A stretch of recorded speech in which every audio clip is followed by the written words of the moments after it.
他们说我很有个性，我只是喜欢沿途疾驰的风景和发动机的轰鸣。我不在乎他们对我如何评价，但我坚持我的态度。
kveldsbuen der jeg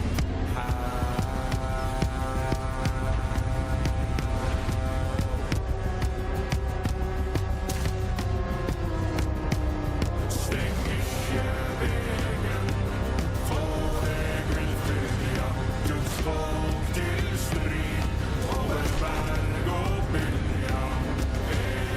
Jeg fra jeg en pilgrim, hver ei kveldsstund er jeg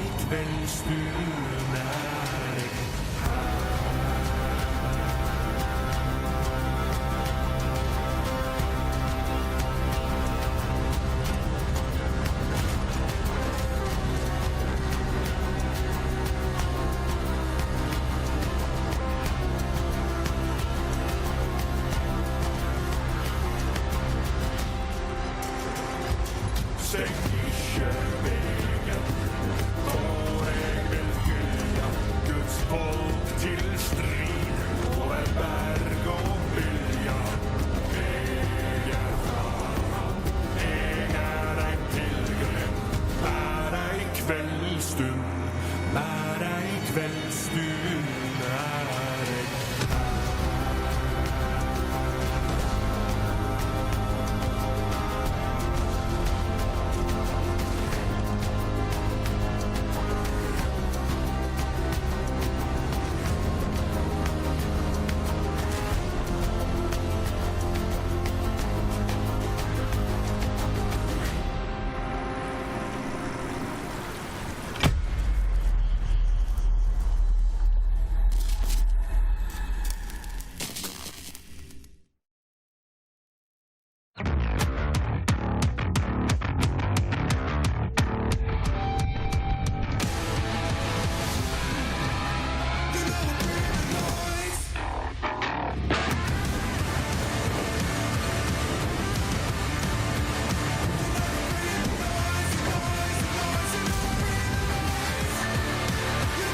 Soon the games are closer and closer. There's no more time left.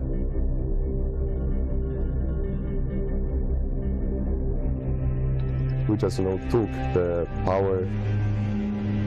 On the stage, we are the, competitors. Like, it was hard work, very proud of them. You overcome all challenges. Keep in mind that you have to, in the end, face me.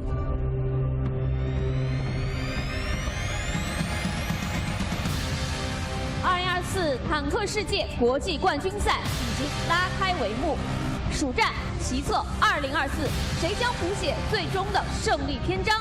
让我们拭目以待。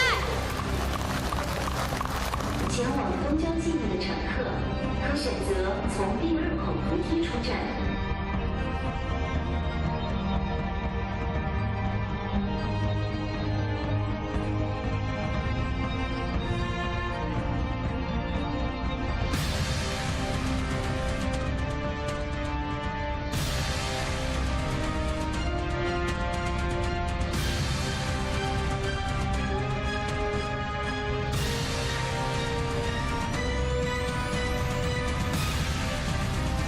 没错，其实从彩还是能看得出来啊。那我们此时还是全场的掌声，给到 Storm 拿下了本场比赛5比0。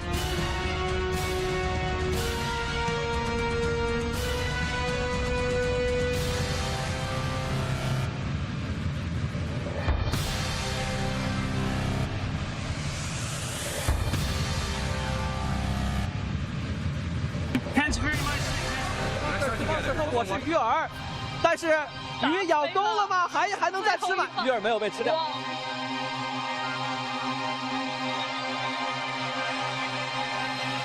ROG 引刃3鼠标尾。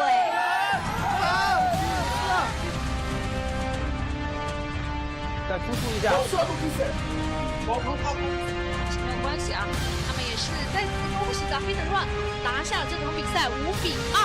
可以说，欧洲冠军和世界冠军身上还是巨足希望的挑战。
Hello everyone, it's WCI tournament and we're here in Suzhou, China, where the second week of the tournament is about to begin.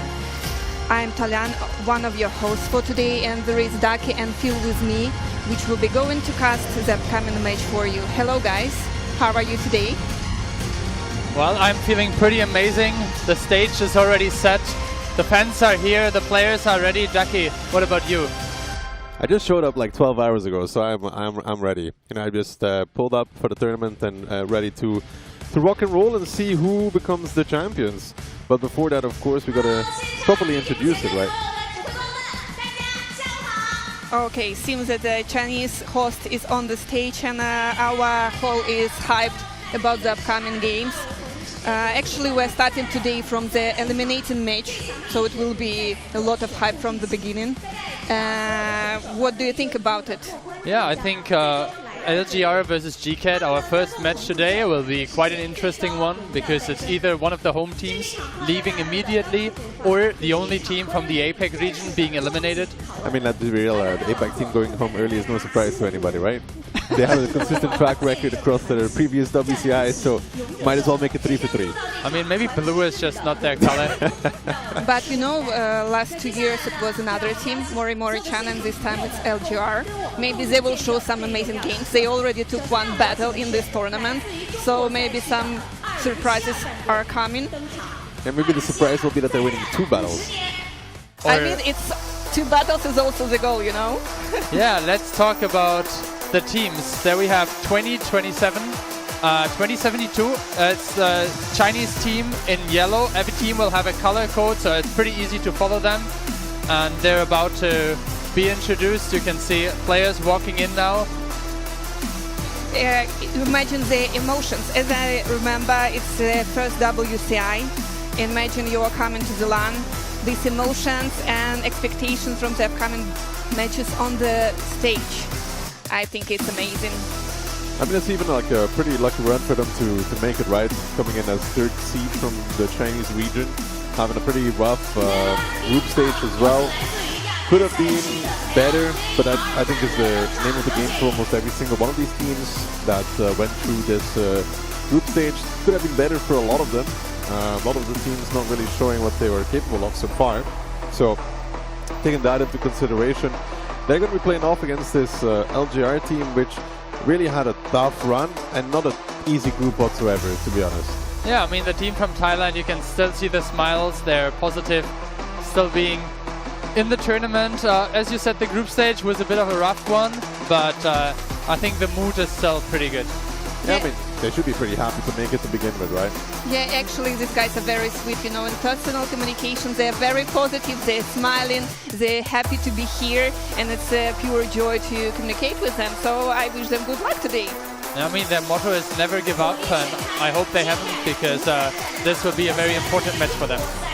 I saw a lot of examples when the teams from lower bracket could do miracles, so let's be positive about them. Yeah, now we have GCAT, a team that was a participant in the 2023 edition of the tournament. You might remember some of the names, but obviously there will be always some newcomers, and you can see they're walking into the fence. Home crowd advantage for them for sure. They will be participating in the first match, so I hope they're ready. Of course they're ready, they warm up, they're ready to show what it's worth.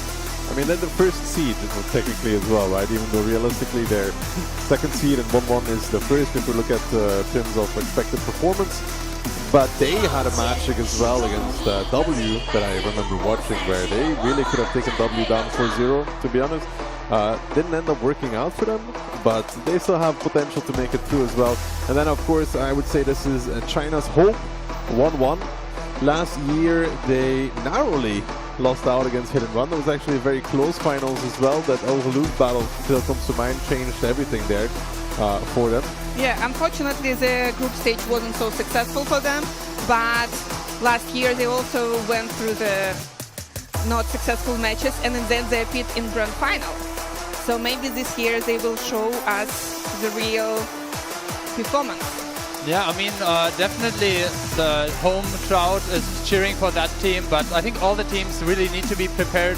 The lower bracket will be a tough one today, and you can see lots of faces that we have seen in the past, so the experience is definitely on their side. Okay, and the next team is Stacked, I think? Yes, yeah, it's Stacked. North America's hope. Of course, this tag team, we still have to see how they perform on stage without an important part of the team, which is external, right? In groups, ended up doing all right. I wouldn't say much more than that. Business was expected, but not showing us really too much either. They have, of course, a semi-experienced roster, not the first time for some of these, at least to be in China and play at LAN. And we'll have to see if Vova is truly cursed, yeah?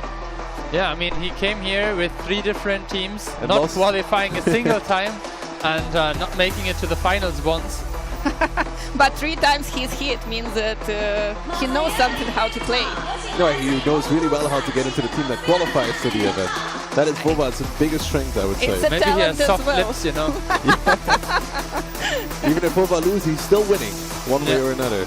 Well, now we have European first seed, Mafia, and I mean, there are for sure some reoccurring players here. We can see the WCI 2024 and 2023 participants with Konrad.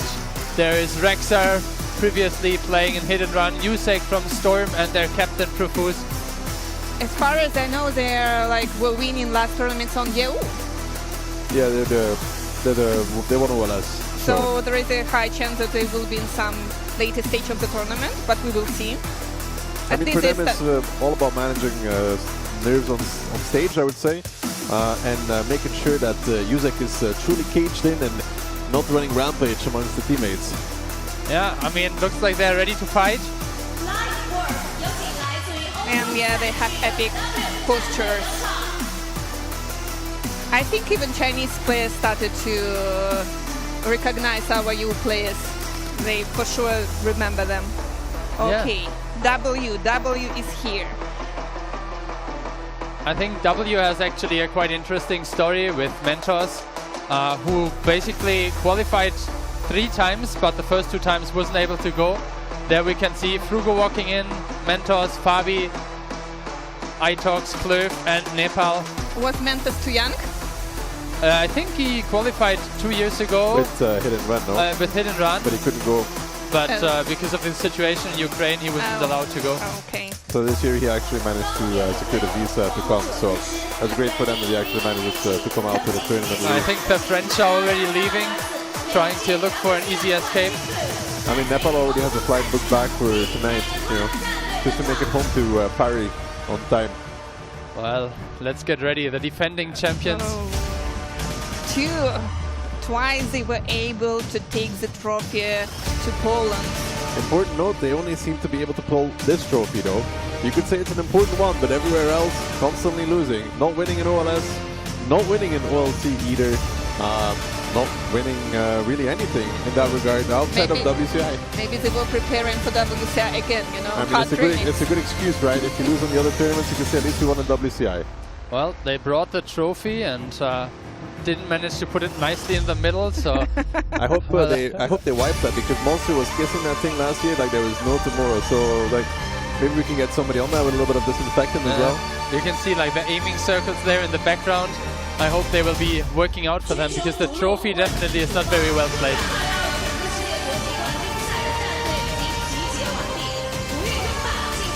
Okay, it seems like all the teams got ready now. You can see a captain or a participant from each of the teams on stage now. Monster waving to the crowd.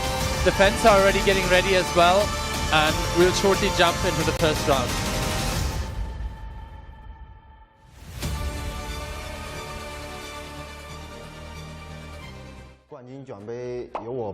But they lost in groups.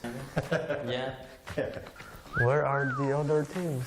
Sorry, Mafia, but the win is ours.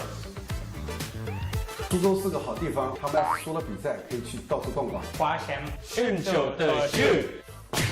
祝你们好运。Well, well, well. Last year they were trying to stop us.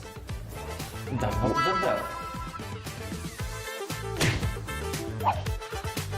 So it's my first time in China, in Suzhou, and compared to Europe, it's way different. The culture is way nicer. People are very welcome to us as foreigners. There's a lot of like cultural differences compared to obviously coming from America, but it's nice here. I like it here. 外服的队伍来到中国能吃好玩好，我们争取把冠军留在中国。 I really like how EU team plays, because they can adapt very easy, you know, to every situation. And yeah, they are very different to Chinese team. I think the Chinese team play more passive, you know.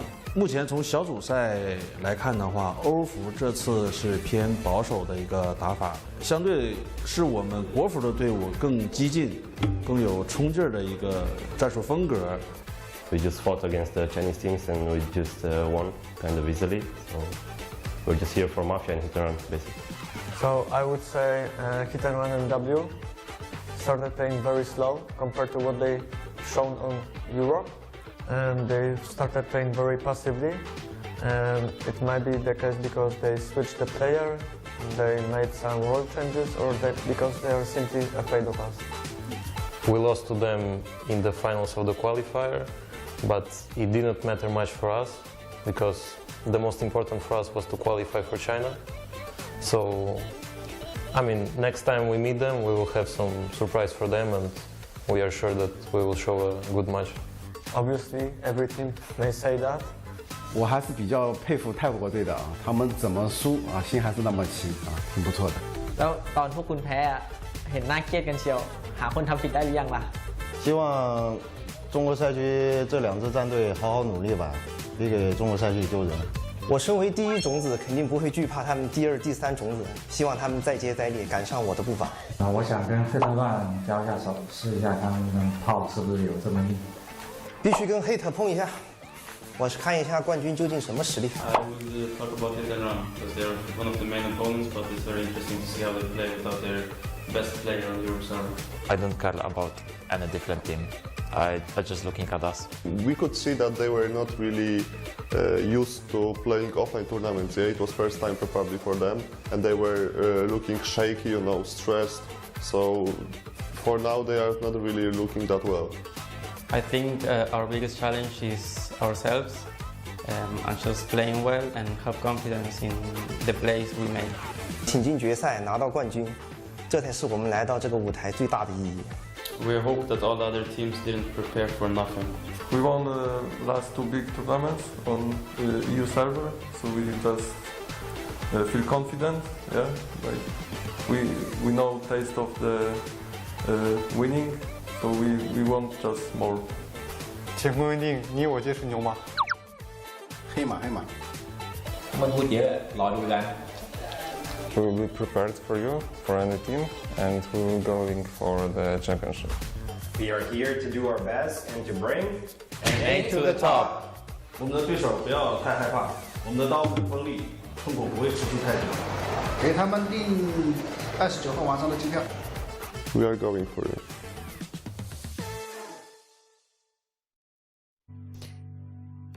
Hello everyone again, and it's me Talan, Ilzo and Phil, and we are happy to see you here and happy to see our players on the stage. They're already getting ready for the matches. And how did you like the videos that we just saw? I mean, some of them actually were recorded during the last week, some of them during the first one, so the group stage was in between. I think lots of things already have changed. But some of them were more happy on the video, some of them less happy in the video. Okay, so maybe Phil, you will tell us a little bit more about our sponsors. Yeah, I mean, we have a bunch of really amazing sponsors here. You can see the venue is prepared. All the travel was nicely arranged. All the players we saw during the group stage has nice setups. So big shout-outs to AMD's providing the Ryzen 7 9800X 3D gaming processors and the graphic cards for the WCI this year. I mean, we had them in Europe as well and sponsoring the North American and European cross-regional tournaments. So big shout-outs to them. Same for Republic of Gamers. Yeah, Rise to Victory is their motto, and I think those teams here are ready to do that. Okay, amazing. So actually, on the video, you know, sometimes our players for me look like in the middle is the main thing and 2 bodyguards on the sides. Didn't you have such impression? They always have a spokesperson. It's like the unlucky person that gets dedicated to do all the social media content. Usually it's the bench player. In W's case, I guess they didn't want to put forward. Yeah, I mean, we definitely also have a sponsor coming in here with the SUVs, transporting the players, Neo and Onvo L90. Yeah, they're defining the future of full-size 3-row SUVs, which is obviously perfect to bring the team here. And yeah, we are very happy for them to sponsor us, together with Underseat, who have like amazing gaming chairs. We were sitting in them, very comfortable. You should check out their shop. And obviously the players are playing on the really amazing Samsung Odyssey OLED monitors, and the immersive gaming experience that those bring is just incredible. Is it the 27 or the 32-inch edition? I think it's the 32-inch edition. That's the one I have at home. It's like as well. QHD as well. I mean, I haven't got the 4K at home though. So thanks to the sponsors, actually, it's very amazing. They're giving us opportunity players to play on their amazing devices. I think it's very important, and maybe I will consider, after sitting on the chair, something like this to buy. Yeah, I mean, definitely a good experience for all of them, but in the end, it's not just the hardware that counts, but also, you know, the person sitting in front of it. We'll see about that tomorrow, yeah? You want to say that it will not help me to play better? Well, we will find out shortly, right? The first match will be GCAT versus LJR, and I think the home crowd is starting to get ready to have the first victory of a Chinese team here in the playoffs. Ducky, what are your expectations? I think anything else than like a 4-1, 4-0 for GCAT would probably be very worrisome, because the tournament's not about to get easier for them. The way that it's like shaped up with the lower bracket, it's looking like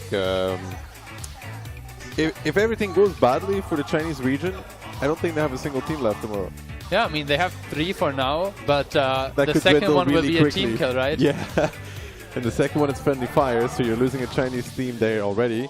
And then you're going to be meeting, probably, if we're going to be honest, it's going to be stacked versus 1-1, I think, right? Yeah. As the most likely outcome on the lower bracket. And you know, there anything could happen. I could see stacked win, I could see 1-1 win that as well. But if we're going to have a Chinese team into tomorrow, it's a bit, you know, running ahead, then we're going to need them to definitely perform in that lower bracket with no second chances. Yeah, and for all the viewers that didn't manage to turn in last week, we had a group stage with Group A having GCAT, Stack W, and 2072. Group B was LJR, Mafia, 1-1, and Hit. The top 2 of each bracket went to the upper part, and the top 3 and 4 went to the lower part of the playoffs. And I think this is really important to get like at least this warm-up match, which you can potentially lose in the upper bracket. The lower bracket is immediate elimination, and after already having a bit of a tough group stage, that adds some additional pressure. I think it's really unfortunate that the groups ended up being the way that they are, which is of course random. I feel like if you switch 1-1 with like 2072 or with GCAT, they're probably second in their group or even first in the group as well, which would provide them with a, you know, slot in the top part of the tournament. And like you said, a warm-up match and potentially an upset. Now it's very European up there. It's W versus Mafia as that first match in the upper bracket, Hit and Run versus Stack for the second one.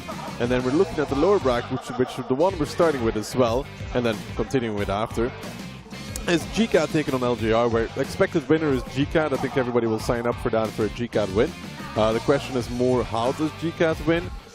Are they convincing, or is it like a tough match? And then of course 1-1 versus 2072. I think it's the same story there for 1-1 as GCAT, is that 1-1 needs to put up some sort of a performance, so like a convincing performance, because the match they're going to play after is not going to be an easy one. It's probably going to be against Stacked, if we're being honest, most likely. And you know, if you flip the coin and then you think, well, if they don't play Stack, they play Hit and Run, it wouldn't be any easier. But so at the same time, there are a lot of stories when players from the lower bracket, you know, they have this warm-up on the first match, and on this warm-up they can win the next match. So it can be a plus and a minus as well. Yeah, we can see the lineup of GCAT here. Bunch of similar faces from previous editions. Hai was there as well, Renren and Rico. Now completely newcomers here from LJR. That's the team from Thailand representing the APAC region. Positive vibes as well. Looks like they used their substitute player, Colts, on the right side. Their captain is King in the middle. And yeah, all of them really friendly to meet in person. So let's see if they can upset the first Chinese team in match number 1. Okay, so we have team stats in front of us. Yeah, I think the hit rate and pen rate is usually a very good indicator. If those are above 80%, then the team did a lot of things right. If they're towards the 85 to 90% mark, that's usually when the team shows like a lot of individual standout player skill. The other values for me usually are not so important. We can see like the HP restored, average points of interest captured. They usually end up somewhere in the thousands for HP restored and roughly 2 points of interest captures. Very much depends on the map length as well. Now we can see the pen rate here for LGR. Ducky, what do you think about 78%? I'm gonna be honest with you, Phil. Like, when I look at these statistics, there's not one that I would be like, wow, this is super important. So you already gave us a hint that everything that below 80% is not like really good. So now we are prepared for this question. I mean, that's Phil's discussion. Anything below 85, Phil, could be considered not that great, you know. Head-to-head, though, a little bit different. Seeing Kon Bai versus Narawat, which is the highlight players in this regard. an average damage of like 3.4 versus 3.2. That hit pen ratio that you were talking about, pretty good for Kung Bai, right? 87% altogether. But like, highlight players depends a little bit also on the maps that I picked, right? Like if it's like a map prediction. First though, between the players, it's going between the casters actually. So Moth, Baby, Phil and myself going for the 4-1. Keyhand with the 4-0. And if I asked Unica for a prediction, which one would you give? I would say 4-1. You're supposed to say 4-0. No. So your husband is wrong, or what are you suggesting? I believe that LGR will be able to take more matches, more battles. That was a diplomatic way of saying that he's indeed wrong. Yeah, so we can also see the Chinese casters' predictions. You can see everywhere between 4-0 and 1-4-3 as well. So everyone agreeing with our prediction towards GCAT. I think it would be a big surprise to see one of them not predicting for the home team. So actually I would like to see now 4-2, 4-3. I mean, would be a cool game then. I don't think, I think if it does go that far, it's like really worrying for GCAT for the match that comes on, because I think that GCAT has the harder matchup waiting for them in the second round on the lower bracket than 1-1. Yeah, I mean, either way, they will meet a European team, and I think they are very well prepared, they're very motivated, and the previous WCI editions have shown that they're definitely here to play in the later stages of the matches as well. Yeah, I hope that this stage of the tournament will be more successful for them than the group stage, because GCAT took only one round in the group stage, while LGR took 0 of them. So GCAT is for sure the leader in this match, but they can be a little bit pessimistic about the European match is coming. Yeah, I think GCAT has shown a couple of really good rounds against W. So did 1-1 against Mafia. But 2 matches that could have honestly gone the other way. Exactly. Especially the GCAT one. Yeah, there were a bunch of like shaky situations. I was mauling at my monitor. I was like, that probably should have been 4-0 for GCAT in that matchup against W. Like if you put another team there that plays the same way, but maybe plays a bit better at the end, it's 4-0. And W like loses their first match with like not a single round on the board. I think it's important to say that this was the second match that was played in the whole tournament. So maybe it was still a bit of like nerves for them. But in the end, if you want to compete here on the biggest stage of the year, that's the nerves are not really going to get better right? now, yeah? You were nervous in the group stage when you're playing from the conference room. But at the same time, maybe they will hold their emotions better right now. And their opponents will be worse with this. The good I mean, it's not a good thing. They need somebody like Yusek, you know? You're more afraid of Yusek than you are of losing. Therefore, you play better because you know that Yusek is coming after you if you're losing. For sure. And he took the seat at the end, exactly. So everyone needs to pass by him. He's going to turn into a wild rhino. If they lose, he's just going to run them over one by one. Exactly. Let's take a look at the pick and bans. We will have a best-of-7 match, which means first to win 4 rounds. And we start with bans of Ensk and Westfield. Daki, what do you think about those? I mean, not really the biggest of surprises here. Westfield, I feel like, has been banned throughout this tournament as well, and not just throughout this tournament, throughout OLS as well, was a very consistent ban. In Europe, seems to be a very consistent ban everywhere else as well, for that matter. I haven't seen much of that in the groups whatsoever. And Chica not wanting to play Ensk, it's okay. Also reminding everybody, of course, that this is a best-of-7, right, Phil? Yeah, exactly. So we'll definitely see the first 2 maps, Murovanka and Ghost Town. GK picking Murovanka and Ghost Town being picked by LJR. They were the first team that picked an EBR in this tournament. Interesting choice as well. I think that can definitely work out. How did it end? They didn't win, but the EBR had a pretty good performance. Sand River and Himmelsdorf being banned as well, for Cliff being the 3rd map. What do you think about Cliff? Sorry, Pilsen. Pilsen's an interesting map, honestly. Like, it can be played in so many ways. It's actually very interesting because it can be played quick over the cap still, quick through the middle, quick through the culprits. It's a little bit of everything in there. But,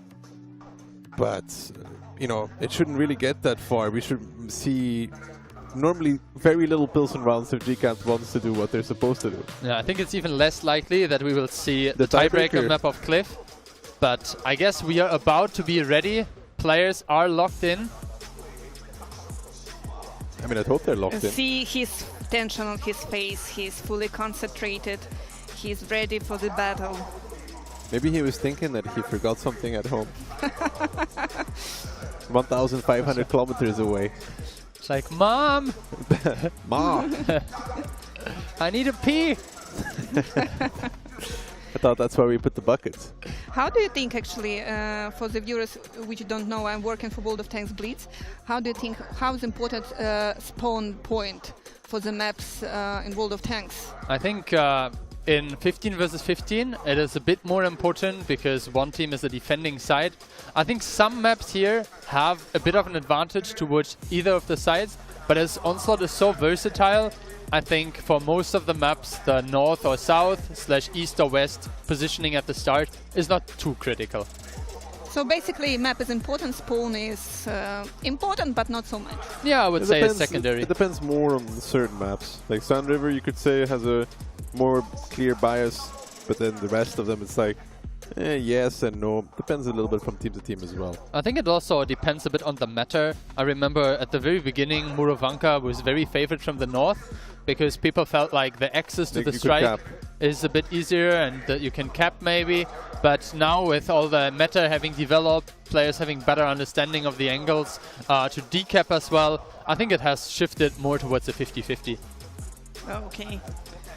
So seems that the battle will start soon.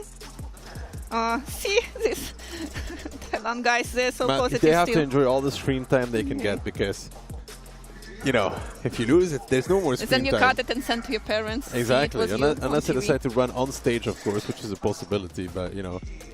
Dake, how do you think, personally for you, do you like more commentate LAN or online from home? You know, at home it's there's great advantages. You know, I'm sitting in this like perfectly air-conditioned room on my own chair. Dake, admit it, the only difference for you is that you're not wearing pants.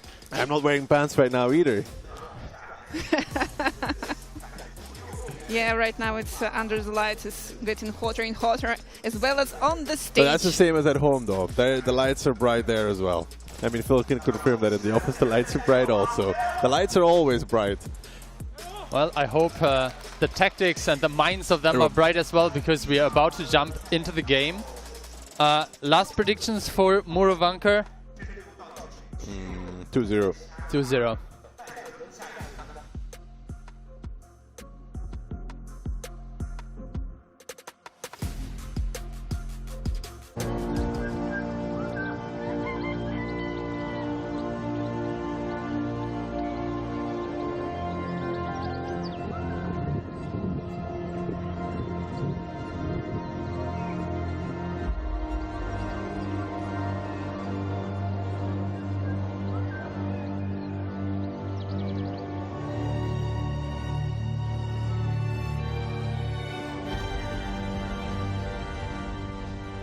Yeah, and there we go with the lineups. We can see a Type 5 being brought on the side of LJR. RHM being picked as well. Actually, 2 E50M, a BZ, and GCAT coming without any light tank. Could be a quick sort of cap play as well, because you have the double BZ that can go straight towards the cap. And when you're looking at as well in the beginning, I don't think you guys can see it yet, but we can see that this red team of GCAT is very centered towards the cap in the beginning, sending only an E50 and a Bliskavitze towards the middle. So you have that group of tanks that are going to pressure the cap early, but radio tower being taken from LGR, they will have perfect info, and they have quite a lot of tanks still on 1-2 line as well. Yeah, I think the more spread out forces of LGR might be a bit too late to really compete here against GCAT. I mean, the fans definitely on their side as well. You can see the flags are being waved, the drum is being shouted. Good shots there coming into Tanakorn. He will have barely enough time, I think, to get the strike. 3 tanks now in the cap boosting. The strike is being reset as well, and this looks really good for GCAT. Yeah, the strike being reset is huge. The RHM will be moving in, otherwise his highlight player, but the damage taken for this. It's extreme. He's down towards 221, and GCAT now takes this as an opportunity to push straight over as well. Renrang will find the kill as well, and now Riku and the others pushing forward because they can see that their E50M in the middle of the map is getting pressured, but the damage back, you know, that Bliskavitsa, the DPM monster on the side, if you ignore it, it will kill your entire team. And GCAT now realizing that this LGR team has progressed too much and towards the middle of the map, they will lose that Bliskavitsa. Good surround there from LGR. A bounce from King could mean he does another shot, but Astronomical will find the finish. But now GCAT with the initial advantage of killing that RHM, picking up the E50M, down one, but they're bringing all the guns into the fight as well. And with that heavy meat, those BZs pushing back in, it's going to be a miracle if LGR is able to bring this one back. Yeah, you can see nearly double the HP now for GCAT. Astronomical and Tanakorn in the middle of them all. The Type 5 over 4,000 HP at the start, now also nearly eliminated, but you can see the forces of GCAT now getting closer. Riku actually quite separated. I mean, there's two tanks left now from LGR that reset, you know, resetting on the strike, then getting no strike, forcing the RHM to come in. It's perfect for GCAT, right? You lose one tank immediately, and then behind it, they don't really have that meat, right? They got that one Type 5 and that BZ, but if you then match it up against the combat setup from the GCAT team, with that double BZ, with that Bliskavitsa, with the Object 140 as well, for the Inspire, which of course LGR has as well, but it's just tank for tank. At that point, the fight is not winnable. Yeah, and I think you can hear the crowd cheering in the back. First win for the Chinese team here. Home crowd definitely happy about that. How did you enjoy it, Nika? It was a quick battle, that's what she said. But yeah, maybe it's an only warm-up battle, and I hope the second battle will be more action and longer, and LGR will show us more tough moments.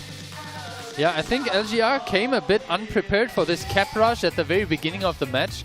I mean, they sent 3 BZs in and they had the information, right? They had a light tank. Normally, you know, I don't remember how many people were light playing in the beginning, but when he plays and, you know, spots a few people and, you know, nobody in the team says, I'm spotted back, RHM is usually moving towards the eastern strike. He was not moving towards the eastern strike. Yeah, he was sitting on the ridge line. On the 3 line, yes. And then they lose the middle strike, so he's forced to go peek up and dies for it, which is then a 6v7 with, I mean, I wouldn't say per se worse tanks for the brawl, but it's like triple BZ pushing back in across the open. The E50Ms as well were pretty good getting into the game. I think the Type 5 was also a bit disconnected. How do you feel about that tank? You know, Type 5 is great, it's 4,000 HP and all, but it's not really a turn the tide kind of tank, you know? Like the BZ, at least it's fast and it can boost and it can go as a group and kill something very quickly. But the Type, it just kind of just drives in between there, and that's all it does. Shoot a bit, you know, maybe load an HP from time to time. So in the end, the round was so quick that there is not a lot to talk about. Yeah, I think important would be for the Thai team to get at least one round here to kind of like lower the pressure onto them. The first round definitely did not go their favor, but we have seen them play. They have 3 more opportunities. Exactly. True. And then they're really out of opportunities. Although I've seen some computers, they could maybe go win some random one-style battles there. Yeah, or Steel Hunter. Yeah, exactly. Yeah. If they all queue in at the same time. Basically like a team battle, right? Okay, enough about that. I think we can have a quick look at potential post-game stats. Obviously, we saw the victory was quite in favor of GCAT at the middle part of the game. We had roughly double the HPs. So it will not be all nice and shiny on the side of LGR, but the 140 survived for quite long, so maybe that's a good thing about positioning, how it went for them. It was 7-3 in the end, so only 3 kills, but you want to have the tanks with a higher HP die at the beginning. Just the RHM was a bit of a problem, right? I mean, the problem is that they were not ready for the most basic play on the map almost, which is indeed that cap. Even from south, you know, you can cap as well. And again, you know, I didn't really pay attention to what the RHM played in the beginning, but the way that the sequence is supposed to go is the RHM is either planning towards the forest, which means you know how many tanks are going forest, or he's supposed to play towards the cap, which means you know how many people are going cap. One tells you the other, right? If you spot 3 people going to the cap, I mean, they're probably going to go to the cap, right? If you spot nobody going forest, they're probably not going towards the forest. But that's why also you see a lot of teams use CS in the middle of the map, for example, as well, just because it gets there a little bit quicker, and then you don't run into the risk of getting reset that early, and you get a mini strike potentially as well, and it gets you those extra reset options, which they did not have, which means that you just put in the RHM and, you know, he dies. Okay, we see an epic posture of our player. MVP of this match is handsome. He's pretty handsome, guys, I can say. So 100% penetration rate. Can you say that when you're married? I think so. I'm just checking the boundaries here, you know. I mean, I don't think he is the jealous type. 4.5k damage as well on the BZ, 8 out of 8 penetrations, and Ducky, you mentioned it, like the BZs really were able to get into the fight when it mattered, even though they initially were used for the cap circle where there were no opponents. Yeah, the BZ only gets annoying, I think, on Muravanka, like mid-game, and you start running out of boosters, and you're like, well, I only have one booster. I don't really want to use it here, but I kind of have to.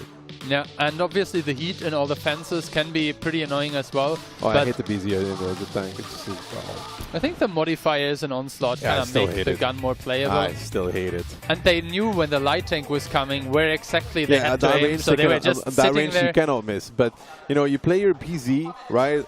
Even in random Onslaught, you play your BZ, and then you meet some like W rats on the enemy team, and they're like playing against 4 light tanks, and you try and hit one of them, and they're spotted for like 0.75 seconds, and you're like, well, that was great. Let's do that again. Oh no, Thailand guys not smiling anymore. Now they're serious. And GCAT in the good mood, I can see, according to their faces. Maybe they're just locking in now, very focused.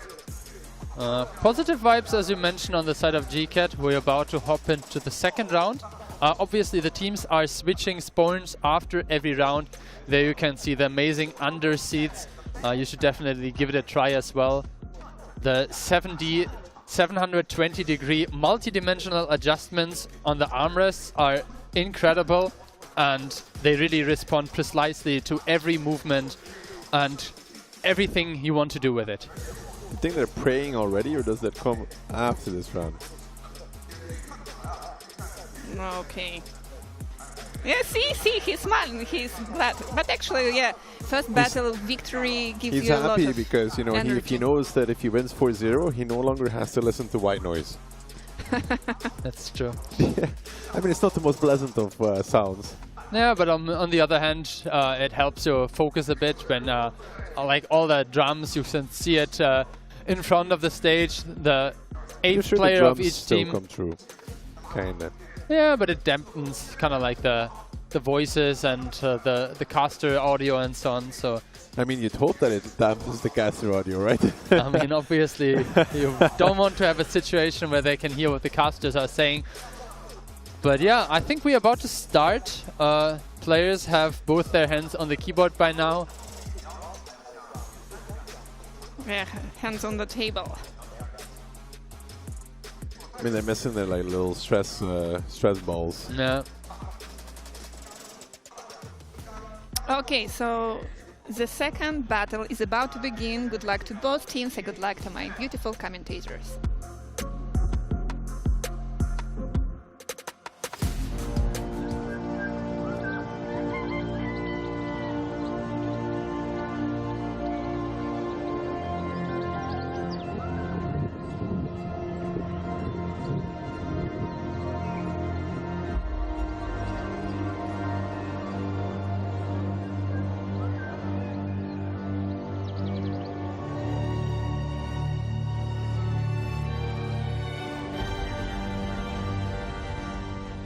And here we go for the second round. Again, both teams picking an Inspire tank. This time, no light tank on either side, a bunch of E50Ms, BZs, and we have double RT Strike tanks on the side of LJR, the K91 and the CS. Yeah, when it comes to pure like brawling potential, they'd definitely be behind because of that as well, like the K91 dragging them down a little bit. But this time around, across the board, neither team having initial info, and you can see already. 3 times going towards the middle for either side, but there's a lot more follow-up behind that as well from the side of LGR, boosting BZs to the outside, which is a pretty standard play at this point. We've seen that quite a few times as well. They want to counter that middle area, but Nadawat taking a shot. Quinn not quite yet taking too many, and they want to focus out this CS63 pushing through the middle as well, that Hurricane. But so far, Nadawat seems to be the one that is getting focused out in return as well, and they find the first kill as well. It's Rico to close it down, but LJR actually retaliates rather quickly. They find a kill, but now they're going to keep going on towards Kung Bai, and that's a lot of DPM moving his way with that double E50M of Astronomical, and the Sonics coming on towards that BZ, and the focus fire is good as well. They need 3 more shots to put him down. 1 more will do the job now as well. Kung Bai finds a kill before that though, but so far LJR trading even, but they lose another BZ in the middle of the map, and that's a big problem for them because they're down on HP, and now it's on to GCAT that can keep swinging and keep focusing out these targets from the side of LJR. And in terms of HP, they're not doing that well altogether. With that GCAT initial advantage, that first kill, keeping the snowball going as well. It's a pretty, again, deficit that LGR is looking at. Yeah, I mean, the good thing for them is the DPM is still alive. You can see the Inspire tank, the double E50M, and the K91 putting in the hurt. And the damage is still coming, but the HP advantage is so incredibly in favor of GCAT that the 4 against 3 tanks now should make short work of the remaining survivors for LGI. Yeah, the problem there, I think, for LGR is that there was a straggler and a BZ left in between the buildings when you cannot have any stragglers left. Everybody needs to be as a group. And I don't know if the K91 was that great for this overall battle either. Unless he did like 4,000, 5,000 damage, I'm not sure in a pure brawl it's an advantage over an E50M. Yeah, surprisingly enough, nobody focused out the K91, who actually drove in first when they tried to get this 3 against 1 advantage there on the field. But this round looked a bit closer than the other ones, so there is some signs of improvement for sure. But GCAT still look confident. They're still confident, and I was, you know, a little bit glad for LGR when they started to take HP from the enemy, but in the end it was a successful try. Yeah, I think they lost quite some HP driving in, while GCAT was having more hold-on positions, stationary guns, and they started off with like 3k advantage just because of that. It's also just losing the initial trade, right? You know, like you lose the first tank, and then you're immediately killing 1 back almost, but it's still, you're always behind, which means that at some point you have to get back ahead. However, when you have like 3 tanks pushing the 1 on the east side and you leave a BZ behind in the middle, everybody needs to get out of there for that to even work. But even then, like, let's say that BZ does actually make it further towards the east, you still have the issue that you're losing the 2 line nonetheless. Like, that fight was being lost there for the side of LGR as well, so you're still going to be in a tough situation. Yeah, no, especially with the BZs, they're always kind of shooting in salvos because the reload is quite long with a 650 Alpha gun. And if GCAT can manage to put 1 salvo in first and then reload while LGR is still driving into position, that is definitely the advantage that you were talking about at the beginning. Yeah, that comes from a bit more initial damage as well, right? And they're able to get that CS63 rather quickly as well. In a different world, LGR hits him 3 times going in, and you know, he sends the death, and they're winning the game off of that. In this world, however, they're down to 0. Yeah. Okay, guys, I have a very important question. In Blitz, I noticed on the Apex server sometimes there is a problem with focus fire. What do you think about focus fire in these games? I think they did a decent job to kind of focus out the important targets, while GCAT was mostly focusing the strugglers, which were the BZs. So you can see at the end, the Inspire tank was still alive, the E50Ms and the K91. But I feel like overall it was more of a positional question than a focus fire question. Yeah, I don't think I saw any like really bad focus fire in that regard. We can see like there's the points in the battle where GCAT starts with an HP lead, right? And it never swings. Yeah, I mean, they kind of got back a tiny bit, but it was just not enough. You can see important thing as well, the hit rate was just significantly lower by driving in at the beginning and the first salvo hitting off GCAT immediately. Pen rate pretty good for LJR, but in the end it was just a matter of keeping the guns in the game. I mean, the 140 does good from Returner.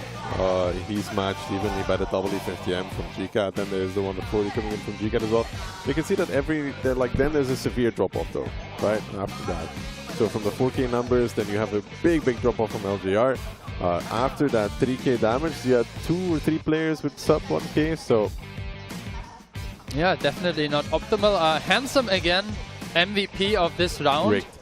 93% pen rate, nearly 5k damage and the kill this time. In the E50M, now switched to tank, I think definitely a really good achievement, and staying alive in this important tank, definitely something you have to do. I mean, you're supposed to do the damage in the E50M, right? Yeah, for sure. This guy knows the recipe how to be MVP for our first match. They actually only prepared the asset for Handsome, and they were like, that's the only asset we're showing. Yeah, for sure, for sure. They That's why focus they picked all the name the MVP assets on like hit and run, you know, and like the later matches, they're like, we don't need that many for this. For LGR, they don't even have an MVP. I think they won one round, right? Like Natavat picked up one MVP. I think there was the match against Hit and Run where the first 3 rounds of LGR versus Hit, Monster got the MVP, and I was like, is the video MVP stuck farming. now? Yeah. MVP farming. Yeah, for sure. But Although in the I end, it's a personally team think play, the only right? MVP that ever mattered was the one in North America back in... I'd have to look up, but you know which one I mean. 2015, 16, Season 2 MVP. Was his name that kills or something like that? Yeah, it could be actually. It could be. Something tells me that might be correct. Yeah. I mean, they get progressively less happy though. I was about to say the faces don't show a lot of confidence anymore. Maybe just the focus. And yeah, he is very lean back there, the underseat making it possible for him to have a very pleasant experience sitting like in a cockpit. And discussions are actually ongoing here. LGR is preparing. Let's see what they have to say about Ghost Town Round 1. Yeah, actually it will be their peak. Maybe they were discussing dinner for later already. No, I'm pretty sure they're discussing Ghost Town. It's their peak. They chose this map, so maybe they have strats for the battle. I think like if you're down 2 points, maybe you're willing to like do a bit of a risky strat, something like multiple light tanks and... Normally it should be the other way around. You mean when you're up?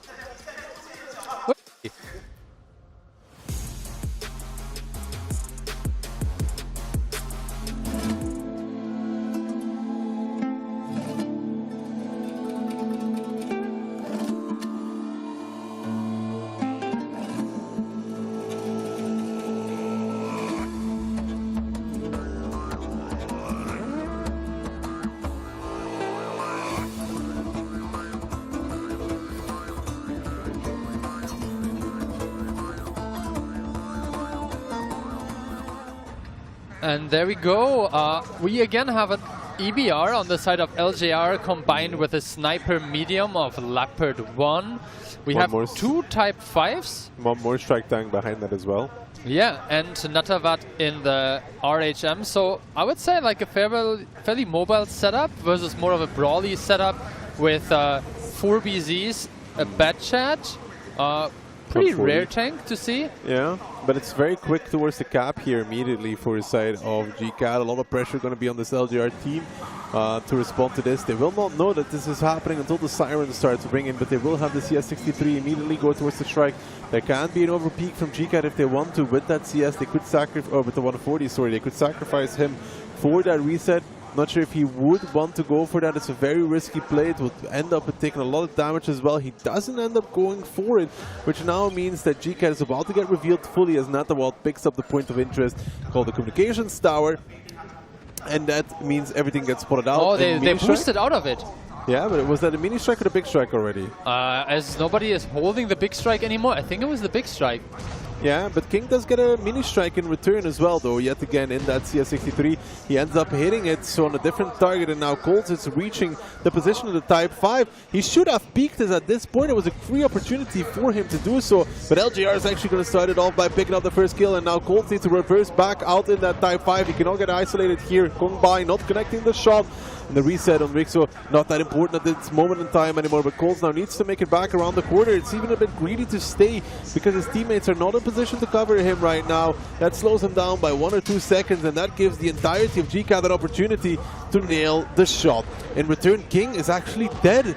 in the CS63. Not sure how that ended up happening, but that's a big loss for the LGR team. And these Type 5s got to be real careful. They are a very large HP Pinata, but they need to be in the right position as well. And Rico getting perma-track there, that's exactly what they need. Another mini strike coming out as well, and LGR currently leading the engagement as well. Good focus fire on towards that singular BZ that's being shielded by a lot of GCAT players. But GCAT right now, Phil, they don't have a lot of DPM to be dealing with these Type 5s. Yeah, definitely. With 2 light tanks, the firepower is on their side. Now they are pushing in, the BZs leading the charge, but the Type 5s are still very healthy. They need to focus the E50M, but the E50M now made it around the corner. Yeah, Astronomical will survive, and Kung Bai, you know, it's a BZ, does 600 damage now. Quinn needs to come in with his own BZ. Tanakoren trying to block him. Is achieving this for a little while, and Quinn will find the kill, but that takes so long to actually do that. In this meantime, LGR is pretty much winning this battle flat out. They have 3 times left from GCAT to go through with 4 of their own, and it still remains a question how King managed to die in the CS at any given point in that battle, but it's not really gonna end up mattering at all. You could say that XH in that 140, for this battle to have a chance, I feel like he had to sacrifice and try to reset. Yeah, maybe that would have been the move. They really had the control over the cap circle. There was only one chance, and if you take that opportunity and you make that shot to decap, then you pretty much close the round immediately. It doesn't matter if you drop a tank. But this is the first round for LGR, and I think the positive vibes are definitely coming back from the team of Thailand. Yeah, I told you they were preparing strats, and I was right. So, my boys, I'm very, very glad for our Thailand guys. So, what you're saying is Key was wrong after all, predicting 4-0. Yes, guys, Key hand was wrong. I mean, we've been saying this for years, you'll get used to it. Yeah, for sure, for sure. It's a common story. Exactly. Key hand is late, Key hand is wrong. I mean, he's not even here, right? Like, I'm surprised he was even at the event so far.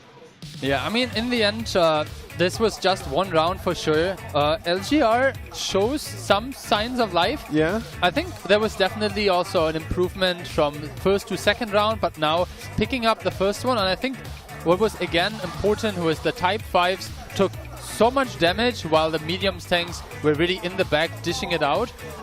You mentioned it, the loss of King was a bit unnecessary. I'm not sure maybe how the CS dies in that game. I think he over-peaked around basically the big staircase, and then the Batchet just peeked sideways, gave him a full clip. So maybe a bit too greedy. Still very interesting out there. I think, you know, like our new celebrity for the Holiday Ops, there was one opportunity for them to win that battle, and it's the 140 peak to reset the strike, because there is no follow-up decap at that moment in time. Yeah. I don't remember how close the Type 5s were, but... No, he wouldn't have made it in time. So I think it's the only option in that regard. And at the same time, they didn't go for it. I want to pay you attention that the last survival tanks was handsome again. This guy Maybe tried to be MVP again. I don't think you get. I think it's basically done that you cannot get an MVP if you lost. So yeah, I think especially with a match that was fairly like one-sided, I would say. There was a pretty big HP lead towards the end, multiple tanks alive. The only downside I'd say is like Colts in that Type 5. The hesitation was insane. I'm sorry.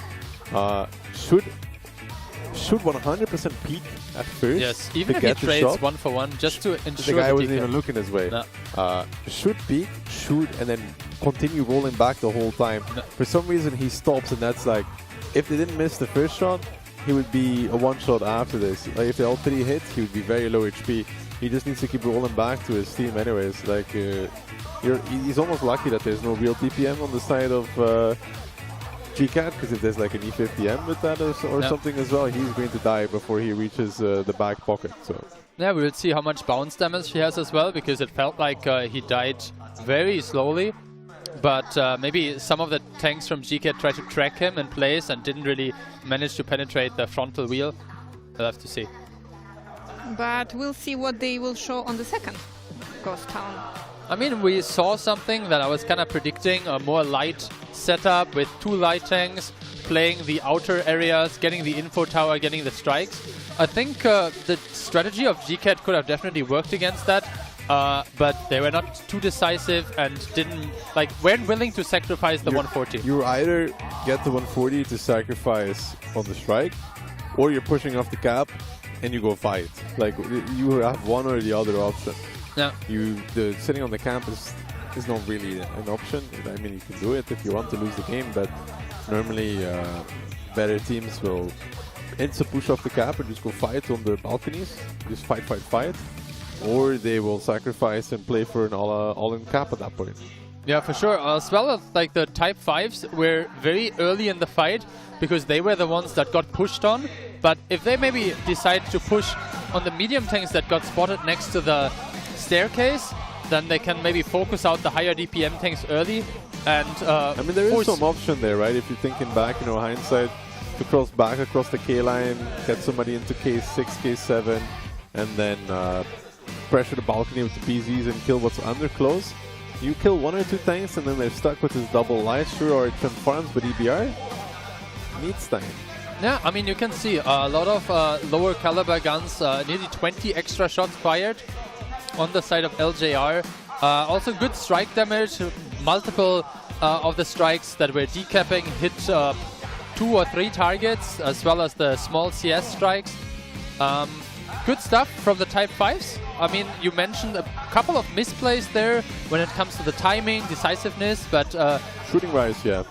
Yeah, and they blocked some shots as well. 3 shots blocked from the BZs by every shot blocked, Tanakorn. every shot blocked by also 1950. That's yeah, that's the 3 shots. New MVP finally. Good that they prepared the assets, right, Jackie? Yeah. The Chinese are very responsible people. They know their job. They literally made that 10 seconds ago. Yeah, 6.8k damage. That's a pretty good 100% pen rate as well in a type. I think against BZs you have a fairly good time, right? Like penetrating them frontally or sideways if they're shielding. You don't pen the BZs with a Type 5. I mean, you got an extra AP normalization that has 3 cupolas. You completely own it through the side as well as soon as it turns anywhere. You go through the front altogether as well. Yeah, I mean, maybe it's a tank we should recommend to Kihan for next onslaught season, you know, Type 5. You only have to hit a few shots. And it's also impossible to go in and die early. It's just too slow. Exactly. Okay, now I know the recipe. I will try the next tank. I should try in random, so it should be Type. Yeah. Okay, noted. Okay, so there you can see that is the 18-year-old field commander of LJR. Looks like the initial stage fright has gone. Handsome also not looking too happy anymore. Yeah, I mean, they're going to be late to pick up their order now. They were like, guys, how could we lose it? That was not written in the script, you guys. Imagine LGR wins this though. That would be historical. Imagine that, like, the Thai team makes it further than any Chinese team in the tournament. But for that to happen, they would need to win against W or Mafia. Or the same as any Chinese team. No, that would be pretty much the biggest upset we had so far, right? Like, the group stage was fairly what we had in mind. Everything within predictions. Okay, it looks like... Look, the energy came back to our guys. Our boys are ready. The vibe check is definitely favoring LGR, but the score is still 2-1. So we'll have to see if they can convert the second round of their match pick. After Ghost Town, we'll definitely see now 1 round of Pilsen for sure, because teams need to get up to 4 rounds. Do you think Pilsen is a map that favors teams with like more experience, or it's a map that you can like figure out some new things as well still? I think it's definitely the more experienced team that ends up winning usually on Pilsen, especially if it's not like a cap play. Yeah, I mean, you know, there's rotations across the map. But I guess the experience was the thing that mattered this cap play as well, because an experienced team would have been willing to sacrifice an important piece for the victory. Or would have been repushing. For sure. One or the other. Yeah. I don't think you can ever expect to cap. Okay, the second Ghost Town is about to begin. We'll see if LGR can do it again.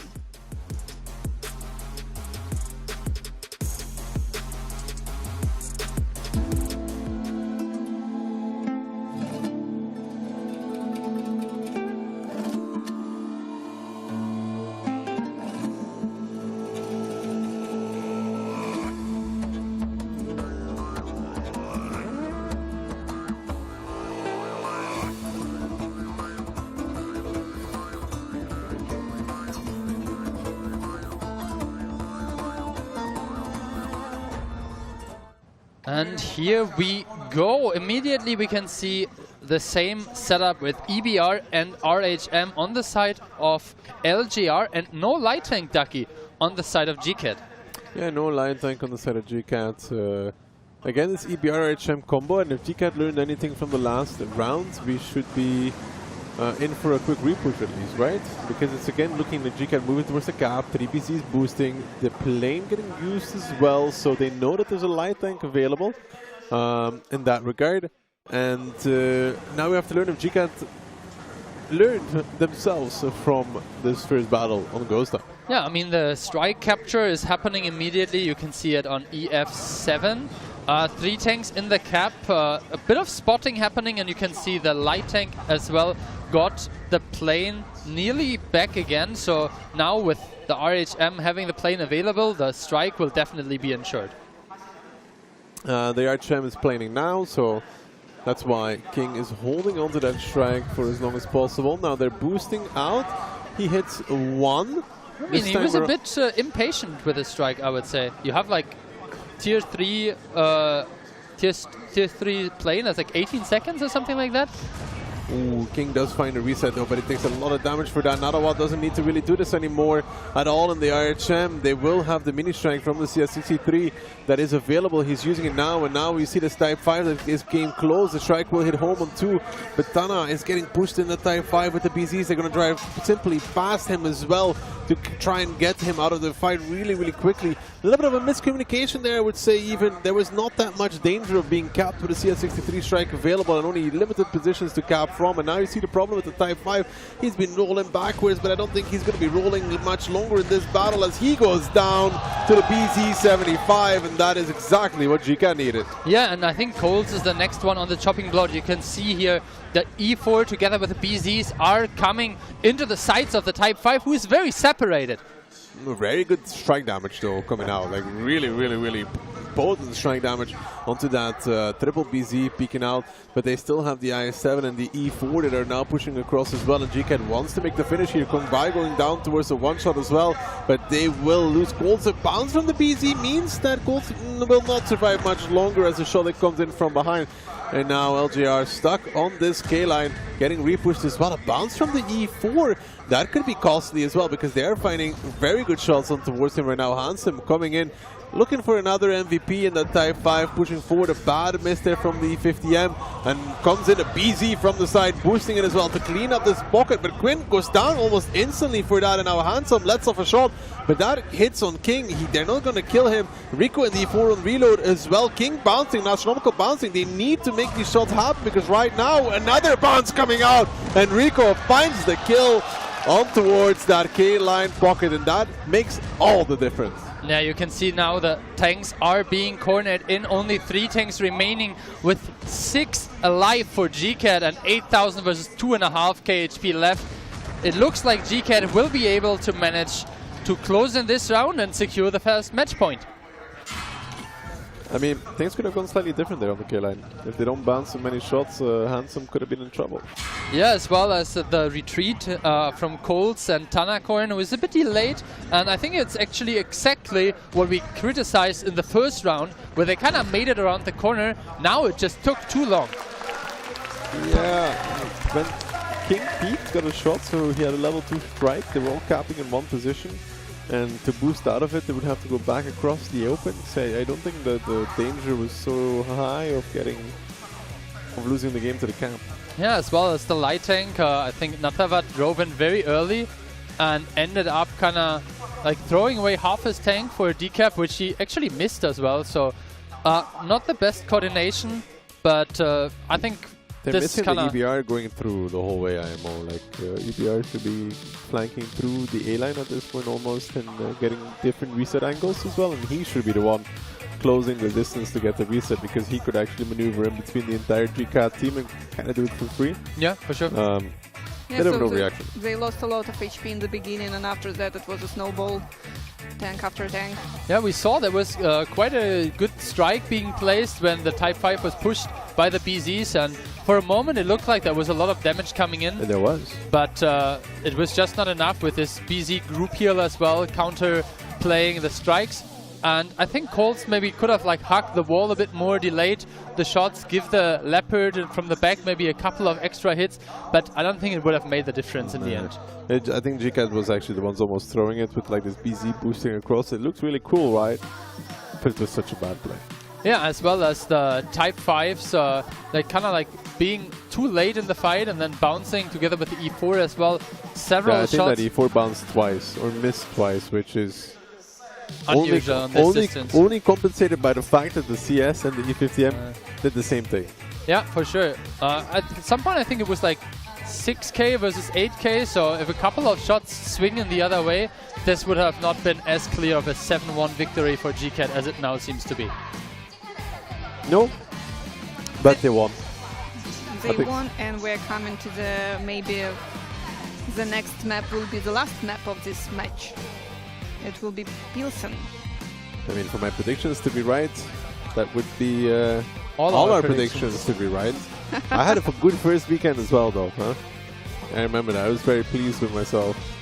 But at the same time, it's a peak of LGR. Maybe they can take one more map, and then one of the Chinese prediction will be right for 2.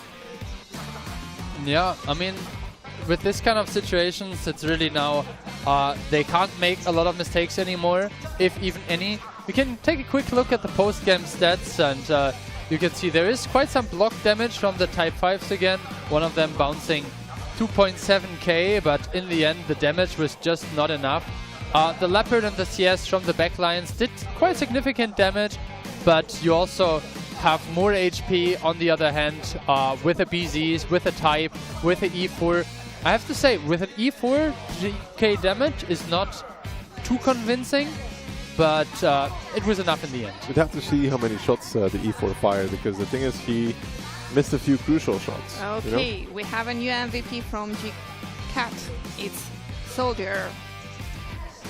I mean, he picked up 2 kills, 4k damage as well. That's pretty good. And I think he was the one ramming the E50M to kind of like break this 2 versus 2 stalemate after both his teammates had bounced. So good stuff coming in by Soldier. I want to remind you that right now it can be the last game of the tournament for LGR.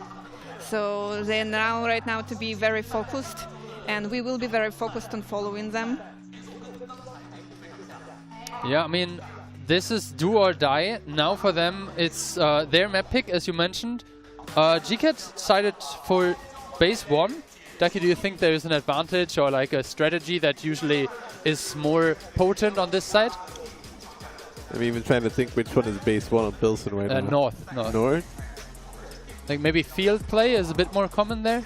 Nah, I think the only advantage you have from North that I can think, like true advantage that I can think of, so you can cap in that one position on the cap, which is hidden behind the rubble pile.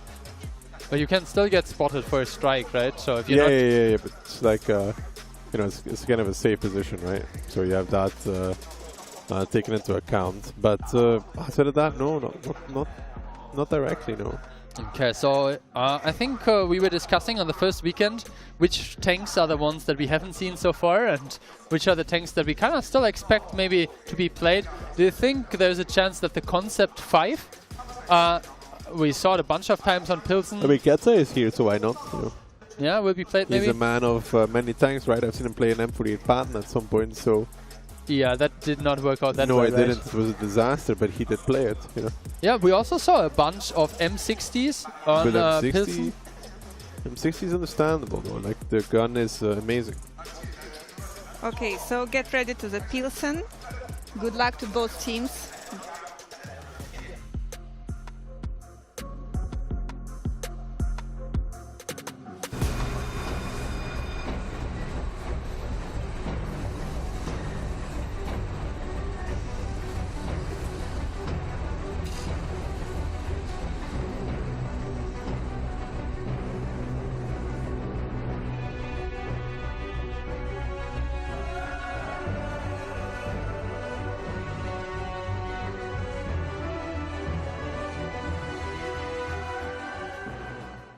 Yeah, lots of heavy tanks you can see here. Double Force B on the side of GCAT, one Force B as well for LJR. They're coming in with their all and trusted Object 140, the Inspire tank.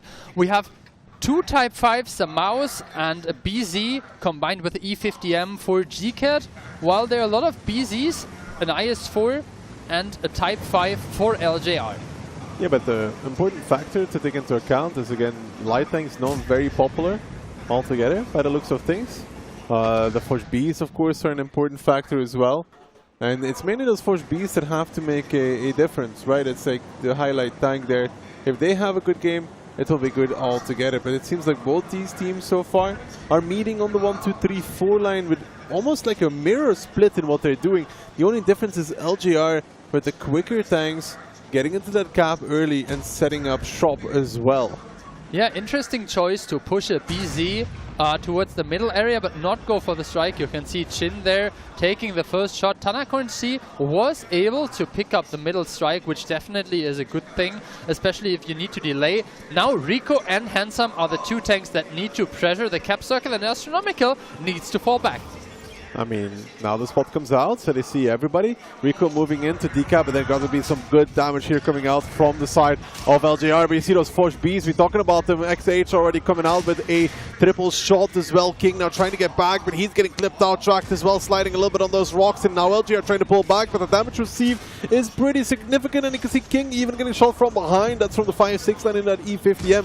He's kind of stuck in no man's land. Not about on reload. X-Soldier with 4 more shots available as well, peeking out, popping the ability. The Type 5 pressuring forward, and right now it's GCAT just repressuring this very simply with that Type 5 up front with good crossfire as well. Astronomical not backing off, and the crossfire is still there because in the meantime the BZ has taken the field as well, which puts the rest of this LGR lineup in trouble. But look at the E50M, he's pretty low though, 977 HP.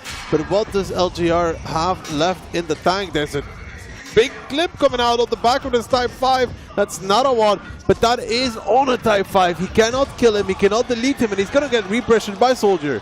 Yeah, you can see he is fully emptying his clip and now in a heap of trouble. Soldier is not reloaded yet, but it actually goes in his favor because the ability runs out, and with 2k HP down, LJR is in a bit of trouble. A bit of trouble is an understatement at this point because Soldier picks up another one in that Force B. He did get the clip against the Type 5 like we said, but he couldn't kill him. So it's just damage into the void kind of, and damage is what is being dealt right now. They do finally find the first kill for LJR. It's Kong Bai going down, and the second one to follow up, but the HP lead has been building. In the meantime, it's 4,000, and most importantly as well, they still have a very healthy Force B, which is a very powerful tool late game with a high level ability and 6 shells that is now moving in. While he only has 3 available at this moment in time. And LGR, they're trying to do the damage here. The 140 still alive, so big Inspire coming out as well, but they just don't have the number of the guns left. They're playing a 2-on-4 right now, which is just really, really hard to come from. They need to somehow kill Handsome and Soldier to have any opportunity. Yeah, you can see Handsome has reloaded, but now the 140, not really with an angle for him. He has also some cover. The IS-4 doing a good job surviving, and he is tucked in between multiple racks of other tanks. The Mouse now pushes in. The 140 having a great time, but it's just not enough guns in the game anymore. No, they really needed to kill Handsome there to even have an opportunity. And now Returner getting pushed by Soldier. And it's the dying moments from LGR in this tournament. 1 round here, 1 round last weekend. The big ram comes out from the Force B as well, pinning him into the position. And as a result of that, it is going to be GCAT picking it up 4-1. Miracles didn't happen. Happy faces there, but no surprise for us. We all predicted it going that way. Good stuff here coming from the home team, GCAT. I think it was fairly convincing aside of that 1 round, where it also was kind of well done by them. They just executed some details, maybe not to perfection. I think everyone is pretty satisfied, so good stuff for them. How do you think, could LGR do something different to take some more rounds? I mean, you can always improve if you're losing, right? But Daki, do you want to bring up something more specific for this Pilsen round? I think in this Pilsen round they just got beaten on positions again. Like GCAT is taking positions pressured up in the village to crossfire the cap, and not only that, they have 6-line crossfire as well, and they also have the field crossfire at the same time. Like they have a tank push into the field early, which is a result of that as well, and because of that, there's too many crossfires on this cap, so LGR needed to either pressure middle quicker onto that D50N position, or at least fight field to eliminate some sort of a crossfire, right? Yeah, and now you can see GCAT there taking a bow. They are pretty close to the trophy, but it's a long way for them in the lower bracket to still get there. The fans are clapping. I think it's pretty much what they expected. Everyone was in favor of GCAT, so pretty good stuff there from the home team. And yeah, I'm starting to get excited for the next match, but to summarize this one, maybe we can give a last shout out to the team from Thailand. It was a short journey for them, and I think it's also a short journey back home journey now. back, yeah. Thailand plane is ready to pick up them. You know, they could even take a high-speed train if they wanted to, right? It'd take a bit long, but... Yeah, maybe. But some sightseeing along the way. I mean, they could leave today because they're not playing tomorrow. They said it in the video, right? GCAT said the teams that are eliminated have the nice city of Suzhou to take a look at. We went actually yesterday, Ducky and I visited some gardens, some pagodas, so maybe that is something that LGR can catch up on now. Yeah, for example, tomorrow. Or they can watch the winner. Or they can, you know, have in-ears and just tune into Twitch.tv's live from all the tanks and listen to the stream while they're walking around the city. Yeah, for sure. But I hope they will stay as positive as they are, and I hope they will train hardly, and maybe in the next years they will show us more interesting gameplay, more rounds taken. Yeah, for sure. I think it was pretty good what they did in some of the rounds, but like the majority of them was just like the middle and the end part. There was just lots of execution problems. I mean, I think we're going to disagree. If Louis was here with his bench players, they would have probably not won a single game. Yeah, for sure. I think we really have to highlight how dominant LJR was compared to the other teams. There was only one team that really met them, also in the finals, reaching to a tiebreaker. But today it was not enough for them. Today it was indeed not enough. So we will not be seeing the second round of Pilsen. But I'm not sure if this was convincing enough of a GCAT performance, because we talked about it, Nika, that they're going to have to play against a... So you think they could show their best, and right now it wasn't so cool. You know, they're not going to play an easier opponent. And this wasn't as clean as it could have been. But we will see this team in the next round, and maybe they will improve something in their gameplay. They will have 3 matches before it. We'll see. It will be tough for sure, because it will be some European team, but it is what it is. They could play better in the group stage. Let's see if we replaced Phil as well, apparently. Unbelievable. Unbelievable. It's a surprise for me as well. Is it? I mean, I'm always a fan of some expert analysis, right? Okay.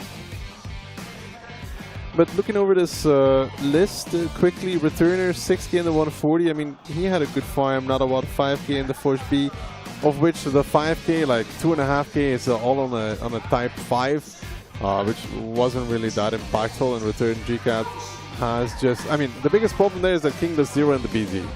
Right, it's kind of the problem with going on the cap and allowing yourself to be isolated from numerous angles. There needs to be the plan A and the plan B, and right now they had a plan A and just plan A. And meanwhile, we have a new MVP, Rico. So yeah, they're really just using up all the assets while they still can, you know. Yeah. Okay, so seems that we are not alone with you, Ducky. We have a guest here. Can you please introduce yourself? Hello to everyone watching the stream right now. I'm Alio Pasta. I play Apex server and the NA server. I currently play in a NA team called Bench right now. Oh, so did you guys lose against LGI? In the qualifier, Apex qualifier? Yeah, we did. Yeah. What was the score again? We lost 5-3 in the upper bracket, and then we lost 5-2 in the lower bracket. what do you think about LGR gameplay in this tournament? Actually, they got beyond my expectations, actually. I really expected them to play tie with Triple MC from last year and 2023 as well, but they really played up to my expectations. it's kind of sad because I actually watched a lot of replays they were watching in their training rooms. And it's not like necessarily they're like not playing that bad. It's like it all comes from like less experience. You know, like Apex server doesn't have that many weekly tournaments or like any on-store tournaments. So yeah, I think it's not like really they can really control about the experience part. So what you think that Apex server needs more trainings to do better? Trainings, yes, but mostly tournaments. I think tournaments, yeah. So more tournaments will bring you more experience. Yes, yeah, I totally agree. I mean, if Bench qualified, you could have trained against Bench at the same time. You know, Bench and A versus Bench APAC training against each other. Some vicious circle going on. Nah, we're friends with each other, so we like when like Bench APAC people first came in, and like all the Bench NA people were originally in our like Discord server. They were like, oh, it's MMMC guys in our team, and then we lost, unfortunately. Yeah, well, I mean, on paper, you guys had the most experienced team, right? Yeah, we were the most experienced team in the entire APAC qualifier. Yeah, on paper, we were the favorites as well. It's just a true shame when you see the favorites lose out. Yeah. So are you preparing for the next year? Will we try to compete for the spot? Unfortunately, next week I'm doing my Korean mandatory military service. Oh. How long is it? 1.5 years, 18 months. Send Niklas instead of you. He could use it. As far as I know, you can do it in any moment when you want. Yeah, but my mom is like telling me to get out of my house as soon as possible. But Ma, I want to play World of Tanks. Yeah, I want to play World of Tanks. I want to play tournaments. I want to like come here and chill in more events. But yeah. Okay. How do you think which region for you is more complicated, NA or APAC? In terms of like gameplay or gameplay, I think NA is definitely more complicated. Like only in APAC, there's like only 4 competitive teams, should I say, but not really like competitive compared to like NA and EU. But NA, there's Stack, there's Dopamine, there's Verbology as well. Very 3 very good teams. I wouldn't include ourselves because we're like kind of. I mean, you guys have upset from time to time. Was it? Did you beat? Okay. So thank you for your input here, and I hope you like staying in China. Yeah, thank you and very much. And good luck with your service. Thank you very much. I really enjoying my stay here. It's a great honor to be up here. Thank you. Yeah, thank you. Okay, so we're continuing. What's our plan? Oh, okay. Seems that there will be an interview for the stage. 很美。然后我还知道，就是在整个的这个赛区里面，他们有特别的去邀请到苏州的一个苏秀的老师，为大家所有的旗帜以苏秀的方式进行呈现。你看到第一眼看到苏秀的旗帜的时候，你是觉得什么样的？ To show you some performance of the city and how do you feel? 很漂亮，对吧？ Very beautiful. 好，那我想问一下，其实呢，我们在今天的首场的比赛当中呢，是 And in this first match, you won 4 versus 1. 今天这个成绩是你预期的吗？ And is this within your expectation?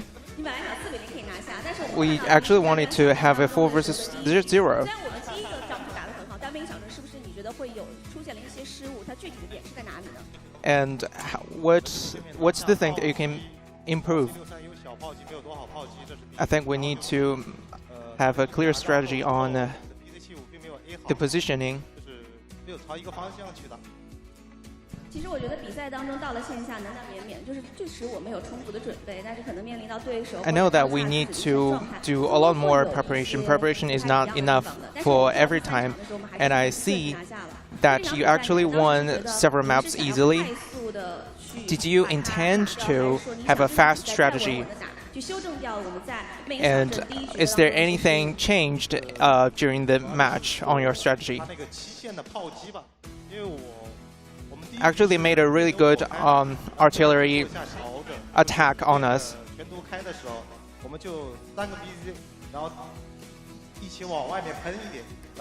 And that really surprised us, so that we made a small mistake on the first time, but later we did better. And so in the third match, you improved your strategy against the Thailand team, right? And I have a personal question for you, actually. I know that you are actually a superstar in Chinese server, and how do you feel about in this game? Do you think you did a really good job?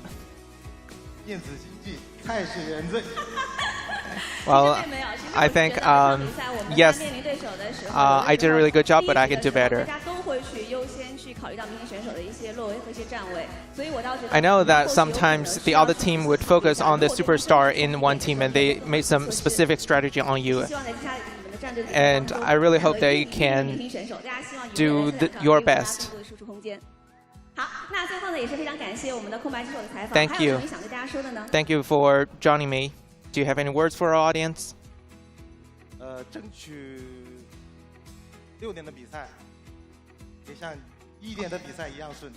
I hope I can do really smoothly in this year's job, in this match. 那我们稍事休息，精彩比赛马上回来。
他们说我很有个性，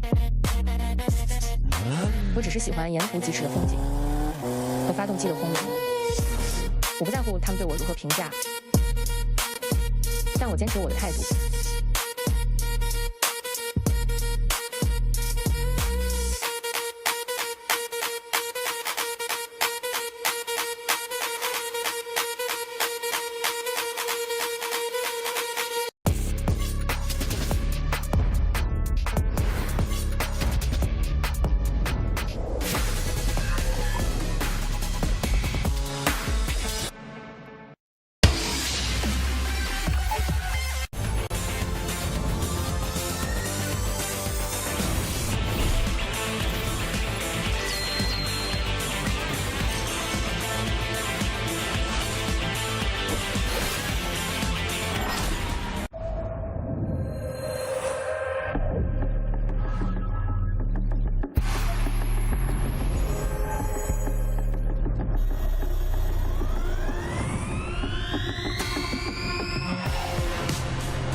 This river runs from a stone.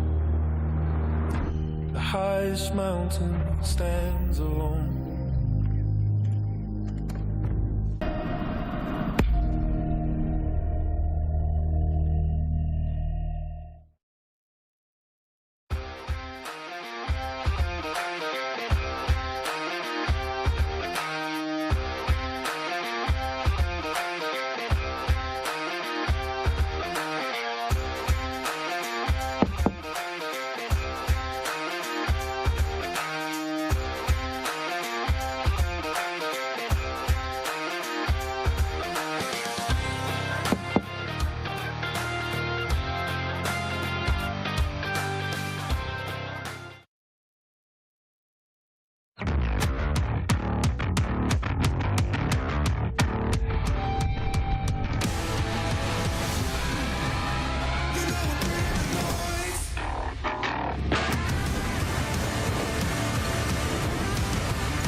Hello， 欢迎来到我们的赛前助阵环节。站在我旁边的是2072的齐锅，来先跟大家打个招呼吧。大家好，我是2072的齐锅。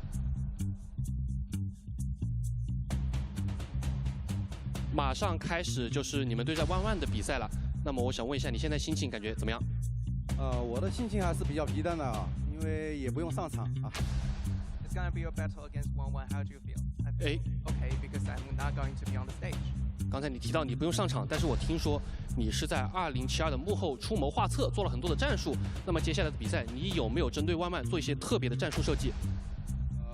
给他做战术套餐嘛，肯定是有的啊。前面2张图还是给他搞点套餐。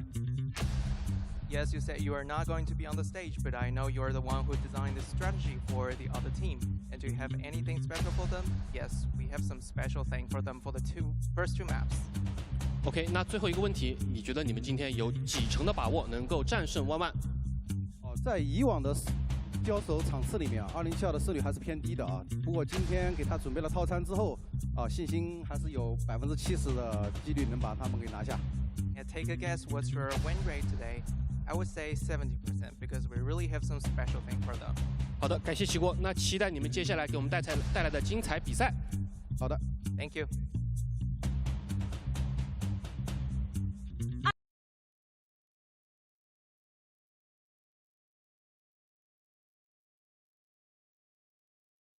我们虽是世界赛场的新人，但不为学习而来，只为让这个赛场记住一个新的名字。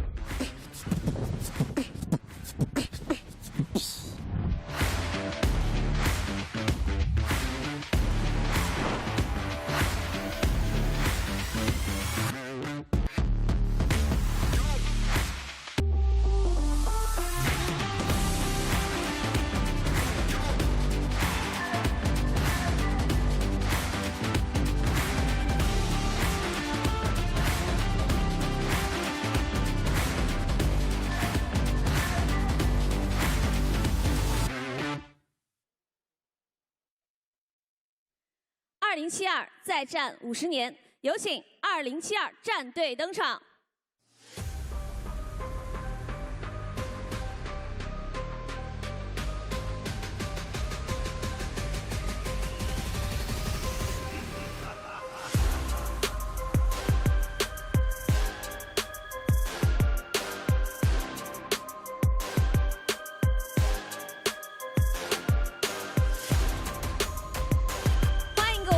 有请前往对战席做最后的赛前准备。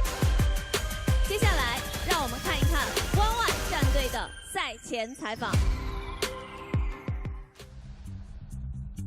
Hello， 欢迎来到我们赛前助阵的环节。现在站在我旁边的是11的静一选手，来先跟大家打个招呼吧。大家好，我是来自11战队的静一。We have 静一 from 11 here。那还是同样的，第一个问题，你现在感觉心情怎么样？紧不紧张？我感觉很开心，然后有点小兴奋。And how do you feel now? I'm very happy, a little bit excited. 那么你认为11今天对战2072，你们的胜率有多少？我觉得我们至少有80%的把握。And what's the win rate for you? I would say 80%. 那么还有最后一个问题，你有没有什么想对2072你的对手今天说的？我想说，刀太锋利，马太瘦，你拿什么跟我斗？早点放弃抵抗，回家休息吧。Any words that you want to say to your opponent? I would say just give up the resistance. We will win in the end. 好的，感谢静一选手，那就期待你们接下来给我们带来精彩的比赛。接下来让我们把时间交给舞台。Thank you.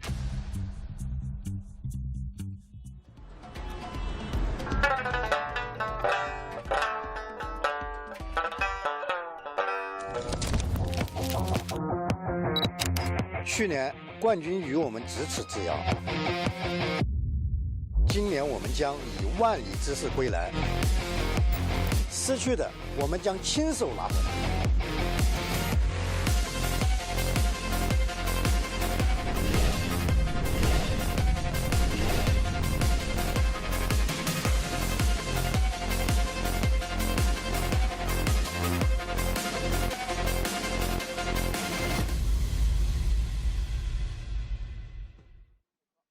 一往往无前，始终如一。有请 ONE 战队登场，有请。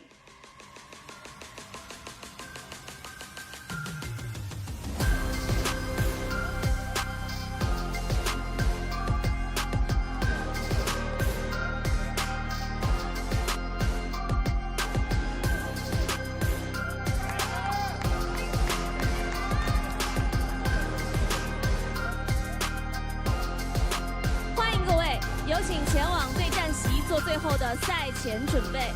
本场比赛由2072对战ONE，吴越争霸进化2025。接下来，让我们把画面交给评论席。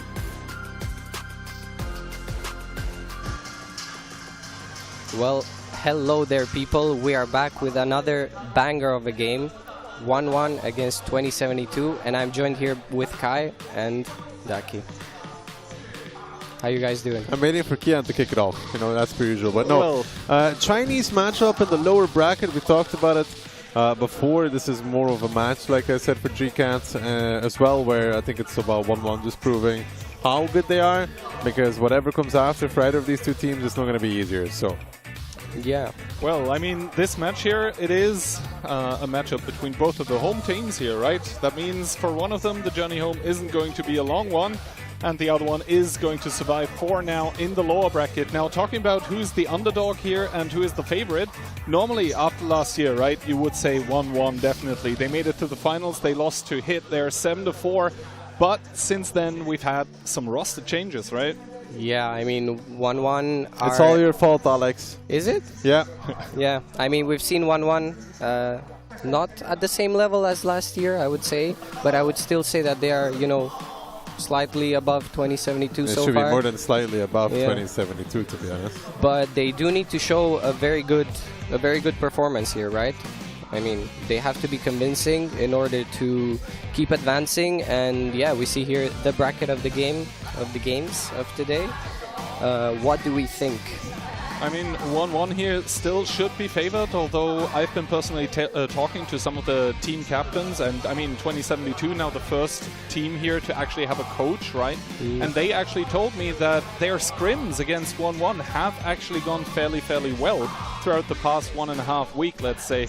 So let's see how this lineup here of 2072 is going to be performing. They have selected those 7 players as their starting roster for today. It's going to be Twists, XZ Max, Jipeng, Mission, Haonan, Cousin, and Elysia. I mean, they're playing off against this 1-1 team, which you could say the main missing man there, you know, would be D13. Absolutely. I mean, they got a look-alike. They have his twin brother. I mean, you should ask Alex about it, right? He was hanging out with D13 earlier. Yeah, we were having some good time. I mean, he's not playing in the team. Neither are you. Huh? Neither are you. Maybe next year. Exactly. Huh? Yeah.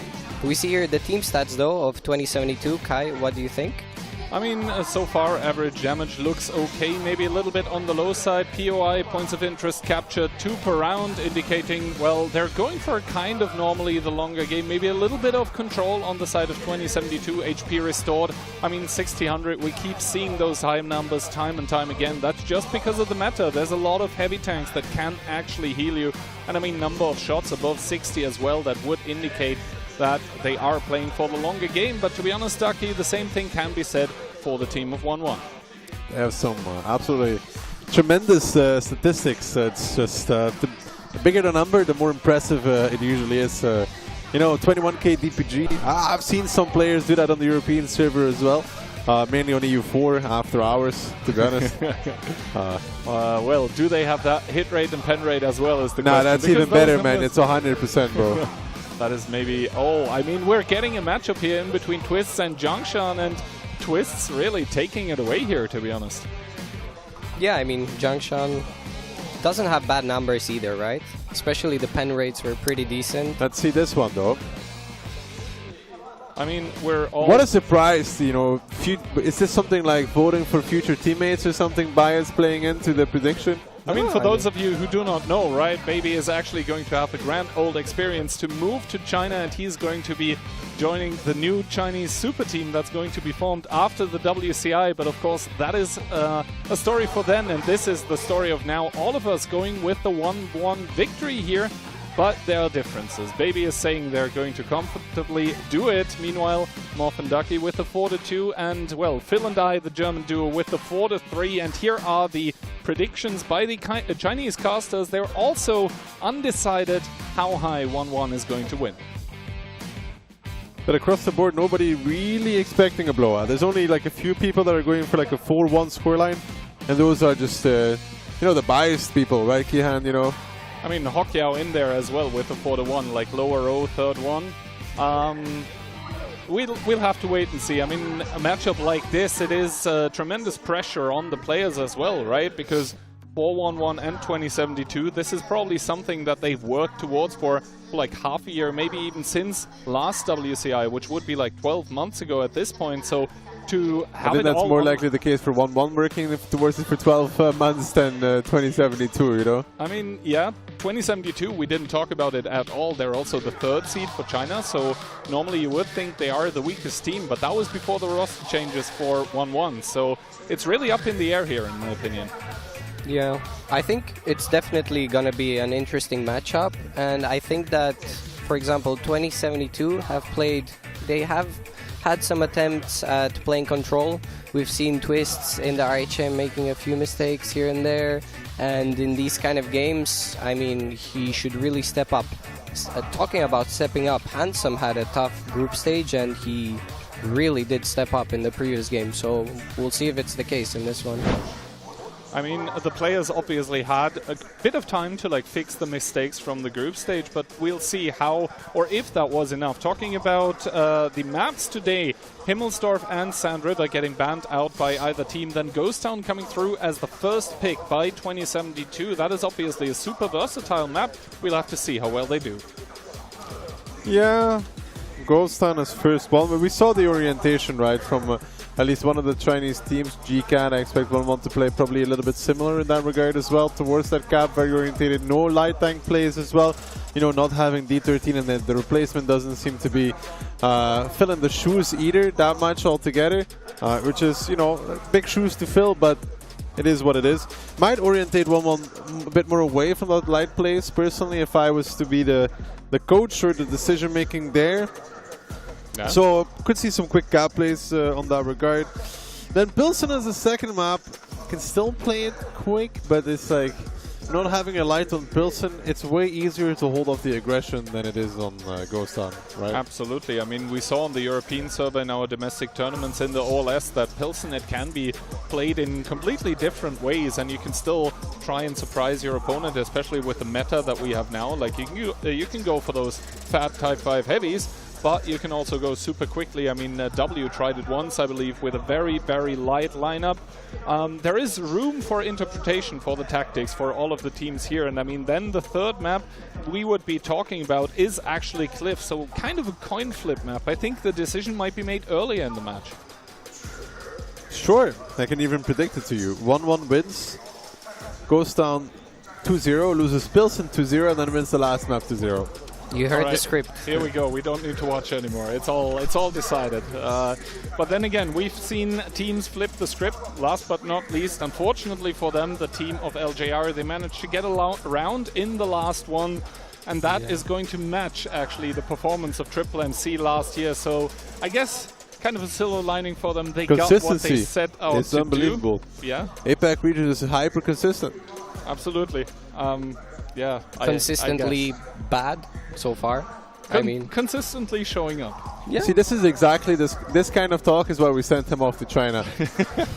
All right. Yeah.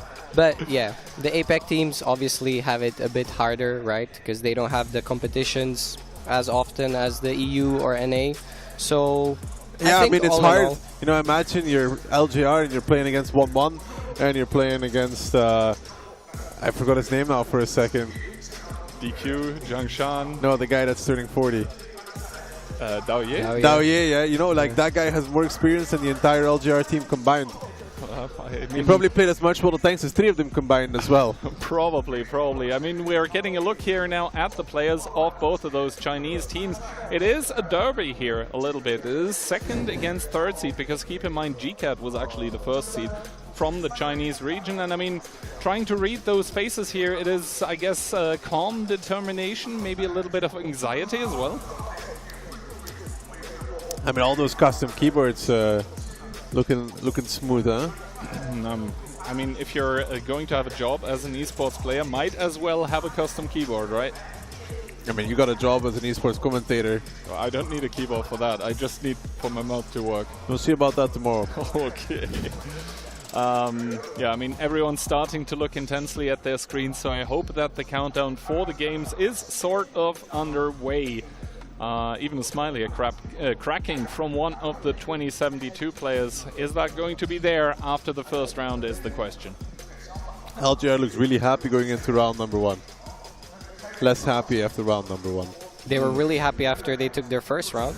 The last one as well.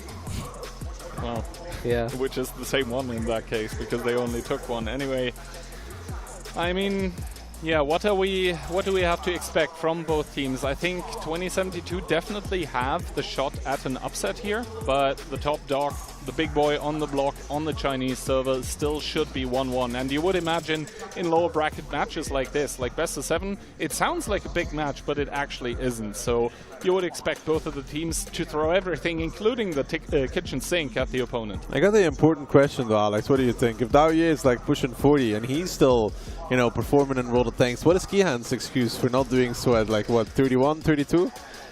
Maybe he likes casting more, right? Absolutely. Daki, I wouldn't miss out on any chance to be casting with you.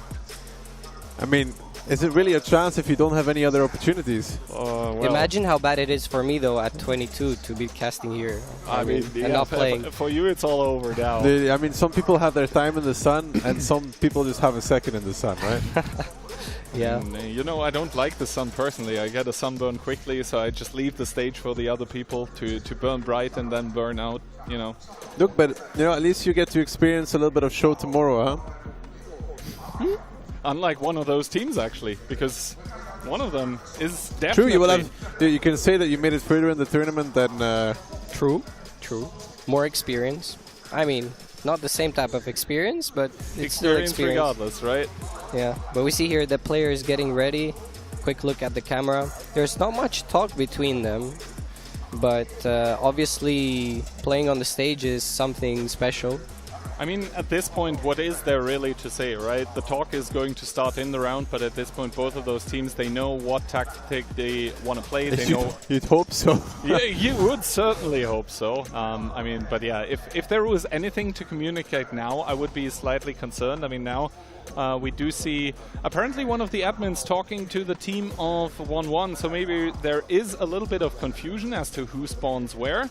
Hopefully that'll be kind of resolved soon, but the rest of the players seemingly unfazed by this, just waiting for it all to start. And I want to get the joke in right here. They are truly on the seat. Yeah, they are. One of them is not going to be in the tournament anymore after this game. It's actually, who do you think the Chinese crowd is rooting for? I would imagine they're rooting for 1-1, to be honest, just because it's the more well-known name.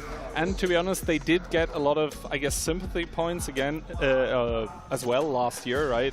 That they were actually able to take it up with and against the European teams. So I would imagine the heart of the crowd right now is beating for 1-1, but I think 2072 really have the opportunity here to win over some of the hearts and minds if they manage to actually make it in towards the next round here, because I mean it's far from over if you win this match. Then again, we've seen OLS Season 2 W, I mean they spawned in the lower bracket because of not a lot of performance. Don't worry, they're going to spawn in the lower bracket later on as well. I mean, Ducky once again spoiling the script. What can you do?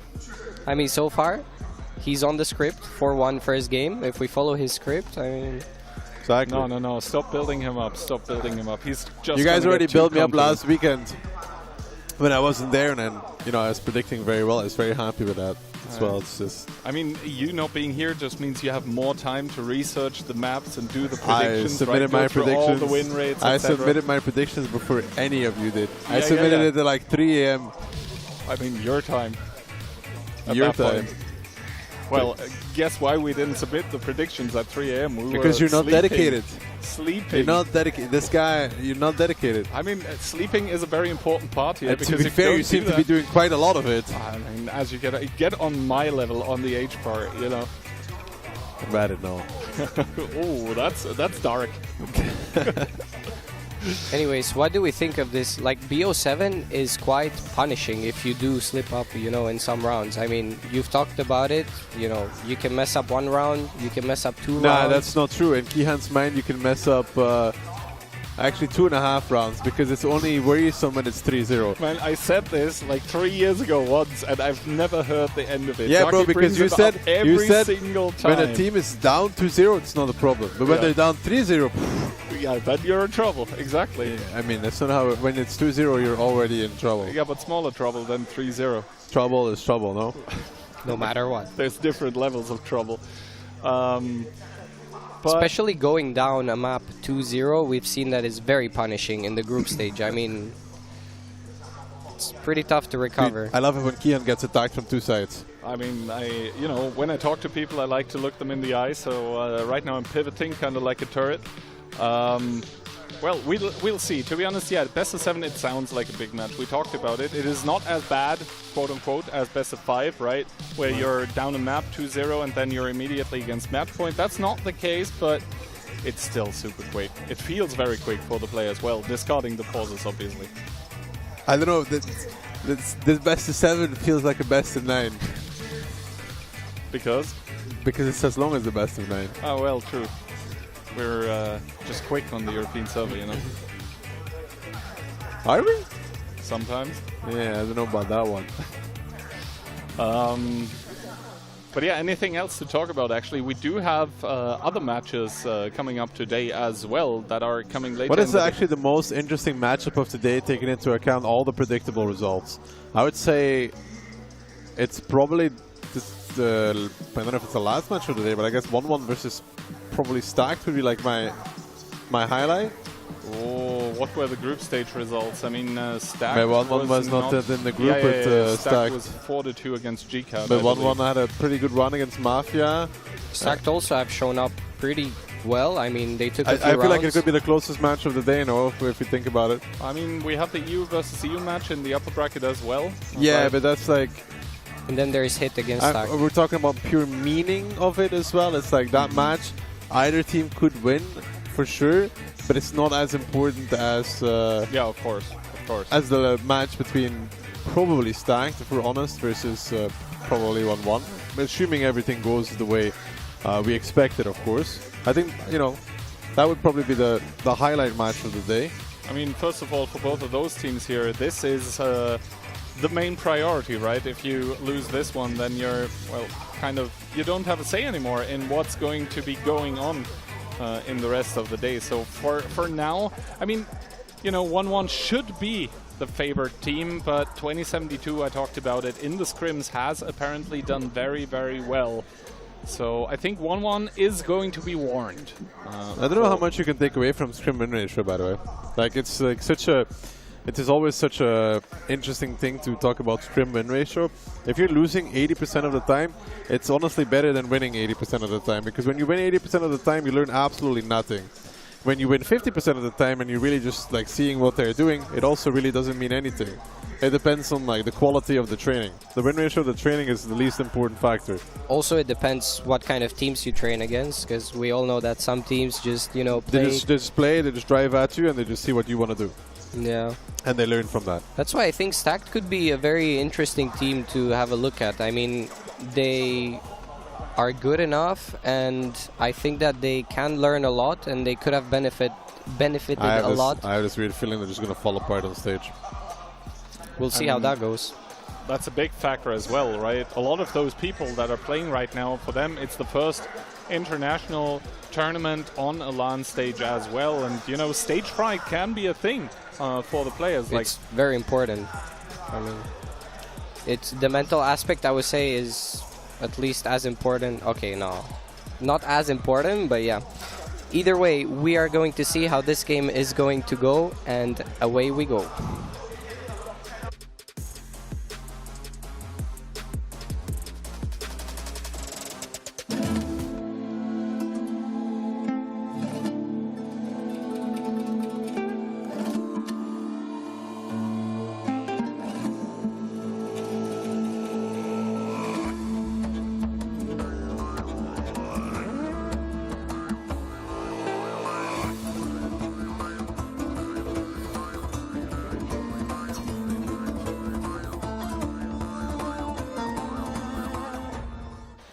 Ladies and gentlemen, the first round in between 2072 and 1-1. It is a Chinese derby here, and 2072 are coming in with quintuple BZ75, so flying high the flags of their country, together with a 140 and an E100. In return, 1-1, more balanced lineup, double strike tank with the CS and the Leopard Batshot as well coming out, a light tank times 2. 140 and E100, so a little bit of everything. A little bit of everything, and to be honest, the E100 is kind of interesting here because normally the teams are selecting those Type 5s more than anything, as we do see the crowd getting a little bit hyped up, and here the T100 from the team of 1-1 immediately picking up the strike. I'm pretty sure he also hit that one, as Elysia in the BZ75 is going to come around the corner. Big shot, big hit. He does get punished for it though. And immediately already 2072 driving through. They said they had some special stuff lined up. Let's see how this special stuff is working out for them as Kazan rounds the corner as first one, taking the damage, 904 to the face. Yingji is pulling back all together in that E100, and now these BZs are going to continue going. He's getting crossfire on towards the C100, but the big strike coming out as well. They're trying to boost out of it. That one hitting home in all 4 targets. That's a lot of damage. And how about a little more as these BZs are in a crossfire right now. Daoye in trouble in the T100. He goes down. Yingji also in trouble in the E100. He will fall soon. And only now does actually 1-1 get ahead in HP. But they're down 2 guns. Indeed, the T100 and the E100 have both been felled, and now all of a sudden it is a problem here for the remaining 5 tanks of 1-1. They do have more HP, and they do seemingly have angles of fire in towards it, as well as the Leopard 1 is getting punished for the peaks here. Another tank on the side of 2072 has fallen in the meanwhile, as Jiangshan goes down towards a 2-shot. Cannot really stay unspotted. The arty strike on Twists is not going to do much. He's still very healthy. Ooh, they do find the shots there on the CS63. Yangshan going down. XZ Max in trouble now, getting repressured by Leech, but he hits a shot out. Jipeng and the 100 kind of out in no man's land as well. The HP not good for 2072 whatsoever, down about 3,000, but number of the guns is even at the very least.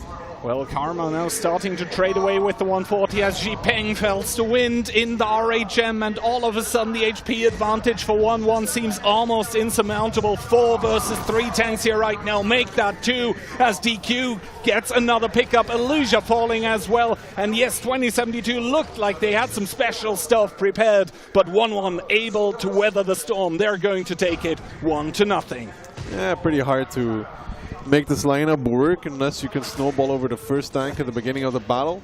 They would need to find that E100 in a bad position. They didn't find that initially, then they got the T100, and the E100 tried to go for the K-line, but took a lot of damage throughout that battle for this with the BZs. And of course the strike hitting on 4 targets is pretty rough. I mean, strike hitting on 4 targets is like 1,800 damage right there. That's almost a complete Batshot clip as well, if you come to think about it. So yeah, the home team of 1-1 is going to take the first point in the battle here. And in my opinion, we could really see what they were talking about, 2072 that is, when they were saying they had some special stuff prepared, but it seemingly wasn't working out. I mean, maybe it worked in practice. True. Maybe it worked in practice. Maybe the team of 1-1 has since adopted, but good start coming out for them here. And I mean, 2072, are you faced by something like this, do you think? Like, you come in, you're very convinced your stuff is going to work. Both teams are actually, we heard the interview, and then something like this happens. Yeah, I mean, it must be tough. I mean, they had good initiative, they went for it, but as Daki said through the round, it's very hard unless you can keep snowballing with that setup. And we saw that a team as 1-1, they are prepared for it. They play control, and they are spread out. They know how to react. We saw there Daoye getting kind of stuck with the T100. It was also quite interesting to see him play the light tank. But he shouldn't really get stuck there. He should be able to pull back to the bush line, accept the damage and fade. Yeah. To be honest, like, there was no pressure on him. I think he could just take the shots from the guys in front of him and run into the bush line. They knew there was no light. Yeah. But yeah. If they don't catch the T100 there, they don't even get close to it. Do you think 2072 are going to try to play a bit more control, or? Yeah, it looks like they've went to Fugo's hotel room and asked him for some strats, you know? I mean, the thing is, because they don't work, or? No, they're experimental. The thing is as well with Did you see that, how he's throwing his future team captain under the bus? No, I was just trying to understand what you meant. Not even the team captain. I mean, he might just be making strats, you know? Apparently, Fugo strats, they don't work. You said it. I was just trying to know, like, what you meant. But it was the first thing you thought of. Maybe. Maybe not. I mean... It seems like Daki woke up and chose violence. Today, at least, I appreciate it. Not against me, but against Baby, you know? I mean, the intern has to take the hits, right? Ex-intern soon, yeah? Soon? Not yet, though. Not yet, though. Used to be a washed-up Wargaming employee, now you're just washed? I guess. We'll see how it goes next year. Stop beating the man when he's down. But, yeah, talking Gotta about... beat him while I still can, you know? True. I mean, you know. But yeah, talking about this and being down around is 2072, and to be honest, it didn't look so great. Like, you could see where they were coming from, but like the focus fire as well on towards T100 or E100, it wasn't that great. Like, both of those tanks took a terribly long time to go down. I think the problem with these special strats is that you're running into the... It works amazing, it doesn't work, and you could lose 4-0 before you know it. Yeah. Like, you can cook all the special strats you want, and then you run into the one scenario where you're like, oh, this works if they do this and that, and they play something completely opposite to what you expect, and you're like, bro, we watched all their replays, and they don't play like this. I mean, is this what we paid €1,000 for the scrim replays? Not saying that they would, but, you know, in case they would have. They could. They could. They would not, but they could. But yeah, do you adapt on the fly now if you're 2072, or do you just go with essentially what you have? Like, if you see that 1-1 is completely playing differently, I mean, the thing is, if you want to adapt to 1-1 is playing, you just play a similar lineup, or you make a better push, you know, like you go for the cap or something. But nothing stops 1-1 from also playing cap or something else. You know, they just play with double light, Leo, CS. Even 100. Can they though, right? Is the question. Because I mean, I feel like they're more likely to. I thought they would play less lights, not more lights. You know, now they played with double light with Daoye on one of the lights, but you know, you should leave the lights to the zoomers. W have plenty of those. They have more zoomers than Unks. Yeah, true. I mean, who's the oldest guy on W actually? Is it Jackafa? And he's like 25. He's not like. Okay, that's going to sound so old when I say it, but 25 is not old in my opinion. If we reach the stage where 25 is considered, you know, old, then but yeah, I would guess Jakefa, Frugo is 26, Jakefa is 25. Okay. And then you've got, you know, the new generation of Klurf, Ios, Squeezy. You're so doomed. And then, of course, we've got the old guard in the Polish teams, but that is something for later. Yeah, coming into this one now, I mean,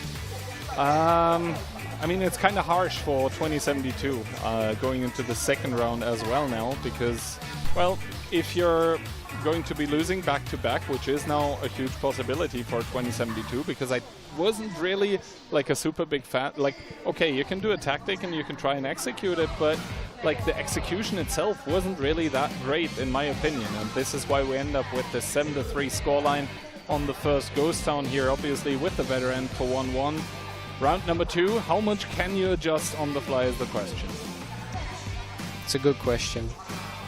Very good question. And I see that Pilsen is the next map as well, and I would say that they're pretty similar. First we need another battle of Ghost Town, you know? Yeah, but I'm just thinking, you know, Pilsen is also a similar style map.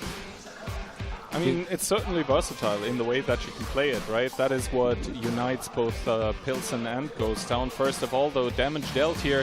And we can see a lot of those 1-1 players really having a grand old time and doing a lot of damage, but that is also due to the fact that 2072, they really did bring a lot of HP with those BZs. Yeah, I mean, for a while there, you know, they took a 4-man strike to the face, and I think they were still up on HP. So when you play double light, Leopard, 140 CS, Bat, they're all low base HP tanks, right, compared to those BZs. Yeah, Jing did a lot of damage. I mean, he was the first tank that they pushed, and it was not bad. Yeah, if you think about the fact that the E100 and the T100 both were getting pushed first, I mean, of course, a lot of the damage from Dao Ye is going to be coming from that 1800 strike, but yeah, MVP of the round is going to be Wind, and I mean, rightfully so. Doing this much damage and 3.2k assist on top as well, that's a lot of impact to have in an RHM in such a short round. D13 would have done 4k damage. Well, he did 4.6, so he actually did better than 4k. Yeah, but D13 would have spotted 8,000 as well. Oh, okay. I see how it is. But yeah, that was the first round. We're, of course, soon going to go in towards the second one. And, I mean, if you're 2072, I don't think you try something like this again. Because they clearly said no. That's not what they said in the interview, though. If you listen to the interview, they said that they had special things for the first 2 maps, so... Well... Maybe those special things weren't it after all, looking at this first one. I mean, you know, fool me once, shame on you. Fool me twice, shame on me. Fool me twice, shame on you still as well. Uh-huh. For trying to fool people. Okay, yeah, true. It's not very nice. Now, can we make something from the faces of the 2072 players? I mean, XZ Max, he looks like if I need assistance in a back alley, in a dark street somewhere, I would pick him. True. Alex, translate. Not yet. That's what it says on I the need side. a bit more time. That's what it did really say 1-1 though. Oh, that I can read. All right. How come, huh? That was so useful. Yeah. We see here Jiangshan chilling. I mean, he's been in places like this before. He's been in situations like this before. And yeah, here's an anime girl, and she seems to be very excited more anime girls about WCI. Are you excited about that, Ducky? Absolutely not. Same here. 0.00. Weebs out. I guess we have it confirmed at the casters table here. What? Alex, Alex, Alex, what is wrong with you? Why would you do such things? The accusations going around. Oh my god. Unbelievable. Jesus. Well, I mean, the 1-1 players, that is the exact copy-paste same expression that we had before the last round here. So for them, everything seems to be going Did that okay. guy have his sign, this sign upside down? Yeah, and that was after GCAT 1 actually. So, well, let's see if the curse comes in later. But yeah, 2072, a little bit more agitated, I think, than before the first round. I mean, I think Dao Ye is just very happy that this is the best of 7, you know? Why? Because he doesn't have to sit there for too long? Exactly. All right, talking about round number 2, let's head right into it.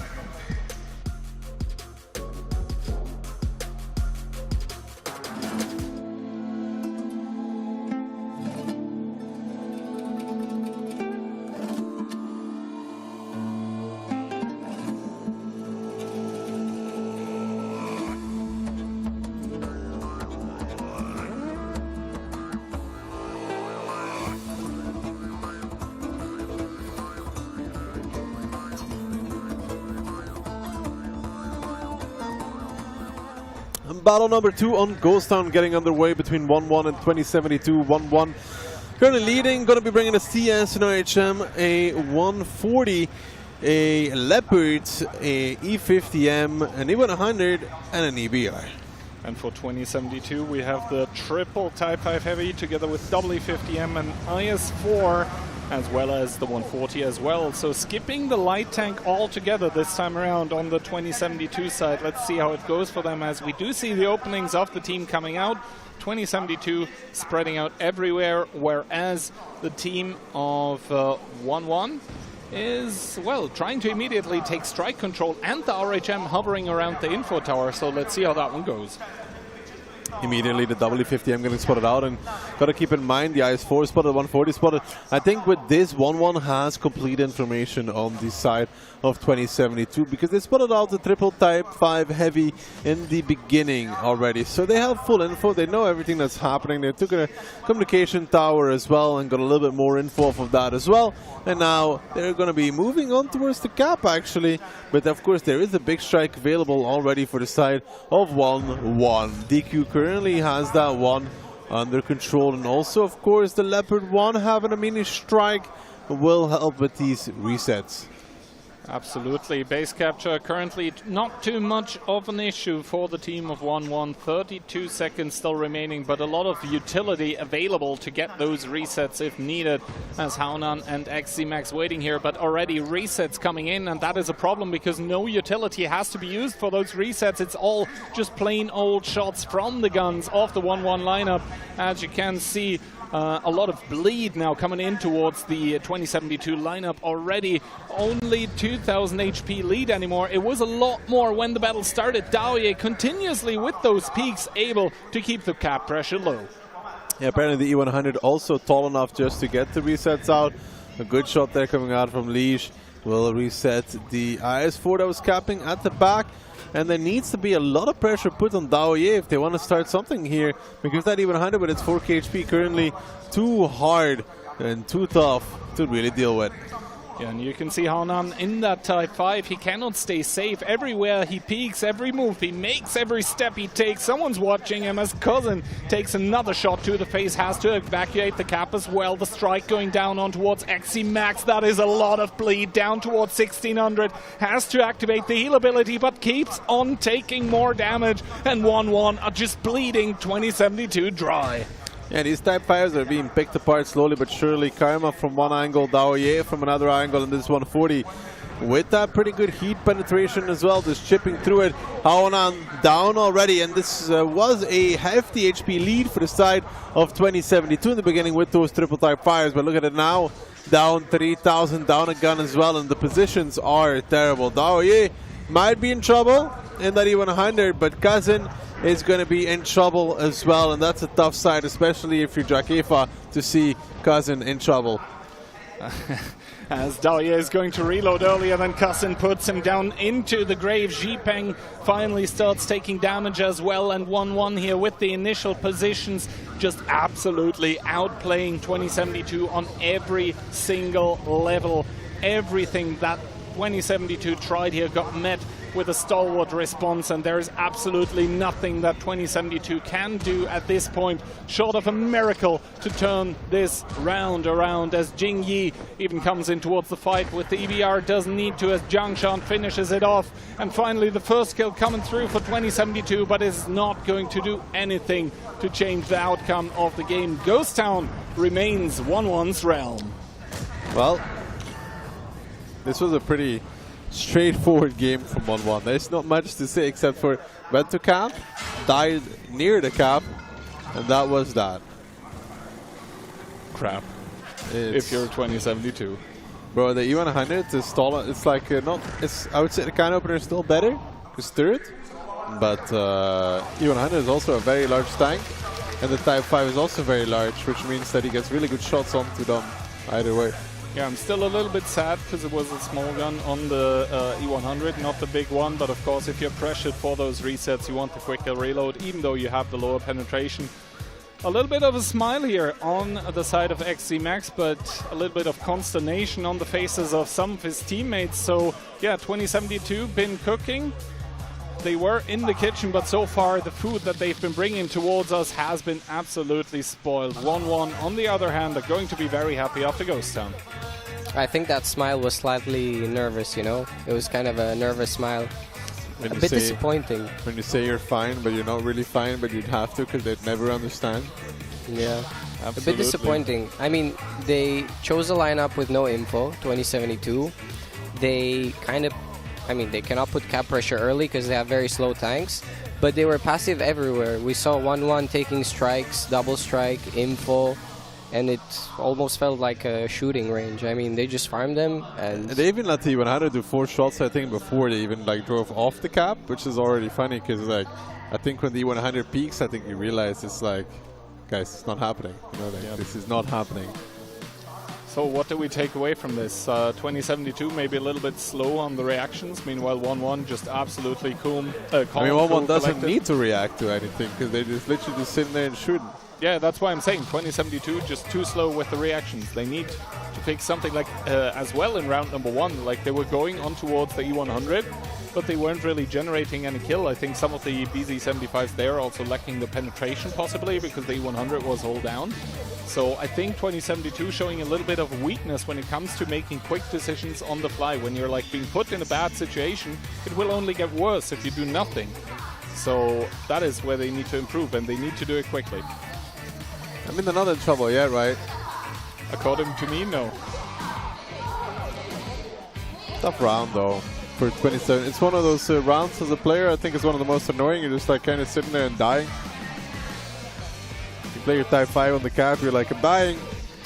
There's a 140 behind me. There's an E100 on the other side. Hello, Chief. Say what? something. Make me go somewhere. What are we doing?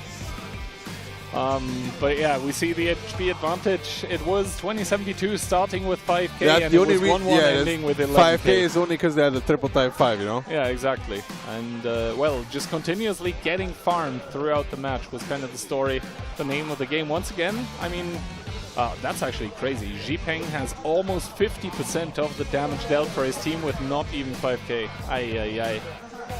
That's hard. That's hard to see. Oh, XC Max and Hound on both with 0. That's tough. Give the MVP to Daoye while you still can. Why is that? With the E100, just doing good peaks? Exactly. Showing to all the World of Tanks gamers that, you know, pushing 40 does not need to be the end. Viewers cannot see it right now, but Daki, he has such a devious smile on his face. But yeah, instead it's going to be Karma. That really was doing a good job as well. He did to get 100% pen rate in that 140. I mean, you could say it's easy, but then again, shooting frontally on the Type 5, sometimes it can be very, very annoying. So I guess somewhat deserved for Karma as well.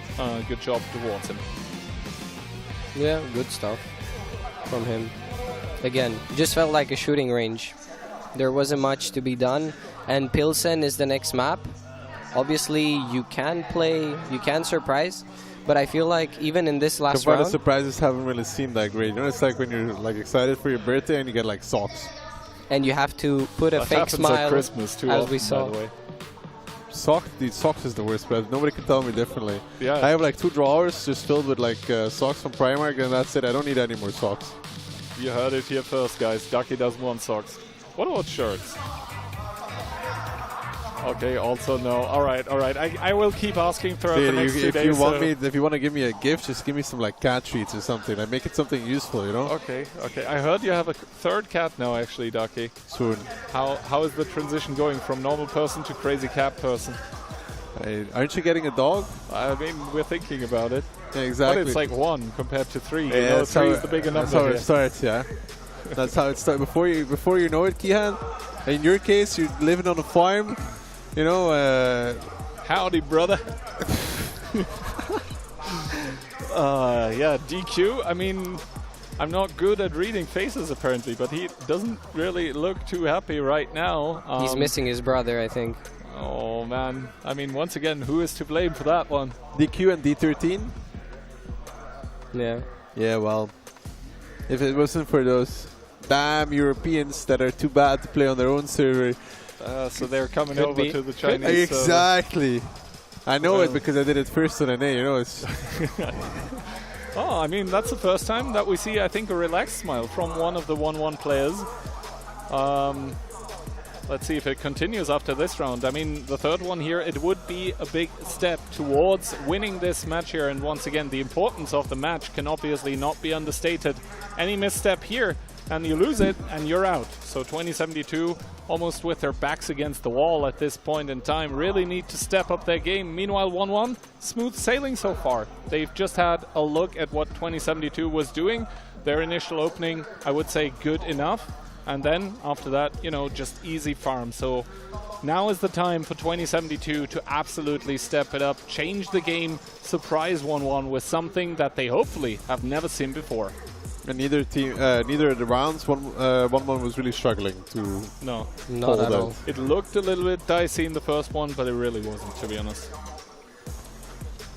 Fans are happy, holding up the signs. I mean, as I said, I think the heart and minds of the crowd here are going to be lying with the team of 1-1 just because of past appearances. But 2072, I mean, we need to see something from them here. So far, it's been, I mean, it was clear what they wanted to achieve, right? It was kind of clear where they wanted to go, but the path has been met with a lot of resistance. Let's see if that one is going to change on the next map. Take it away.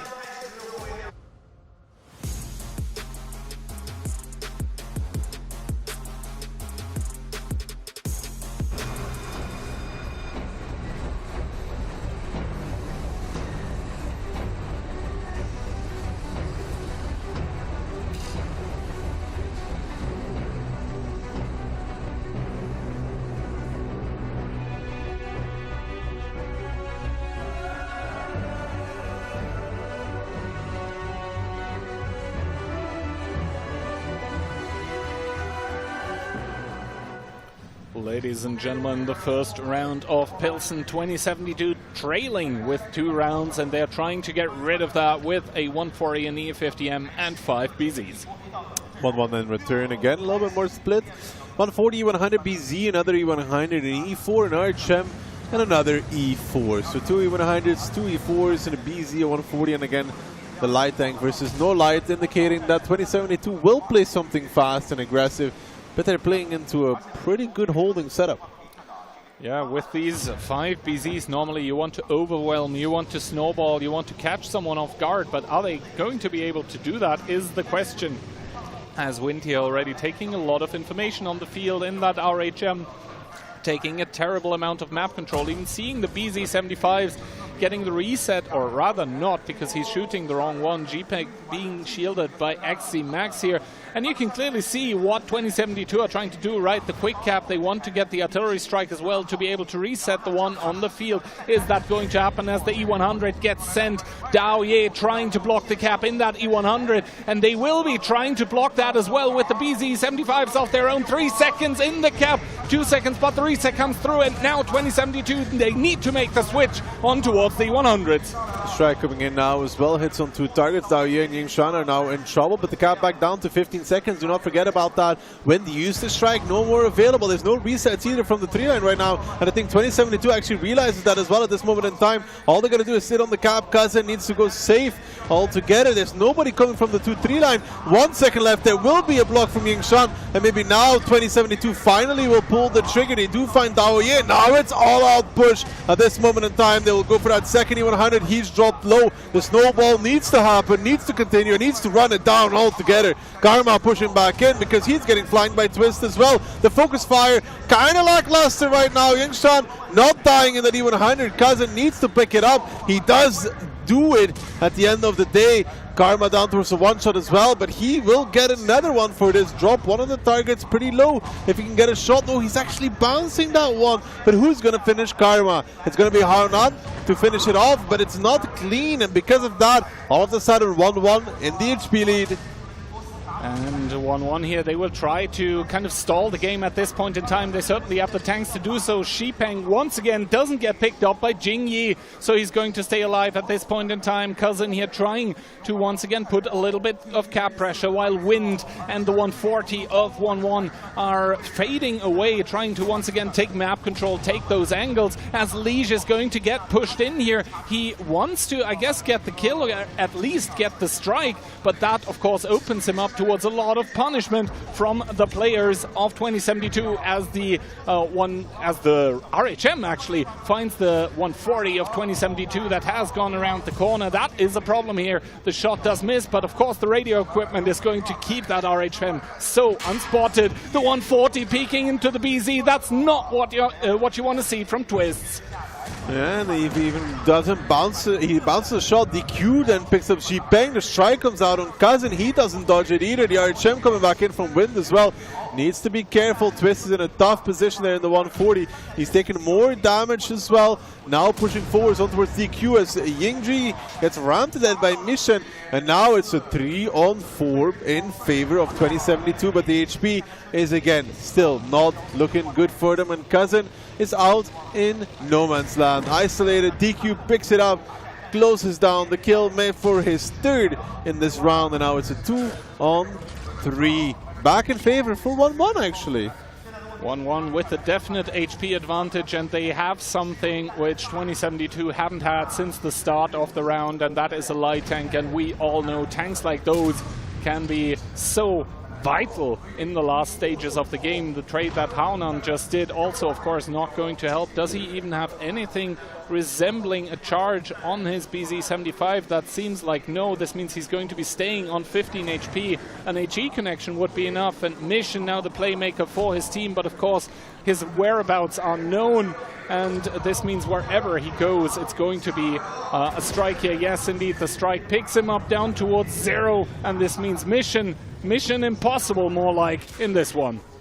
And that is a tough loss for 2072, because that should always be a win. It was actually a blind HE that reset on the cap initially, but even after that, when they pushed off, they should always be winning this game. Yeah, 2072 here definitely with the better opening, but 1-1 with the better end for themselves, putting themselves on towards a match point as well. And for 2072, if it hasn't been the case already, then now at the latest the alarm bells need to be whistling. Now they really are in trouble. Well and truly, and I think you can see it on their faces as well. All this preparation that has gone into this event for them, just to go down 0-3 against 1-1 immediately in the first match of the lower bracket. Gotta say, those scrims that went even was really good for them. It's paying off. Daki as honest as always, you know. I think it's a really good showing that training win ratio is only important up to a very certain point. But I'm surprised that they actually, you know, managed to throw this. I mean, also 1-1. That was an impressive throw. Yeah, 1-1 were slow, you know. 1-1 were slow to react. They have info, right? They did not take the strike in time, and it was super close. Nah, when they're shooting the guys on the ID strike, which he cannot deny anyways, instead of driving straight towards the strike. Yeah, exactly. I mean, you also have a 140, right? And you have an RHM. It gives you enough info for you to possibly drive towards the field and take it with 2 tanks. One should reset the strike, and one can also, you know, keep driving towards the strike. But it was just slightly When you see slow. 2 blocking, you cannot reset the cap anyways. It's like... Yeah. It once again felt a little bit like 2072 were a little bit slow with making the decision. Like, I think the push on towards the E100 came extremely late. Like, either you do it immediately or you do it later. I think they just wanted to make sure that the E100 is far in as possible and blocking the cap before they push, so he doesn't have an opportunity to pull back around the corner. But I think it's more like a shooting and focus issue at that point anyways. Yeah. And the other thing is, like, the push, it wasn't a concerted team effort. Even one of the BZ75s didn't end up pushing in towards the factory, but rather going around the factory, coming from the outside where he's completely useless, because the 140 that you have was on that area anyway, and he's going to be beating whatever kind of resistance is going to be there, because realistically the only target that you're going to be meeting is the RHM. So, yeah, once again, 2072 a little bit slow with the calls, a little bit indecisive as well, and then the execution also not stellar. And I think right now, 1-1, they don't have to do anything absolutely special. They just have to exploit the weaknesses and the mistakes, really, that 2072 is making. And I mean, who can fault them? It's working for them. If there was one round that they should have won, it was this one. That was the 4-1 that I predicted. Especially because the only way they get reset from the 3 line is if there's a guy coming close. So why are they hiding in the gap?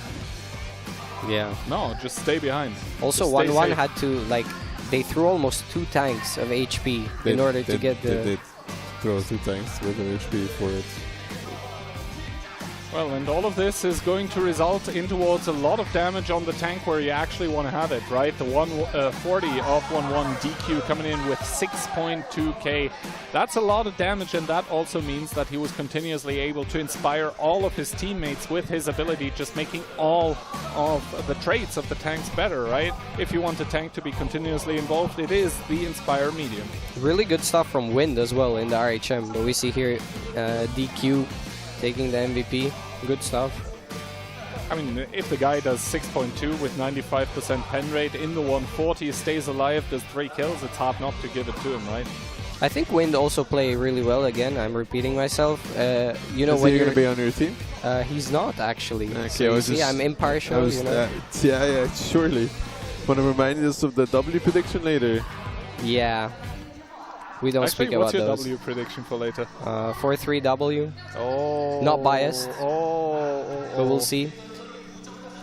It's gonna be interesting that we have Tundra as the first map, but we'll get on with that later. But Yeah, we'll talk about that one later. For now, the thing we need to talk about is actually the fact that this match might end up being cut short, right? 3-0 currently the scoreline, and 1-1 haven't looked like they're in the mood to be losing a lot of rounds against 2072 today.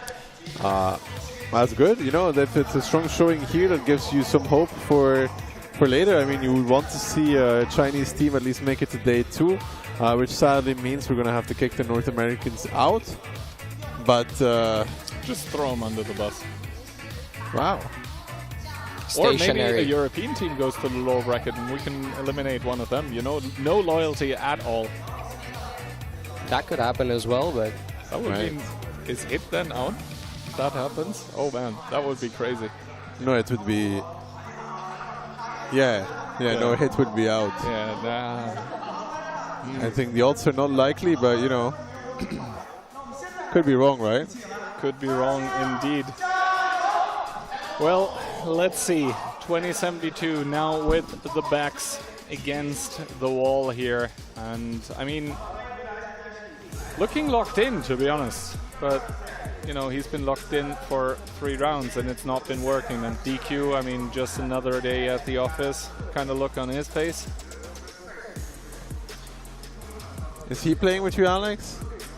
He is going to. Ah, that's why he wasn't saying anything. Yeah, maybe he's just thinking about you already, you know? Oh. Could be. Maybe you could share a room, you know? No comment. Are you going to share a room with Bunk Frugo? beds. I will most likely sleep alone. Bunk beds with Frugo on top. No distractions. Jiangshan playing with the water bottle there. You think we saw Def doing it earlier as well, right? In the group stage, he loved to play with his bottle. That sounds so wrong. I'm sorry. No, it doesn't actually. It's just a water bottle, Kian. Okay. All right. Well, I mean, what can we make from this? I mean, in theory, right? You can make from this that 1-1 is given a good showing, so potentially the next match, which they're most likely going to play against Stax, will be a competitive one. But we see that they are not. I mean, I feel like last round really showed that you can actually surprise them, and it was a close game. I would say it's more of a throw. But we will see if they can finish it off in this round. Away we go.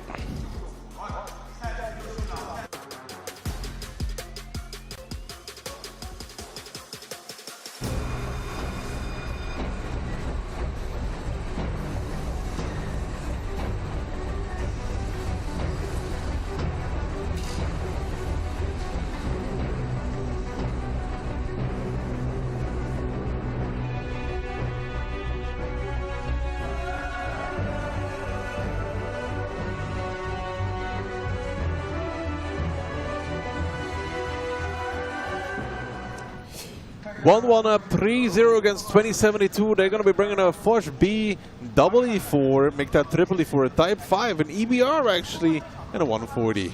And for 2072, looking into the abyss of tournament elimination, it is an RHM double T57, double Foch B, a BZ75, and the good old mouse. Those Foch Bs are going to have to play a very good battle of all the tanks to make something happen here. Let's see how this one's going to go. The RHM and the EBR are going to be meeting on the field here behind the keyboards probably, as Twists taking immediately 2200 damage. That was triple E4 hit to the face. Good preparation from 1-1, and I mean the times were dire for 2072. The times just about to become critical. I mean, if the EBR gets greedy here, he could even pick up this RHM. It depends kind of how Karma wants to play it, right? Might find a shot on the cross even. He sees, of course, the T-57 on the crosshair. Now the whereabouts of the RHM unknown, but of course the RHM on this kind of HP cannot repush as the artillery strike goes down in towards the EBR to reset him, and that is a lot of damage in towards the EBR of Karma as well, down towards 380, and the Foch B with 400 should be able to pick him up if he gets the gun to bear. Slides around, misses the shot. Karma able to make a getaway. Karma got a little bit greedy. He's lucky to be living at this point, but he's going to be living and loving. But in the meantime, 1-1 transitioned on towards the cap, but Yingshan is actually pushing off this one. Wants to farm that Type 5, and also at D1 there's a Foch B coming on towards Elysia, but the damage so far not really significant. DQ activates ability, he's peeking wide for this. Wants to crossfire maybe the 57 as well, finding some shots, but he's got to be careful because the ability running out, the shots are running out as well, and he's now forced to pull back, but will make it pretty much unscathed, to be honest. Not really any damage there worth talking about. I mean, talking about damage, Alicia in that mouse certainly taking a lot of hits, starting to heal up a little bit, but of course it is not going to be where he wants to be, as we see the RHM blind firing here on towards the Foch B. Wants to get some more damage, wants to get some more utility out of his tank, but is of course locked into the corner as Daoye and Jingyi starting to push through the middle of the map on towards Kazin, who's down towards 2,000, make that 1,400 damage, but Daoye doesn't really look that interested in helping his teammate currently. He finally is able to put in a big shot, and Kazin down to a one-shot. All this time, this HP deficit has been increasing. It's 5,000 for the side of 2072, and it just looks like this battle is not going their way at all. They're not really getting those Foch Bs involved the way you would want to see them get in there. Now Michen driving to the open, Xipeng trying to get something going as well, but they find a kill on Daoye, but that's an acceptable loss for 1-1 at this point, you would say. Taking a look at the HP, they're starting to come kind of closer here, but another kill coming through for the side of 1-1, making it 2-1 in that department. Elysia also falling, only 4 players alive for 2072. Clinging on, trying to do something against tournament and elimination, but Eximax falling as well. And 1-1 look like they're really and truly on victory street here in this lower bracket quarterfinal. Xipeng with a last hurrah gets shot down. 2 players remaining for 2072. Yeah, that was a tough one for 2072, this whole match. 1-1 showed up and had all the answers to all the questions asked. And will take a very convincing win. Promises for the match they're going to play on later on in this lower bracket. 4-0 for 1-1 in their domestic matchup. And as a result of that, they do find themselves continuing on in this lower bracket. And that's exactly what they needed. That is exactly what they needed. I agree with you. They needed a confidence booster as well. Because let's be real here, the group stage last time around, last weekend, it wasn't kind to them. But then again, which opponents did they have? Mafia. They had a really tough group, like really tough. It was kind of the group of put death. put 1-1 instead of GCAT's place for 2072, and who knows what's even like happening there. To be honest. I think if let's put it this way. I think if it's 1-1 instead of GCAT against W in the first match, I could honestly see 1-1 win that and end first in their group. Well, let's see. First of all, handshakes coming out. 1-1 saying goodbye to the team of 2072 that they have just eliminated from the tournament. And so for one of those Chinese teams, the journey is going to continue. But for how much longer is, of course, the question that remains to be answered. The first test for 1-1, well, they proved that they can do it, but can they do it time and time again? The road is going to be a long and bumpy one, the trophy in between them, but so far they can only look at it. Yeah, but you know, they get to smell it as well. Maybe it still smells like Monster. You mean the drink or the player? The player.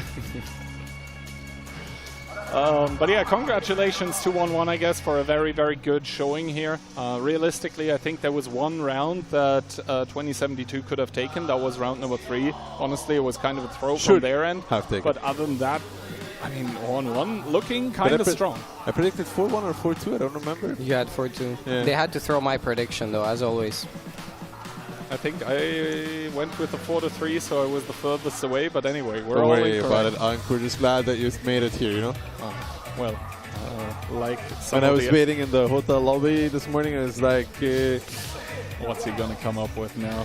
Is this guy gonna come downstairs? We were all waiting, and I said we meet at 11. I was there at 11. Not my fault. You're too early. no, you were definitely not there at 11. I was exactly at 11 on the dot. There's no way. Which means I'm 5 minutes late because I'm German. I should be there early. I agree with you about that. But other than that, I was on time. Maybe you got to the elevator at 11, but... Anyway, though, I mean, what do we take away from this? 2072 now eliminated, 1-1. How good did they actually look? Like no, well, they had their angles covered down and their plays. They weren't tested too much though on the ghost town battles, I would say. But they looked fine, I would say. Yeah, I think they made the moves that they were supposed to make. Nothing extraordinary because they were constantly getting pushed. Like in the first 3 battles, they were getting pushed themselves. You could maybe fault them for the way they were trying to reset that Pilsen, the game that they ended up winning when they shouldn't. You know, there was some...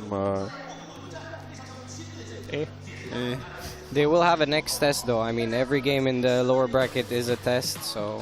And all of it is going to be the best of 7 up until it is going to be the best of 9 in the finals. But yeah, here we can see that across 4 rounds, 1-1, winning all of them first of all, but second of all, a total of, let me quickly do the maths, that is 10 kills across 4 games. Not a lot.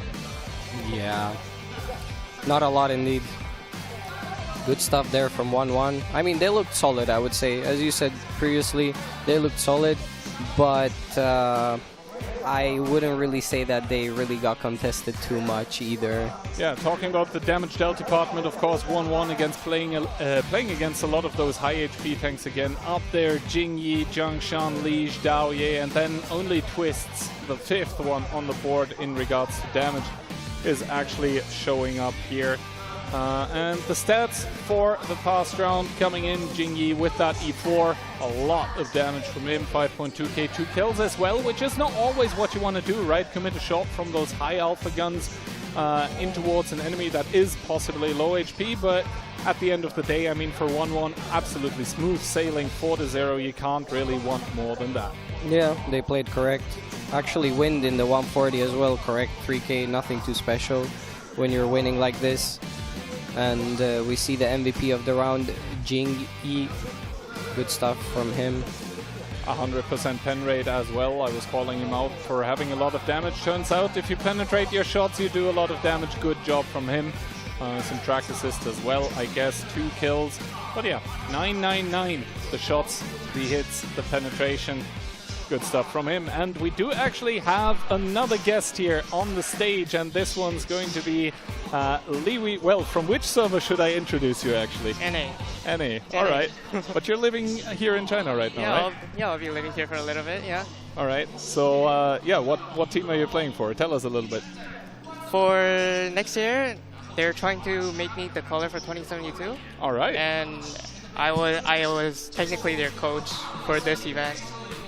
Okay, well, we just all saw the scoreline, of course, in between 1-1 and 2072. Before the game, there actually was the interview with the player, and he said, like, hey, we have some stuff cooked up, but let's be real, none of it really worked.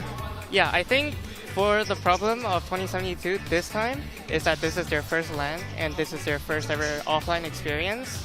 When they're having this amount of pressure playing on stage, you can't really, like, your thought process gets slowed down a lot, and when you're seeing something like, for example, the second Ghost Town game, when we're seeing E100 side scrape on the strike on the 7 line, right? You've never seen anything like that in Scrim, so it takes them a while for them to figure out like a solution on how to counteract. And for the other games, for example, the first Ghost Town, I feel like there's like a lot of overheating going on. If the double BZ didn't like drive through the open towards K-line, I think that would be a completely different game where they're having 7 tanks alive to like 4 tanks alive.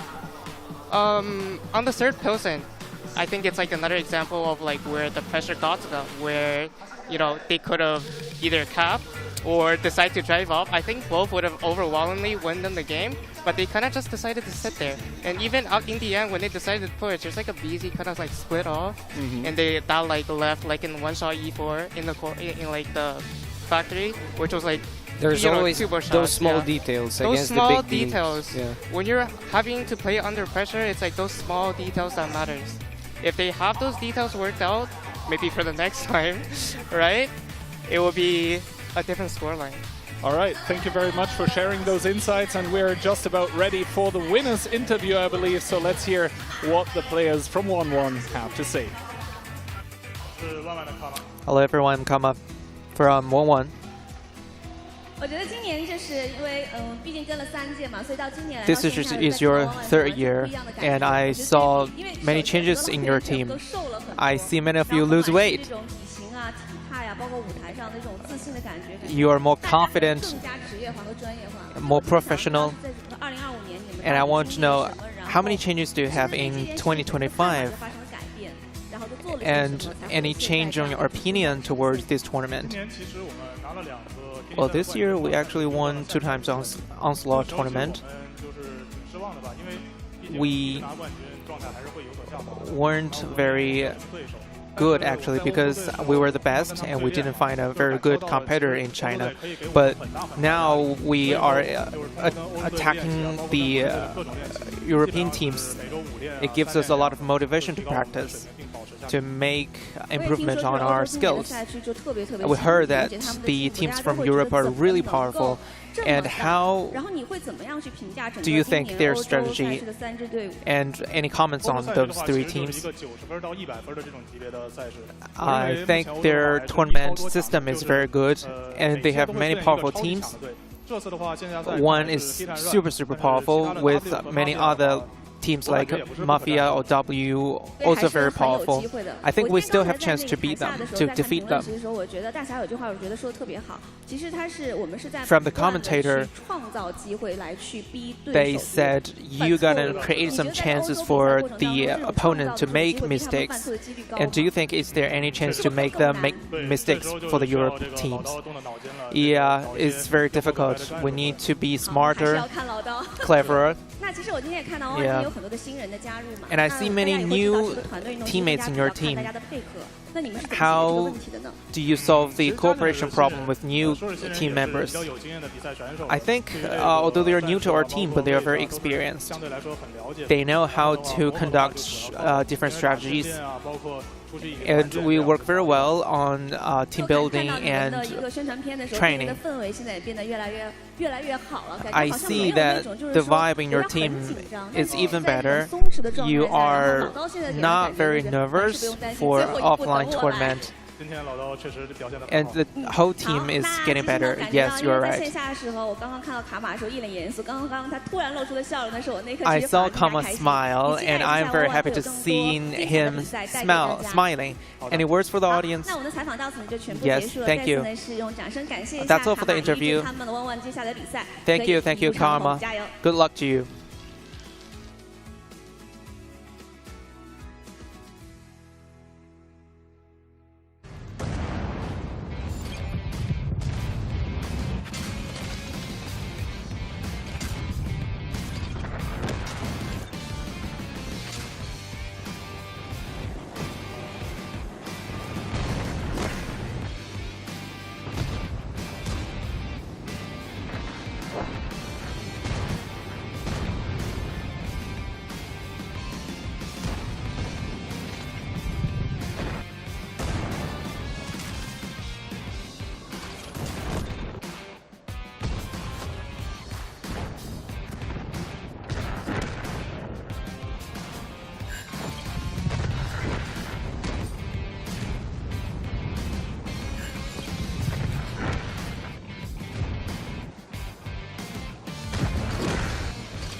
他们说我很有个性，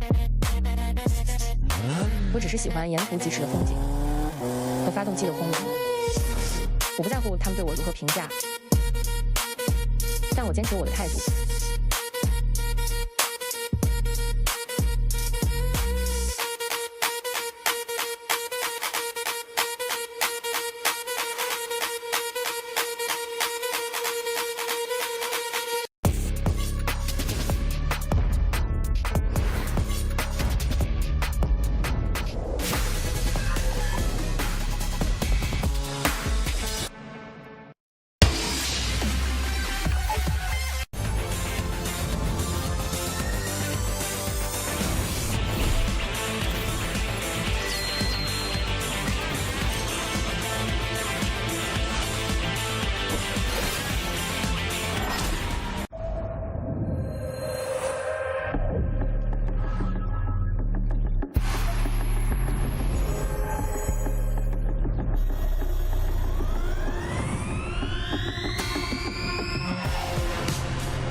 First river runs from a stone.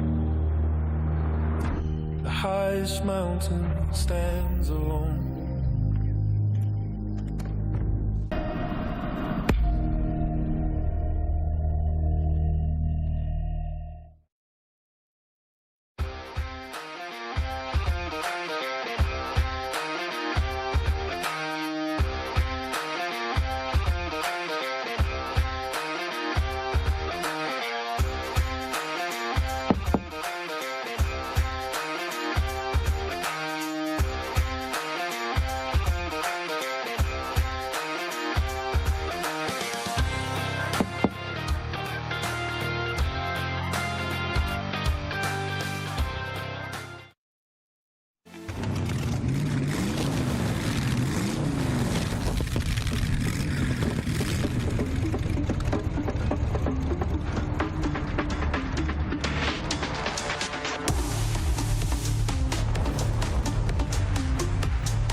Hello， 欢迎来到赛前助阵的环节。现在站在我身旁的是 W 的 Squeezy 选手，跟大家打个招呼吧。We have Squeezy from W. Say hello to our audience. Yes. Hello, my nickname is Squeezy. I'm from Team W. 大家好，我是 Squeezy. My main tank is Object 140 and other inspired tanks. I would like to say that we will beat Mafia. We are the best team. We are stronger, and we will take a fight with them. 我最喜欢的车辆就是240工程。我想最想跟大家说的就是，我们一定会在跟 Mafia 的对决当中获得胜利。是的，刚才 Squeezy 选手也是把他想送给他的对手的话已经说出来了。那我们就期待他们接下来精彩的比赛。让我们把时间交给舞台。Thank you very much. Thank you.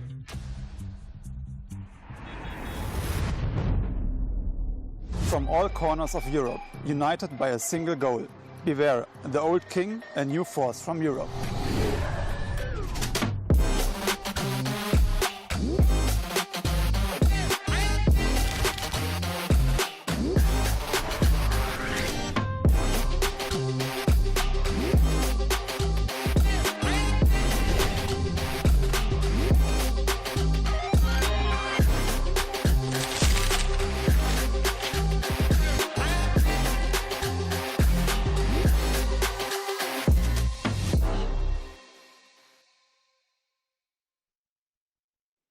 Light Work， 有请 W 战队登场。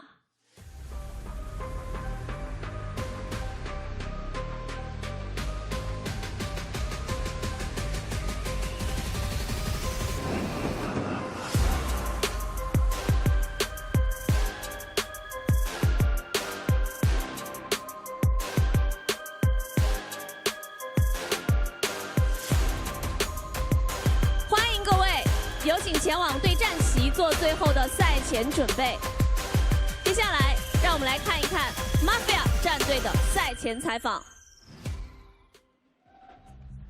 Hello， 现在在我身旁的是 Mafia 战队的 Profuse， 来跟大家打个招呼吧。Very glad to have Profuse here. Say hello to our audience. Hello, audience. Hello, viewers. My name is Profuse, and I'm the team captain of Mafia, the best Polish European team currently, and today we are matched against W. We came prepared, and they will see. We're gonna beat them. 大家好，我是来自 Mafia 的队长，我们是现在欧洲的最强战队，我们已经全副武装，并且准备火力全开了。非常有信心。那么你还有什么想对你的今天对手说的话吗 Do you have any words for your opponent today? I don't think the words matter a lot. We're gonna just show them how prepared we came today, and yeah, they will see how well we play, hopefully. 我们会让他们看看我们准备的有多充分，而且我们一定会获得最终的胜利。好的，那么也是期待你们接下来精彩的比赛。让我们把时间交给舞台。Thank you very much. Thank you.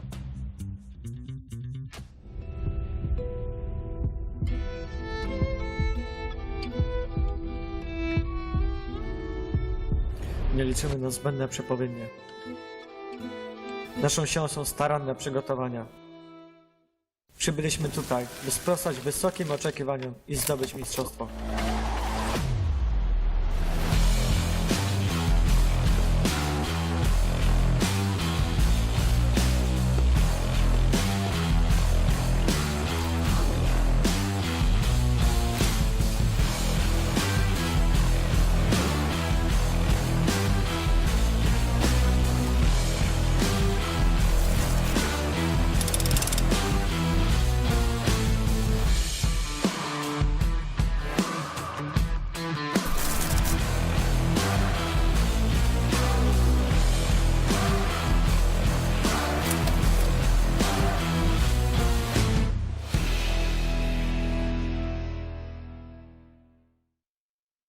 Mafia Invicta， 有请 Mafia 战队登场。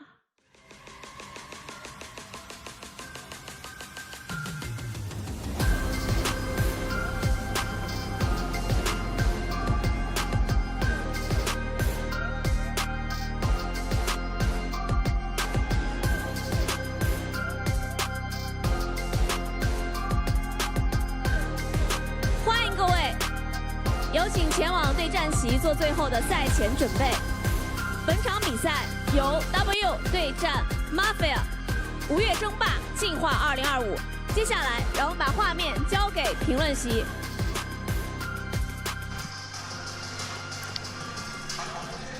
Hello everyone, it's still WCI, we're still in China, it's Suzhou.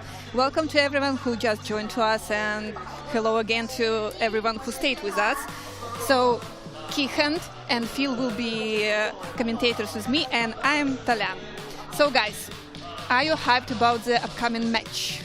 Yeah, I think that's one of the best matches to happen today. One of the closest, obviously, as well. And EU first against second seed. Both of them have shown a pretty good group stage. Kai, what do you think? First match of today? I mean, upper bracket. Let's see. We do have the Polish team of Mafia playing against the pan-European team of W, but to be honest, I love those intro videos, and I have to say, Mafia, they look like they're prepared for anything. They even brought an umbrella. Like, what can you want? I mean, it was a small movie, you know? Some Scorsese came and shooted them for movie for them. Yeah, definitely. And I think both of the teams also had some clear words in the pre-game interview. I think Squeezy summarized it nicely. We are the best team. Not much more to be said. I mean, during the group stage, they showed it. They were 3-0. They won all 3 matches, while Mafia gave up 1 point to hit and run. So if they lost to hit and run, they can lose to W as well.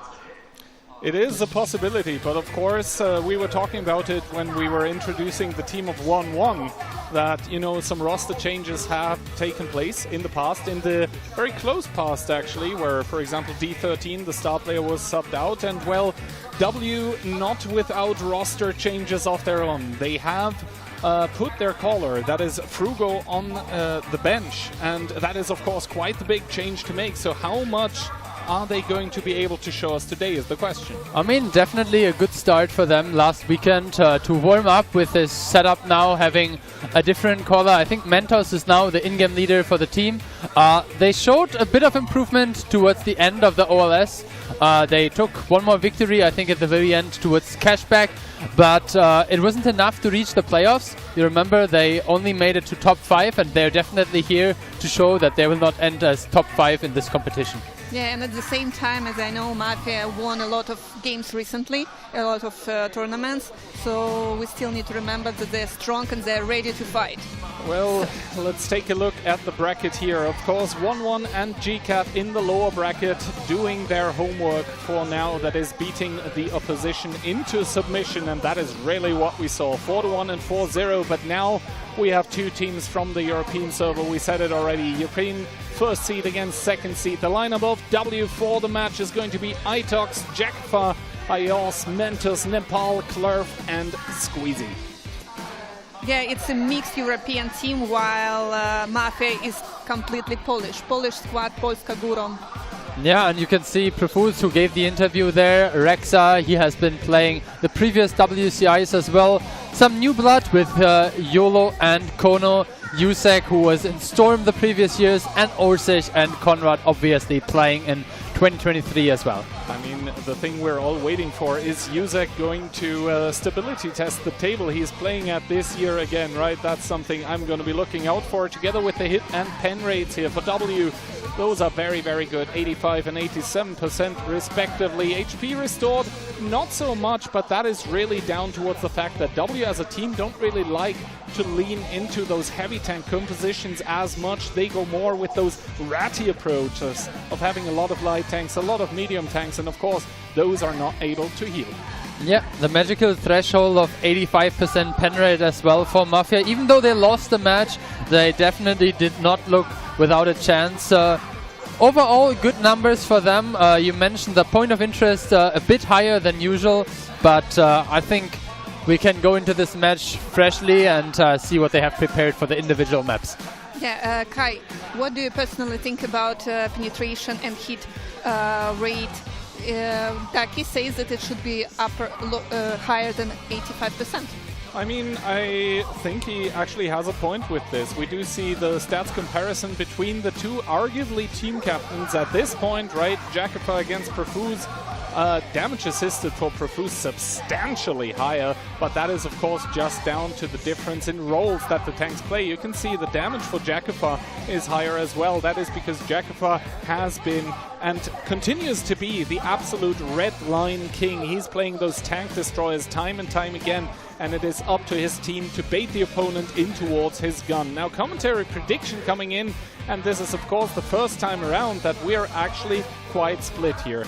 Well, quite split. Everyone is holding up the Polish flag of Mafia. We believe in the Polish Eagle, whereas Baby, of course, a little bit of caster bias. He won Onslaught Legends Series Season 3 with that very team of W, and he's going to be going with them. Now, commentary prediction for the Chinese stream is going to be a lot more interesting. Out of all of those people, I think that is 12 here. Only, how many is that? 1? 5. 5 in total going for Mafia and 7 going for W. Well, I mean, the lower row, you know, that's the switch. They're also pretty close results, 4-3, 4-2. So I think everyone is pretty much in agreement that this will be a banger of a match. And that is what we are waiting for, right? I mean, the first matches were really nice, but a bit one-sided. And I think W and Mafia, they are definitely pretty much on par.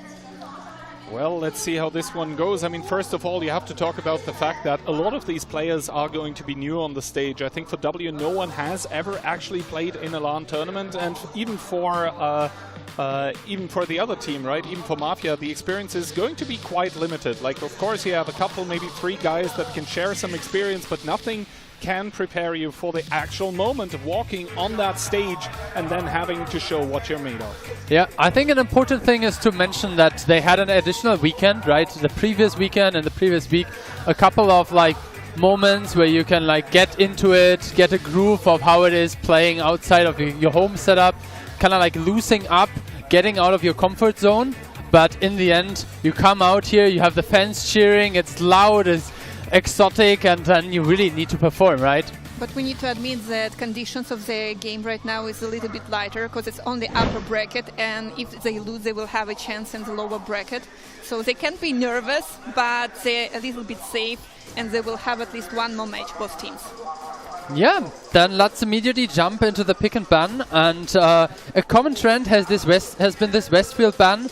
Ensk being eliminated as well, a map that we have not seen so far. The same cannot be said about the first pick of today, Kai, Tundra.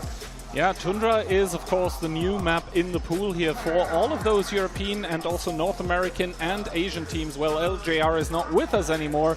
That means EU and NA, because in the OLS, actually Tundra was not in the pool. It's going to be a new map, but we have seen W play it already in the group stage, and I have to say it was, well, pretty convincing. Let's go with that way. So I think that W are trying to catch Mafia a little bit off guard on that map. Then again, of course, Mafia, they have banned out Westfield. That means leaving Tundra open. They were okay with playing the map.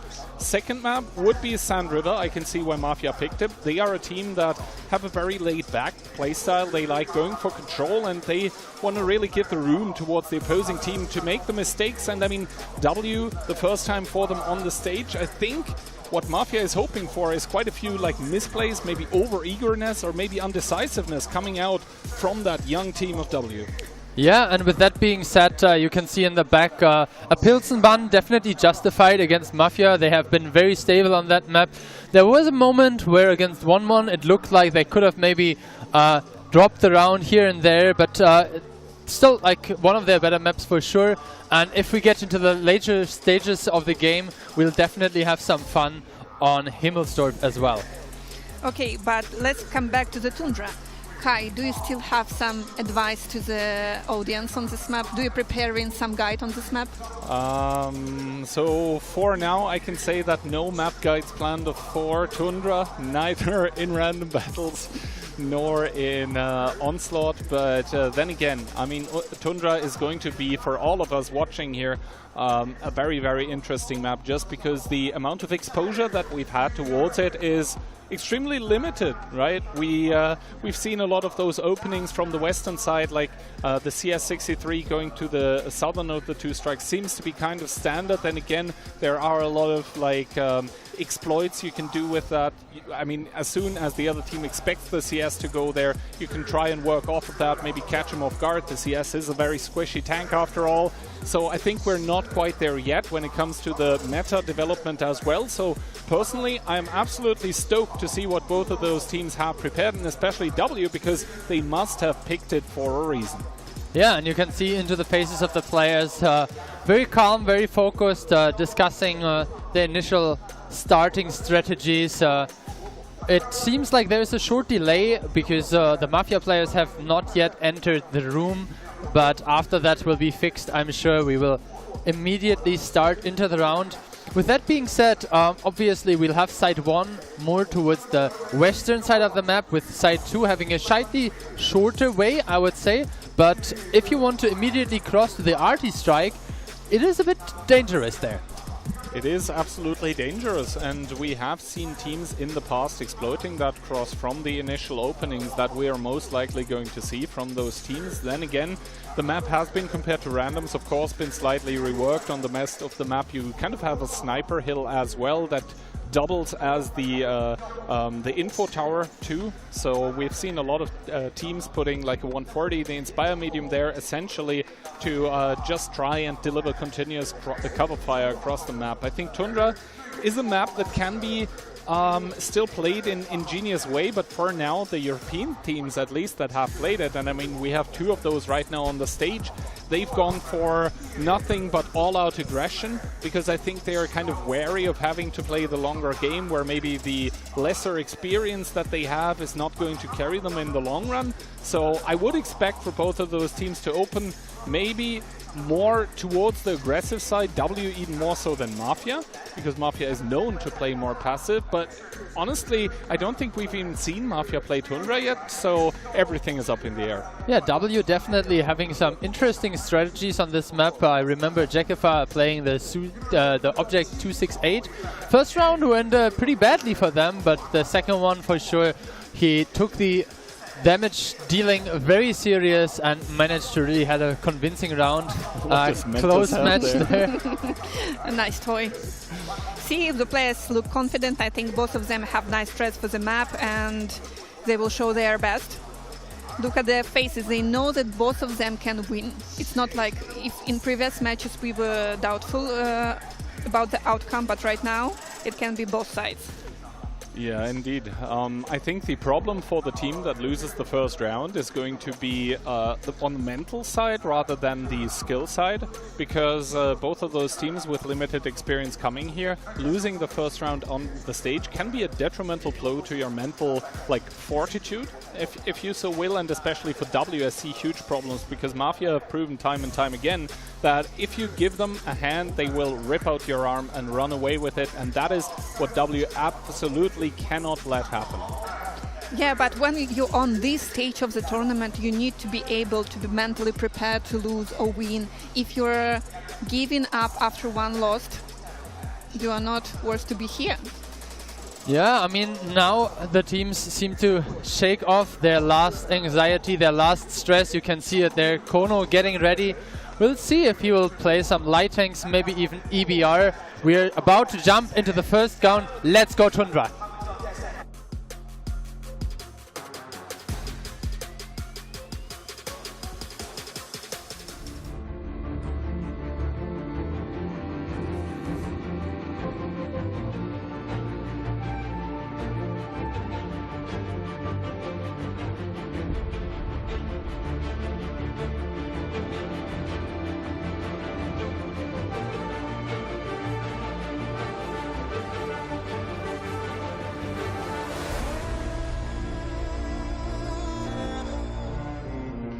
Ladies and gentlemen, the first match of the upper bracket is upon us. It is EU versus EU, and W are coming in with, once again, the Redline King, Jackifa himself, in that griller, together with double BZ75, that is a singular E50M, an RHM, a Batchat, and a 140. Yeah, on the side of Mafia, we have 5 BZs, an Object 140, and Kono pushing the button E50M.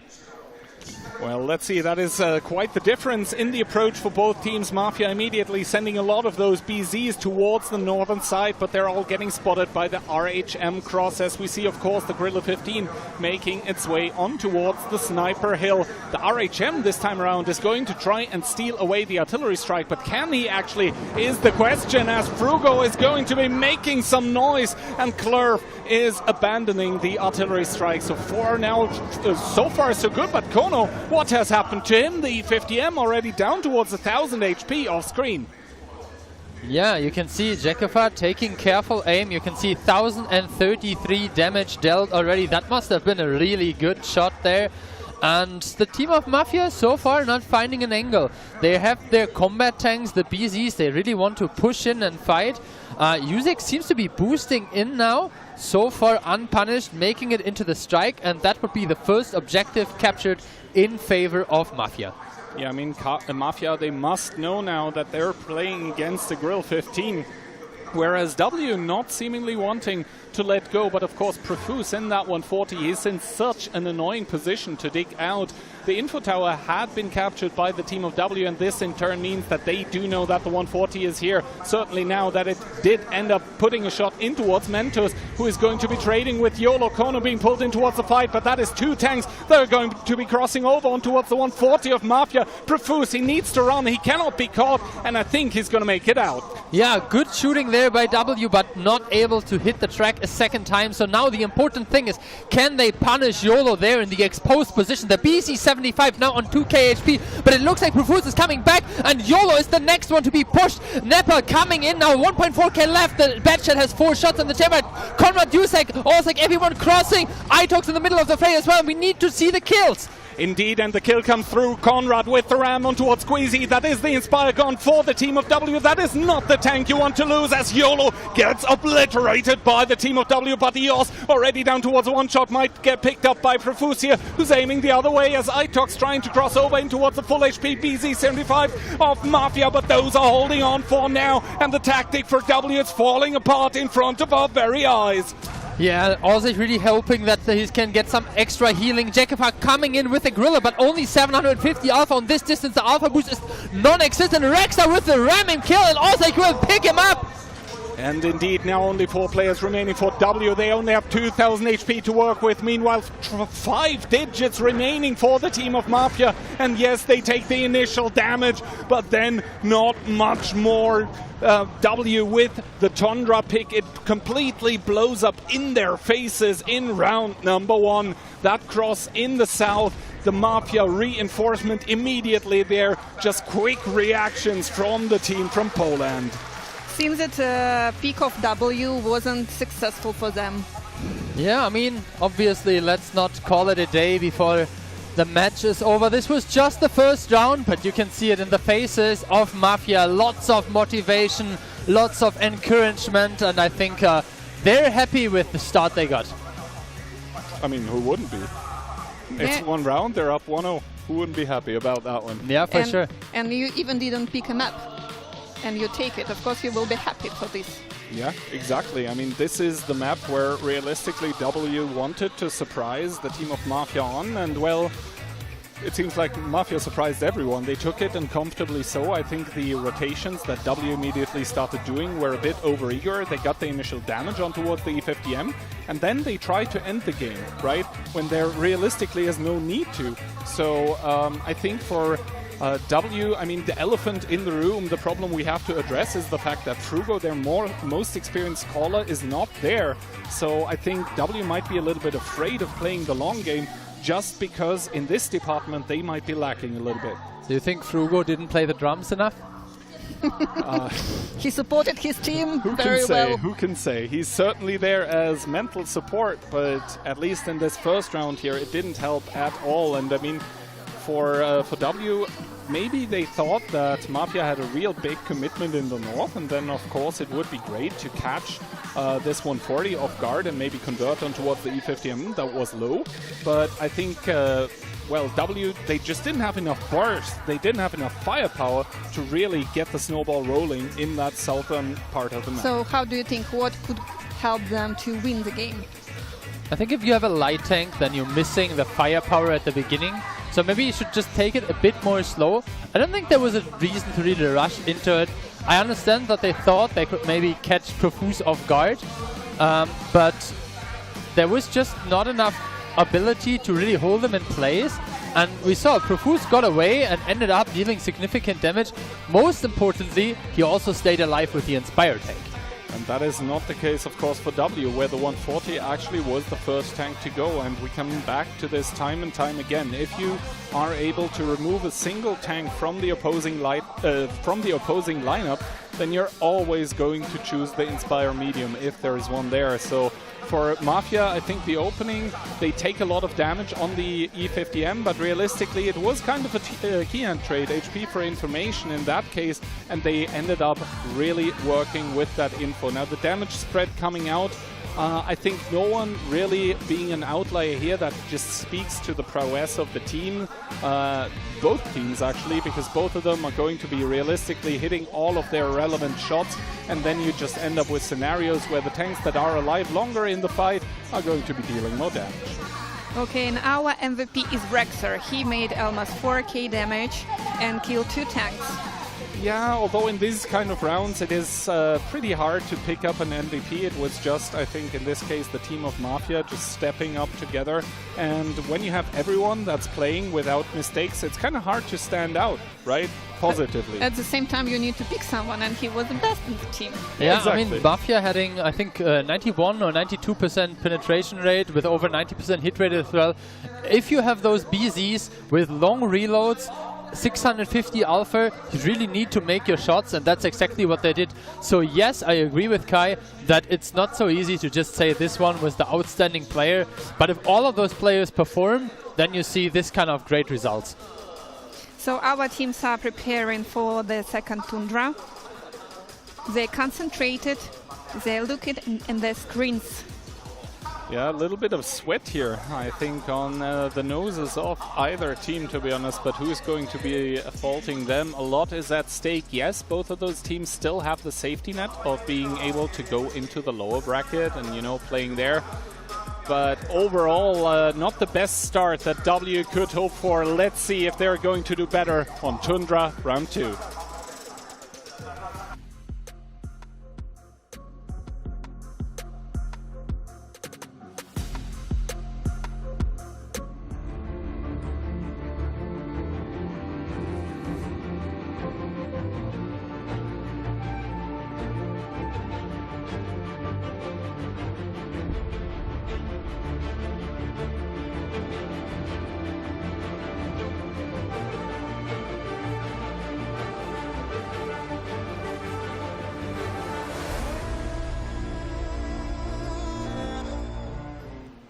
And here we go, and it seems like the teams have prepared very different strategies from the previous round.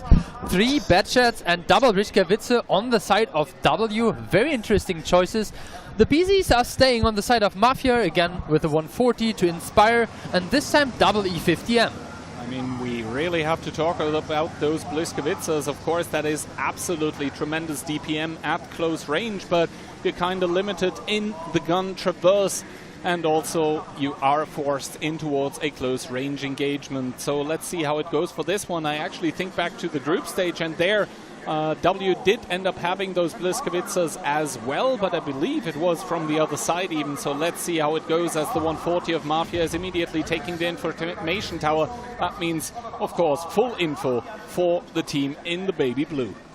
Yeah, and it's important for them to know, because if you end up in this trap of A5-6 there against the triple Batchat, you are very easily losing a tank. Taking a quick look at the HPs, overall, Mafia started with 4,000 HP extra. Yeah, that is just due to the fact that they have brought a hell of a lot of BZ75 power here, as Yuzek using some of that power immediately taking some damage, and now we see the rotation coming in from the team of W. They see that they're losing the south area, and now Mentos even taking a shot of damage in that NC70. Bliskowice needs to be very careful because his cover is actually getting removed. The tanks of Mafia systematically destroying the building. Mentos down towards 700 HP, getting shielded by Jaketha, but that was costly. Yeah, and you can see there are other angles, and Profuse might actually use some shots to eliminate those.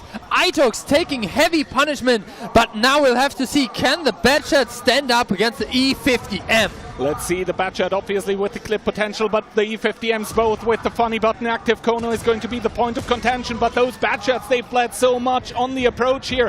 The E50M of Kono trying to angle as he can, and so far it's working. Not a lot of those shots are going to penetrate that E50M. Kono is taking the title of wall away from Jusek as he holds on and holds strong. The first Batchat already down to the grave. Kono still alive. How does he do it? Finally he falls, and Orzik probably the next one, but that was so costly for W. Yeah, and you can see the reinforcements have arrived. The HPs are heavily in favor of Mafia. The tanks are still even, but we have to see if the remaining forces in green have any chance of standing strong here, because the wave in blue is crushing. It is an absolute tsunami in blue coming towards W now. Squeezy is going to get caught. Ios with no chance to leave anymore. Jusek to put him into the grave, and only Squeezy as well as Clurf remaining for W. He's maybe going to get another kill, but he's not going to get the round. Squeezy, that is, as he gets blown up, and only Clurf in the RHM remaining. Takes an HE to the back in that RHM actually, and of course he's now going to try to delay the round a little bit just because of the potential tiebreaker rules. Remember, whoever has the quickest win gets to decide the side on which they spawn in the tiebreaker. But of course this round is decided, and the map pick of W, it could have well been Mafia's, because they absolutely mopped the floor with the team in green. Yeah, and I think talking about Mafia, now you can see the performance coming in from the underseat chairs. We were seeing them leaning back, having the armrest ready, and I think that's just the feeling that you get having such luxurious chairs from our sponsor here, Kai. I mean, the only thing that's maybe missing, I'm not even sure, from those chairs is maybe RGB lighting. Could be there actually, but I mean, they have a heating and venting system and deep precision lumbar support. That is absolutely crazy. Imagine having a gaming chair with a ventilation system. But yeah, Profuse, of course, is going to put shot after shot into the RHM. The RHM might be able to take out the 140 here if he aims this shot well, as well he does. But here we go. The capture is coming through, and Mafia are going to lock it in 2-0. W seemingly stunned, not even by the artillery strike. Yeah, you know, I think W right now needs this airing system for their chairs. It's, well, tough match. It's tough, right? You come in, you pick Tundra, you're probably very convinced about your map pick, and then Mafia ends up kind of schooling you. And I think the biggest problem in this round here was the fact that triple Batchat got committed on towards a double E50M, and one of the Batchats is dead before the first E50M falls. Like, that should never be the case. Yeah, I'm sorry. They lost so much HP there, so it was sad to see. Yeah, I think the information advantage coming in by immediately picking up one of those radio towers was essential.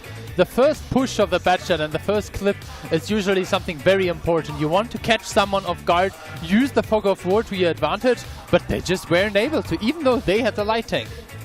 Yeah, it is kind of concerning that W is making moves like these where, you know, the triple Batchat is normally an extremely powerful asset. As soon as it's fully loaded, they can go in and assassinate just about any tank.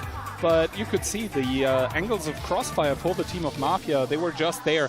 The triple Batchat wasn't able to just commit on towards the E50M, because then the BZ-75s would have completely blasted them out of the water. And that is where you then have to absolutely give props to Kono for, you know, just using the terrain to his advantage and making himself extremely difficult to penetrate for the Batchats. So Batchats can take any tank except of E50, yeah? It seems like it, right? Yeah, I mean, in the end, I think it's also a good amount of teamwork going in there. We saw Jusek and some of the teammates playing the BZ-75, like peeking initially just to take some shots, and now you have those healthy E50Ms that cross over and have the great crossfire. And the fact as well that some of the forces of W weren't even able to recommit in towards that push anymore. Like we talked about it, the Bliskovica of Mentos, I believe, immediately went down towards a two-shot at the start of the round, and the Bliska is one of those tanks that you can actually utilize in a repush. But yeah, all of this means that Mafia are going to flip W's map pick right into their faces, and they pick up two pretty comfortable rounds, to be honest, on Tundra. This means that, fortunately for W now, Tundra is over, we're going into Sand River, but are they going to be finding more success there? That remains to be seen, of course. Yeah, coming in here you can see the hit rate, even though some of them were used to destroy buildings, is still pretty high, but then the penetration, the bounces on the E50Ms, you can see Mafia making their shots count. Easy targets as well with bad shots with barely any armor, 96%, and W just struggling to concentrate the shots. And you can see the HP advantage graph as well. I mean, W, there never was a single point in the game actually where, you know, they were ahead in the damage dealt department. And yeah, when Itox, for example, dies with a single shot of damage, that is, of course, not where you want to be. And Kono, you can see the block damage, 2,340. That is, if my math is correct, actually 6 shots. That is more than a bad shot clip. That should never happen. So I think W, not only a bad call to send those bad shots there, but then also bad execution with the bad shots themselves. Uzek this time around getting the MVP, but in my opinion, it could have well has been Kono. Yeah, you can see Uzek, a very important role as well as the frontline tank with the BZ, making sure he is there for his team. 3.5k damage, I would say more of an average value, but we talked about it earlier with Ducky. Making those 100% of your shots with the BZ is not that easy because the gun is not that precise, considering it's not like a 140 or E50M. Yeah, no, the gun on the BZ is kind of iffy. Even with the onslaught modifiers, it's going to be an annoying thing to aim, especially when you press X and you start the boosters. Then, well, you realistically cannot stop. So, yeah, 100% hit rate on that tank, all the more impressive. That being said, though, Tundra is over. We go into Sand River. Yeah, so it's a pick of Mafia, and I'm pretty sure they will be confident on this map too. But maybe W is prepared for this map. I think W was already pretty sweaty if I saw it, and now they're being sent into the desert.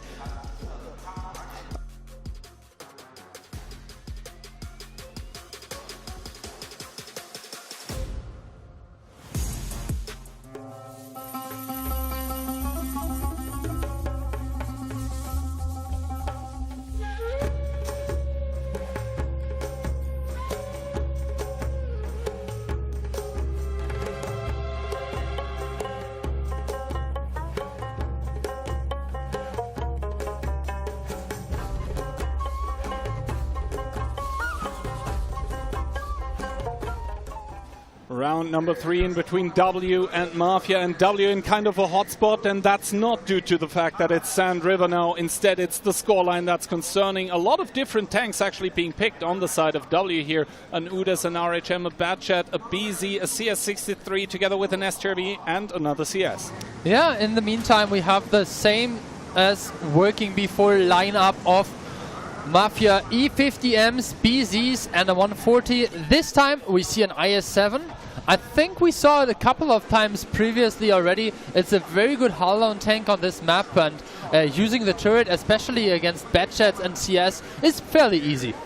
Well, W here immediately with an aggressive opening in towards the cap. They want to put the cap pressure onto Mafia, who are still setting up shop in the south mostly, but sending double BZ, I believe, towards the middle as well to be able to alleviate the cap pressure. The first shot of damage by Jakova with the alpha boosters. STRB, the second shot connecting as well. He's staying unspotted so far. The artillery strike is going to remove a lot of cover for the team of Mafia. YOLO immediately having to keep true to his name, has to boost behind the church, takes a lot of damage for that, but Mentos might be in trouble here against the WE50M, although Squeezy from the middle with the Uda starting to support, but that is a lot of damage taken on Itox and Ios as well. The dynamic duo at the cap here has to engage on towards YOLO and Rexa, even though they probably don't want to. Yeah, and I think Ios might have overextended a bit. You can see Nepal as well retreating now. All those lightly armored tanks, they are really good at rotations, but now it's on them to leave and retreat. Oh, Mentos here barely makes it across the hills here, but is he going to make it out? Is starting to heal up above 520.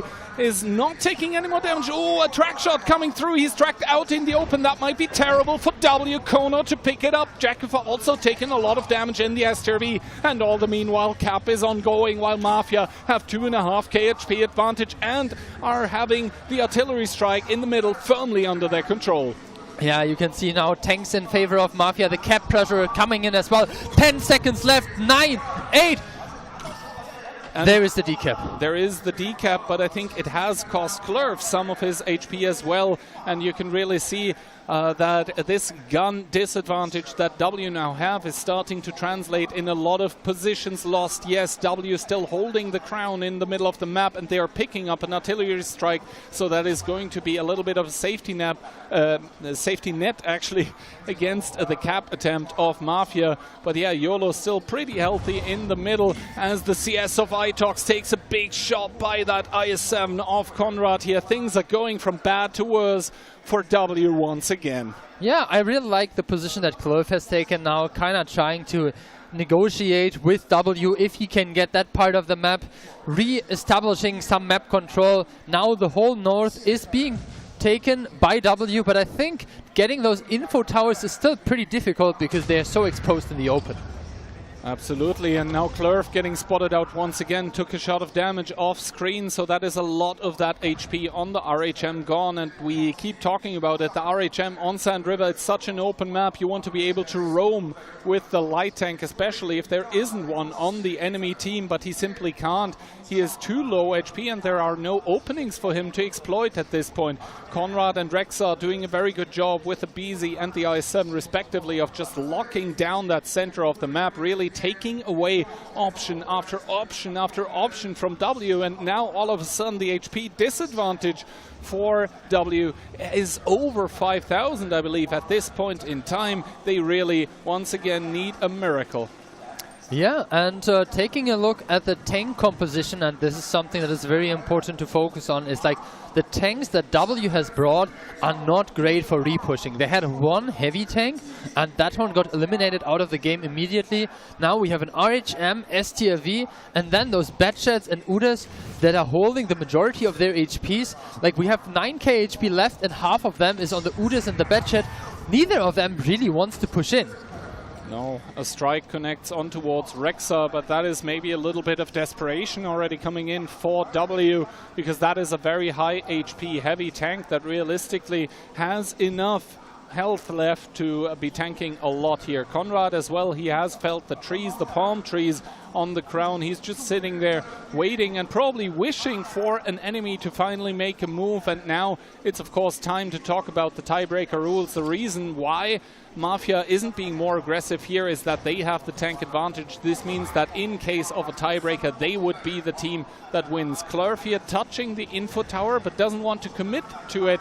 And that just shows you how afraid W are at this point in the game of losing yet another tank. And actually taking a look at the top right of the screen right now, Mafia, they've built up a nuclear arsenal at this point in time. That is triple strike. That's 1,350 damage on towards any target that they so choose. And there is now a lot of one-strikeable tanks on the team of W. Yeah, and the same cannot be said about Mafia. The HP is still fairly well on all those vehicles, and I think it's important to figure out a way in for W now. You can see the spotting advantage still one of their positive points. The Batshed's great tanks to, you can see the equipment choices as well, the low noise to outspot BZs and IS-7s, but that's not enough. You still need to deal the damage, you still need to pick up the kills, and sooner or later they will be the ones that have to make a move. Well, let's see. I mean, Nepal, he's continuously spotting Rexa here, and that of course means that Rexa at some point doesn't really know anymore that he's spotted. So realistically, Nepal is hoping for a mistake to come out of the BZ-75 on the opposing team. But now the information tower did get used. This means temporarily full information available for the team of W. But where can they push? There is not really an opening. Mafia are playing this one really well.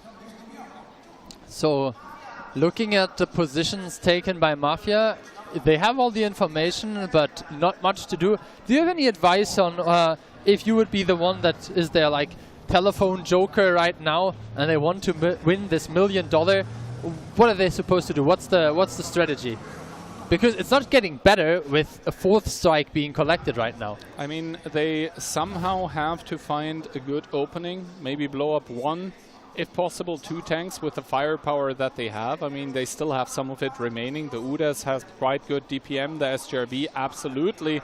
But tanks like an SGRB, for example, they really rely on the opposing team pushing in towards them, and I don't see Mafia at this point in time making that mistake. Instead, it is one of the prime currencies that Mafia have utilized time and time again. It is their patience, their willingness to let the opponent make the mistake that's really coming into play here. And I mean, good for them. They don't really need to do anything. And I think W now are happy to let the time tick down a little bit, to just hope for a lucky punch at the end where they take out 2 tanks and lose none. But that's, of course, a tough ask.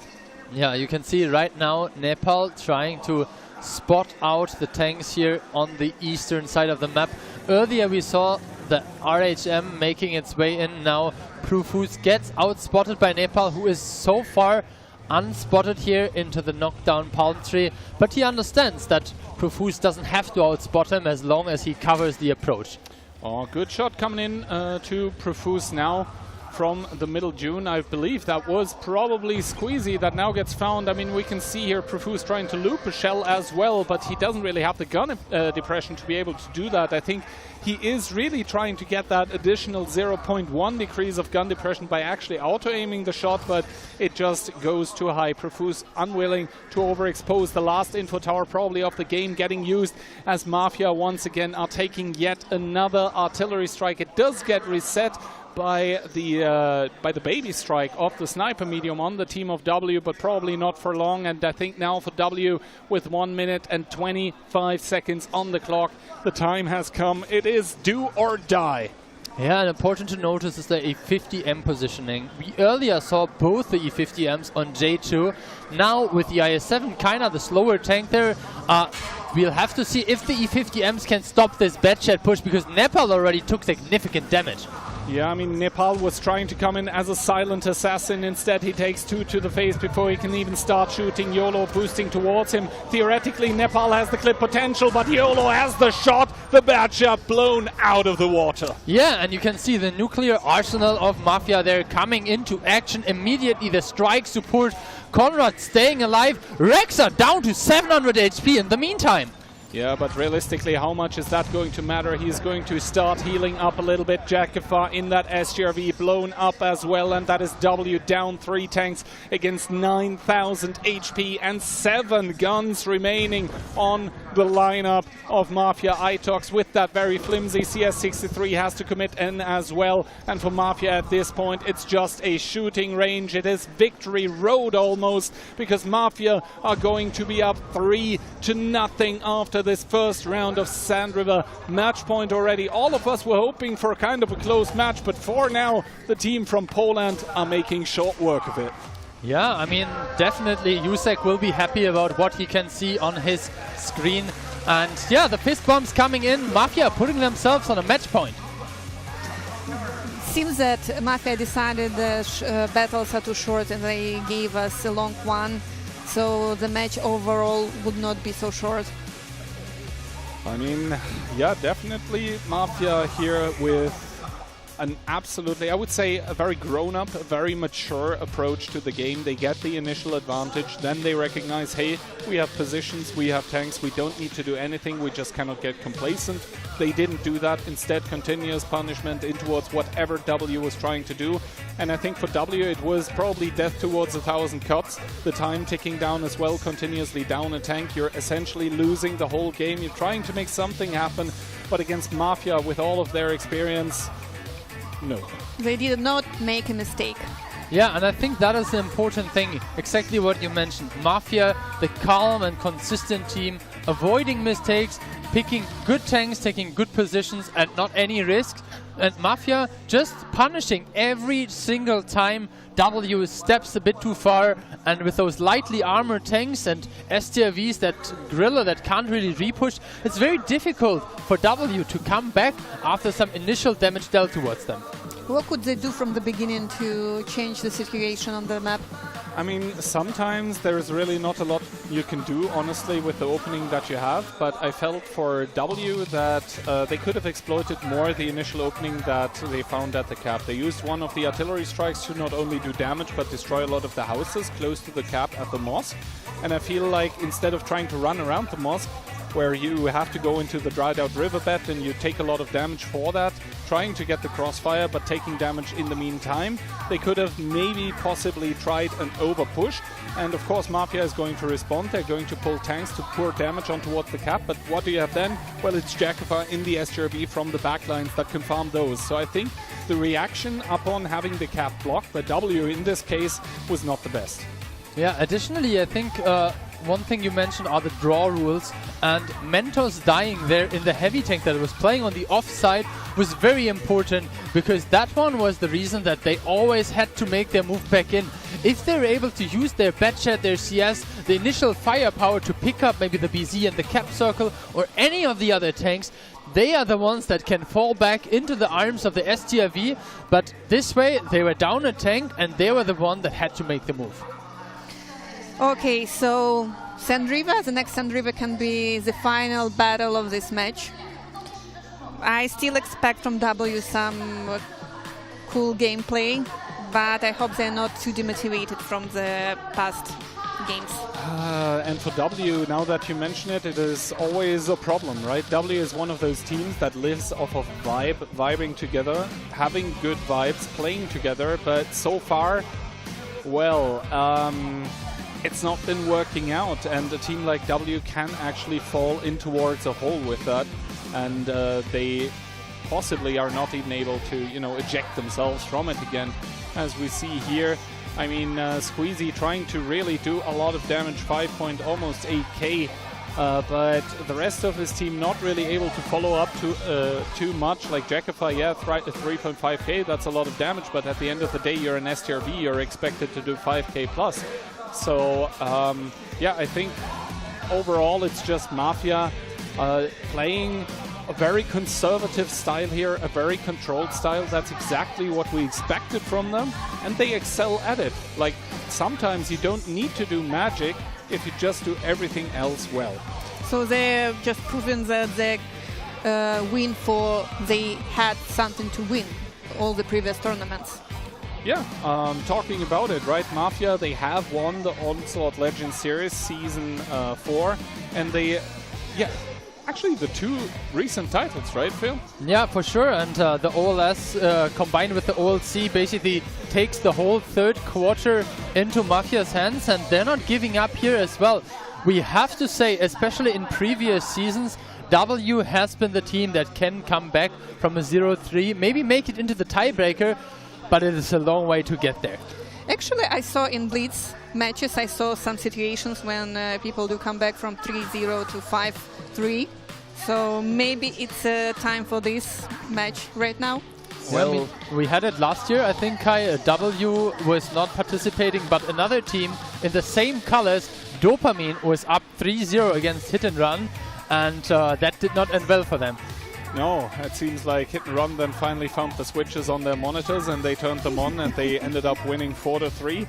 But of course, like joking aside, there is always a reason why a team is up 3-0. It is that they so far in this match have been thoroughly and by far the better team. I think every single round has been a Mafia domination up to this point. So if W want to have any say in the matter of this match, not only can they not afford any further mistakes, they actually need to change something in what they're doing, because whatever they've been trying so far, it's clearly not been working out. Unfortunately, they can't bring back their color, yes, and they need to work with the roster they have. Actually, like, their caller is here as well. You saw him at the drums. Possibly the best place for him right now, but maybe not. We'll have to wait and see. The teams theoretically have a player substitution per match, a single one. But given how the past weeks have been going, I don't think W are going to be using it right now. But yeah, already it is a 3-0. We might be going to 4-0. Let's see on Sand River 2.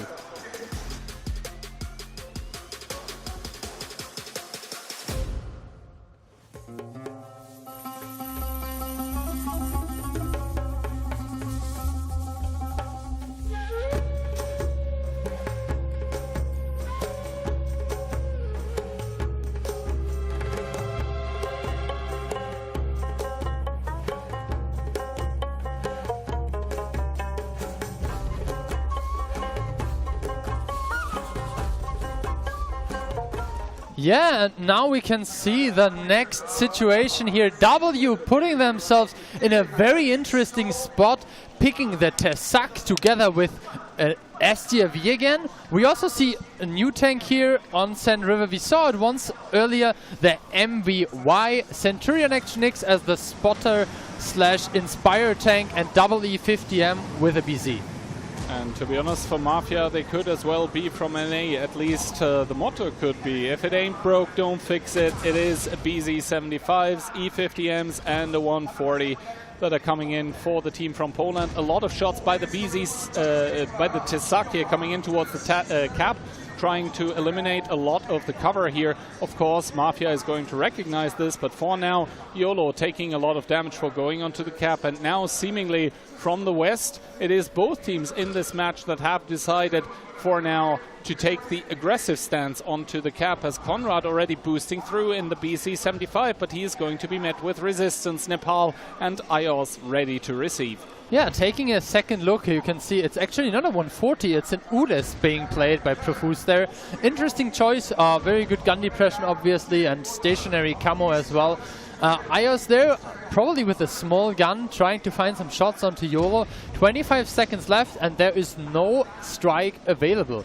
No, it is a little bit of a predicament for the team of W, but now they're able to take out a lot of those buildings with the Tesak firing from the North Dune, as Rexa immediately abandons the cap. IOS takes a lot of damage, but the same for Conrad here as Nepal tries to respond, but all the way on K3 there is actually a power from Mafia, and the power is called Ojek together with another E50M. They have brought the firepower. IOS just explode once again. First kill for Mafia. Yeah, the HPs are still pretty even, but this is the important thing that we earlier said. They get the kill advantage, and now they are holding the positions. They will immediately get an RT strike on the southern part. Immediately the A50M makes its move as well, and take a look at the position of the Udes. It will always have crossfire. Yeah, the Udes on the crown is going to rain hell on towards those E50Ms and the BZ75 of W if they so much as peek out, and that is of course a problem for W, being robbed of a lot of the options. And I think Mafia, they're trying to go for the open push here, consistently threatening as the W50M is peeking from the K3 position as well. Yes, it is a shooting range for Jacoba, but so far the crossfire from Mafia is working out. They can pick and choose where they peek from. The SRV now even spotted here as Nepal goes down towards a two-shot as well. Things are really looking rough for W. Yeah, I think Mafia even has the option now to kind of put the brakes in, wait for their RT strikes to come back, and then eliminate the low HP E50M with no way to run. The question is, are they patient enough for that, or are they trying to just sneak in a shot here and there? You can see good shooting there by the E50Ms, and the HP advantage now also firmly in favor of Mafia. The HP, the guns, the positions, everything. You can see now a panic move coming out from W over the zero line. It is the Tesak together with, I believe, the Sente X that are going to try and make something happen. But of course that opens up Nepal. He dies to the strike of Profuse. That was always going to happen, and all of a sudden we find ourselves in a 7 versus 4 situation. W once again not getting a foot in the door. Instead it gets slammed absolutely shut by Mafia. Yeah, I mean, it's the real game, Samsung Odyssey OLED monitor, but can you believe what you're seeing on it? Is W actually losing 4-0? Oh my god. Yeah, I guess the screen's incredibly color accurate and they're showing us exactly what you were talking about. W, well, it's not going to be a victory for them in the match. Most likely, we do see the live win rate probability updated in the bottom left corner. It is actually a pretty smart algorithm that is delivering it towards us, but well, if I was to estimate, I would give Mafia 99% at this point in time. Yeah, we can take a look at the strength of W for sure. We have the Tessak there on A7, getting back a bit of map control, but an important thing to consider are the strikes. And there's one strike on K4, which basically is very deep into the ditch. There's more or less no chance for W to prevent Mafia from taking it. They already captured one, and you can see 30 seconds left on this timer. In the meantime, the Udas, Profuse there as well, very healthy, can afford to potentially even take a blind shot if needed, and captures now the next strike. Couple of shots going in. Jekifa might have even another reload, but Profuse captures the strike, dodges the shot of Jekifa, and with this being a 2k advantage already, 2 strikes collected and a third one will soon follow. The chances for W to come back from that, I don't see them increasing anytime soon. Yeah, no, it's kind of the same story as Sand River 1. Mafia claw themselves into the advantage at the start of the game, and then they simply do not let go of it. And meanwhile, W are forced to watch almost in their own game. Well, 3 of their players already are forced to watch as they're in the garage probably, but yeah, it is a harsh reality check for the team that has traveled all the way across the world from all the corners of Europe actually, and they are going to be met with a Polish powerhouse of a team. Fleur finding Kono, yes.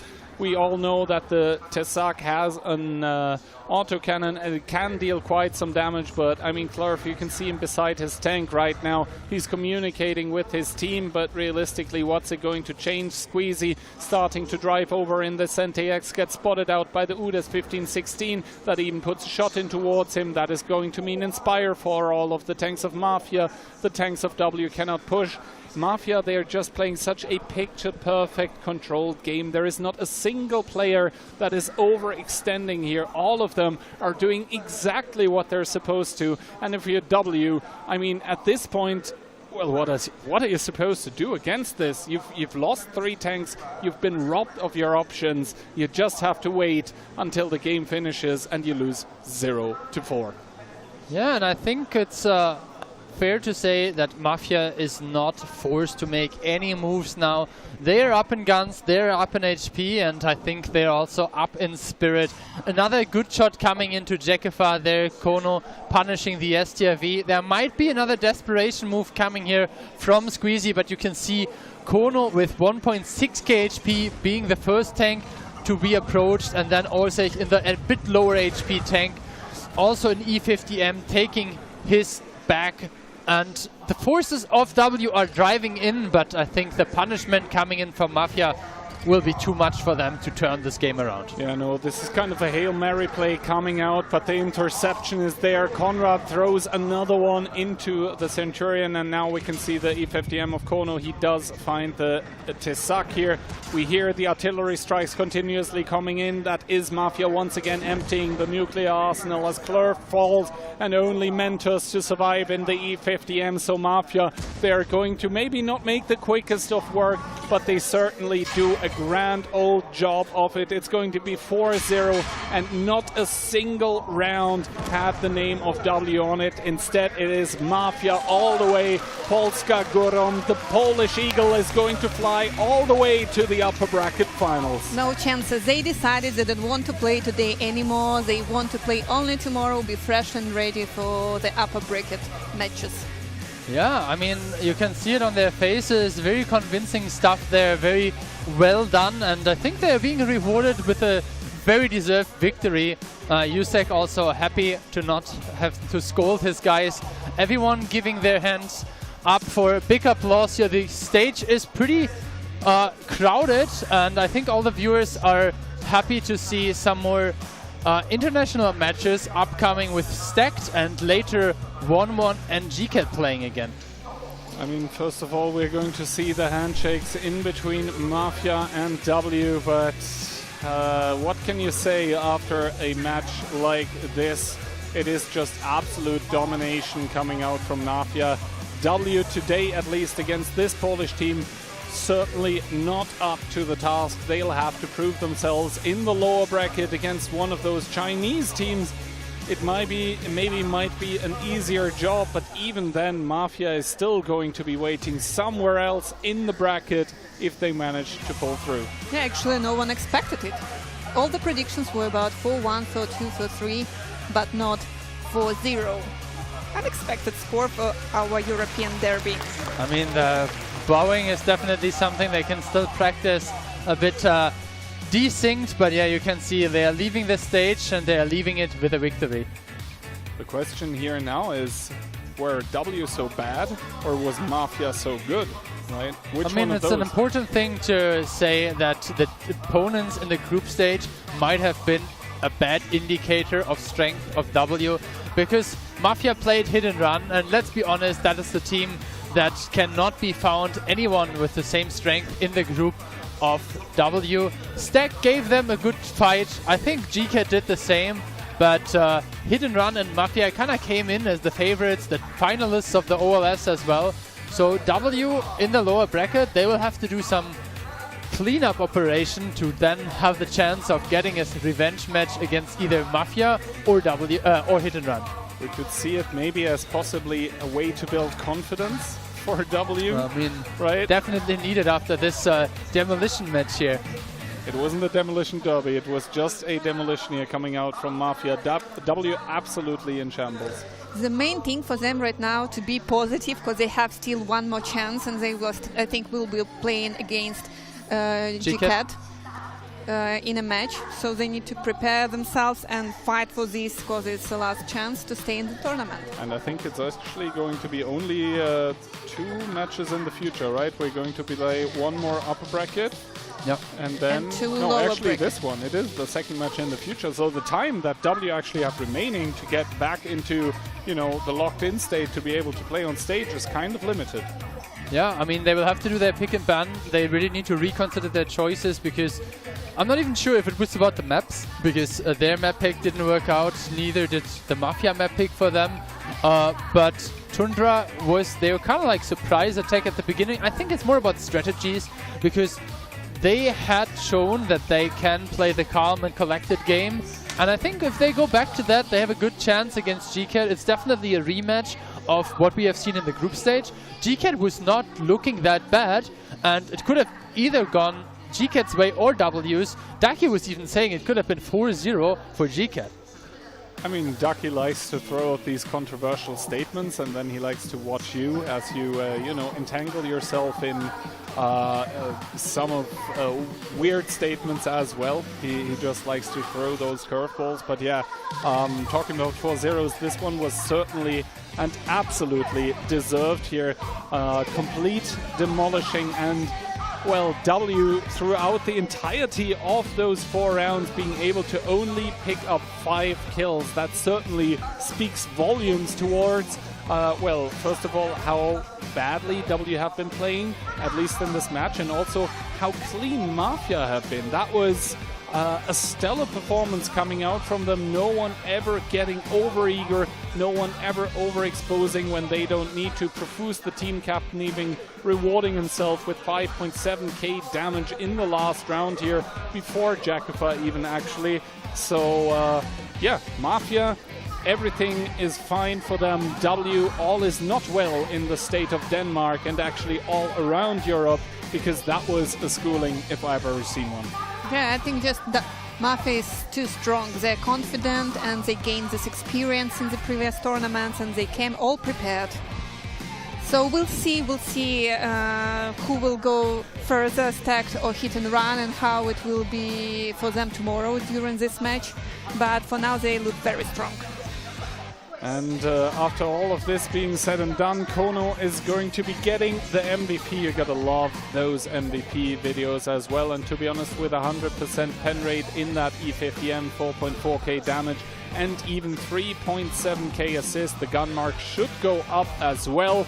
So he's going to be happy with himself, and to be honest, the entire team of Mafia is going to be happy with their performance because, well, there was not a lot left to be desired. And talking about not a lot left to be desired, we're being joined on the stream by Lynx. It's a pleasure to have you here. How are you doing? Pleasure to be here.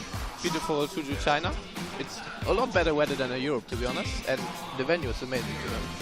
What are your impressions from the past games? I mean, after a bit of a shaky start from Mafia in the group stage, it's nice to see them back to our old self, which we saw in OLC and OLS last season. So maybe we get a real title contender against Hit and Run after all. Now, I think there are no questions remaining after this Mafia versus W match. However, there is one up and coming that maybe still has some question marks over it. It's going to be Europe versus North America. It's going to be, well, Poland versus all of America, actually, because it is the Polish team of Hit taking it up against Stacked, who are essentially representing a variety of countries from those continents. So how high do you think EU is going to win and why? I mean, I'm pretty sure they're going to win, for sure, but 4-2. I've seen Stack play. They played pretty well so far. Hit also, but I mean, not really big of a chance for them to win, but I would be happy for them to win a few rounds, 4-2. And from you know, we also were expecting a 4-2, at least 4-2 during this match, but it didn't happen. Yeah, maybe it will be a close match. At least I hope so, so we not only have steamrolls today. I mean, so far this WCI, including the group stage actually last weekend, has been one of no tiebreakers. There has not been a single match so far, and we've played quite a lot of them already now that haven't gone to tiebreakers. So if I personally got to choose, I would hope for a tiebreaker, but obviously both of those teams actually that are going to be playing next don't want for that to happen. They want to win in regular time, because it is also about how many tactics you actually show towards the other team, not only towards the team you're playing against. And if, you know, Hit is anything to go by, they didn't let Click play even against LJR, I believe, so for them it's fully locked in. I've talked to Click a few times in the past few days while I was here, but he's talking with the team, making threads with them, so he's part of the team, but just not on stage. All right, so for now we are going to have the winner interview with Mafia. Let's listen in. Rexar from Mafia. It's nice to see such a big audience here. 大家好，我是来自 Mafia 的 Rexar， 非常高兴能够见到这么多的观众。好了，我们也非常欢迎你来到苏州。那其实呢，我们也知道呢 ，Rexar 作为一个明星选手，在2023年的时候是 WCI 的亚军，2024年的时候是 WCI 的冠军。在2025年的时候加入到了 Mafia 战队。那你觉得这个战队到底是哪里吸引到了你呢 And welcome to Suzhou. Actually, you were the second place in 2023 and the first place in 2024. Now you join a new team, Mafia. How do you feel the difference in this team? Yeah, I changed team because I think we can do more with these players, which is in Mafia. I think we have like better in-game leader, for example, and good players.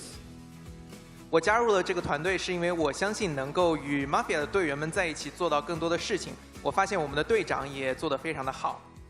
那今天呢，我觉得这场比赛是一个很大的一个4-0的比分嘛，拿下了W 的这样的一个战队。你觉得这个成绩是你自己内心觉得是预料到的，对他们的一个团队现在目前的表现是满意的吗？You won all the 4 rounds in this match against W. Did you expect this? To be honest, I think we could won like 4-1 maybe, but yeah, we just well prepared and we expect what they could play. So, yeah. 我们其实本来以为我们会打一个4-1左右的比分，但是因为我们真的准备得非常充分，对于他们的一些操作也做出了提前的预测，所以这个结果我们还是比较满意的。但是在今天的这样的一场欧洲的这样强队的对局当中，4-0的比分，其实对于所有的其他队伍来说，他们会看到你们对你们的认识会更加的会有一个新的一个看法，他可能会更加细致去研究你。那你会惧怕他们接下来对你们这种细致研究向你们发起这样的一种挑战吗？ So after this match, your excellent performance will definitely impress other teams, and they may do more preparation, more research on your team. Are you afraid of that? It's WCI, so we have to be well prepared. Yeah. 毕竟我们是在 WCI 的舞台上，我们肯定会做好最充分的准备。那我们看到呢，今天在第一局的这样的一个比赛当中是卡秋莎，那其实也是对方的一个选图，他们快速的是2-0拿下了比赛胜利。所以我一直在想，你们是不是对于他们的每一步的行动和动机，包括他们的站位，其实都已经做了细致了解，所以这场比赛可以轻松拿下。You won all the 2 rounds on Tundra. Is it because you made a lot of preparation, a lot of prediction on your opponent? For us, it's a new map because we don't have this map on EU server. So yeah, we well prepared for this map. 对于我们而言，我们在欧洲的服务器上其实是不玩这张地图的。对于我们而言，这张地图也是一个全新的地图，所以我们针对这张新地图做了非常多的训练和提前的准备。好，那么其实，在荒漠小镇的这张地图上，我们其实也看得蛮有意思，因为它在最开始的时候，我们是先拿到了 W 一个人头嘛，所以双方其实处于一个僵持的一个过程当中。那从平局的规则上面来讲，我们最后谁拿到的人头最多，其实就会拿下比赛的胜利。所以这个时候呢，如果你是对方的 W 的话，你又会去做什么去打破现在僵局，然后争取接下来这场比赛能够进入到自己的节奏。So in the first round of Sand Tournament, your team got the first kill, and then the 2 teams seem to be against you. And if you were W, what would you do to solve this problem? Because time is up, your team will win. It was very hard situation for W. We have 1 tank advantage, and yeah, they have much lighter lineup. So yeah, it's already over when we catch heavy tank of W. 对于 W 而言，其实他们能够做的也不是很多，他们手上的轻坦比我们更多，而我们拿下了、控制住了他们的重坦，所以对于他们而言，可能也没有什么特别好的办法。好，那么最后一个问题就是，我们看到宣传片 Mafia 的意思是说，我们已经是欧洲的最强的战队，所以你是否已经认为我们就是本届2025年 WCI 的一个最终的冠军呢？ As you mentioned, you are the best team in Europe. So will you be the champion for this WCI? What's your comments on it? Yeah, I believe in my team, and we're gonna do this. 我相信我以及我团队一定会拿下此次比赛的冠军。好的，那也是非常感谢我们的 Raxer 接受我们的采访，那也是期待接下来我们的 Mafia 战队可以越战越勇，取得佳绩。Thank you very much, and good luck Thank to you. 好的，那我们的稍事休息，精彩比赛马上回来。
他们说我很有个性。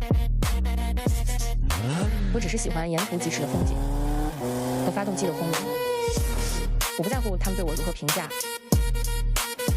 但我坚持我的态度。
First river runs from a stone.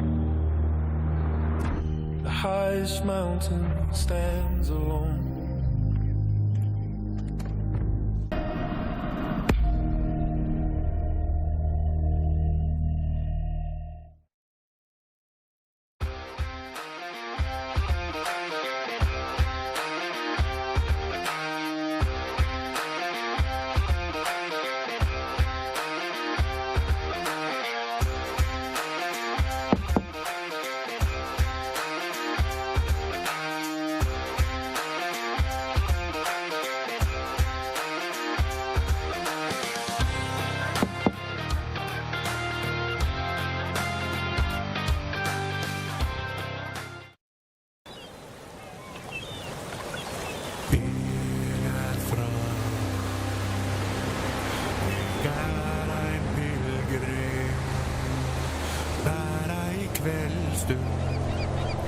Bæra I kveldsbuen, der jeg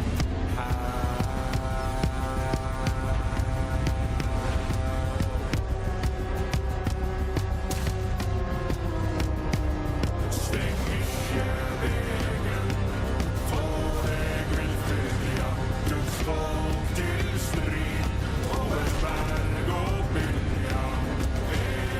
Jeg framann, jeg en pilgrim, der I kveldsstund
Hello， 欢迎来到我们赛前助阵环节。站在我身边的是 Stacked 战队的 Deft。那么首先跟大家打个招呼，然后做一下自我介绍吧。We're glad to have Deft from Stacked with us. Please say hello to our audience and give us a brief introduction. Hello everyone, I'm Deft and I'm playing for Stacked.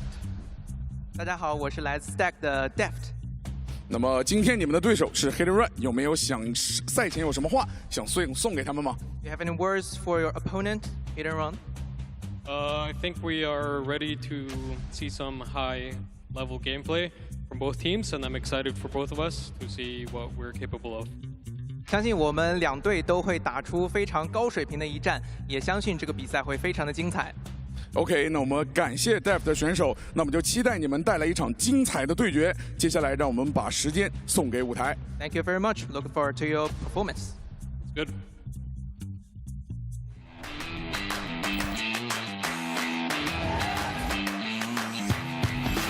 We've shown our potential in North America. Now we're here to prove ourselves in WCI.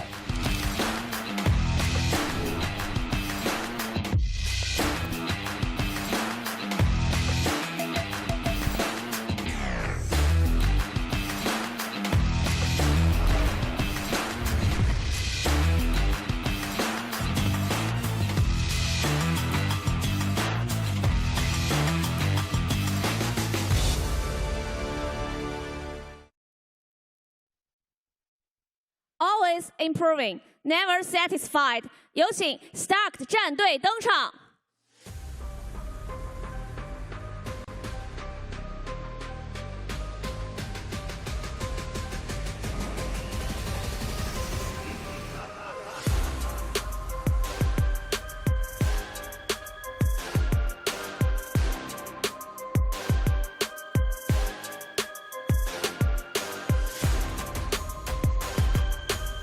欢迎各位，有请前往对战席做最后的赛前准备。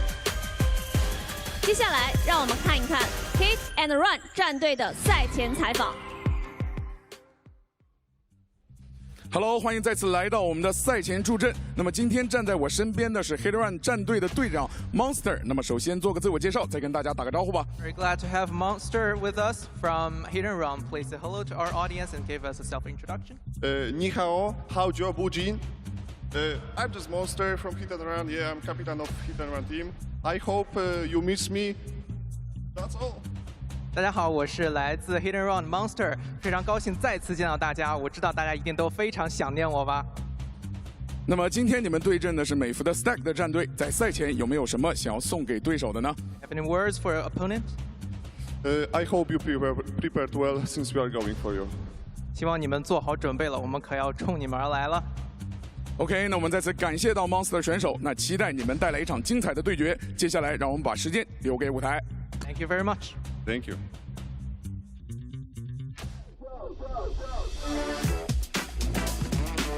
Przyzwyczailiśmy się do tego, że inni na nas patrzą z podziwem. My skupiamy się na własnej drodze. Dla nas trzecie mistrzostwo to nie cel, a jedyna opcja.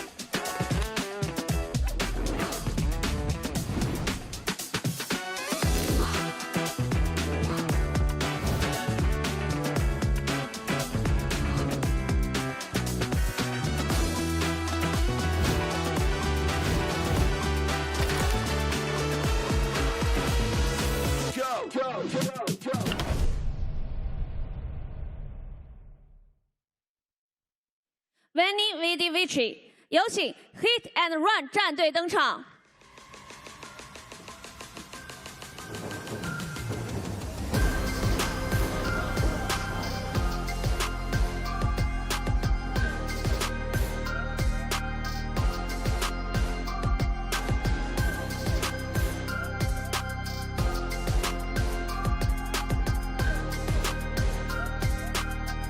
欢迎各位。有请前往对战席做最后的赛前准备。本场比赛由 Stack 对战 Hit and Run， 无越争霸进化2025。接下来，让我们把画面交给评论席。Well, hello there, people. We are back with another game, and I'm here joined by Daki and Phil. How you guys doing? What can I say? I mean, Monster with the interview, a pretty good start for the first Polish team. I think Hit and Run is the clear favorite in this one. The previous match we expected to be a bit more close. Ducky, what do you think? Stacked, do they have a chance? You want the honest answer or the less honest answer? I mean, whatever you have prepared. I mean, it won't be as fast as the previous match, but I don't feel like it will be too far from that. Yeah, I mean, Hit and Run definitely a team that has so far always shown at WCI, but they had some blunders, and especially last year against Dopamine, they showed some initial struggles. Baby, you have been in a couple of teams. What do you think does it take to overcome Hit and Run? Well, I think they will need to be brave for sure. I mean, they cannot play very standard. They need to come up with something. And I think that Stacked is a team that has the possibility to do so. They have been they are not the top team, but they are not the worst either. And I think that throughout these 2 weeks, they had the chance to improve a lot. And yeah, I think... Don't you think the standard approach that was working so well for Mafia might be very dangerous to play against? Especially if you are like a team that is a bit of an underdog trying to be the special kid. Do you think that works? W did not make it happen. Yeah, and W did not make very many things happen. So I don't think Stank will be cooking that much, you know? Like, I don't think the bats on Tundra will come out in this match, but I don't think they'll do that much better than W either. I think I'm expecting like a 4-2, I think, at best. Yeah, I think I predicted 4-1. What about you, Jay? I think I had 4-1 as well, yeah. Yeah, taking a look at the bracket, obviously, this is the last match of the upper bracket for today. Afterwards, we will jump back to the lower bracket elimination matches. W versus GCAT, and the loser of this match against 1-1. They have shown a great improvement, I think. They might have had a bit of a different opponent than earlier, but definitely a good match. Yeah, we see here the lineups. Daki, what do you think of this team of Stacked? Some strong individuals? Looking good? I mean, you know, the team is at least very much the same as what they were playing with throughout the regular season, what they qualified with as well, outside of like a few stuff. But it doesn't really match up against the consistency of this Hit and Run lineup. I will say that, you know, probably losing Barbarian is more of a blow than losing External. You think so? I think they kind of fit into similar roles. They're kind of like coordinators in the team, strong individual players as well. But yeah, I guess Barbarian is someone that is very hard to replace. What do you think about the addition of Decha? I mean, he was not really playing for a long time before. He was playing a bit 15 versus 15 with you. But like this team format, 7 versus 7, is not really something we have seen in a long time. It's just nice to see World of Tanks give opportunities to the retired player to come back, and you know, you're making best use of that as well, right? Yeah, and have glory one more time, right? Maybe we'll see you back at one point. I doubt it. But he's been doing well in the group stage. Jokes aside, he's been stepping up. We see here a comparison of stats. Volva, impressive numbers for Stacked. Yeah, 4K DPG, I think that's one of the highest values we have seen so far. Obviously important to mention is as well the damage assistant is impacted by the inspiration. So Menairos there, 3K average, a bit more. Wow. Now we can see the predictions. And Daki being the most optimistic is quite rare, thing, right? Yeah. Yeah, 4-1 across the board, 4-2 for Daki. Let's take a look what our colleagues from the other side of the casting area have said, because the Chinese guys obviously also watched a lot of our competitions. Yeah, but after the last prediction for like however over half of them went for W, I don't trust any of those guys anymore. Yeah. I mean, they're all pretty much what we have predicted, somewhere between 4-2 and 4-0. And I think it would be a bit of an upset to see a tiebreaker, and it would be a big upset to see Stacked managing to overcome Hit and Run in the upper bracket semifinals here today. Yeah, I agree. It would be a very interesting surprise, especially since Hit have been looking very strong throughout the group stage. We saw a Stacked against W that could have won a few more rounds, but then again, what does it really mean if we saw, you know, the W we saw in the last game? They're your ex-teammates. I mean, I think they appreciate that I'm being, you know, honest. After all, I'm here to be impartial and honest. I don't think they're watching the stream right now. I think they're probably still crying, you know, like, where did we go wrong? The bad shots, maybe? Yeah, I mean, maybe they overcooked a bit. You remember we had the... Were you in the team that played 5 bad shots on Westfield? Yes. Yeah. It was lots of cooking idea as well, right? That was the ultimate cooking in our head, but... yeah, it's like when you put like a pizza in the oven and you forget about it and you're like, it's not going to be that bad. And you open it and you're like, whew. It's like a black cloud coming out and you're like, I could still eat this if I really tried, if I was really hungry. Yeah, maybe they were too hungry and they were too aggressive. I think Hit and Run has actually shown a lot of restraint. We've seen them being very aggressive before, but we have also seen them very controlled. Something that we foremost accounted towards Mafia's side, especially in the match where they played against each other. Hit and Run was the team that had like a bit slower approaches. Even we saw the Type 5 approach on Westfield with the outer player, which I very much liked. So Hit and Run, a team that is full of surprises, and I think nobody will be surprised if they take the victory today. Yeah, it's definitely a team that can adapt or play different styles, and we'll have to see if Stacked can put up a good game against them. I mean, the maps are also very important, right? Yeah. Which is what we're getting on right now. Ensk being banned by Stacked is not really a surprise, to be honest. Yeah, I think so far Ensk was banned the whole day. Tundra banned as well. I think Hit and Run has not played any Tundra yet. I'm not even sure if they maybe just decided they will focus on the other maps and permaban this map. We'll have to see in the later matches. Himmelsdorf, the first map for today, a map that we haven't seen today either. Westfield following up on that, so a bit of fresh blood. We saw a couple of matches on Himmelsdorf with a bit of throws as well. Definitely something to highlight maybe in an earlier point of time. Cliff being banned as well, Pilsen later, and Muravanka potential third map. How do you feel about those maps combining with Ghost Town as the tiebreaker? I think the Westfield is the scary one here, I guess, for Stacked if you're looking at it. Like, taking on a potential brawl against Hit and Run, it's not something that I see them winning. Yeah, I agree with you. I think it looks scary overall for Stacked because Hit are a team that they don't mind playing Himmels. And also Westfield is a map that they have liked picking in the playoffs of OLS, for example. We've seen it being banned, and Hit definitely don't mind playing Westfield, that's for sure. Yeah, I mean, dangerous team to play against, but there's one map really sooner or later you need to play against them. I understand there's like some breaks between the games, but even then, like, it's just a really big snowball. It could become Himmels, it could be just 2 brawls of 2 minutes on the 2-2 line and the middle of the map, which is likely even with Hit and Run playing passive. You can't really play that passive on Himmels. And then you're going into Westfield, and before you know it, it's 3-1, 3-0. Yeah, I mean, let's not get ahead of ourselves. Stacked has not had the worst performance during the group stage either. They have shown some strength of science even against W, but you mentioned W not showing up today so far. So we'll have to give them a re-evaluation when this match is over.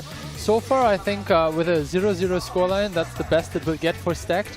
And we'll have to see if they can maybe take some advantages. But as everyone else on the caster desk, we all believe in Hit and Run and the 3-time victory maybe for them. Yeah. I mean, Monster said he hopes that Stacked prepared well, so they look confident. At least they sound confident. But many teams sound confident, and then the reality Yeah, I mean, hits. Mafia will stay the biggest opponent for Hit and Run in this tournament, IMO. And the way that they owned W was solid for Mafia.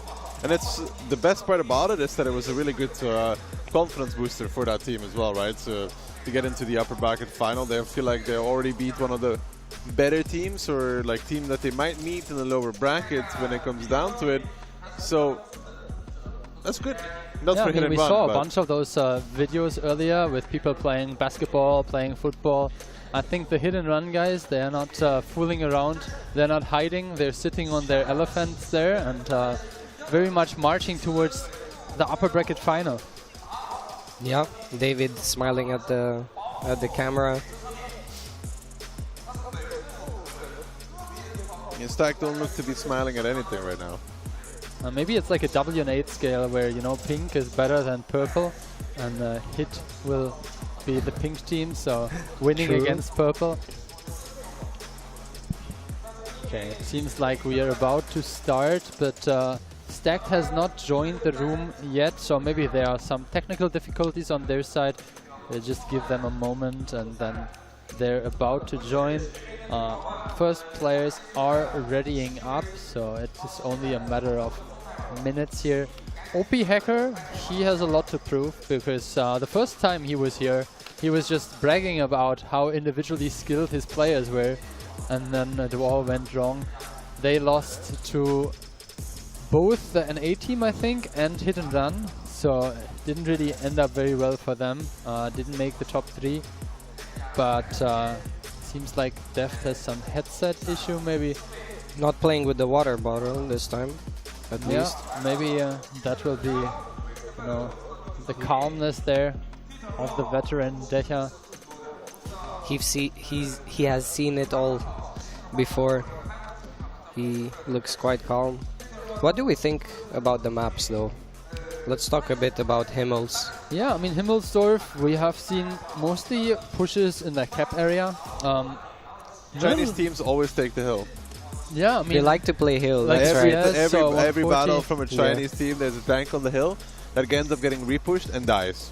That's actually a very good explanation. We had one 140, was it Profuse, who played 140 on it and had a really amazing game, like 5.5 or something, yeah, something like that. But every single game there's a Chinese team, one tank on the hill, he gets repushed, he dies.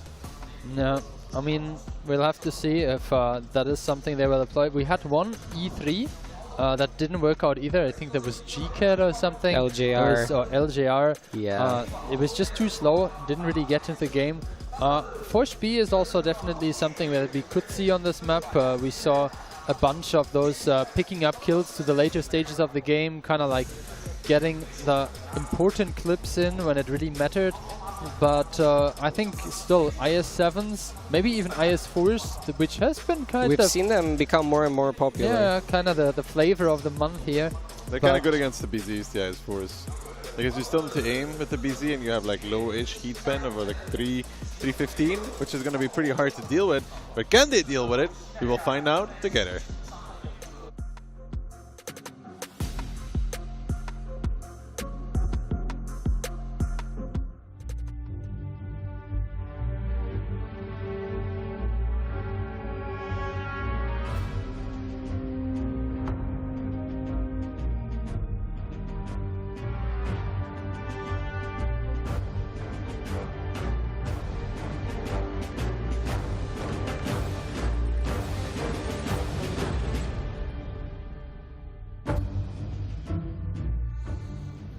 Round number 1 between Hit and Run and Stacked. And Hit and Run coming out already with the triple BZ, the CS63, the 140, and the double E100. Yeah, interesting choices. We see a Force B on the side of Stacked, the Type 5. We see triple E4 and the CS. Maybe that's the one that they're sending. Yeah, could be, but you know, could be matched. Well, no, the CS switched. Monster is a Bliskavitze now. So there's a lot of HP here for the Hit and Run side against Stacked.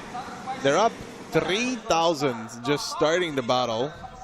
Yeah, and it seems like immediately some of the tanks from Stacked are making up their way to the hill. We see the Force B and the CS pushing their 2 tanks immediately. We'll have to see how the forces of Hit and Run react. They kind of tried to trap there behind this middle area, trying to maybe aim for the cross, but so far no Stacked tanks advancing.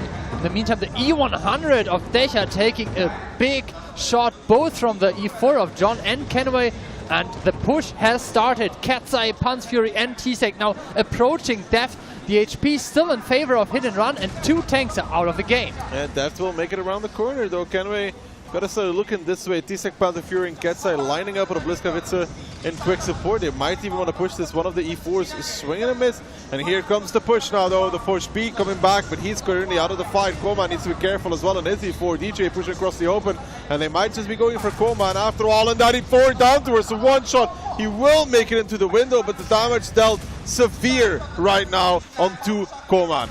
Yeah, you can see the trades are ongoing, and now every tank is in the fight beside the CS, but the CS has great shots into the E100. Koman still alive, putting in another shot, and you can see the one-shots are starting to accumulate. Koman on a one-shot, John, the first one to fall. On the other hand, Monster has fallen as well, and we'll have to see how the DPM turns up against the incoming fire from the CS63. Now the question is, can the C4 stay alive for long enough for the CS63 to make the difference? Ketsai is getting repushed, OP Hacker still on reload. Sebastian finds a kill, but goes down immediately after. Ketsai now pushed in out window position as well, boosting once again Death down over the battle, gets past Genway with that as well. Vova does put in a shot, but Ketsai finds the kill, important kill. Franek finding Koman as well, and hit and run with 3 tanks, but also stacked with 3 of their own. And so far, Vova now coming off the hill, it's actually looking good for stacked. Yeah, Vova on a very healthy amount of HP in the CS. You also have 5 shots left in the Forge B and a potential big heal if there is a trade in his favor. Decha with another good shot into Kenway, equalizing the HP back to roughly 1000 advantage for stacked. Now Pansphere and Franek trying to find like a trap, but the BZ together with the 140 will not stand against the Forge with 5 shots in the chamber. OP Hacker has only level 1 ability, however. Now will peek out and spot Panther Fury. I don't know if he popped that on time, actually. Vova coming in as well. Franek with a good tracking shot as well. Vova with a little bit of misdriving now, driving in towards the BZ, making another mistake there. Wants to go in, OP Hacker as well. The damage severe, and Panzer Fury will make it back once more. The clip against the E100 is starting to come into effect. Decha wants to peek this, Decha will peek this as well, and OP Hacker getting driven back into his teammates, and now the 140 will be coming from behind, finishes off OP Hacker, and this repush has gone disastrously for Stack. The advantage they had just thrown away. Yeah, you can see the 140 out-reloaded the CS, and you can see as well great blocking there by Decha, making sure another shot gets into the side of the E4. The match was close, but then decisive decision by the team of Hit and Run, making sure they get the crossfires, putting in the shots, and a bit too hesitant on the side of Stacked. This final push there, when they had the 3v3, it's a bit hesitant, no, they're not even hesitant, a bit over-eager. And maybe also a bit uncoordinated, because we saw them driving in kind of one by one. The Forge wasn't fully turned, obviously you don't have a turret, but this looked pretty good for Stacked until they pushed in and they lost another gun. Good comeback by Hit and Run, but Stack definitely showing up to play. So sad to see those rounds going away. Yeah, especially if you're ending up maybe losing the second game and then you're down 2-0 and you feel like you had the first one in the back. Daki, what do you think they should have done in the end? They had a gun advantage, it didn't look bad for them. I mean, I think the E4 should be the one pushing first, no? And screening in front of the Forge and then figuring out where they are, and then the Forge drives in with ability. Yeah, maybe. I mean, the Forge really got blocked by the BZ, right? Otherwise, the Forge needs to predict where the tanks are going to be to pop the ability, while the E4 can kind of just swing with the ability active and figure out and look, or even just eat the damage, and then the Forge can actually like time the ability properly to take the damage. But the hit and run crossfire was pretty good though between the I mean, they did a good job for sure. BZ 140 and the E100. I think Stack could have taken their time a little bit, or just chilled out and really made sure that the push is the right one. Vova crossing back over the 8 line as well. I don't know if I like it. Like Vova, when he was on the other side of the 8 line, has the ability to go for the strike. Yeah, I mean, in the end, it's second decision making. Either he goes up or he continues farming the E100, pushing through the middle. But this is the first round, and it gives you an indication of Hit and Run really being a team that under pressure, they were down in HP, they were down a gun even, not crumbling and coming back in a really decisive final victory in the end. Yeah, I mean, it shows how hard it is to win against these type of teams. I would say that overall, Stacked had a good round, but it was down to details. Either way, what do you guys think about the match stats? I mean, you can see Stacked even dealing a bit more damage, but the healthy E100s at the bottom, you can see Hit starting with quite an HP advantage, 3.5k in their favor at the beginning. They took a bit of a salvo there. The double E4 hit hard onto Decha, but he stayed alive and kept his gun in the game. 5.6k damage, but Franek in the 140 picking up 4 kill, and especially in the end was in the important position, keeping his HPs together and really dealing good damage. He relocated very well as well. 5.5 on Himmels is pretty impressive for a 140. Yeah. That's a lot of shots. Yeah, it's not easy. Especially when you have 4 kills as well. Yeah, I mean, Kenway, obviously, the tank that survived the longest with the E4, 2 kills and 6.3k as well to his name. Overall, obviously, we'll always end up with some of the tanks having to drive in first. T-Sec and Monster there taking the brunt of the damage.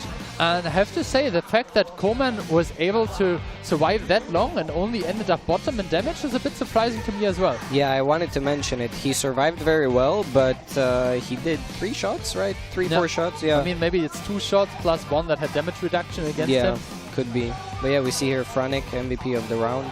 Deserved, I would say. No, I mean, 4 kills, lots of shooting as well, and I mean, it's very difficult to trade with a low alpha 140 against all those tanks. E4s, Forge with a clip potentially even, and obviously the E4s with 750, basically more than double your alpha.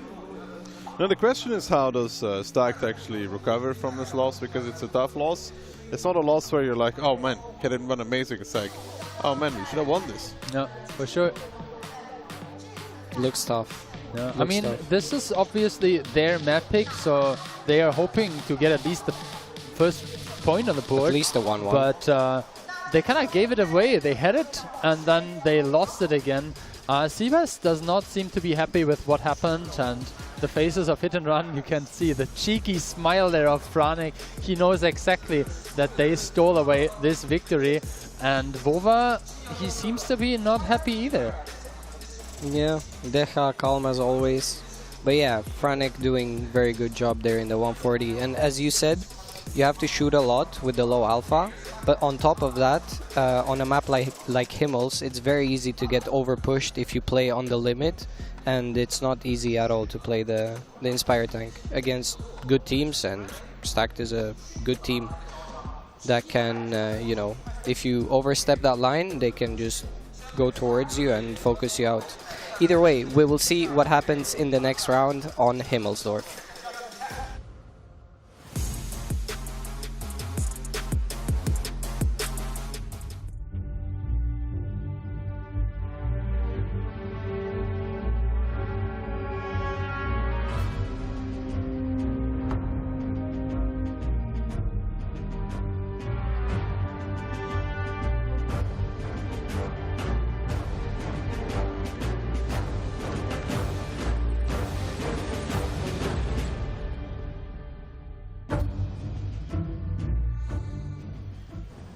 And here we are, round number 2, and a friend that we thought we wouldn't see after disastrous Batchet start on the side of W is coming back in. Type 5s combined with BZ75, a 140, and a Batchet for the side of Hit and Run.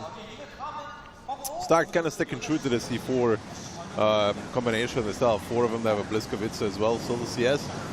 And Niwanhainet, so yet again they'll start down quite a bit of HP because of that. There's a lighter lineup. That does get a damage reduction, of course, but they'll still have to dig through the extra HP that Hit and Run have over them. Yeah, Daki, how do you feel about the Batchet versus CS on the hill? I remember before the HP boost, that was always... If the CS rams the bat, the CS wins. If not, bat wins. Yeah, and it seems like the first shots are immediately coming in. Stacked taking some damage on the crossing there. Koman taking a shot with the E100, taking another shot as well. Monster paying attention. And this strike will hit hard onto 2 tanks, but he paid pretty heavily for it. And the information tower gets taken, and now the Batchet starts peeking on the hill, and Vova realizes this. He is going to go for it. He's going to try and ram the Batchet, who has 2 more shells available. Vova has the HP to try and withstand this. Franek missing 1 as well, and now Franek looking to stay on the hill with that quick reload activated as well. And Vova has to bail from that engagement, will bail as well, will take 1,000 HP running away, however. Yeah, I mean, really good trades. You mentioned it. If there is a 1 versus 1 engagement with the ram of the CS, that goes in favor of it. But the Batchet really took cover, and with 4 shots left in the chamber, it doesn't look good for Vova. And you can see now Franek starting to lord above, finding the angles as well, finding some shots on the back of these E4s to these broken buildings. And because of that, now Stacked is in a lot of trouble. They don't have the strike anymore. They don't have any means of resetting. No, Koman has a strike. Does he still have it? Didn't use it yet? Oh yeah, he does still have it. Okay, so they have 1 reset. Yeah, I mean, he will hit hard on both tanks, but I think the moment he put the strike in, T-Sec might just join the strike and the cap circle. The cap is stopped now. You can see both took a shot, even like one extra shot coming in from the side. Monster losing a bit of extra HP, but the HP advantage is still there, and I think the positions are not bad for hit and run either. 140 relocating. In the meantime, on 1-2 line, that's Getsai. He's just watching off against Biskavitz. Sebastian making a peek, hitting a big one against Monster. And Koman still needs 20 seconds to get another strike up. There will be enough time for this by the looks of things. Yeah, I mean, they could still boost it with 3. I think Koman just tried to find a decap angle. Kenway as well approaching through the 8 line, the banana area there. 20 seconds left, and keep in mind, there's 15 seconds that are needed. Now another decap shot comes in. Good shooting there onto the BZ. The HPs are roughly even again, and we'll have to see if the Batchat maybe can find some angles onto John and Deft if they get spotted. And John holding the angle against Deka, and T-Sec crossing. A peek from Kenway there, wants to get the reset but is unable to do so. It takes a lot of damage. John taking 1.5k as well, taking some more from that bad shot from behind. Sebastian will find the shot, but he takes a full damage one back because he didn't have ability. And the HP is relatively close, to be honest, closer than imagined. Panther Fury taking a bunch on the crossing as well. Deka now taking a ton as well, but they do find the first kill. It's going to be Vova. There comes the strike. Sebastian finds the kill, however. Didn't even need that strike. And now when we're looking at it, Stacked actually up on HP. Yeah, but we have to keep in mind the HPs are not the only thing that matters. The positions are in favor of hit and run with his Batchat clipping out there. And now with the kills advantage removed, I think 5 versus 5, it's not too bad for hit. Now there needs to be a 1-2 repush from both these teams though. A Monster boosting across the board. Stabliskavitz of OP Hacker. OP has a lot of HP, needs to face the music, pops the ability, gets a big 815 shot, gets stracked immediately, will get retracked as well. No second repair kit either, so I think Monster might just be able to get behind him, although OP seems to be close enough to the red line to where that is not the case. DJ finding John though, but OP will do one more shot here. Kenway comes in and finishes off Getsai. OP bouncing, but is able to play maybe around the building to stay alive for a while longer, because Kenway and Deft are both moving into Monster. That's one, there's the second, and it's going to be Kenway to pick up Monster as well. And now Franek coming off of the hill, going for Koman, but that is an E100, and that is an annoying angle for that bad shot. Really annoying, actually. Good angling there from Koman. Schooling Franek just a little bit. Oh, good shot though. I mean, it's 2 versus 3 tanks, but taking a look at the HPs, now it seems very unlikely for Hit to win. The mod says 15% roughly, so with another good shot there, eliminating most of the chances for Hit and Run to get in. Good shot by the BZ, equalizing the guns, but 3k HP and strikes soon available. This will be a tough one to call back from. Franek climbing back on towards the hill, and the bigger issue is that neither DJ or Franek are healthy enough to withstand the strike. DJ would need a heal, which is not going to happen because Deft is hunting in his E4, looking, coming and shooting. Deft scores, and Stacked in a position to win. And if we look at the first round, it could have been 2-0. Yeah, for sure. I mean, we can see now there's a bit of time being wasted here by apparently 7,000 damage Batchat player here, Franek. We'll have to see if that turns out to be the truth, but he takes it carefully, he takes it slowly, but I don't think he has lots of chances to taking it home.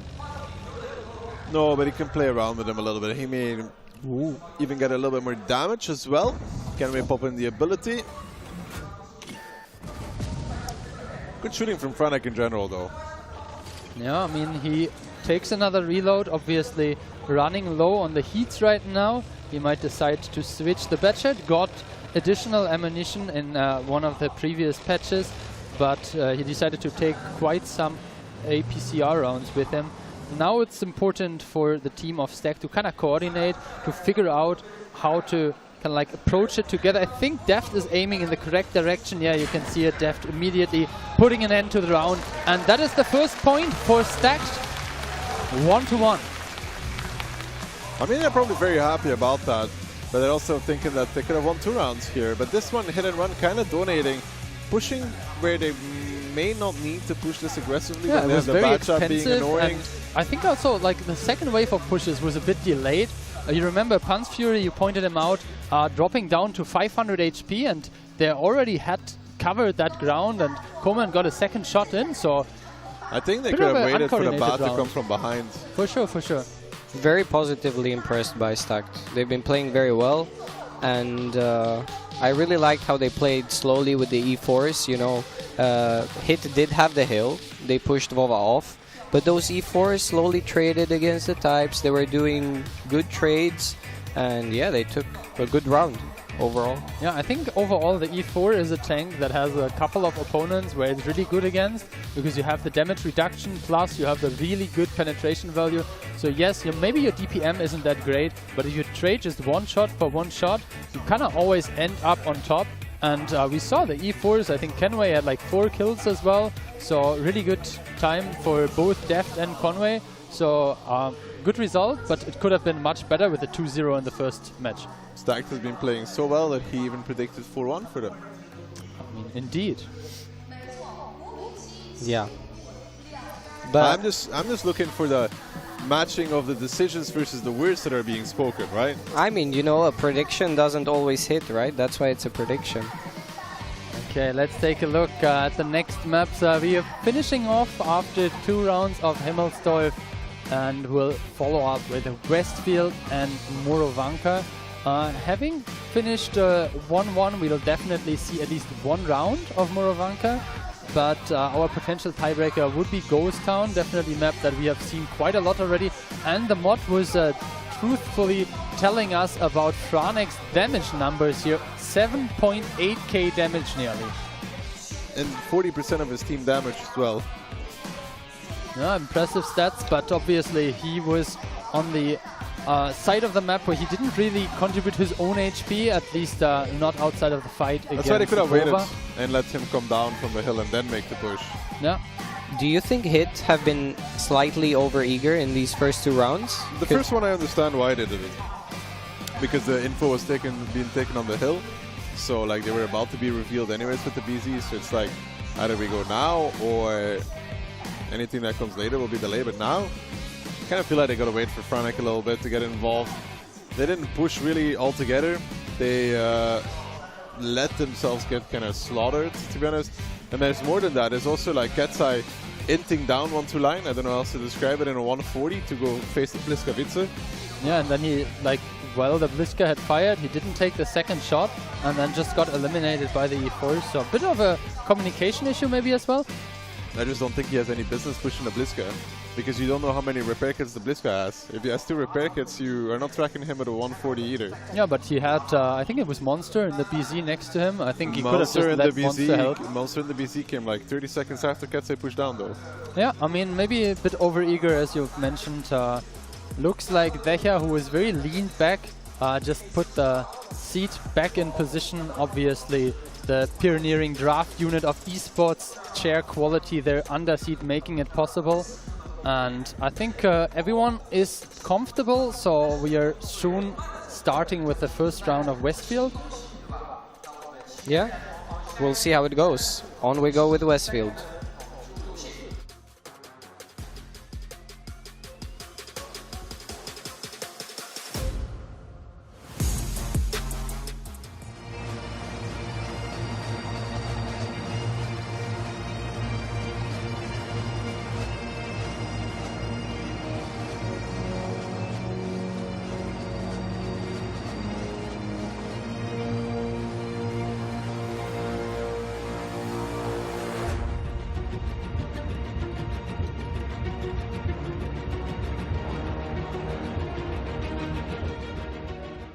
And here we go, light tank on the side of Hit and Run, no light tank for Stacked.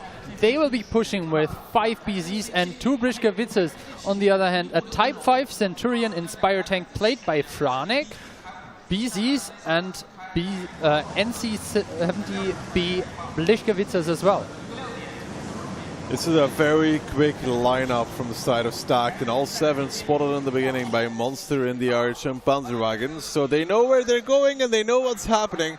But now it's about holding this off. Yeah, you can see important position is this D1 BZ, who will try his best to boost into the corner. There's a bit of a pocket there in C1. We'll have to see if he makes it there alive. Shots are coming in.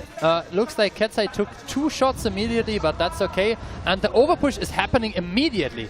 Immediately pushing forward. John and OP Hacker got to be careful here. They're the lowest ones on the team right now. Ketsai is actually getting tracked. John finds a shot, the fire, but depth with the finish. So the first kill going towards the side of Stacked. OP Hacker now in no man's land though, dying towards DJ, but now there needs to be a snowball here from Stack. They got to somehow alpha out these tanks, everything but the Type 5 heavy in this regard. They're going for DJ though, which is not really the DPM of the side of Hit and Run. One more shot is needed. It's going to be Sebastian to finish it off, but John in the meantime going down as well, and Franek having the game of his life in the meantime, hitting with the Inspire over and over and over again. And there needs to be another repush once more, but it's looking like Stack, they wanted to do this, but it was all red so very early. Yeah, and you can see the Inspire tank and the RHM really in the positions you want to have them, and a bit of an offside, and the tanks you really want to take the damage, they were the ones in the front line. Sure, Ketsai bit the dust a bit earlier than they would have wanted to, but I think he will be happy with the win for his team either way. Yeah, it's such a long distance to push, especially into a Perma farming 140 that's inspiring the whole time. Centurion. And the well, Centurion and a RHM that's actually pretty close, to be honest, to farm as well. And really good strike as well. I think he hit 4 people with a strike. But yeah, I mean, good stuff there. You can see 4 kills as well. And I would say this was the first round where Hit and Run was really like the dominating team, taking their own victory, because the first one on Himmelsdorf, sure, they put it in their book, but Stack definitely had a lead towards the middle of the game. I mean, trying this, it's going to be either great or terrible, and in this case it was more terrible. Like, sure, Ketsai goes down really early, but they had another, like, Bliska behind us, I think, as well, and they had an AX, and I think Franek probably will have done 5k as well in this regard, but this was not the hardest one that he'll ever do. Yeah, I mean, very good positioning for sure. I think Decha as well understood that he was the one that was kind of like the next one to take the damage, and they coordinated it really well, that the heavy tanks, you mentioned a DJ, the BZ, they took their initial damage shots and then they offered themselves as HP pinatas, and that's exactly what they were supposed to do. Yeah, a good round from Hit. There's not much to say. I mean, they used RHM. They've got the type of Decha, which can always take shots. It's a tough anchor tank to, you know, they ignore him, yes, but I mean, it's a great battle for Decha, right? You just sit there and shoot. Yeah. Yeah, I mean, he just farms them. If they don't shoot him back, he just farms them. If you're greedy, you shoot a few HE shells. Yeah. I mean, we'll see. We'll see that his, in the damage charts will look like, but I think it's important to focus as well that if you're playing against a light tank and you understand that all your tanks get spotted with the first plane, it's not really that you have the option of just playing it super slow if you know that the enemy will take the offside strikes. Do you think they have a chance of capping? I don't know. I mean, maybe they should push for the the BC going to B1. We've seen over pushes through there where, to be honest, I think where you push the guy that's sitting in the corner and kill him while capping behind it, or getting ready to repush again towards like the AX or whatever. I think they could cap if they focus on killing the guy crossing. Yeah, I mean, I think Ketsai was the one crossing. He took 2 shots, but that's not enough against the BZ, and you can see it with the tank kills as well. This was the first really decisive round. The other one's pretty close, but Westfield round won in favor of Hit and Run. It was their map pick as well, and we'll obviously see a second round. I think if we see a 3-1 after Westfield, this might be already deciding the fate of this game. Yeah. Pan's Fury with 7k, very good damage there. All across the board from Hit. Fury was the second Bliska, no? Yes. Yeah, I mean, you can see the non-combat main battle tanks there. Franek in the Centurion, 5k damage, and Monster as well, a significant share of damage in the RHM. I'm pretty sure he hit 3 tanks with a strike. That's where the 1350 comes from. But Panzeri definitely, he made sure that Ketsai's sacrifice was not for nothing. It's just tough to push a team like Hit in this scenario. They know what to do. You have Franek on the scent. they just try to save guns for as long as possible, take crossfires, and yeah, they cannot find the snowball. Yeah, I mean, OP, a bit of an unfortunate situation. I think he was one of the first BCs to drive in, and then maybe he fluffed his shot or maybe got tracked while shooting. Something like that can happen. And if you're being focused out like that, I mean, nobody stands a chance against the man. 7k damage, nearly 90% pen rate, and definitely making best use of his tank. Yeah, good stuff. Let's see if he can repeat it next round as well. But I mean, I think the issue there for Stack is just like there's such a hard lineup to play against in many ways. The double Bliska and even the Type 5 is a really annoying tank for the BZs. Yep. You're facing Prima and Spire as well. I don't know. I don't think they can do much more at that point. They did peek, they saw the type, but I think they just said, let's just go for it. No, I mean, at some point you need to try, because obviously the light tank is very hard to catch, and with the Centurion being in position, even if you push the upper BZ, I think the crossfire would have been there. We have to say they did a good job focus firing Ketsai at the beginning. The Bliska was removed immediately, but we'll have to see what they have prepared for the second round of Westfield.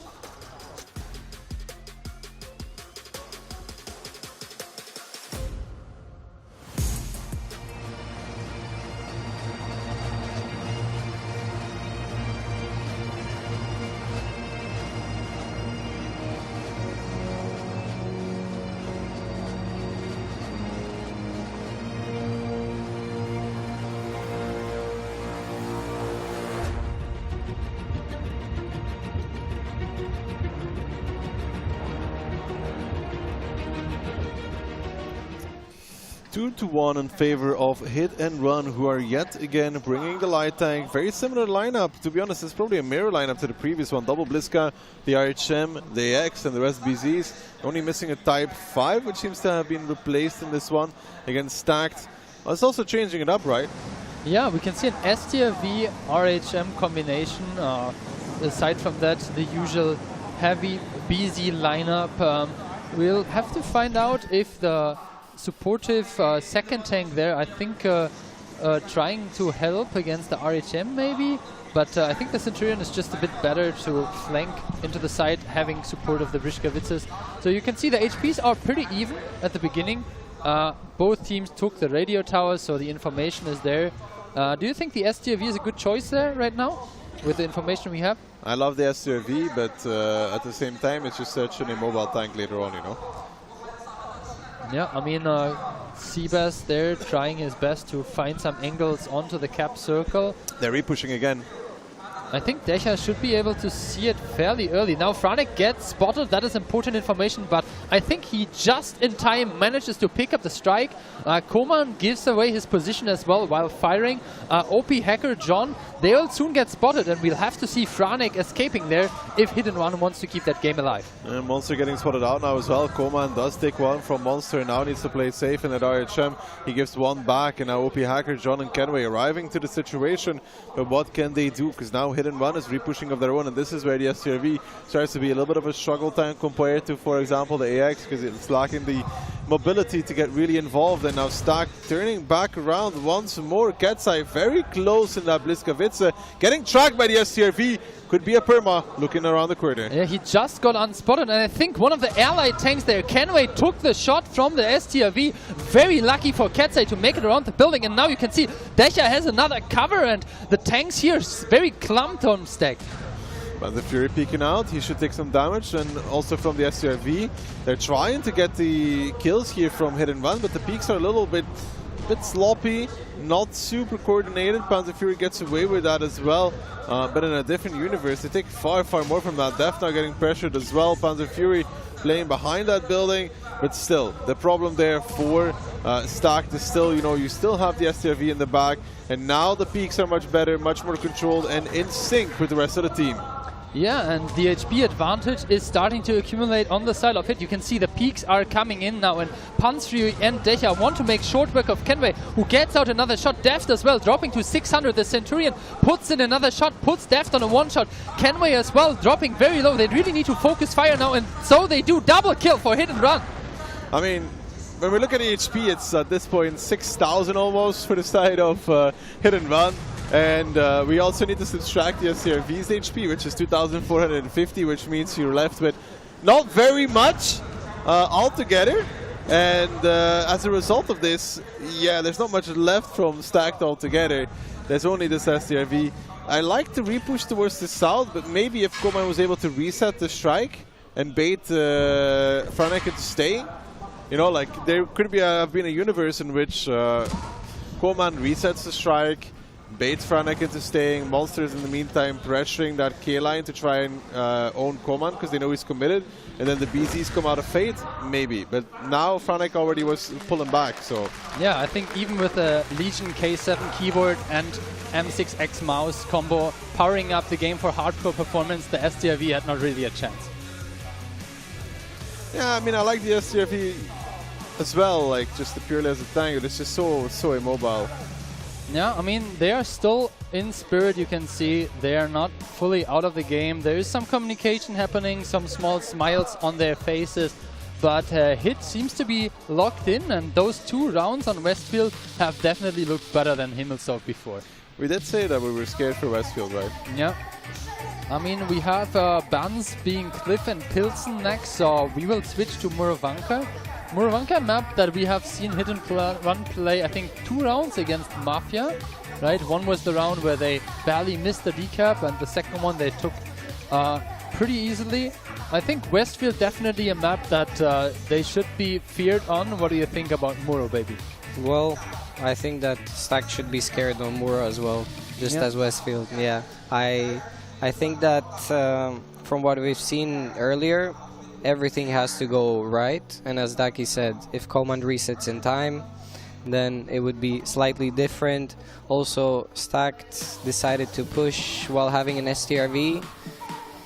We saw the tanks of Hit, you know, being able to anchor and create crossfire, and the STRV couldn't really do much. He couldn't cover that much. They pushed towards the south with the BZs, and then they try to turn around and go back north, but it's, you know, like they're not just going to give you back the north for free. No, I think there was also a situation and then, where you know, we called it out. They're even lucky that Ketsai decided to... Exactly, like that situation could have went very differently, right? Like if Ketsai doesn't get unspotted immediately, maybe gets perma-tracked because he had the ability active. If there's a second shot from the SRV that hits the track there was. Yeah, but I know, ended up but hitting if there's a second shot there of the SRV that retracts the Blitzka and the communications on point, they peek him and he dies. For sure, for sure. You know, that's a Ketsai peek though. I mean, he made it happen and he got the damage in, right? But maybe not the thing you should repeat every time. Yeah, what are we expecting on Muro? I mean, I would expect an aggressive stack. We've seen them playing more towards cap with BZs, but from what we've seen, it looks tough. Yeah, I mean, Hit and Run has played both with and without light tank. They encountered this 6 BZ strat from Mafia, which they weren't really able to overcome. But it was very close, and I don't think they were too overwhelmed by the lineup. It was just a couple of seconds that they missed the decap. I mean, you can see here, like, the name of the game. It was pretty even, and then, I mean, Path of Fury still did 6K, you know, from 7 to 6. Not bad, another MVP. Solid performance. I think it's important to see that while obviously Sivas dealt quite some damage, the STRV usually ends up dealing at least 3 or 4 shots when it's basically over. So maybe that was like 2.5 to 3k damage at the middle part of the game, and then 2-3 more shots before it closed in.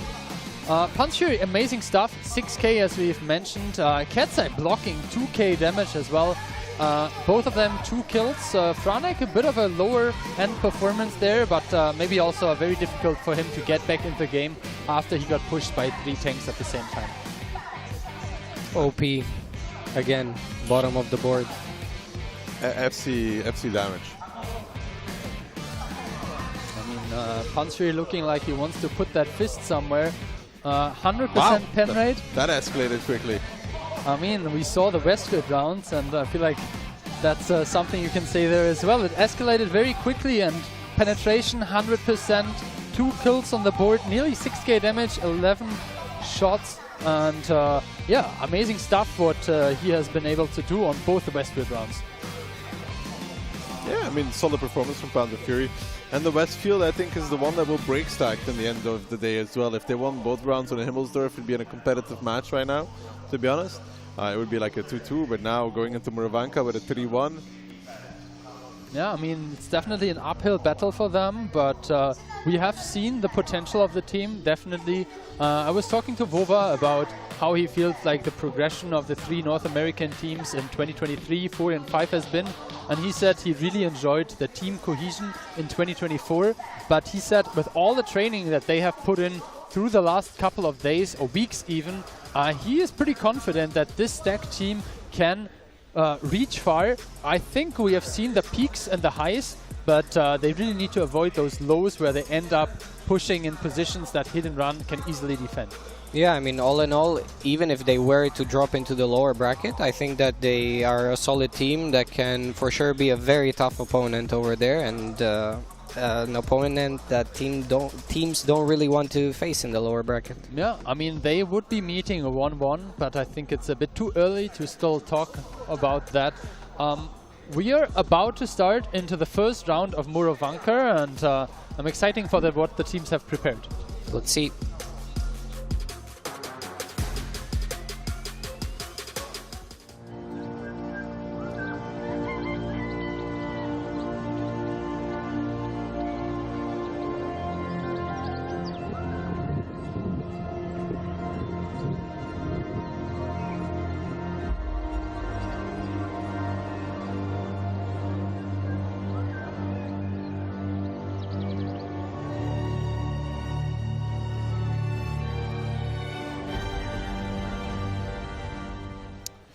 Moravanka, a quick and aggressive map and a quick and aggressive lineup is what we're getting from Hit and Run as well. K91, E50 × 2, a 140, an RHM, a BZ, and another E50 to make that 3. Yeah, not a lot of steel on the side of Hit and Run. We can see double E50M combined with double BZ75, a 4-SPI, a CS, and EBR 105 on the side of Stacked. Initially, EBR moving towards the middle, pretty standard. I didn't see how many the plane ended up Monster getting. did not use the plane yet, so maybe he's trying to use it on the spotting tower. Immediately a shield coming in from the BZ for the K91. Immediately also Inspire tank blocking there, and I think it's a pretty good start for them. Hit and Run getting all the information. Yeah, but in return, there's a lot of information gathered as well by the CBR 105. I mean, they may not have a light tank, but you know, the EBR on pure speed, pretty nice as well. And Stacked is actually bailing from this all together with all 7 pulling back. But that's a lot of distance. There's a lot of open ground they are crossing right now. Yeah, I mean, they're trying to take the what is it called? Communication center on the way out, and it gets punished pretty heavily. Common nearly had it, but nearly is not good enough. And from their initial start now, going down, another shot like OP Hacker drove behind him. Ketzer even avoiding the RT strike, so pretty good stuff for Hit and Run. And with the initial advantage, now another repush coming back into the forest, but Hit is set up pretty well. I mean, Hit is actually just pulling back because they've got access on 1-2 line, and T-Sec is already far back, pulling back even further. And now the repush needs to come from Stacked. The thing is that the E50Ms are maybe a little bit too close. Commando coming in and taking 2 shots, not really needed. And now T-Sec realizing he was too close, backing off, but there's a lot of damage taken on T-Sec. And Hit and Run had 1-2 line control, so there was no need for T-Sec to be that close. And now there's a real opportunity here for Stacked to chase something as the rest of the Hit and Run team is moving back in. Deja readjusting as well in his E50M, taking a lot of damage, but now John seems to be the isolated one in his Forge B. But it's right now not really good focus from either of the 2 teams. Yeah, now Franek is in the fight as well, and we will have to see if the K91 with the big DPN can make the difference. OP Hacker immediately eliminated. I mean, that was not a good call that he gave there, right? John driving into the death. Yeah, but John was so far forward, couldn't really pull back. He was trying to help his teammates with the push, and then all of a sudden the teammates decided to pull back altogether, and it's looking really, really bad yet again. 2 tanks down for the side of Stacked HP. You know, they're trading well, but at the same time, they're not trading well enough to bring back the deficit that they have built. And Hit and Run On Himmels, they looked shaky, but on Westfield and Moravanka, they looked dominant. And dominant is what they will be. It will be a match between Mafia and Hit and Run in the upper bracket finals, kind of as everybody predicted. Yeah, definitely. I mean, Coleman trying to buy some more time, but he knows exactly that this match is no longer in his hands. He might be able to run for a bit, but now that he got spotted, it's time for the police cam. North America, I think the cops are coming. It's, yeah, I know, like, this whole match, you know, it's that one round on Himmels that could be such a big difference maker, honestly. Yeah, I mean, they will be very unhappy how that went. Now the last kill was picked up. 5 kills alive on the side of Hit and Run, and I think well-deserved victory after great performances both on Westfield and on Moravanka. And here they just looked lost, to be honest, Stack. They just kind of indecisive, not sure what to do. They saw the Hit and Run team and they're like, oh, what do we do? Do we fight? No, we pull back. And honestly, pulling back on Moravanka, trying to run away to where? You don't have 1-2 line established, you don't have forest established.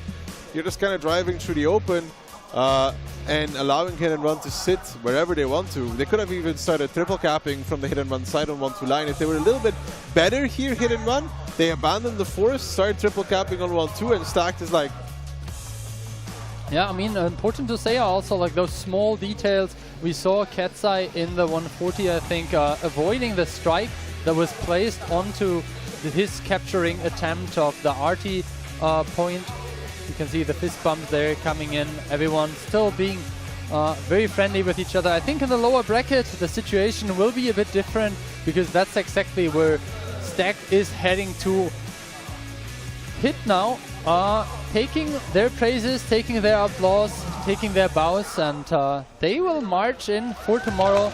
Good stuff by them, very coordinated. Applause as well by the community here that has assembled. Lots of people now grabbing their beverage to, yeah, welcome back the next Chinese team, because we are going back to the lower bracket, and I think we have quite some matches ahead of us. interesting matches as well, especially with how bad W was. You start to wonder, is there an opportunity for GCAT? Yeah, Ducky. Baby, what do you think? I mean, it could be the second Chinese team out as well. But it is true that W did look shaky, and I definitely agree with you. Shaky is not the right term to describe this. They looked awful. They did look awful. There we go. That's way more. Maybe they have the bad game now out of the way. They looked awful against a very, very strong opponent. Yeah. I think Mafia played well, but I also feel like they had maybe the wrong approach against an opponent like Mafia. You know that Mafia like to play control with their E50s, BZs, and you decide to go Batchats, Gorillas. I think it just doesn't work. But we'll see how it goes. I mean, the game will be played very soon. And I'm sure that the people at home will enjoy a very, very hard-fought game. Yeah, I mean, some of the people might have just woken up, so greetings to all the viewers from Europe, obviously. Still pretty early.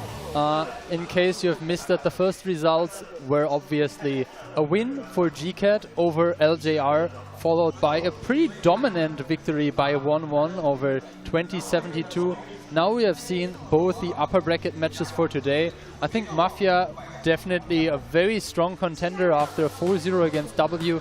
And if you've just tuned in, Hit has finished their match against Stacked as well, 4-1. Ducky, the matches that are upcoming are both elimination matches, and the last two Chinese teams, do we feel like one of them will make it to the next day? I think 1-1 will win.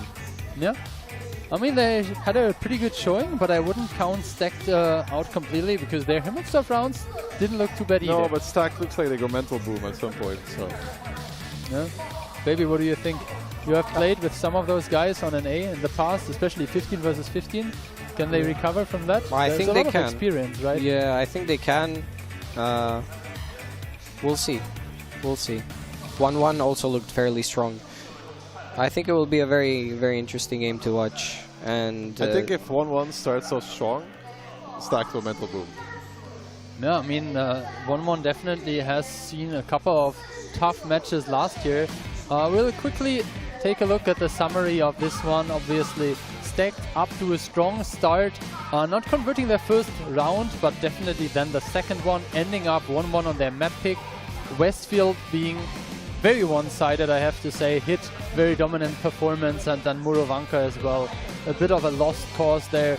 Stacked really trying hard, but it didn't really matter in the end. Monster, top damage, I think in the end didn't really matter who dealt the damage, because the setup was just very well coordinated. Lots of crossfires, and I think the important thing is a couple of those tanks from Stack just ended up dying for more or less no damage. I think the Muro was a bit questionable from Stacked. I don't think you can give a team like Hit the space they did. And overall, we see the stats across the board. Monster 4.5k with the RHM, fairly good. But I think that Stacked really didn't play that well in this round. There is the man farming the MVPs. Not sure if this one was a clean call, but 4.5k damage you mentioned, and very good penetration rate as well. Picking up a kill and providing important information at the beginning. They actually managed to capture the point of interest, giving them the communication center, immediately getting lots of information, but then you have so much freedom with the RHM to move around, to find the angles, and the initial punishment and the replaying onto Coleman there, trying to get information as well for Stack, just left them without any information, and yeah, that was pretty good. Talking about pretty good, we have a man on our side. That is from the winning team, Click. Welcome to the stage. Welcome. How are you feeling? Very good. We won. Everything went as planned. So very good, my friends. The day is over already for us. Yeah, I mean, convincing victory, obviously. Click has been cheering for his team, obviously preparing for the last couple of days, weeks and months. This is your first LAN tournament, first offline experience. How are you feeling about the stage? How are you feeling about meeting everyone in person?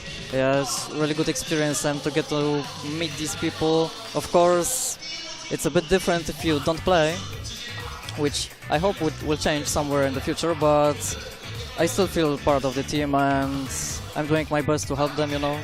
Yeah, I mean, I was told that you are helping a lot with the strategies and the tactics of the team, especially also having the experience from previously playing in both the other teams, I believe. You have played in Mafia, you have played in W. So what is your prediction? W, do they have the mindset of come back from this crushing defeat after Mafia? I think they will come back. It's just the strats that didn't work out. They were high risk, high reward, basically. The first 3 battles. The last one they kind of threw with the call to repush the K line, but overall, if they bounce back, meaning play again what works, I think they can like storm through the lower bracket. Yeah. Sounds good. I from agree one with W player to the other one. Yeah, we did play together. Handing each other the copium bottle. Yeah, under the table. Okay, I see. How do you feel about the Chinese teams? Obviously, this is something that a lot of European players are usually not experiencing, having this training against like a completely different server. Do you think there's a big difference in meta and approach? We saw in some of the videos Chinese players claiming that they are playing more aggressively. When it comes to aggressively playing, I think it's similar. No, the 2072 they play really aggressive, but as you can see, the execution wasn't good enough today, and that's a shame because I think that's a really good playstyle they had. Other than that, I wouldn't say it's much different. I think it kind of balanced out, especially in the last week, what the teams play. I would say that Chinese teams struggle a bit more to play control, such as teams like Hit or Mafia with RHMs, but we've seen them try it, and we'll see if it's good enough in the later stages of Yeah, I think playing control is obviously something very difficult. For all the viewers at home, how do you feel a team can improve if they're ending up something like 2072? They made it here, which is obviously a big success, but now they ended up on the chopping board. I would say they gotta keep trying, because I think there's a huge potential in that team actually. Yeah, with that being said, we will switch to the interview on the stage. Hello everyone, it's our interview part. We have Monster from Hit and Run. Say hello to our audience. 你好。欢迎来到我们的苏州，那也是好久不见了。那这次呢，来到我们 WCI 的这样的一个舞台上，我们也知道这一路的晋级是非常的不容易。我们是从那个外卡赛呢一路打回来，拿到了最终 WCI 总决赛的门票。那你是怎么评价你们整个今年2025年 Hit 的表现呢？ So welcome to Suzhou, and it's very nice to meet you again in China. We all know that 2025 is not a very easy year for your team. You take a wild card to come to this year's WCI, and what's your comment on this year's tournament road for your team? Yeah, that was actually quite hard year for us. We had roster changes, so obviously it affects our performance. But I believe right now we are a very stable team and all the time improving. So we are on a good road. 是的，是的，我们今年确实是经历了一些比较困难的时刻，我们队内有了一些调整，在赛事上面一些调整也影响到了我们的队伍，但是我相信我们现在都已经恢复过来了，也相信我们会发挥出我们自己最好的水平。那其实呢，我觉得就是很多人我们对于这种强者的印象是他要一直赢下去，但是呢，其实真正的强者都是从一次次的这样的一些失败当中不断的总结，因为他们并不惧怕所有的失败。那所以呢，你在之前的这2005年当中面对的这么多的挑战和困难，这些是不是更加帮助你对于今年去冲击你的梦想，其实是有一个非常好的帮助的。 We know that a true strong team doesn't mean they are successful every time. It means actually they are not afraid of failure. With so many challenges this year, how do you think those challenges help you in this year's WCI? So, if you are winning everything, right, you don't know what to improve. That's why sometimes you have to lose to learn. That's the secret probably.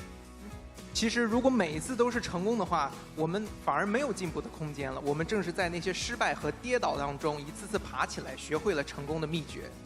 那么，其实，在今天的第一局的比赛当中，其实来自于西城嘛，我们当时其实是1比1平的这样一个成绩。那当时其实是拿到那一个没有拿到那一小局胜利的时候，会不会对你们当时的心态会发生一定的变化呢 ？Your opponent won one round in Himmelsdorf. So, did that put any pressure in your team? I can tell you that they played really well, so they deserve for sure. Well, 老实说，他们玩的真的非常不错，所以这一场胜利是他们值得的。好，那其实我觉得强者也是从来都是非常欣赏自己的对手的。那其实这边我还想问的一点就是，在接下来的比赛当中，我觉得黑炭的 Run 有非常强大的这样的一个协同的能力，但是我们也知道它其实是一个多指挥的队伍。那你们是怎么去做到在多指挥的情况下，每一次的指令都那么的精准？它的秘诀又是什么呢 ？Yes, I'm also very curious about how you cooperate within your team. I know there are several people giving order in your team, and what's the secret for that? The secret of our success, like in past years, it was like we had the best players from Poland, even the best on the world. So maybe that's the secret. Like we are all the time getting better players and better. 其实我们的秘诀是因为我们的选手真的非常的有技术啊，他们是来自波兰最好的选手，甚至可以说是全世界范围内最好的选手，这是我们的秘诀所在。好，那我想问一下最后的一个问题，就是也是今年我觉得最大的一个亮点，就是不光是我们2025年的国际冠军赛的一个冠军诞生，同时呢，也将会有可能有史以来历史上第一个我们的3冠王。我相信这也是他自己的心中的一个梦想。那你觉得在追逐这样的梦想的过程当中，什么是你觉得最关键的，也是你在接下来过程当中一定要谨慎面对的？ So the last question is: This year we're not going to have a champion for WCI. It is possible we're gonna have a like 3-time champion for WCI. And do you have any secret preparation for this? I can tell you that, yeah, there is something in my head that we can get 3rd championship in a row. Oh, the pressure, obviously there is a pressure, yeah? Everyone looks on your hand, but you cannot, you know, like you need to think on your own. Just do your job and that's all. Don't look past. Yeah, 是的，是的，我知道我们这一次有可能会3连冠啊，也是有很多人都在盯着我们，这会给我们带来很多的压力。但是我觉得秘诀就是要保持一颗清醒的头脑，做好自己的事情，不要去管那么多，这个就是我的秘诀了。好，那我们也是期待着接下来的黑炭的 Run 能够成就属于你们自己的梦想，创造新的传奇。We really look forward to your further performance, and good luck to you. What can I say? Thank you. 我也没什么可以说的，谢谢大家。好了，非常感谢王 Sir 接受我们的采访，谢谢。那我们稍事休息，精彩比赛马上回来。Thank you. Thank you.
他们说我很有个性，我只是喜欢沿途疾驰的风景和发动机的轰鸣。我不在乎他们对我如何评价，但我坚持我的态度。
First river runs from a stone. The highest mountain stands alone.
Sebastian, firstly, I want you to know that this is a safe space, so do feel free to express yourself in whatever manner you see fit. Okay, thank you. I haven't finished yet. Now, you're here because of a problem at work. Is that right? Sarah. Ah, a boy meets girl story. Well, it's not quite. It's more of a long-distance thing.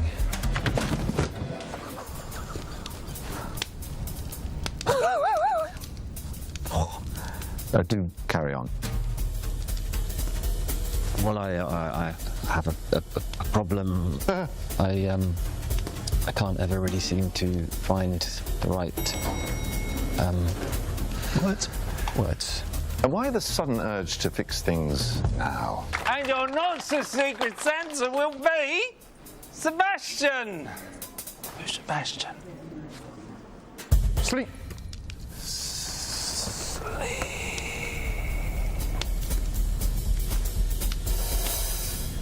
Strong resistance to hypnosis. Seems like we're going to have to go the long way around, I'm afraid. Long way around. I have Parker. Great. Show him in. Sorry, send him in. Isn't Christmas the most wonderful time of the year?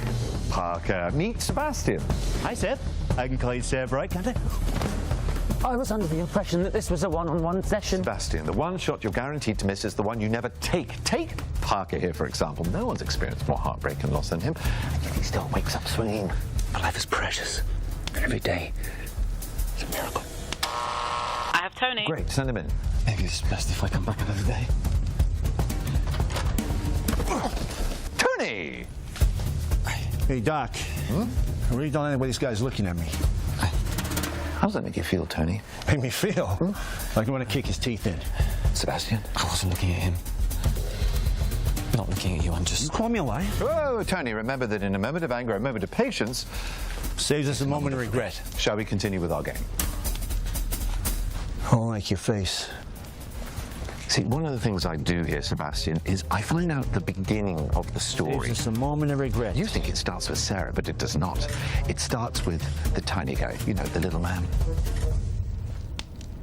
No, the little one living inside you. The one who tells you to keep your head down, stay in your lane. Well, in your case, your cubicle, and not take the shot!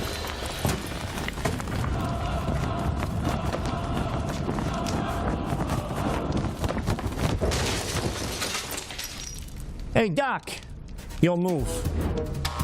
I have Max. Great. Show him in. I have Marcus. Tyler's here. Sorry. I promised myself I wasn't going to cry again today. Listen, man. I'm fine. My life is fine. I really should get going.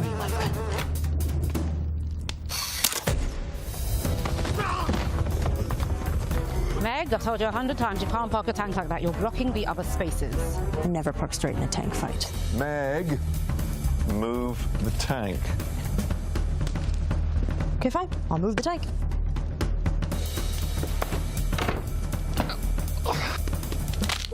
Sebastian, I know. Life can be unexpected at times, chaotic even. Take these pool balls, for example. Look at them smashing into each other. Seems random, doesn't it? But you play that shot 1,000 times and those balls will still hit each other at exactly the same point.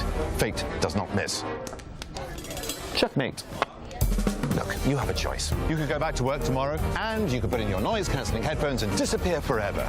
Duck. What? Duck! Or you could stand up and take the shot!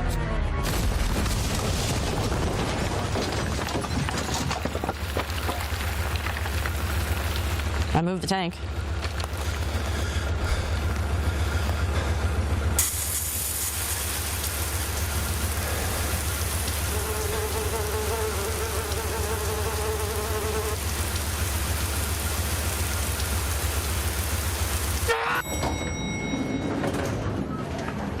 Now take the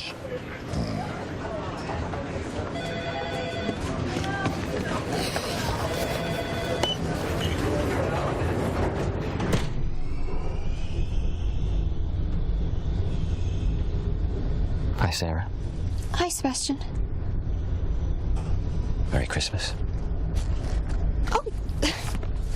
Thank you. It's an AMX. 13105. two tank nerds. Hey, Doc. Doc?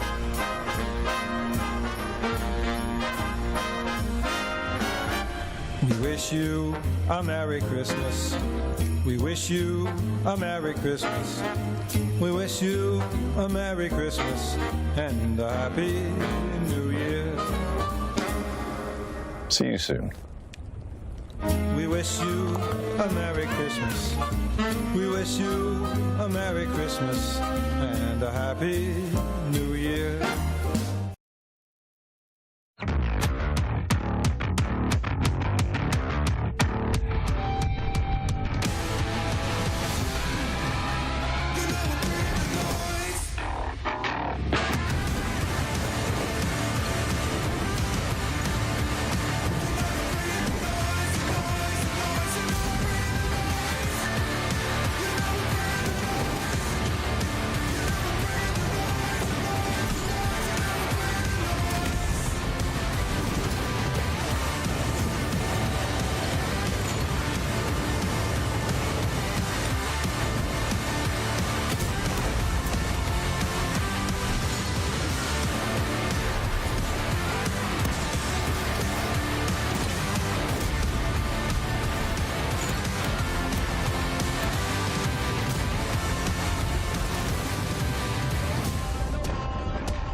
Hello， 欢迎来到我们的赛前助阵。站在我身边的是 GCAT 战队的代表泡芙。那么来先自我介绍一下，再跟大家打个招呼吧。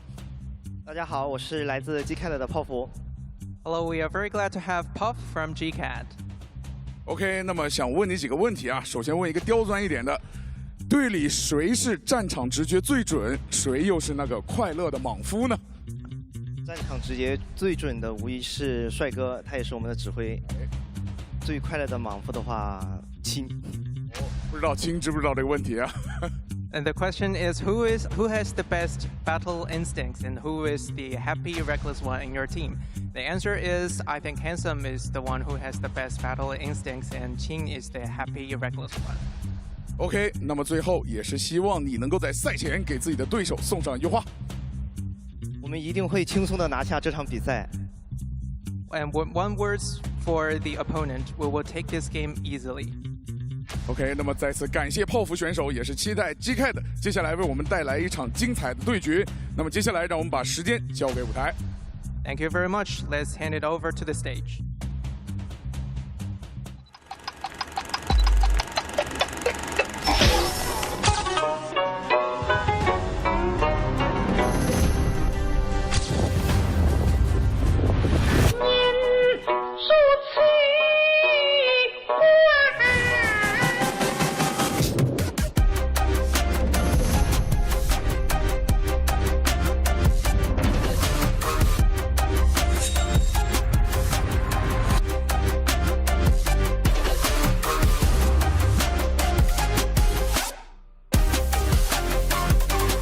国服预选，我们拔得头筹；世界赛场，我们剑指冠军。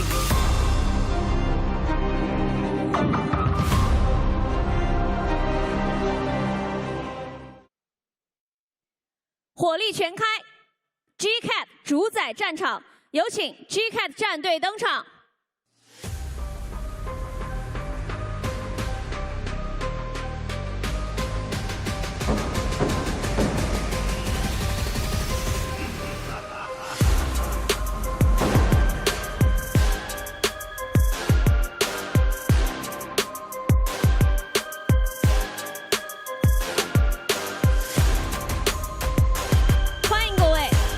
有请前往对战席做最后的赛前准备。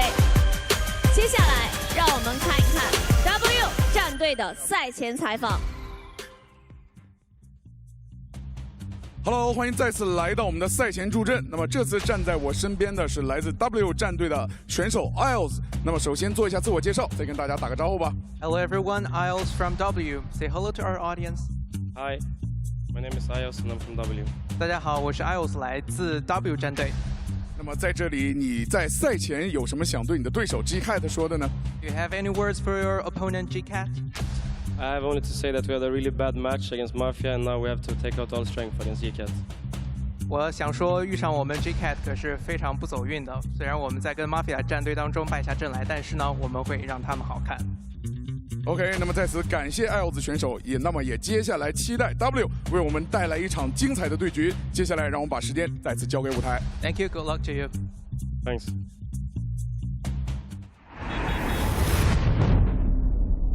From all corners of Europe, united by a single goal. Beware, the old king, a new force from Europe.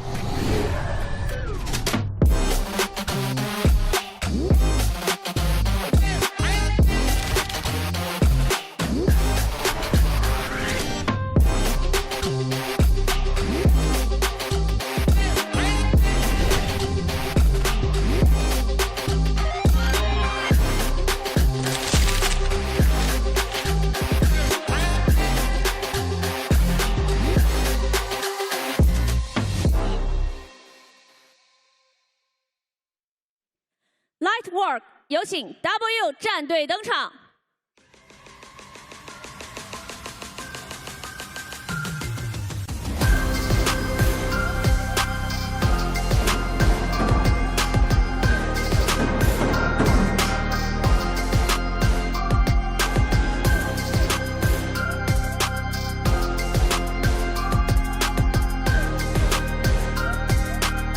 欢迎各位，有请前往对战席做最后的赛前准备。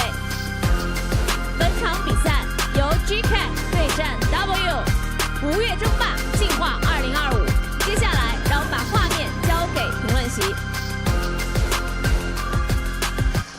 Hello to everyone who just joined the stream. It's still WCI Suzhou, China. I'm Talan, your host for the upcoming match, and it's Dakilzo and Kihan who will be commentating the quarterfinals of lower bracket. So guys, we will be watching W versus GCAT. What are your predictions for the upcoming match? What are your expectations? I think I still voted for W, but I was really considering voting for GCAT. Same thing for me. I mean, W, it looked rough against Mafia, and of course GCAT. Rough? I mean, it looked absolutely detrimental. Yeah, there's no anti-friction thingies that you put on it wouldn't even help. Lotion? No. That was, well, at least for W, it was a quick affair. And I mean, GCAT, they looked fairly convincing, right? In their first match of the day, it was 4-1, albeit maybe not the strongest opponent that we had at WCI. But at least they won. At least they won, exactly. And for W, how much of that, courage, how much of that conviction for yourself? Hugo went home already. That's how much faith he has left. Yeah. Oh my God. He was banging the drum earlier, but I don't see him banging anything right now. He's supporting his team. Yeah, after lose, it's not very easy to play the next match, and for GCAT it really can be easier because they won and they had this positive warm-up. So we'll see who will be eliminated from the tournament, because I need to remind you who will lose. That team will leave the tournament, and the next team will qualify to the semi-final of the lower bracket. So first of all, lineup here for GCAT. We've seen them once already today, but here they are again looking for that second victory. Puff, Ren Wang, Handsome, Kongbai, XH, Soldier, and Jin. Yeah, W in return, rocking the same 7 that got absolutely annihilated by Mafia. I hope the family wasn't watching. That was certainly not family friendly there, but yeah, team stats for GCAT. I mean, hit rate, pen rate up there, to be honest. Really, the team in those stats department, I don't really think they leave a whole lot to be desired. It's just that sometimes the executions, especially when GCAT has been put under pressure during the group stage, have been lackluster, to say the least. And I think we talked a lot about Handsome last weekend, and that was for a reason, and the reason wasn't good. Whenever GCAT was being put under pressure, Handsome either did personal misplays or the calls were maybe, they left room for stuff to be desired. Yeah, and he showed very good gameplay today as well. He was MVP a couple of times, and he was alive the last during even the battle. Maybe he just lives for the stage. Stages where the real men are formed, Gihant. Not that you would have any experience with playing on stage. I mean, I create my own stage, Okay, so now we have two comparison of Rico and Toxic. Itox, yeah. I mean, to be honest, between both of them, the strike damage doesn't really matter. The number of shots, I mean, who cares? But the hit rate for Rico is substantially higher, whereas, Itox only barely takes it in the pen rate department. KD, though, Rico's so much better. That is a quarter. Yeah, basically 0.25, a little bit more than that. That is kind of crazy. Yeah, well, W's also been doing a lot of losing, though. True. Okay, and our predictions. So wow, nice copies, guys. Everyone's been copying each other's homework. Who was the first one in the chat to write it? I don't know, but I know that for the first 2 days I was the first one to write it, so nobody can look at me as any copycat for anything. I mean, maybe now you started, now that you're in the same time zone, maybe you're exactly at the same time as well. So now you have trust that we will reach finally 2-4 for 2 score. I mean, to be honest, my hope is still that we are going towards a tiebreaker, but here we actually see the caster and bias difference. Crazy. Unbelievable. We voted for W because it's realistic, but these guys? Okay, that sounds like a whole bunch of copium. They're out here voting for GCAT because they're hoping to get hired at the next event. But at the same time, you need to support your players to give them courage. I mean, do we need to support W when realistically they've not shown up? Like, I'm all for positive encouragement, but that only can happen if there's something to encourage. What After their last match, the only support W needs is that of a psychologist. True. Maybe more than one, actually, as well. A group session. All 7 of them get an individual one, They're anyway, gonna go home like traumatized. They're like coming off the plane like shaking. They have still chance to recover. This match is their chance. They do, but imagine, like, it's not an unimaginable world. Imagine they lose. Yeah. Imagine bottoming out in OLS, not even making it to the playoffs, then coming to China, doing an okay group performance, but not incredible. Not like, incredible. Yeah, they got first, but arguably their group was, you know, not as strong as the other one. So their group fell. Like FC Tourist was there as well, you know.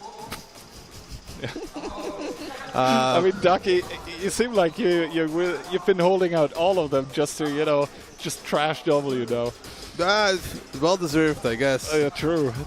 No, but like imagine this is also like looking at OLS, and also of course, you know, after this event we're going into the next one, right? Winter Invitational is honestly right around the corner. Yep.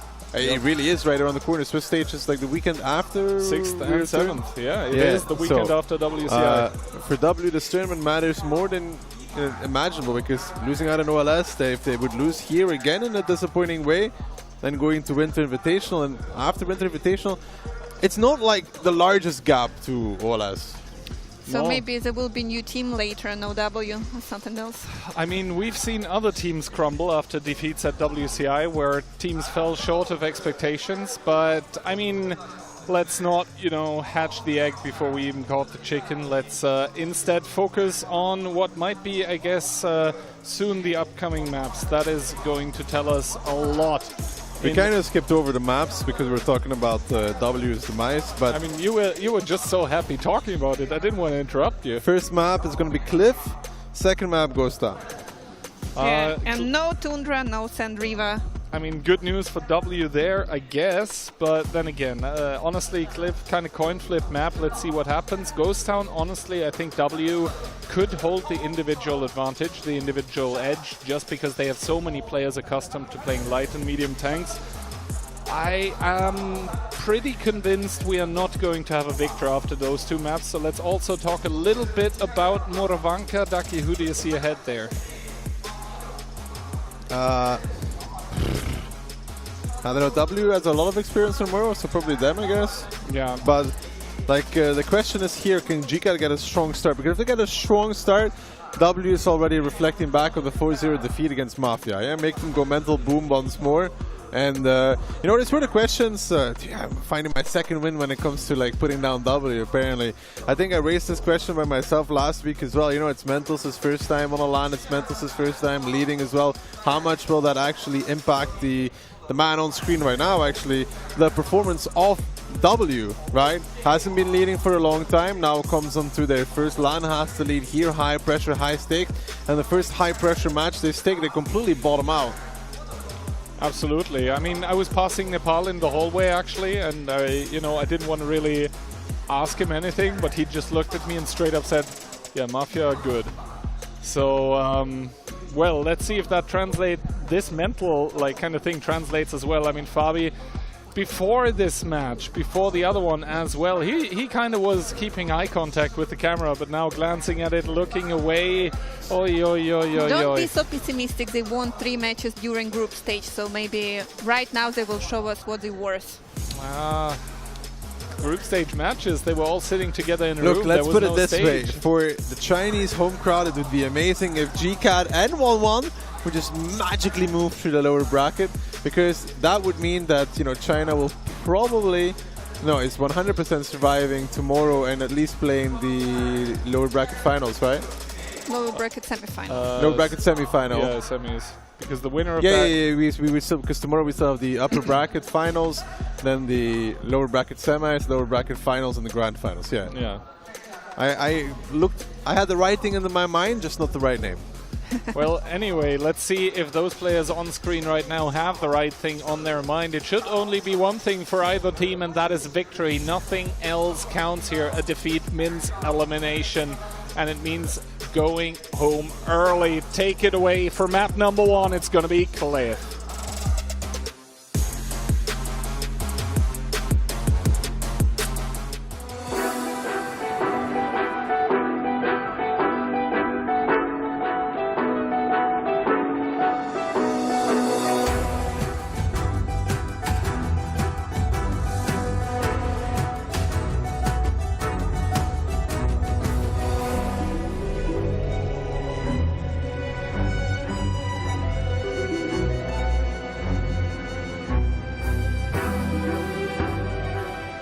Battle number 1. W with it all to prove, and GCAT with the hopes of an entire nation.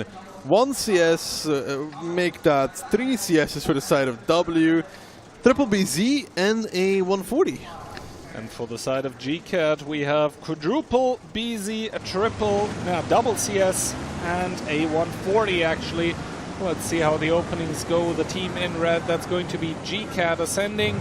Well, double tank towards the 1-2 line, and the rest is going to go towards the middle, whereas the team of W are sending only one towards 1-2 and the rest towards middle. But of course, some CSs possibly with the rotation here. That is going to be Clarf and Itox being spread off. Are going to exchange spots with X8 shots going wide, of course, as Ios and Kin are probably going to find each other here on the ramp. Ios, though, making it through with 0 damage taken, and Jin so far, none as well. BZ's crossing over though for the side of W. Jakefa and Nepal are actually going to be crossing over. Some damage being dealt to Quinn, not that much. Handsome is the one playing on the lower side. There has to be a reaction now. Jakefa taking another shot from behind. Handsome looking for it, doesn't connect it. Pull him back now. He's going to get repressured on the hill. The CS from GCAT being pressured as well. Yeah, and now the triple BZ75 by W find themselves in a bit of a predicament, because that is a lot of crossfire coming by, and Puff also around the corner. Clove now trying to fall back as Jakefa and Nepal hold the front against Handsome, who takes some shots in towards his turret, and the arty strikes going wide. So far no one really wanting to commit in this Mexican standoff, as Mentos is coming with that BZ75 as well. Now W believe they have the numbers advantage. They're committing in with Nepal against Handsome, and Squeezy behind them is putting shots in towards the FC of GCAT, who dies. It's a good repush there from Squeezy as well with the 140. Puff now coming in with Kong Bai, but they're kind of isolated in no man's land. XH farming from behind, but Kong Bai is just going to explode and then push from behind with the 140, and the extra BZ crossing is everything W needs to start leading this round. The middle of the map looks pretty lost for the side of W, but it's going to be just fine, looking into the fact that they already picked up these first 2 players from the side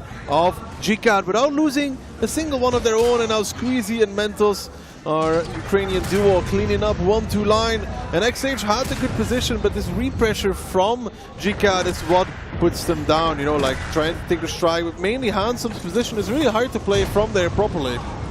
Exactly, and now W here are going to claim their first round of the match, and believe it or not, even their first round of the day. The team of GCAT are going to be losing out 7-0 in the score department. At least for now, the EU server with the stronger team in the match. Yeah. And you see, they haven't practiced the fist bumps yet. They haven't been doing any winning. And I want to remind you that it was a pick. Click was picked by GCAT, and they're giving away their pick. Yeah, that's always, of course, something that you don't want to do. W can tell you all about that from their previous match, how it is to lose actually 2 rounds on your own pick. They can also tell you what it's like to lose 4 in a row. They come back. We'll see, but for the first battle. For the first battle, I mean, what was really the difference maker here? I think for the first time today we saw a team of W that actually had proper calls and reactions towards what GCAT was doing, whereas on GCAT's end, I think the reactions were kind of too late. So we'll have to see if they're able to adapt on the spot. But once again, Handsome, the player that we were talking about, is he actually able to play on the level of the European teams when it comes to speed and agility? And the bigger issue for GCAT is they're not winning anything in the beginning. They're not winning hill, they're not really winning 1-2. They had some decent positions on 1-2, especially that behind the rock position with the XH. It's interesting, but when Handsome's committed that far forward, you have the problem that he can always get pushed upon. You do a few shots of damage for it, but if he dies, minus a tank, so forced to support, and they're not winning the hill, which is another problem. You don't really have much to fall back onto either. I mean, the weird thing to see really was that, you know, W had 1 tank in the 1-2 line, meanwhile GCAT had 2, and still the 140 of W is able to get towards the rock and then crossfire Handsome in that BZ75. It is like, there are 2 tanks from GCAT, but realistically they're not achieving anything. So, yeah, once again, a problem with the calls, a problem with the individual positioning. So let's see if they're able to fix that for round 2. For now, though, W, you can't really ask for. Yeah, you can't really ask for more. Where have they been all this time? Better reaction better gameplay. W showed us cool battle. Well, for now though, match stats, I mean, XH still on top in the damage department despite his team losing, and to be honest, that is kind of a commendable effort, doing this much damage when your team is absolutely crumbling around you, but it obviously doesn't help when the next 4 players are being marked in green in the colors of W that finally have managed to win a round on stage. Let's see if that is their icebreaker. I mean, they made some good reactions, you know, crossing over initially, and then coming with mentals as well to make sure that they were holding the 1-2, then they were able to get the repush going. And, you know, Squeezy getting his MVP here in the 140 was a good repush. 100% pen rate as well, so for him, everything going fine. And to be honest, we talk about it, right? The 140, kind of a tank where you want to bait essentially both teams, just the enemy team a little bit more, just so you can farm your stats at the end of the day. That's just what Squeezy did, continues to inspire as well. So far, so good for W. So far, so bad, actually, for GCAT. Maybe they will rehabilitate on Cliff again. You know, yes, there is the second battle on this map, and they should prepare some strats, because it's epic. Yeah, we talk about Cliff being the coin flip map that it is, but here really I don't think it was down to that initial coin flip that can sometimes happen. Instead, I think GCAT was just too slow with the reactions. W very, very proactive, and GCAT just waiting what W was doing, and of course waiting for a little too long, or actually for much too long. Now I'm curious in the motivation speech in the training room before the match.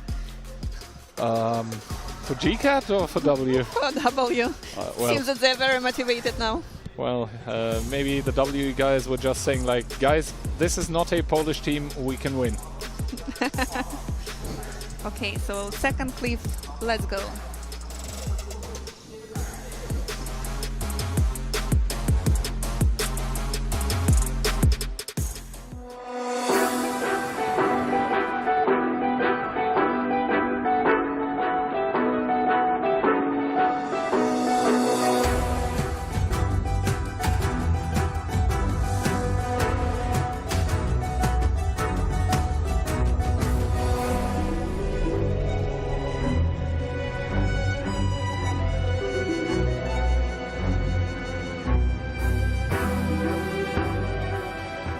Round number 2 between GCAT and W on Cliff here. And for GCAT, not so much changes. I mean, a little bit. Maybe it is going to be quintuple BZ together with a CS63 and a 140. W in return is going to be bringing triple BZ of their own, but then behind it a little bit different, you know, like a 140 and E50, a CS and an RHM as well. And the plane from Plurv hits home, it hits 7.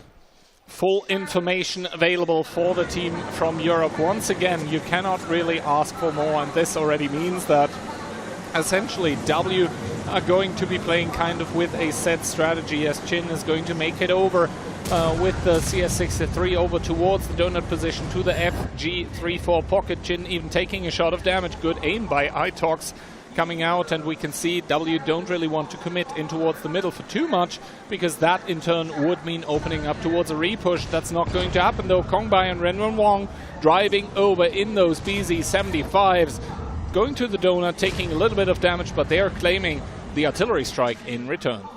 Yeah, but now it's on to W to kind of make a reaction again, and the reaction will be Drakeva and Itox both taking the hill in this regard, and they will be able to get away with that also. They will be taking a little bit of damage being put into the back of Itox, but that is a honestly lackluster amount of damage. That was the cheapest hill cross I have ever seen by 2 BZs. I mean, yeah, the strikeouts a little bit, but what is Klurf doing here? A man on the run, and he has been found. Police are on the case as the shots are going out. Obviously, he is going to get unspotted, but they can just send Soldier now. Klurf with a big problem, as Jekifa, of course, knows this, needs to help his teammate. A shot from Klurf in towards the 140, as well as Puff is coming up towards the hill. And Klurf, he is a one-shot for the HE. Soldier to take the first kill of the game. Puff now needs to evacuate the AO as well, because he's going to take a shot from Itox as well. So W did some really good damage on the hill in return for this, and if nothing else. Now there needs to be big crossfire on towards Puff, but I don't even know if he's going to live for this position. Well, let's see. Currently by W, no one around the hill, so the tanks clinging to the side of it are safe for now. But Puff, of course, down towards the one-shot, needs to be extra careful. Chin, his position is known as well as Squeezy. Takes a lot of damage in that 140.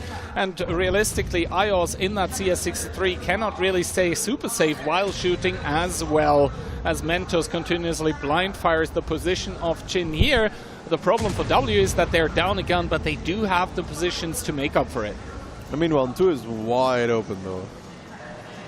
For both teams. Yeah, but way more for GCAT. You know, they can actually get behind IOS and put them in some real crossfire.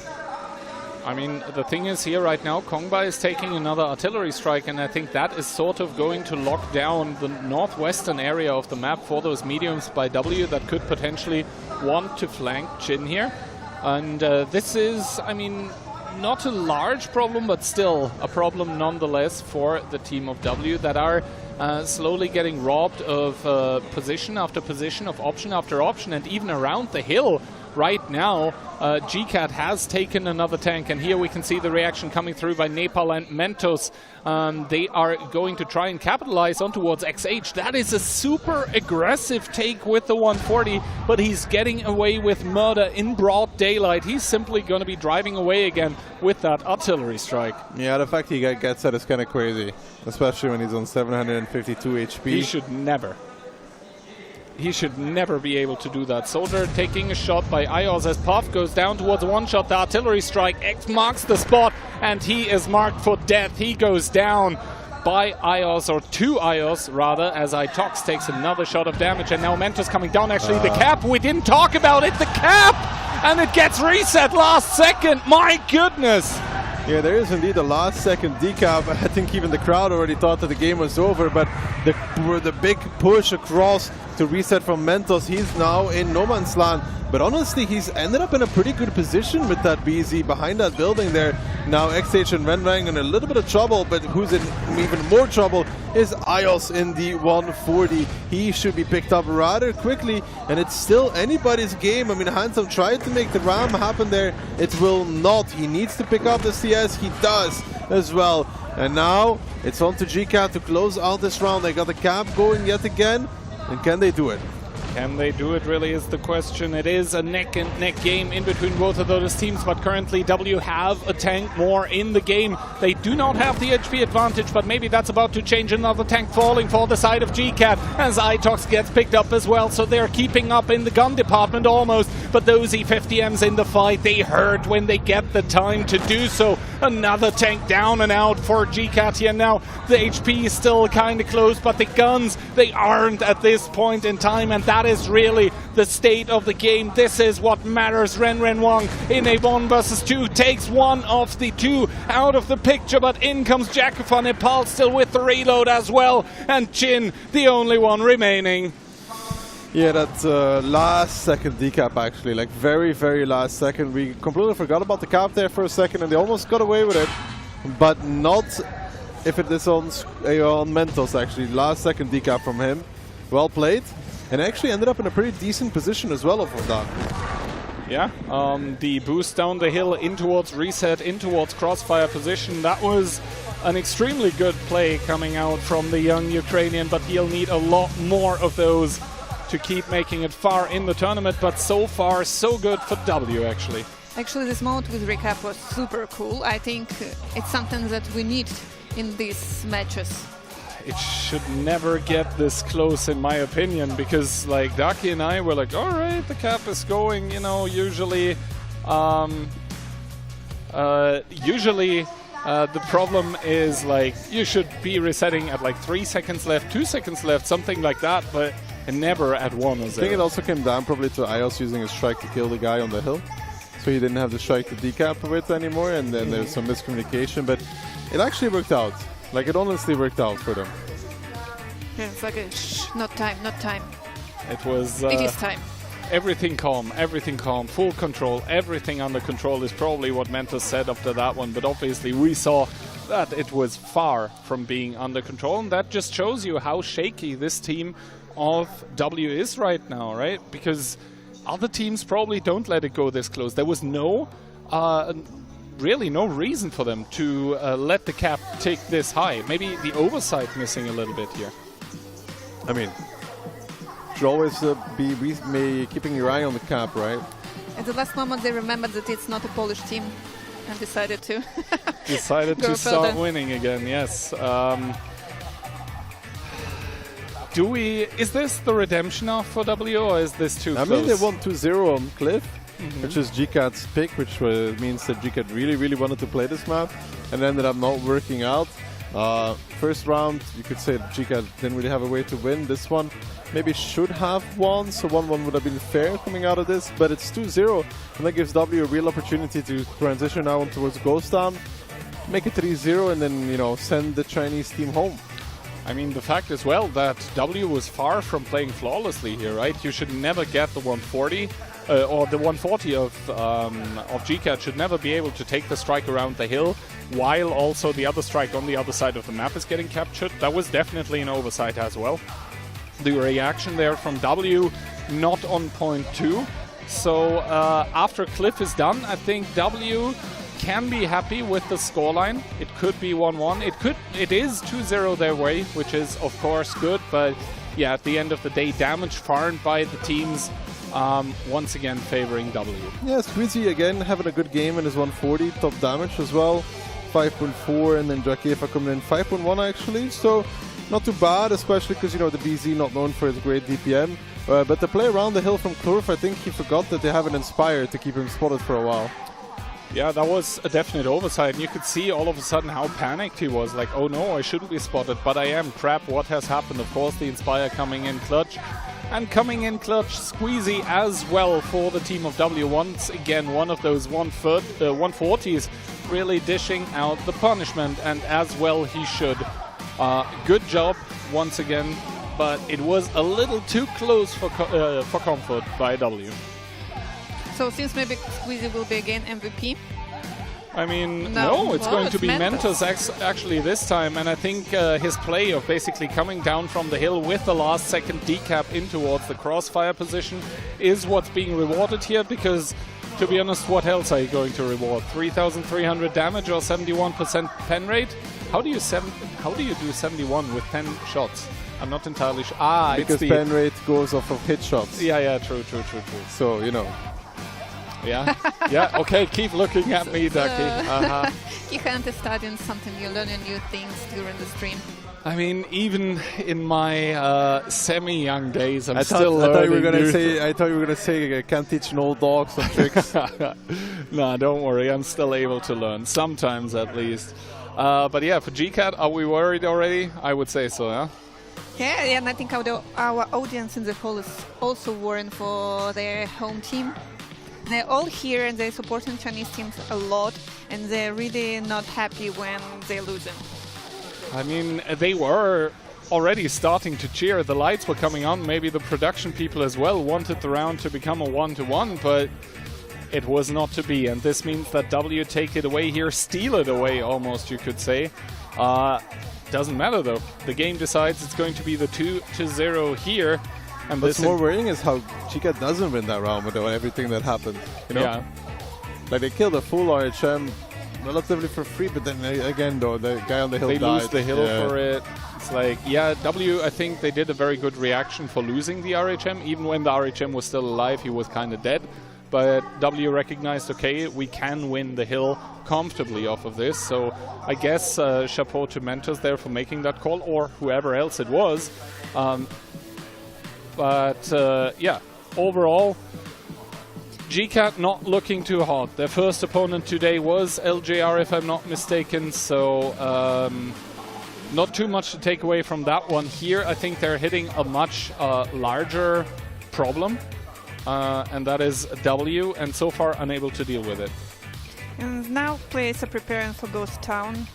Who knows, maybe GCAT will be more confident on that map, which I doubt, but we'll see.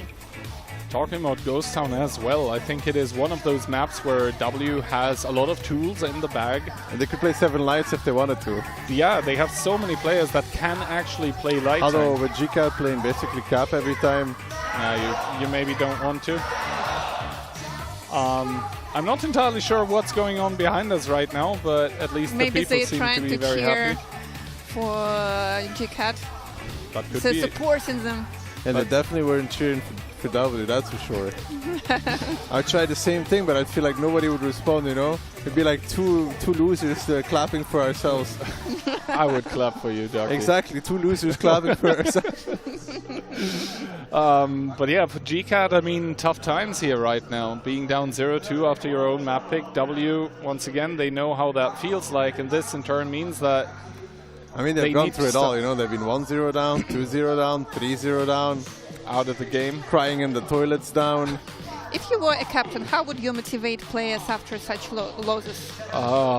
Having played in a team led by Ducky, I know exactly what he would do, and it's not family friendly, guys. Friendly fire? Yeah, and let's be honest, you would be on the bench, yeah? No, not always. When you need a shield for your tank, I would be there, gladly sacrificing myself. Yeah, we can't really do that with 7 players, you know? Shush. Shush. Maybe there are some strategies that we simply haven't found yet. Maybe NA is going to show it. They're 3 days ahead of the meta after all.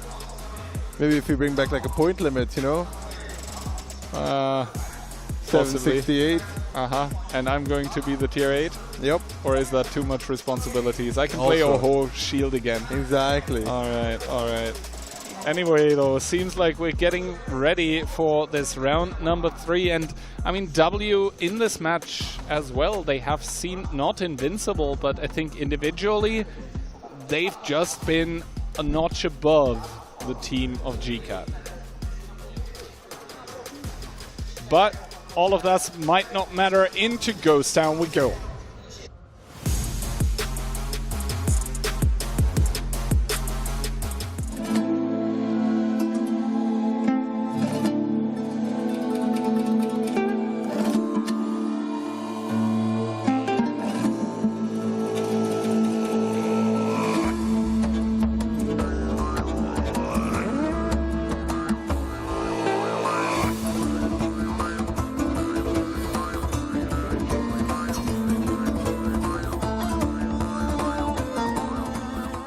Ghost Town, potentially a happy town for W. They're bringing out the double RHM, the double Leopard 1, the Bad Shot, the i7 and the E50M. And for GCAT, meanwhile, completely different style of lineup. It's going to be quadruple BZ 1140. So the Inspire Medium is there, and then they bring double autoloader, Batchat, and T57 Heavy. So it will be orientated towards the cap in the beginning here from GCAT with the triple BZ coming in. And this is something we've seen from them before, though. Yeah, it's not entirely unexpected. No planes used. What GCAT are doing, no planes used. Yeah, that is indeed very interesting. But for now, hold that thought as the BZs are starting to make their way on the cap. Kongbai, Soldier, both letting loose a shot, but they're not going to connect on towards the medium tanks of a W here. But that once again means triple cap. And Ios is trying to take up the artillery strike. Is he going to be in time? Should definitely be the case, as Mentos is screening against Ren Wang. But the reset comes through, actually. I'm not entirely sure if the RHM was able to take the artillery strike. Seems like no. 15 seconds remaining as Mentos and Ren battle it out. Shots coming in from the sidelines as well. Ren down very far in his Batchat. But for now, the question is going to be the reset here. That does indeed immediately get used. And they take the resets here. That is terrible for GCAT at the moment, because now W have all the tools in the back to be able to stop the cap, and they pick even up the first kill. Yeah, some good pre-aiming there from Mentos. Good aim altogether. Finds the kill. Nepal will go down in return as well, though, but it's 6v6.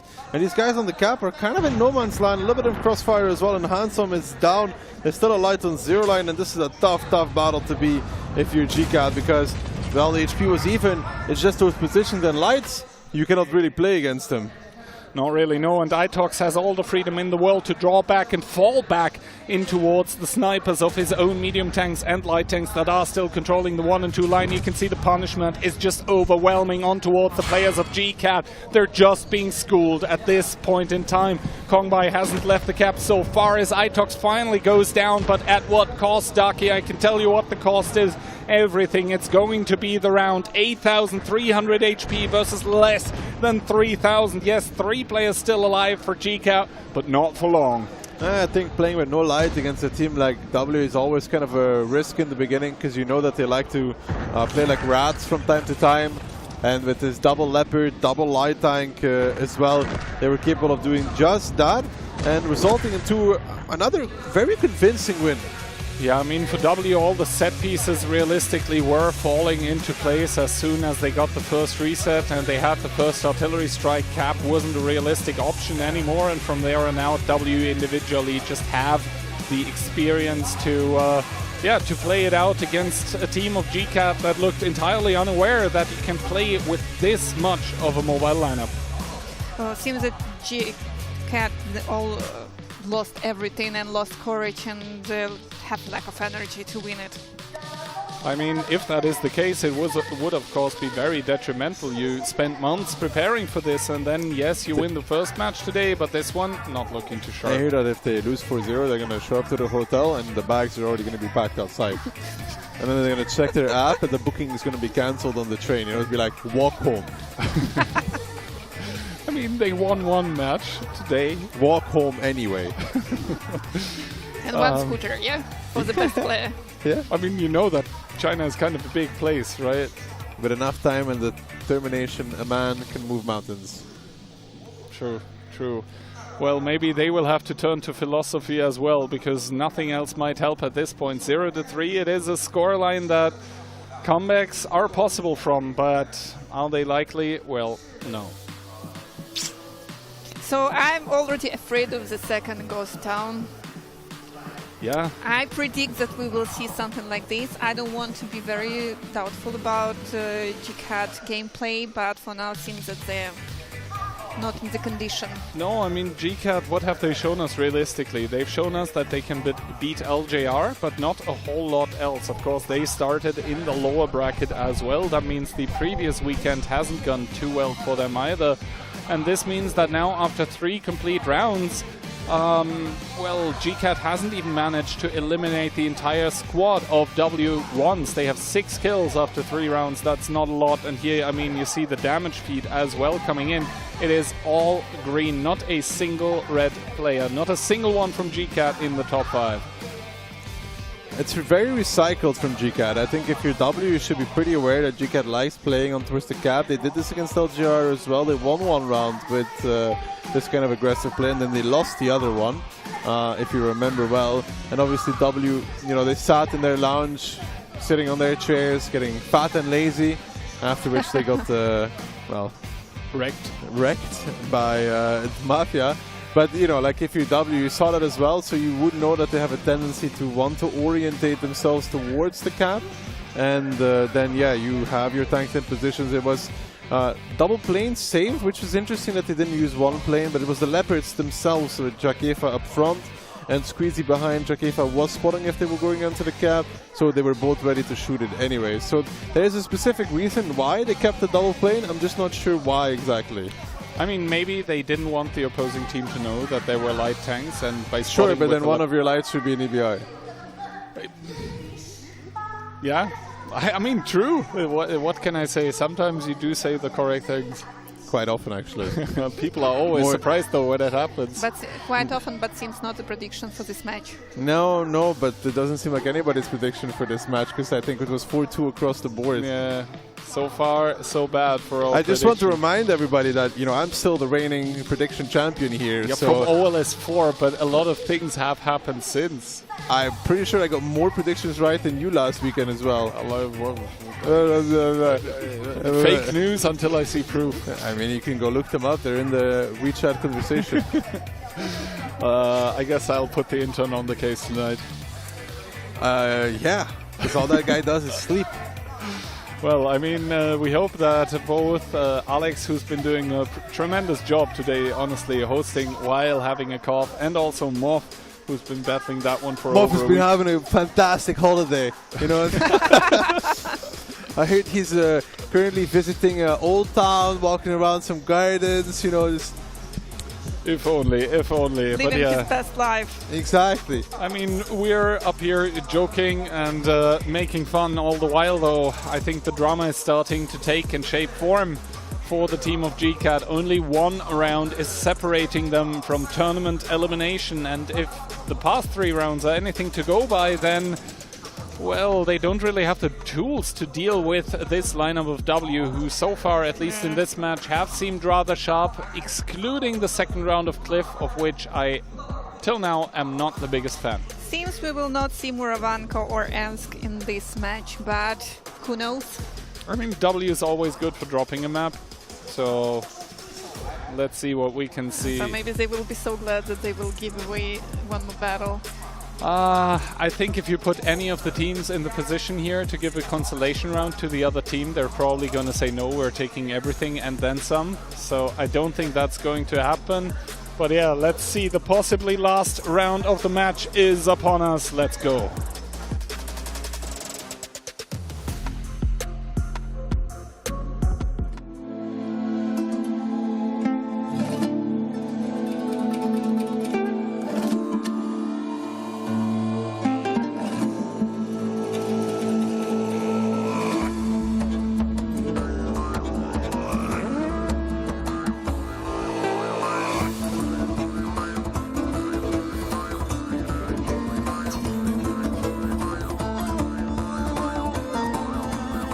Match point for W, and they want to convert that one with double Type 5, double RHM actually, together with a T-57 heavy tank, a BZ-75 and a Leopard 1.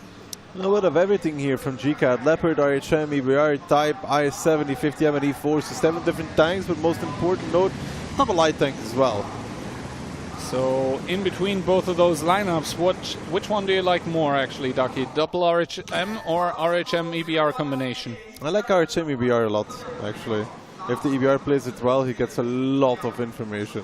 Well, Chin now on the field, going out, ability active. He's immediately going to get the information on towards Nepal, but obviously Nepal is going to relay that he just got spotted as Clerv trying a shot on towards Kongbai, I believe. Never mind, that was Kongbai himself, as Chin is weaseling around in that EBR, and of course the team of W is going to be aware that something is a foul on the 9 line. I mean, so far I don't think W has gotten too much success in the beginning of this round. 1-2 line could be taken over by GCAT as well. 9-0 line, I mean, I doubt they're going to blind hit the EBR with a plane. Yeah, I don't think so either. I mean, Jakafar right now trying to blind fire into the bush line, but that one is, of course, very, very vast. Even getting spotted in that Type 5 now. And we can see continuous blind shots coming out from the IS-7 of GCAT as well, trying to hit that RHM that they are suspecting on the 0 line. Keep in mind, both teams so far without info tower. That means not all tanks have been spotted yet. Both teams are going to be playing rather blindly against the Fog of War. Some blinds coming out towards Clerv. They're not hitting. Itok getting spotted out as well. They have a clue, probably, that there's EBR on this bush line, because who else would be spotting them? Exactly. Itok's now getting spotted though for this push that they are starting to make, and of course the Leopard 1 here is going to be able to dish out a lot of punishment. Instead, deciding to drive away, doesn't want to get caught by the plane, and he evacuates just in time. Very good timing for GCAT here, as a lot of damage pours into those Type 5s. They want to get rid of this this IS-7 here, and they're taking so much damage that I think they're starting to reconsider. Yeah, this time. Ooh, the EBR gets spotted. EBR gets spotted. He will get replayed immediately, and that is the bigger problem here altogether. Quinn now trying to run, but that's another plane hitting home on towards that EBR. Can he set safe? Oy, an overextension coming out from the RHM player of W here, as Jin in that RHM does get respotted though, cannot really leave from there. The plane on towards Clerv is going to respot him as well, but Clerv with that one should be getting a plane, takes a shot as well down towards one shot, was tracked, but both light tanks stopped dying. It was a trade after all. Yeah, this could have been great for W if they just killed the EBR without Clerv dying, but Clerv ends up dying, so it's not really that great at all. Well, Kongbai here instead is going to trade and puts shot in towards the BZ-75 that was boosting away. W has to do that because they know that the triple strike is otherwise going to decimate their heavy tanks. And so far, so good, actually, for the team of a GCAT that have managed to claw out an EBR advantage. And they've also, you know, actually dealt a lot of damage on towards Nepal, who's down towards a one-shot in that BZ-75. He is one-strikeable. The question is, are they able to, for example, pick off Handsome? Or is Handsome actually going to make it out of there? I mean, for now, Handsome looks pretty unpushable. The E4 could be immediately reinforcing. He does have the medium tank in the back as well, but now Ios starting to make a run in the RHM. And this could be a problem for GCAT here. Kongbai is going to get spotted immediately, and Ios, I mean, he's still using the outside bushes, finally starting to spot the IS-7. And of course, Ios is going to be afraid of that plane. Level 3 by Soldier as well, that could be hitting him at any point in time. Kongbai intuitioning, but I think he has kind of the wrong idea where the RHM is positioned.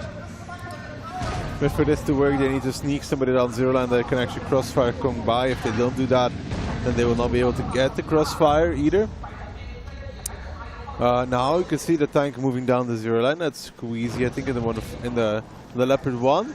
Yeah, good shot into the IS-7, but of course the IS-7 is going to start screaming for help at this point in time. It was also a reset on towards the Type 5 here that does drive back smartly, and this means that W still have the priority on the artillery strike. Good timing from Itox coming out, probably listening to the sound cue of the artillery strike, and this means that I think W may be starting to recover a little bit. Just as I say that, though, Itox takes a strike as well to the face, and now Kongbai has the artillery strike. Never mind, another one coming in. Squeezy with those continuous Leopard 1 strikes really starting to get annoying. You know, Squeezy's hunting now as well. He's pushing on zero line a little bit, trying to get a better angle. He needs to be very careful, of course, because when he shoots, he will be known, right? And he doesn't know if there's a plane available or not. Gets one, gets two. Kongbai down towards the one shot. Well, I think Squeezy is probably waiting for the plane, but that one doesn't arrive, which means the pinpoint accuracy of the Leopard 1 is going to make short work of the IS-7. Kongbai down and out. It is 6 versus 5 tanks, and all of a sudden W really with the HP advantage. And more importantly than the HP advantage is the kill advantage, right? So they are now in a position where they got an extra kill. They're going to be chilling for a long time. Yeah, as long as Nepal doesn't get picked up. Ooh, Ios there, though, in the RHM gets spotted for trying to take the info tower. Soldier was just waiting with his plane for that RHM. But I think right now, GCAT doesn't even have enough people to punish the taking of such an information tower, but I'm pretty sure at this point in time all tanks should be spotted, or should have been spotted for either team. Maybe not the RHM for GCAT, but of course W know that there still must be a plane light tank, as Jackifar takes another one to the face, loses his loader in the process, not sure he has a medkit available. I mean, the Type 5 has 2 loaders, so it's not the worst thing in the world. But I assume you would have a loader medkit on the Type 5. Well, Handsome starting to trade out against Mentos, and actually Mentos, funny but marks the spot, is going to quickly convert on towards the kill. Another tank removed from the GCAT lineup. Yeah, the hope here for this seed number 1 from the Chinese region is kind of disintegrating. That's a good shot there on towards the back of Mentos, but they don't have any strikes available to finish him off. No, and that is now 2 tanks actually one strikeable on the lineup of W. If you think about it, Nepal and Mentos both would be falling towards it, but now Itox and Jackifar starting to move closer towards the cap. They do see the E50M, a good shot, I believe, even in towards Renren Wang in that medium tank. So yeah, the options are getting step by step removed from the Chinese team by the players of W. Good shooting here coming out from Renren Wang. Doesn't overexpose against the Type 5. Obviously doesn't want to take an AP shell to the face. But yeah, it is now up towards the 4 players remaining, not only in the game but in the tournament currently for GCAT to make something happen. Well, the thing is, Soldier is going to be able to take this information tower at this point in time. He will pop it. and he will kill one of the W players. I guess so, yeah. I don't think Nepal or Mentos are too stupid to sit beside each other. The info tower gets used, the strike as well. No one dies. I'm not entirely sure what's happening. Yeah. I would assume that Soldier would plane the target he's going for first and then strike it, but he didn't do that. And now as a result... the strike has been used. No one on the lineup of W is dead. This is a huge problem for GCAT, who have roughly 90 seconds left to make something happen. And to be honest, Jakubov doesn't mind trading against the E4 here. He's a big, fat and healthy Type 5 heavy tank. He doesn't care about taking a shot or even two like this, as Nepal lets another one go against Rico in the E4, who goes on towards one shot himself. If the communication by W is in point, that is another tank dead in the water on the side of GCAT. But never mind, in turn actually Mentos falls. So tank parity almost there. Still Nepal very, very low in the BZ75. Tank advantage though for W. Yeah, but Nepal is no longer one strikeable. Because of the shot that he did against the E4, he got a heal off the heal, puts him on 462 HP, which is enough to survive. But now you can see GCAT starting to hunt here, and iTalk's in trouble as well. Maybe they've gone too passive, Kian. Maybe they've gotten too passive. Never mind, Nepal, they're able to save his body as Squeezy bumps in towards the RHM of Soldier. Those are the last dying moments of the team of GCAT, who are down to 660 HP and 30 seconds remaining in the tournament. The Chinese first seed with their last breaths at WCI 2025. They're going to be eliminated during match day 1. Yeah, doesn't seem like they really had a way into this match either. Like in the beginning, there was some competent plays happening, but then afterwards, not going to fruition. And W, they do what has been done to them.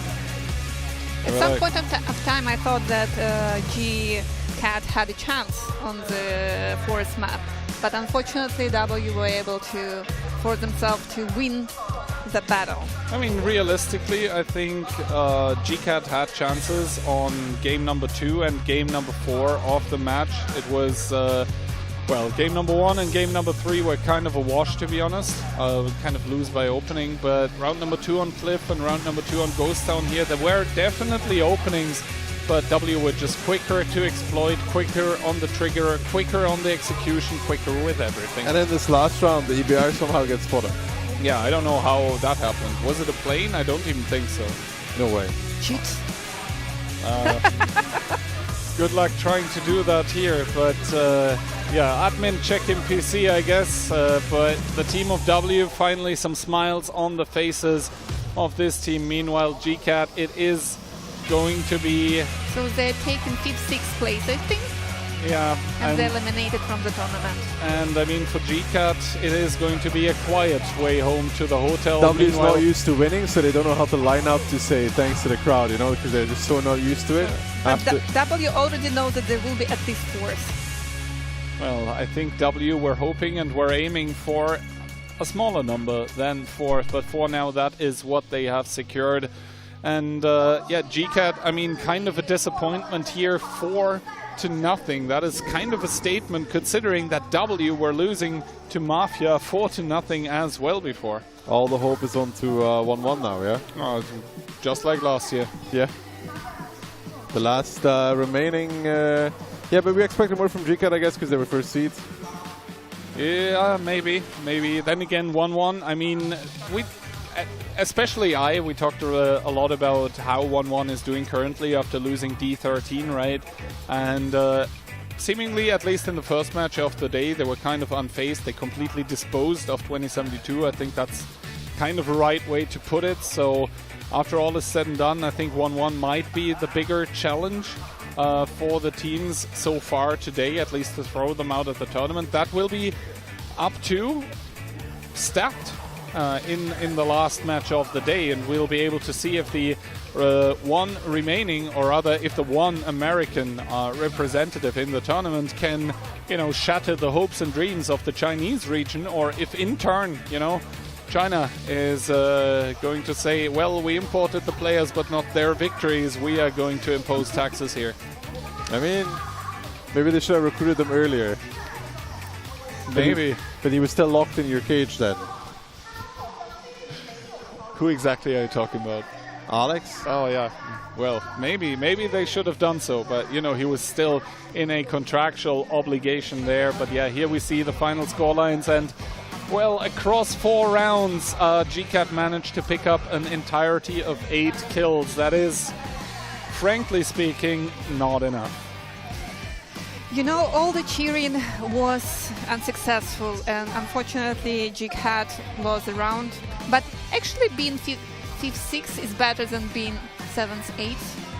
I mean, is that a consolation you really want to give to a team that just lost 0-4 and absolutely got wiped off of the face of the earth? Well, probably not.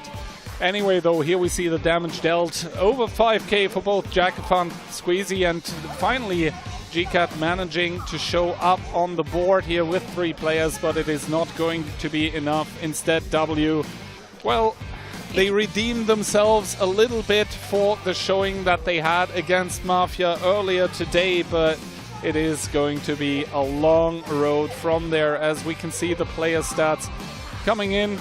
To be honest, everyone did their share. I still don't know how the EBR really got spotted. Maybe some bad driving in towards, you know, a gap in the bushes, but overall, not the best showing from GCAT. We'll hope that they will be able to recover in towards the next season of WCL, because that is realistically the next tournament for them. It is essentially the Chinese counterpart of the Onslaught Legends series being played on the Chinese server, and of course all of us are going to be rooting with his former teammate, with Alex, and also with his future former teammate, that is Prugo, that are going to be going there. But yeah, Jakova picking up another MVP for himself, and at least this time he didn't do it from the red line, he played Type 5. Yeah, finally it's not Mentos, you know, previous 2 rounds it was Mentos, so now we see new face, and 360 can use all their assets. Exactly, talking about seeing a new face, by the way, and talking about Mafia as well, we have someone that's been smiling all the time since he got here on the stage, the better looking ducky. Some call him the wall as well. It is the man himself. It is Yuzek. How are you doing, man? Hello guys, hello. I'm fine. I'm chilling after the game. I mean, I would be fine as well after stomping W4 to nothing. It was a very chill victory for you. Yeah, I was pretty confident before the match with our preparation, like we were ready for them. So I was comfortable. So will you today get ready for the upper bracket final? Yeah, after I will be back to hotel. We will probably talk about some strategies for tomorrow. We got pretty good map pool for us, so yeah. Did you do the pick and ban already, or yeah. Is that? Oh, yeah. Okay. Don't spoil too much. I want to have some surprises for tomorrow. Okay. But yeah, other than that, did you expect that it would be this easy against W? Because for us it looked a little bit like they were running around like headless chickens, not really with the best rotations.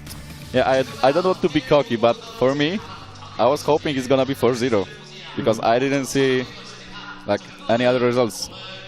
But for my teammates, they were expecting a little bit of resistance, but I guess we didn't get it. So yeah. Yeah, I mean, I actually met Nepal on the way, like after the match had been played. I already talked about it here, but yeah, he just looked me in the eye and he said like, yeah, they're good. So at least sportsman-like respect coming in there. Talking a little bit about the up-and-coming match that is still going to be played today. It's going to be the last Chinese team against the last North American team. So it's 1-1 against Stacked. Who do you think is going to be taking the victory here? Well, it's 50-50 for me, actually. I don't know. Yeah, it's 50-50 for me. Stacked were very good against Heat, actually. They have shown that they can play. Like they're supposed to win 2 Himmelsdorf for me, but they didn't. They troll actually a lot because of this push with CS and Foch. That's went terrible. And also they have very big chance on the Westfield on the second one, but they also troll. So I hope they not gonna troll this time and stood for themselves, because there's Hacker, who's my friend. So I really hope he's gonna win. On the flip side, actually, why do you think it's such a 50-50? Because after the first weekend, it was like triple EU plus NA in the upper bracket and triple CN and APAC in the lower bracket. Anyway, though, we're going to be getting cut short because we do actually, for the first time, have the winner's interview. Take it away. 旁边的是刚刚赢下比赛胜利的 Jackie。首先呢，掌声恭喜一下他。Glad to have Jackie from W.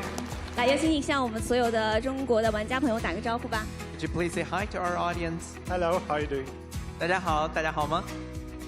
我突然很想问一个问题，就是因为他们的那个 W 的整个的对标其实是一个非常可爱的一个按键，其实是个 W。我想问一下，为什么会用这样的一个作为一个子的对标的存在 ？I have a question that I'm very curious about. Why did you pick this W from keyboard as your logo? This W from keyboard as your logo. Because we like to push forward often. 因为我们想不停的前进。好的，不停的前进。那其实呢，我也知道呢 ，W 在作为今年其实也是在通过不断的前进的这样的一种观念下，然后不断的努力，然后在2025年的时候，其实也拿到了 W 邀请赛洲际赛的一个冠军，对不对？那我想问一下，拿到这个比赛了之后，很多人都会觉得你们其实是一匹黑马，然后甚至用这样的一个词汇来称呼你们，你们怎么看大家对于你这样的一个评价呢？ So you won 2025 Intercontinental Invitational, and people believe that you're very promising this year's WCI. Do you have any thoughts on people's expectations? Yeah, we'd like to keep going on that path, and we didn't have the greatest start today, but everything is still possible. 是的，我们确实是想一直不停的前进，尽管我们今天的开局不是特别的顺利，但是我们一定会一直前进下去。 那其实也看到，今天确实是在第一局的比赛当中，尤其是对战与 Mafia 这场比赛，我们没有想到，很多人可能都没有想到，会是一个那么大比分的一个比赛，其实输掉了。那这场比赛结束了之后，你们是怎么样去总结的呢 ？Yes, actually, many people didn't expect a failure between, like, for your match against Mafia. And how did your team think of this match? We obviously wanted another result, but it happened. Mafia is a very strong team. It's probably also definitely a title contender next to us and other teams like it. But yeah, we had to deal with it, and here we are now. 是的，其实我们不得不接受一个现实，就是 Mafia 确实是非常强劲的一支队伍。其实如果其他队伍对上 Mafia 的话，也没有什么。 也是一个非常难以解决的一个局面，但是不管怎么样，我们又重新站在这里，赢得了胜利，会继续在下面的比赛当中好好表现。那刚才呢，其实呢是对战的是中国赛区的 GCAT 的一个战队。那刚才我记得还是在那个韩正霸这张地图上的时候，其实当时也打得非常的一个焦灼，而且险些其实被对方是拿掉那场比赛的胜利。那你觉得那场比赛你们是哪里做的可能相对来说没有做得很好？ 就在总结的地方。In the game of Cliff, like the other team almost won that round. So how do you think of that match? Yeah, it shouldn't have gone that close. I think we made a tiny misplay, and Mentos actually saved the day, jumping down from the hill and getting a last-second decap, I believe. And yeah, we had to compose ourselves after that to finish the round and win. But yeah, it was very hectic. 是的，是的，在那个比赛当中确实是千钧一发，我们在最后一刻从山上下来，打断了那个占领的进程。我们也会从这一次比赛当中吸取到更多的教训，在下一次当中能够表现得更好。那今天也确实的非常辛苦，在明天的时候呢，也将会迎战到接下来一场比赛的胜者。那接下来呢是由One One对战的是Stacked。我想问一下，你觉得这两支的队伍当中，不管是谁在应战的时候，它是否是一场 恶战，那明天你更想对战的人是谁呢 ？So tomorrow you will play with the winner of next match. So between 1-1 and Stacked, which one do you prefer to play with? Well, we're more common with Stacked, obviously, because we play them more often. But 1-1 is also really a team that you need to be always aware from. So we'll take either, to be honest, but obviously Stacked would be our preferred enemy. 不管是 One 还是 Stack 这两支队伍都是非常值得尊敬的对手。那我们自己私心肯定是更希望能够对上 Stack， 因为我们在此前已经有过无数次的交手了，他们是属于我们比较熟悉的敌人。但是我们也不得不承认 One 是一支不得小觑的力量。好，那也是非常感谢呢 Jack 接受我们的采访，今天也是非常辛苦了，希望你们今天好好休息，争取明天更好的比赛。Thank you very much. Have a good rest today and look forward to your tomorrow's performance. Thank you very much. 谢谢大家。好的，那么我们的采访到此就全部结束了，稍事休息，精彩比赛马上回来。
他们说我很有个性，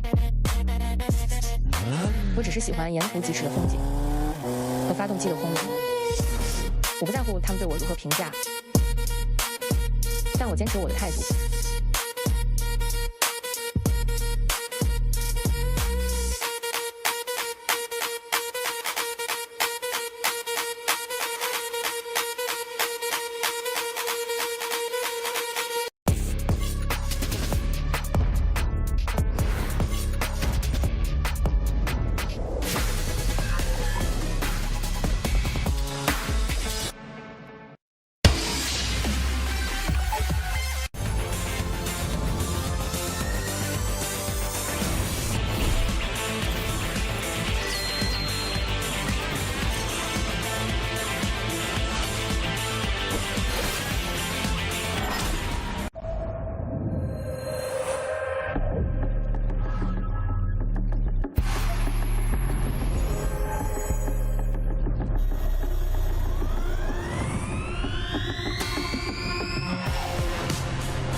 deepest river runs from a stone. The highest mountain stands alone.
Sebastian, firstly, I want you to know that this is a safe space, so do feel free to express yourself in whatever manner you see fit. Okay, thank you. I haven't finished yet. Now, you're here because of a problem at work. Is that right? Sarah. Ah, a boy meets girl story. Well, it's not quite. It's more of a long-distance thing.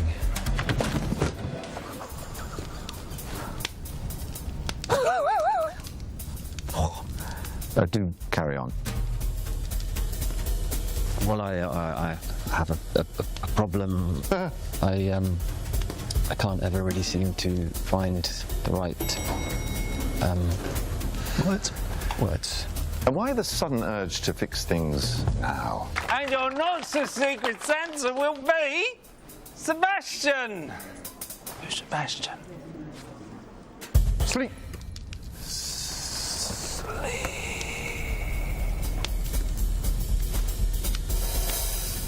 Strong resistance to hypnosis. Seems like we're going to have to go the long way around, I'm afraid. Long way around. I have Parker. Great. Show him in. Sorry, send him in. Isn't Christmas the most wonderful time of the year? Parker, meet Sebastian. Hi, Seb. I can call you Seb, right, can't I? I was under the impression that this was a one-on-one session. Sebastian, the one shot you're guaranteed to miss is the one you never take. Take Parker here, for example. No one's experienced more heartbreak and loss than him, and yet he still wakes up swinging. But life is precious. Every day is a miracle. I have Tony. Great, send him in. Maybe it's best if I come back another day. Tony! Hey, Doc. I really don't like the way this guy's looking at me. How does that make you feel, Tony? Make me feel? Like I want to kick his teeth in.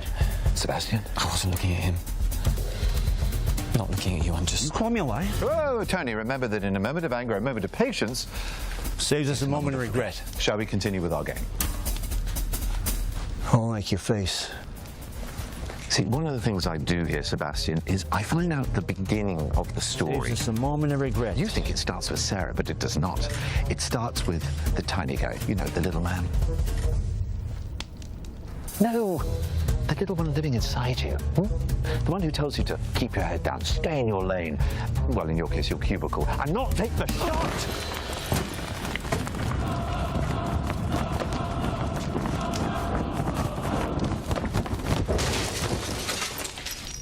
Hey, Doc. You'll move.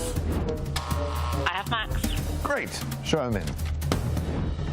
I have Marcus. Tyler's here. Sorry. I promised myself I wasn't going to cry again today. Listen, I'm fine. My life is fine. I really should get going.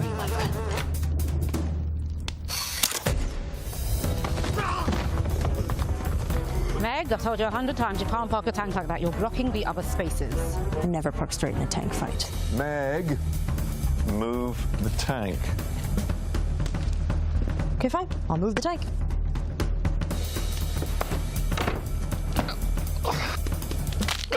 Sebastian. I know. Life can be unexpected at times, chaotic even. Take these pool balls, for example. Look at them smashing into each other. Seems random, doesn't it? But you play that shot 1,000 times and those balls will still hit each other at exactly the same point. Fate does not miss. Checkmate. Look, you have a choice. You could go back to work tomorrow, and you could put in your noise-cancelling headphones and disappear forever. Duck. What? Duck! Or you could stand up and take the shot!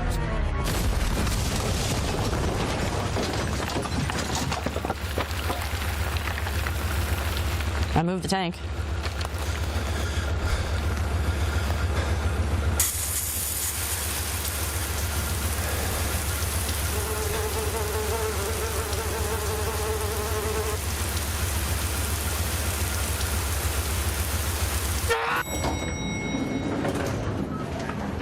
Now take the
Hello， 欢迎来到我们的赛前助阵。那么现在站在我身边的是万万战队的代表江山。首先介绍一下自己，然后再给大家打个招呼吧。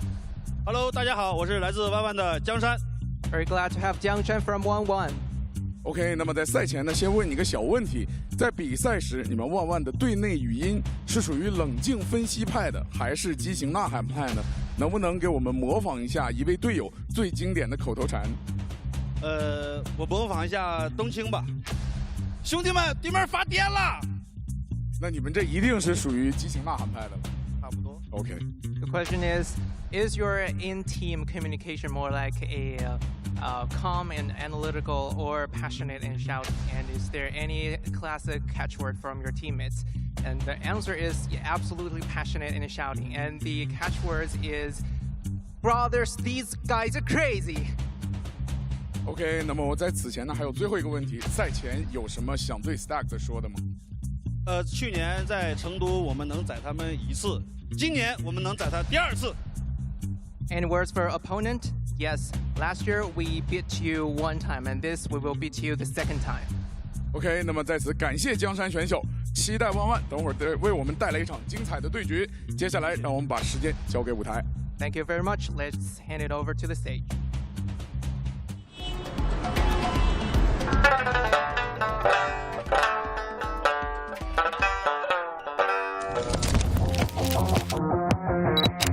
去年冠军与我们咫尺之遥，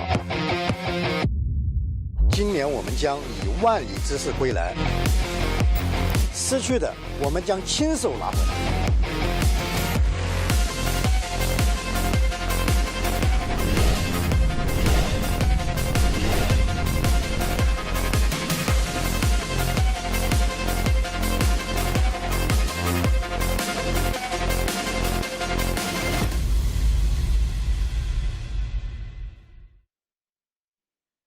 一往无前，始终如一。有请万万战队登场。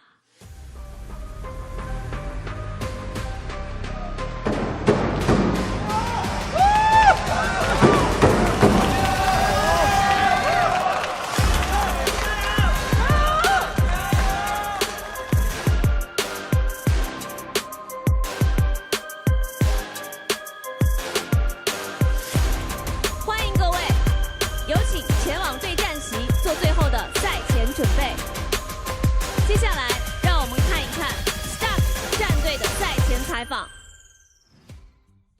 Hello， 欢迎再次回到我们的赛前助阵。此次站在我身边的是来自 Stack 战队的队长 OP Hacker。那么首先也是先介绍一下自己，然后跟大家打个招呼吧。Welcome back. We have OP Hacker from Stack. Please say hello to our audience and give us this. Hey everyone, I'm OP Hacker from Team Stacked. 大家好，我是 OP Hacker， 来自 Stack 战队。OK， 那么在赛前也是想问一下 Stack 战队有没有什么想对万万说的呢 ？Any words for 万万 ？This is our last chance, and we won't let it go. 这是我们最后的机会，我们绝对不会轻言放弃。OK， 那我们在此感谢队长 OP Hacker， 也期待你们带来一场精彩的对决。接下来，让我们再次把时间交给舞台。Thank you very much. Good luck to you.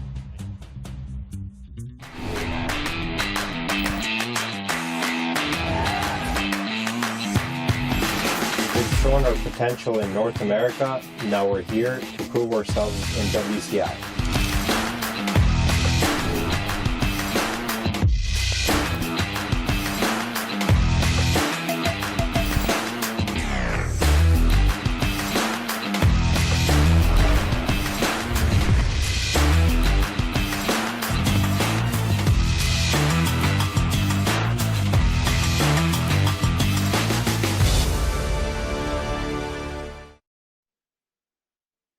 Always improving, never satisfied.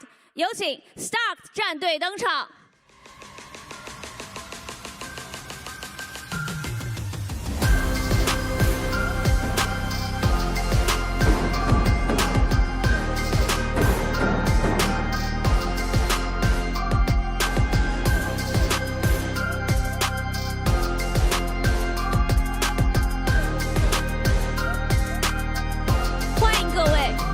有请前往对战席做最后的赛前准备。本场比赛由万万对战 Stark， 无月争霸进化2025。接下来，让我们把画面交给评论席。Hello guys, welcome back. We are heading to our last match of the day, which is 1-1 against Stack. Yeah, I mean, one of those teams will go home.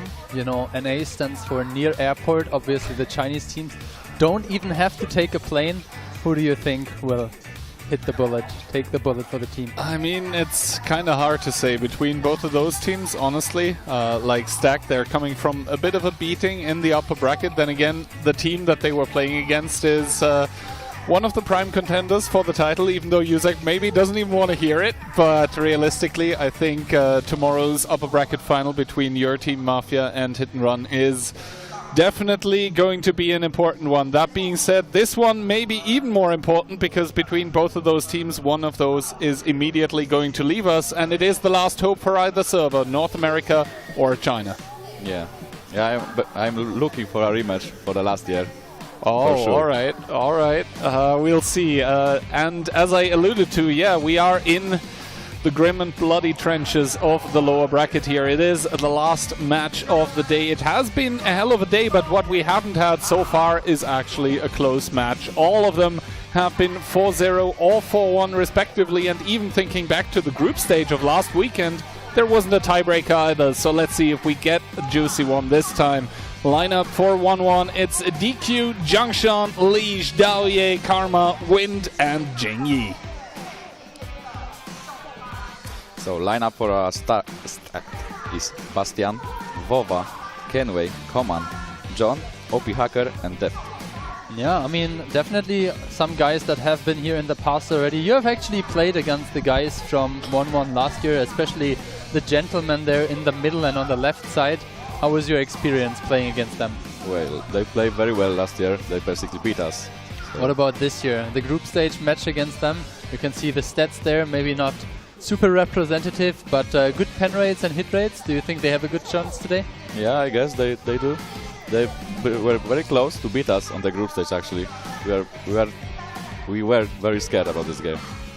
What has changed since then, to be honest, do you think? Because today so many one-sided matches, and I mean, I think you said to me before that you were basically expecting the 4-0 against W, but not a whole lot of other people were.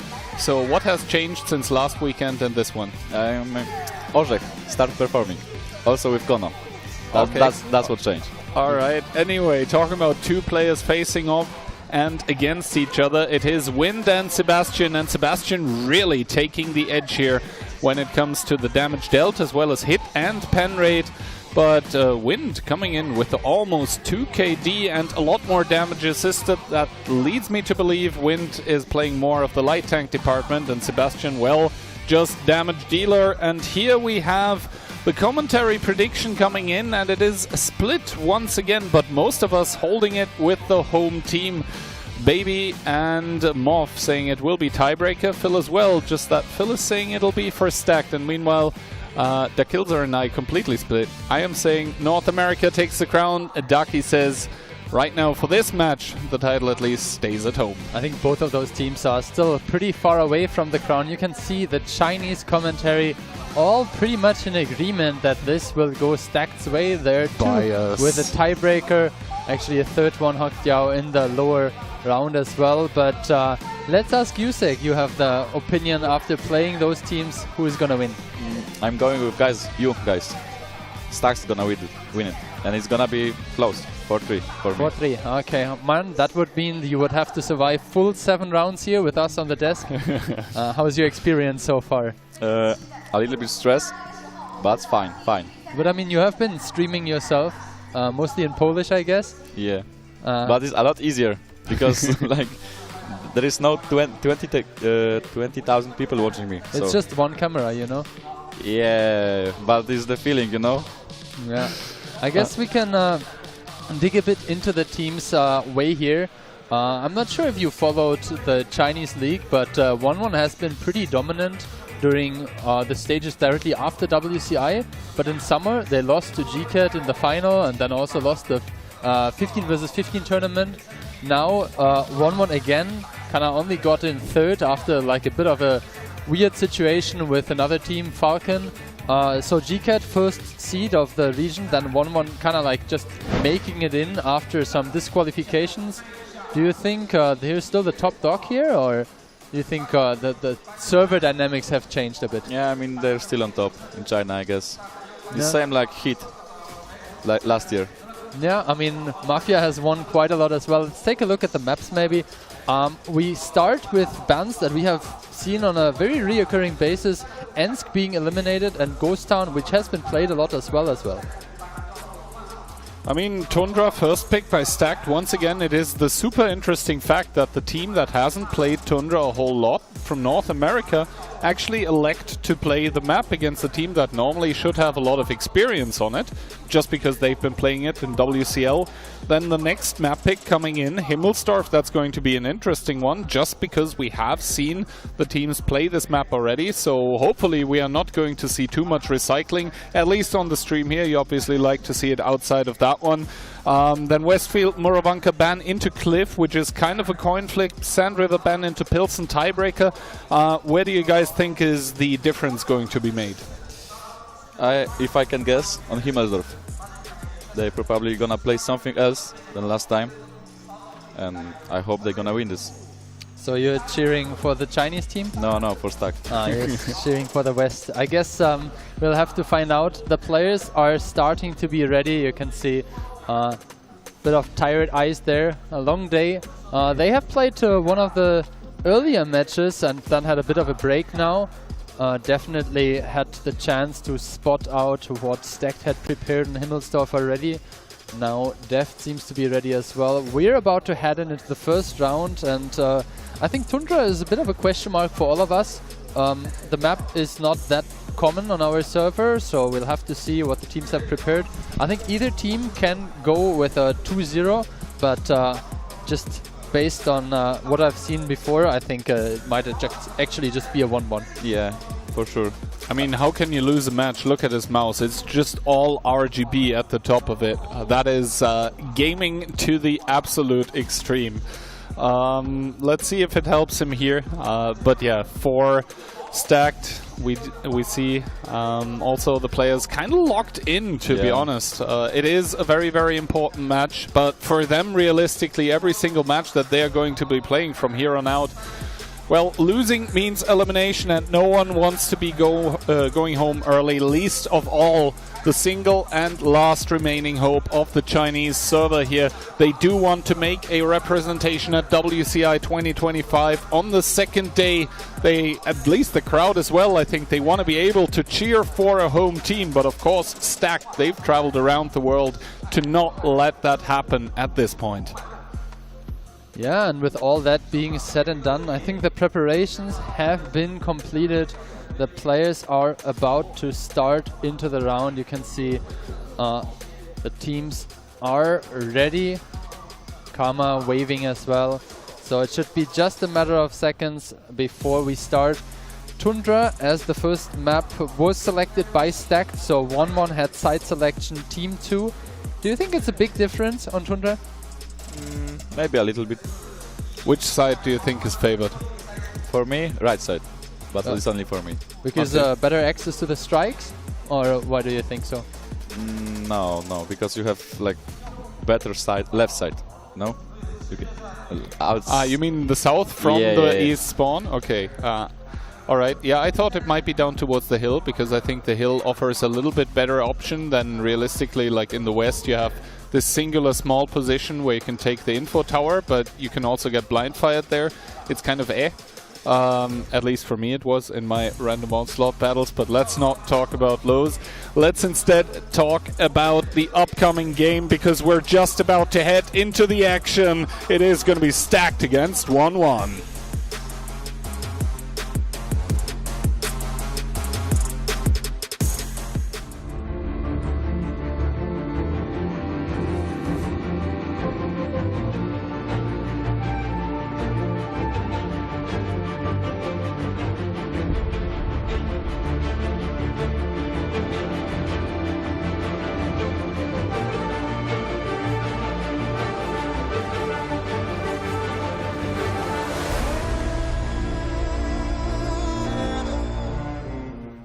All right, ladies and gentlemen, it's do or die for 1-1 and Stacked both, and 1-1 seem to have elected a very straightforward lineup, flying the flag of China. It is septuple BZ75.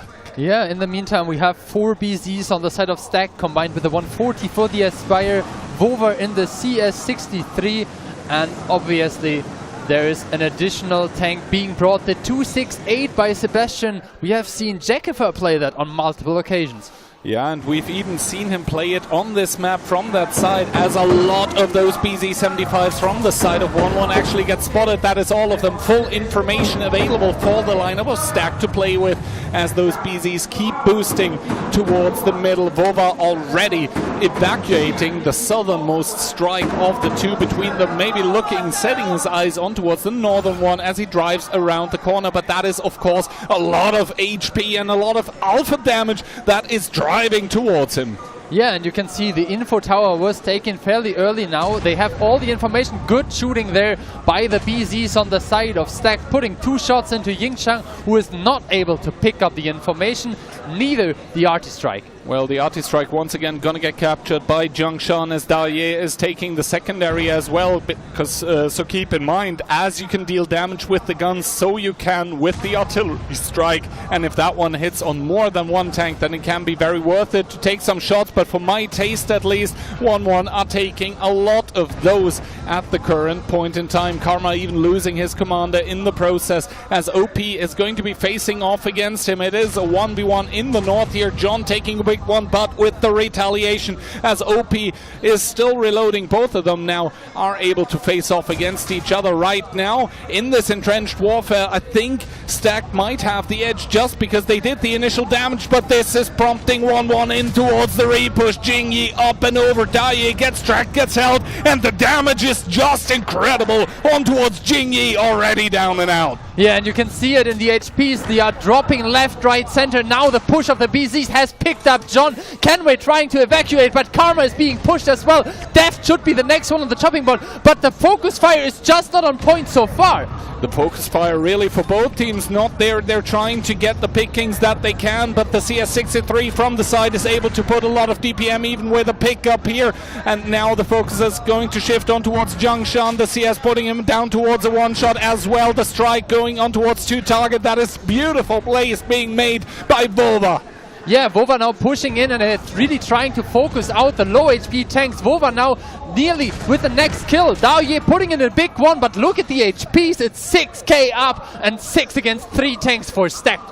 Yeah, Stacked have done a beautiful job of receiving the overpush. This ball of HP that was driving their way, they've dissected it with a knife, and it is absolutely beautiful to see how the team from North America is dealing with this high pressure situation, only losing 2 guns so far, and now Daoye left to pick up the pieces here against Stacked. Spoiler already, it's not going to happen in this 1 versus 4. Yes, another shot in towards the CS, but it's not going to matter. The 268 has arrived, a ram kill coming through, but it only remedies the situation temporarily. Stacked take it 1-0. Yeah, great stuff there, great patience from Stacked, making sure they get the crossfires.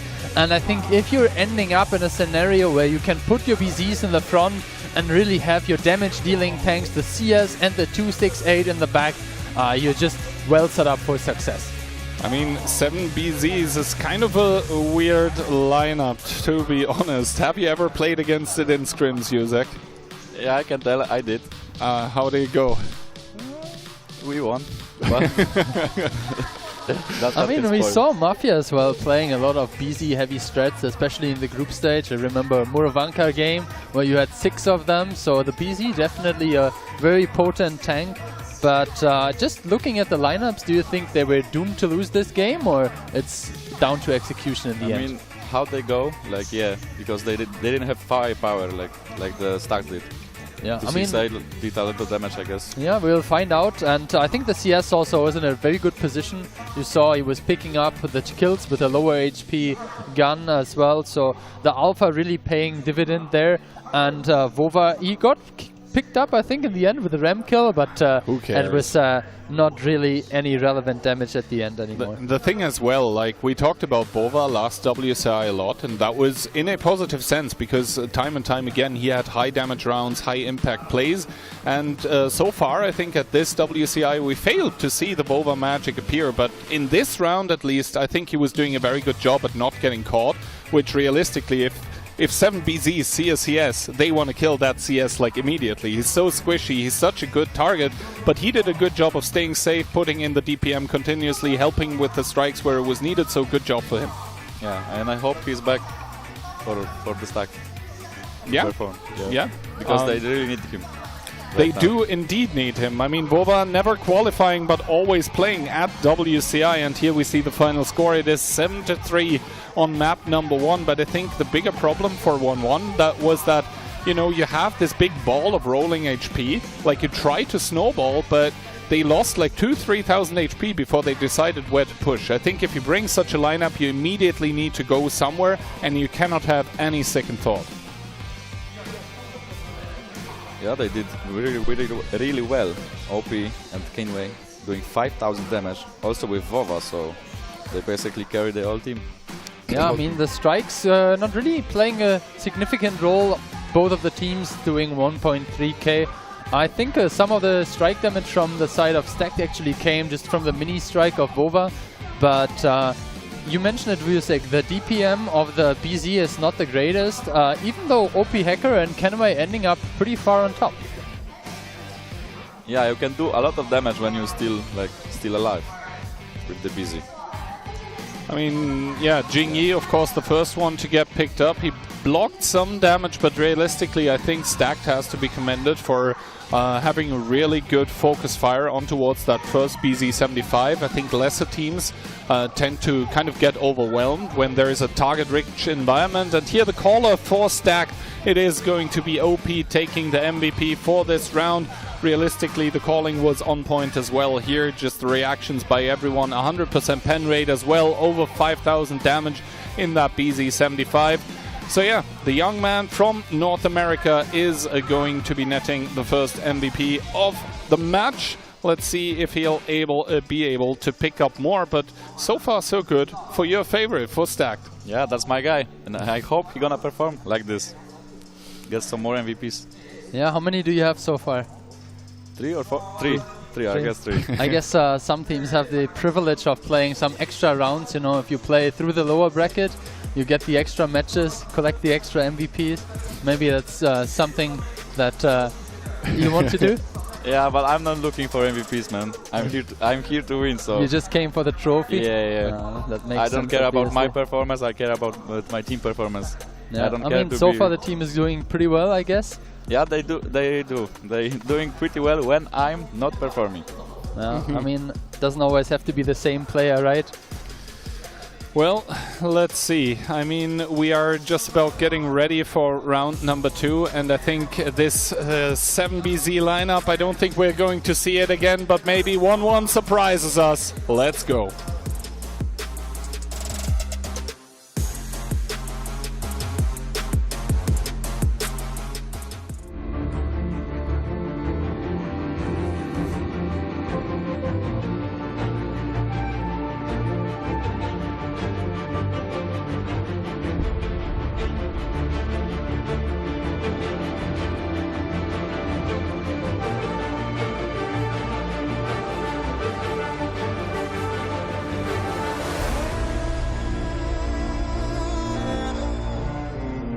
And here we go again, talking about BZs. We have 4 on the side of Stack together with an Object 140, CS63 and a Briškovice. And 1-1 seem to be wanting to go with the Inspire after all. They're bringing the singular Object 140, and then once again it is 6 BZs all the way, so nothing has changed fundamentally on the lineup of 1-1. It is the calls, to be honest, that need to change a little bit. They need to be quicker, they need to be more aggressive, and they need to single out the targets, the weak links on the lineup of Stacked. As we see all of those BZs here waiting for the cross that might be happening, but no, actually it is DQ actually driving into the stone. A second track shot is going to hold this track, but yeah, a lot of damage being dealt in towards Kenway. I would say the initial exchange favoring 1-1. Yeah, we started off with an initial HP advantage of roughly 2,000. Now we are already up to 4. Ying taking a shot by Vova, who actually made it alive out of the cap circle there. You can see the strike is being secured from the side of Stacked, and this will hit pretty hard, no? Indeed, once again the overpush coming out from the team of 1-1. They managed to evade the artillery strike as well. How much damage is going to come into that Briškovice? The answer is a lot, but so far he's not down and out. Finally, Sebastian gets killed by Wind. That is tank advantage, gun advantage for the home team here. Now they've seemingly done enough for the moment, drawing back a little bit. Karma in the backlines getting peppered, but not that matters a whole lot as the damage gets spread out on towards the team of 1-1. Once again, they're looking for the next engagement, but Daoye takes so much damage. Yeah, but on the other side you can see now the single outside here, Def dropping to 1.2, and with the gun advantage the DPM also stays alive. The Inspire tank is there, and we are back to 2k HP advantage. Daoye was dropping a lot of damage, but you can see 550 still alive. Vova dancing throughout all of the team of 1-1 here, and now Jiangshan the one to bear the brunt of the damage. 1-1 are looking for that next kill, but are they going to get it? No, it's Jiangshan to fall to the grave as OP Hacker has to evacuate. John all of a sudden finds himself between a lot of those 1-1 tanks, while the medium tanks from Stack are trying to do what they can. It's not enough. Jingyi with the next kill for the home team here. It is 4,000 HP advantage for 1-1. Can they do it? Can they pick up the first round? Yeah, you can see the supportive fire coming in from the side. The 140 and the CS have dealt a lot of damage, nearly 10k combined. But the HPs are heavily in favor of 1-1, who are looking to pick up the first round. The next kill goes in favor of them. The big strike hitting as well, and Vova needs to retreat. Vova pressured into this retreat here as there is a BZ. Make that 2 and 3 chasing after them. Coleman getting picked up as well. It is only Vova left, and 1-1, yes, they lose out on the first round, but they equalize in the second. The home team equalizes the match. Yeah, and the crowd is cheering. Their name says it all. They will not go 0-2, 1-1, equalizing the score, and we're about to see Himmelsdorf. I mean, I'm very excited.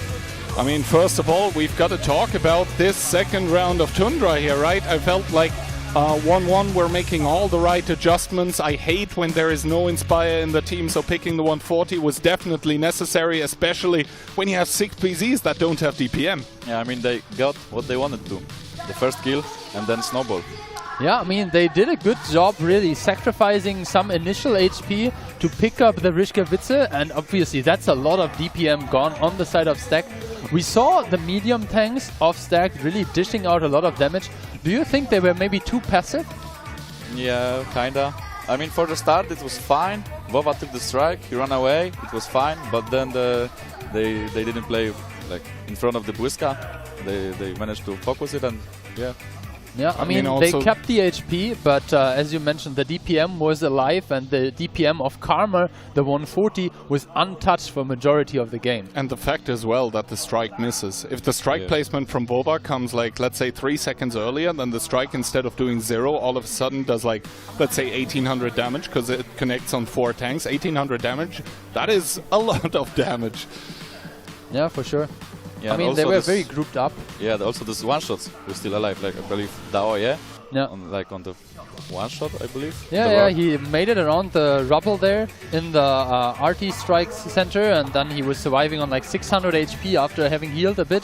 Maybe if he takes a strike, then they decide to focus him out, but that was not the case, and I'm happy to see that both of the teams are in fighting spirit. We can take a quick look at the damage graph, and I think it's pretty nice to see how 1-1 kind of used their initial HP advantage, especially with the damage that they dealt on the cross. At the very beginning, you remember, they missed some shots, but then there was a second wave of tanks pushing in, and they really managed to punish those. I mean, first of all, stats here, both of those Tundra rounds pretty clear for either team, and after this first map has been played, I mean, who was it picking the map? It was actually Stack, right? And normally they want to play this, so if the map gets split, it's bad news normally for the team picking it. But first of all, we've got to give it to Koman here, who puts up an impressive performance. Well, it is impressive for him, but well, his team, after him trailing behind, Vova not far behind, but those were the 2 medium tanks that were allowed continuous farm. But meanwhile, the team of Stack, the team of 1-1, they had so many heavy tanks that they were just able to tank the damage. Yeah, Koman and Vova. Vova could actually do a lot more with the strike, and that would be a close game. But they didn't finish the tanks, and it's ended up like this. Yeah, and Sebastian getting singled out here, a single shot of damage, also no one there to shield him. I was surprised actually to see them single out the Błyskewitze, because the single shot of damage meant that he actually had the damage reduction, but they ended up having the required firepower to completely blast that Błyskewitze away. And here we can see Karma, 4.8k damage, only 80% pen rate in that 140, but I guess it was enough to inspire all of his team. I don't even want to know how many tens of thousands of assistance damage he probably did this round. Yeah, definitely getting the extra onslaught prestige points and getting extra elo. Jusek, tell us more about that. I mean, he probably did more than Profus, always. Like, we always play without Inspire, so... Well, even if you're still in the upper bracket finals, what happens if Profus starts hitting shots? Damn. But yeah, first map done and dusted. We are headed in towards Himmelsdorf, and I personally feel like Himmelsdorf is a map that you can't ever predict what's going to happen on it, because teams sometimes end up sending like someone to the hill, sometimes it's even 2, like for example a medium tank and a Foch-B combination even. It is super difficult to predict, but then again, you don't really see teams playing for the info tower that often, instead like going in towards middle aggression. What's about that? I mean, you can't actually really take the middle info, so you have to play for upper info with at least 2 tanks. So yeah, I mean, we have seen a lot of tank changes. Kind of like the flavor of the month right now is the IS-4. If you think about IS-4 and Type 5, which tank do you think is the more suitable one for Himmelsdorf? It's hard to tell. For me, it's Type 5 definitely, but most of the players would prefer IS-4.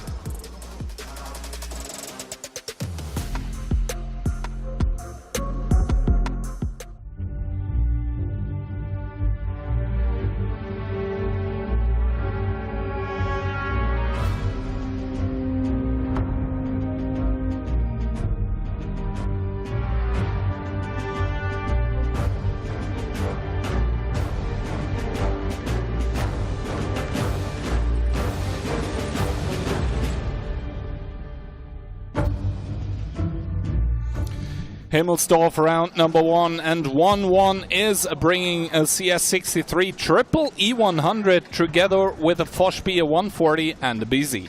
Yeah, you can see a Type 5 on the other hand. I had just mentioned it. 4 E4s, a Foch and Vover again in the CS63 as well. If he tries to contest that hill position, I think he will have a very bad chance there, because if maybe the Foch even gets sent there, we saw what happened against the Batchet. The Foch has an extra shot and more alpha. I mean, first of all, we have to talk about the E100s, right? They're being picked for a reason.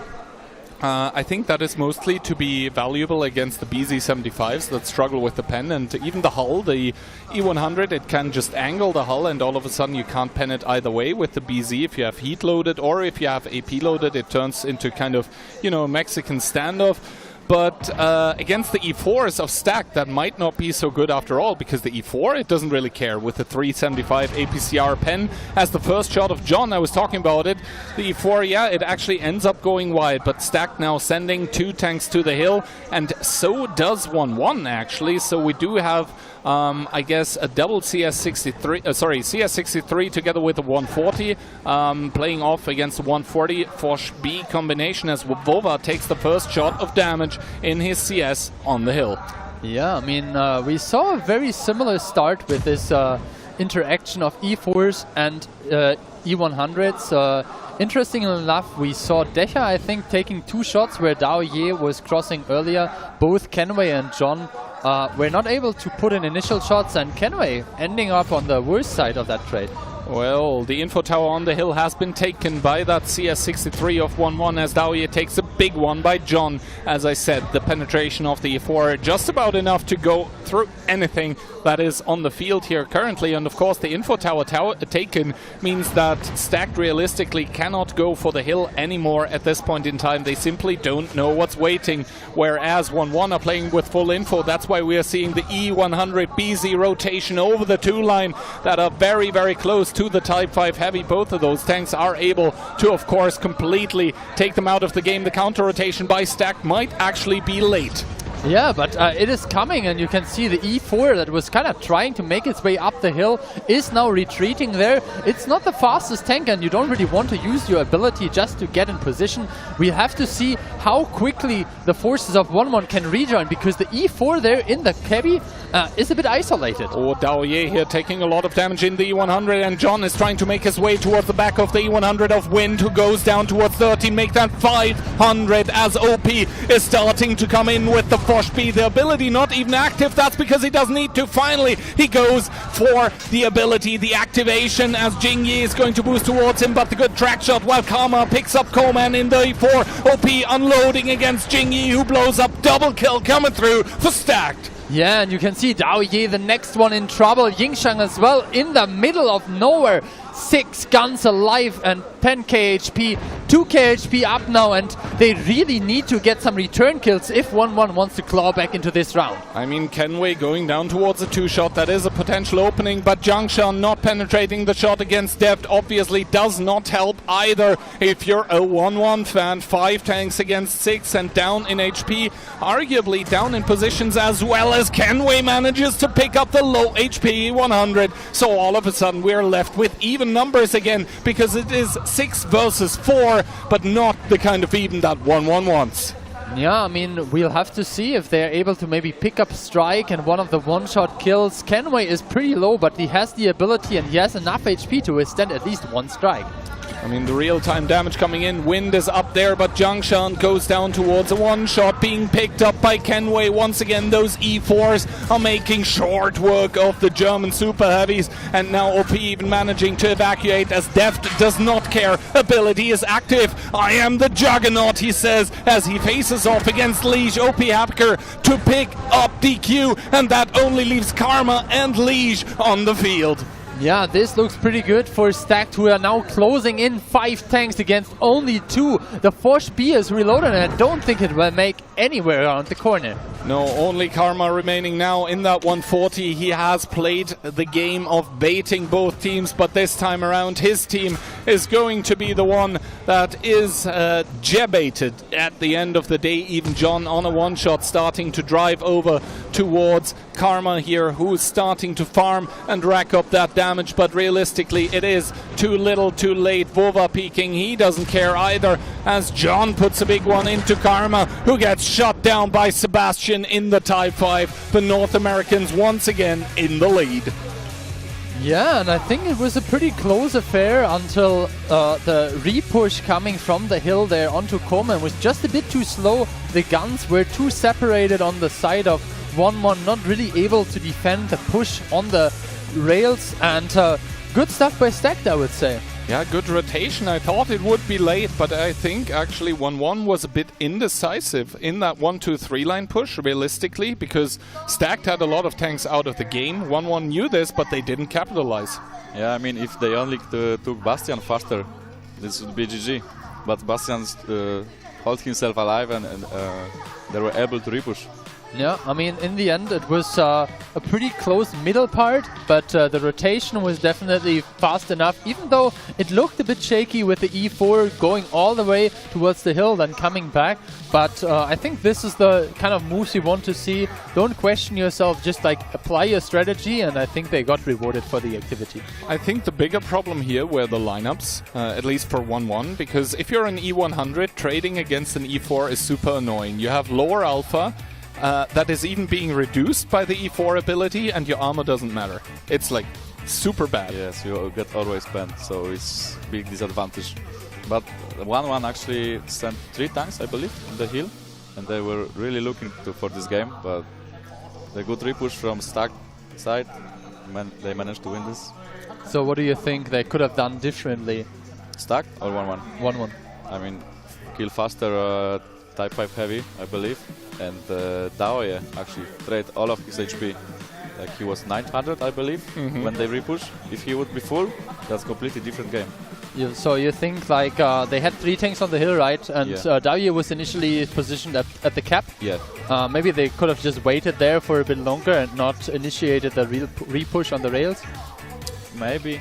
But I don't know, actually. I mean, the rotation off the hill is actually always faster if you control the hill, because you don't need to go around, right? You can just drop into 8 line straight. So whatever you do, you can do it. It's just that you cannot sacrifice so much HP on, well, virtually nothing while you don't gain anything.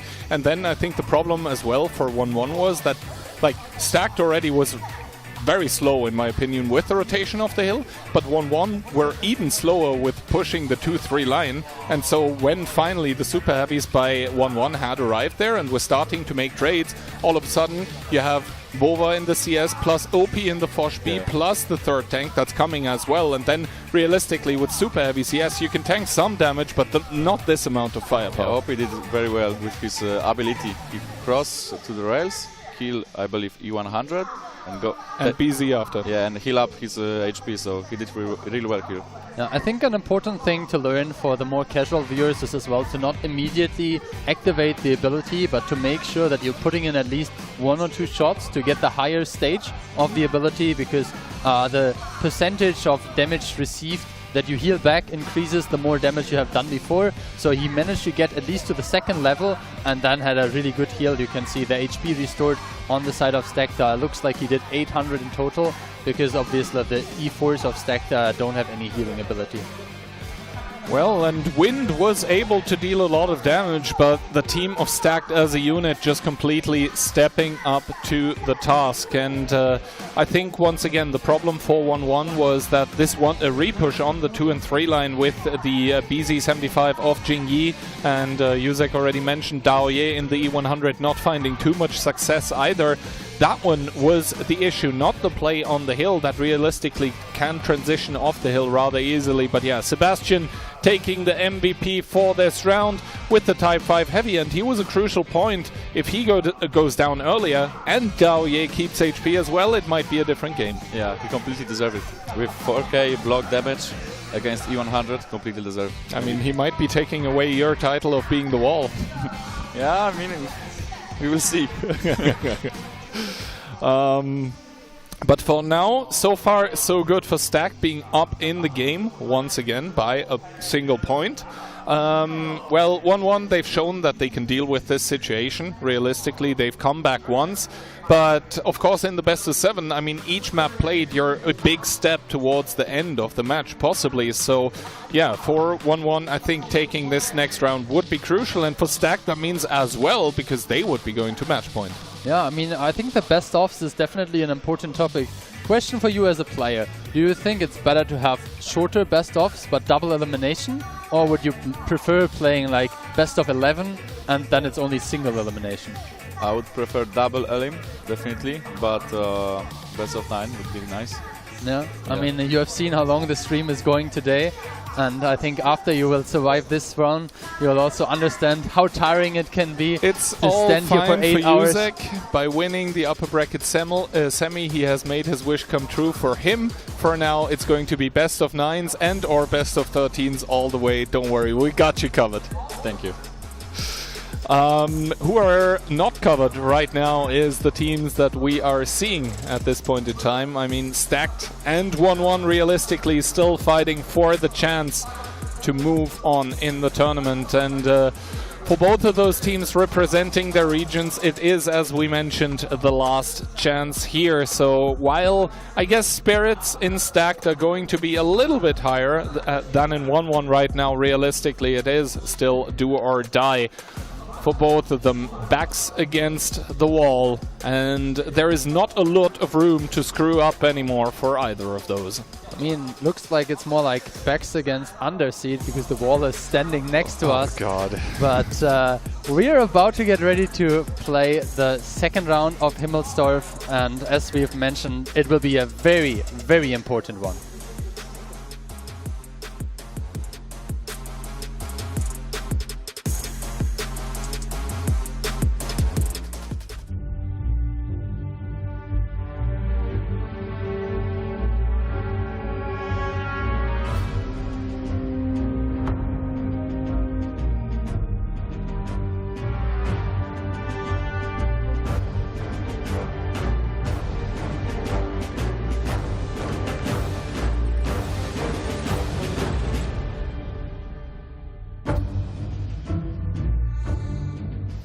And here we go with the next round. Some last-minute swaps coming in, but the E100s are staying on the side of 1-1. They brought a Brischkewitze, they have a 140, a CS, a Forsch B, and a BZ75. Kind of light, to be honest, on the side of 1-1, but Stacked, they do bring medium tanks of their own. They have a CS63. Actually, if my eyes are not deceiving me, Stacked do not have an Inspire medium. That's an interesting choice to make together with a Forsch B, a Brischkewitze, and quadruple E4. So once again, trusting in the American tank destroyer. Heck yeah!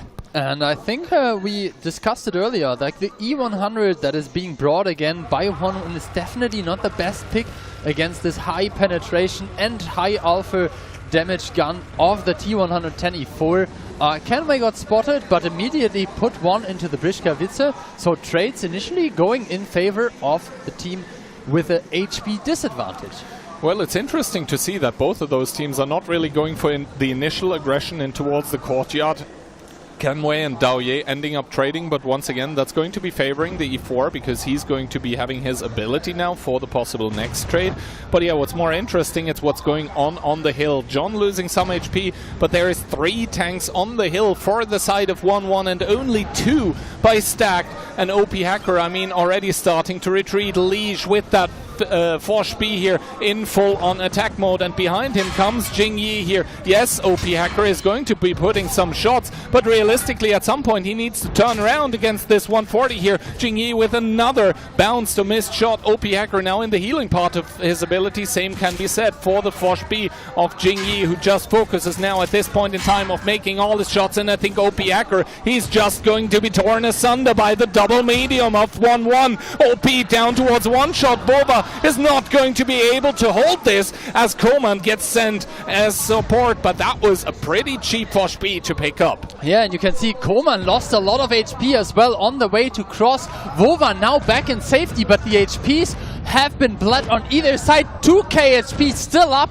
on the side of 1-1, and they're closing in. Take a look at the healing of the Force B as well. 6 shots back in the chamber. The big strike hitting as well. We'll have to see if they can hold the stance here, because the forces of Stacked are re-pushing immediately. Well, the force of Stacked are now going to be making their presence known as Leash goes down towards a one-shot against Vova here, who puts the big strike as well. That's going to be a pickup as Jingyi gets found by the lineup of Stacked, and back they strike like a Viper with the double kill as DQ takes huge amounts of damage as well. Kenway, though, maybe not long for this world. Wind bouncing the shot on towards the cupola. Not good aim. Wind, he's going to have another chance as DQ pulls around the corner. Wind is going to take it. DQ, he did not need to fire this shot. Sebastian to come around. Coleman picking up Wind. Sebastian picking up DQ, and all of a sudden it turns around in the faces of the home team. Yeah, I mean, 1-1 with desperation now, down in HP, 3 against 5. I think they had the game in their hands, but then a couple of bounces, a bit of miscoordination. The Foch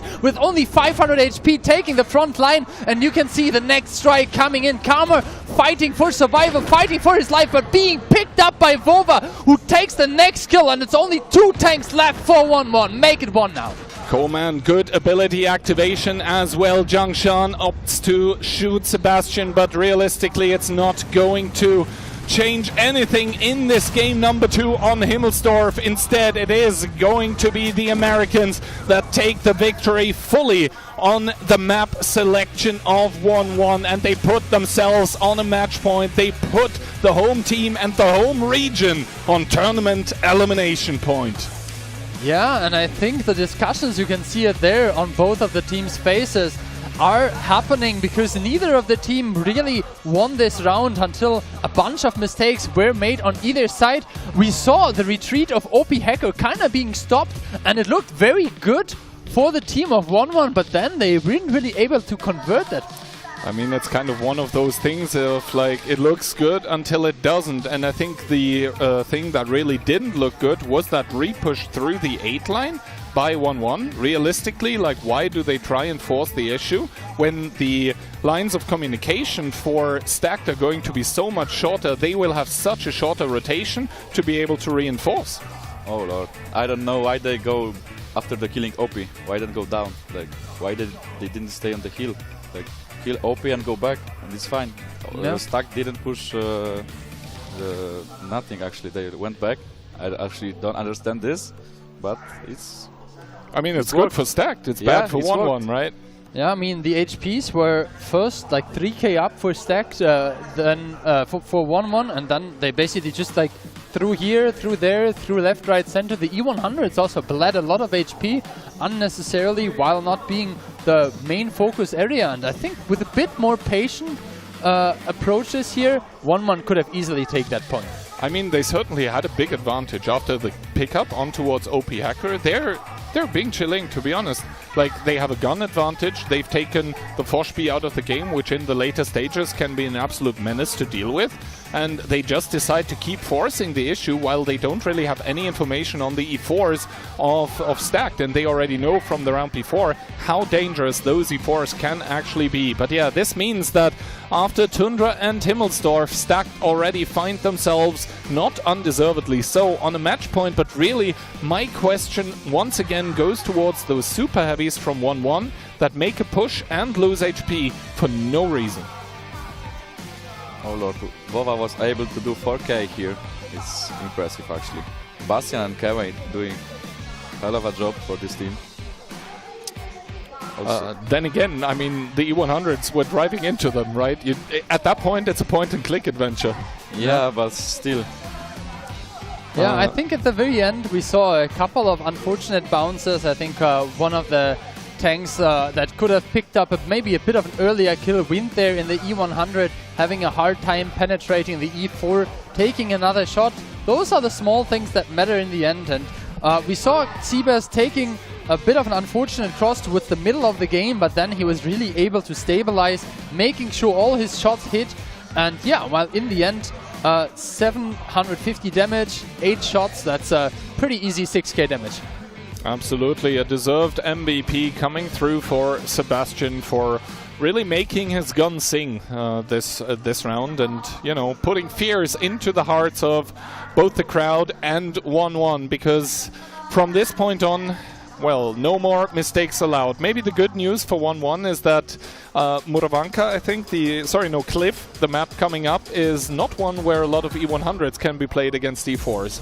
Yeah, but it's also really 50-50 map, so everything could happen here. So, any thoughts? Do you think Stacked will close it out now and it will be a 4-1, or do you think 1-1 has a chance of kind of like getting back into the match? Look at that, already desperation coming in, trying to spin your mouse around. Yeah, I believe they're gonna finish it here. Okay, well, you heard it first. Yusek said the game is over. The match was concluded more or less already, but those faces, they know exactly. They're not out yet. They have one more chance and 3 more match points to defeat. I mean, I see the fear of elimination on those faces of 1-1. And Stacked is really locked in. Stacked is absolutely locked in, and yeah, for 1-1, I mean, a lot is on the line as well. It is one of those teams on the Chinese server that actually train together in a house as well. Let's see if they can come back.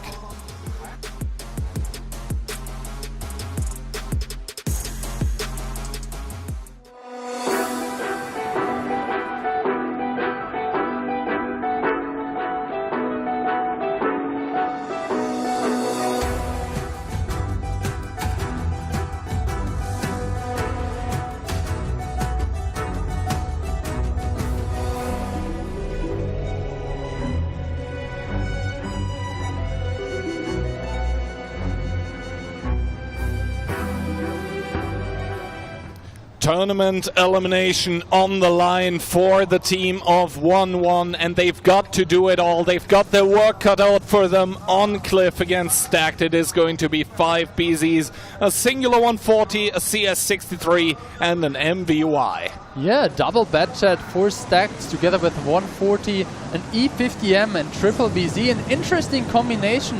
And I have to say, the Batchats really need to make their clips work, because in stationary position, the higher alpha guns, the additional HP that you have on those heavy tanks from 1-1 might actually be very beneficial towards them. Let's see, Jing Yi here making the cross over towards the 1 and 2 line where his 140 is already waiting. So 1-1 taking a lot of map control very early on, while the double Batchat of Stacked is driving around the hill. That is actually a tactic that we've seen from them before in previous tournaments. Let's see how the cross on towards the hill is going to go. OP Hacker for the time being hesitating, and I think for good reason. He puts one into Karma, takes one back, however, but the double Batchat, that is the looming threat around the hill. As soon as they make their presence known, it is going to be 1-1 that need to react. How are they going to do it against this double Batchat? They react with the overpush over the middle, but of course the E50M and the 140 are going to be farming those BZs all the time. The MBY driving in towards the ditch here as well. It is triple tank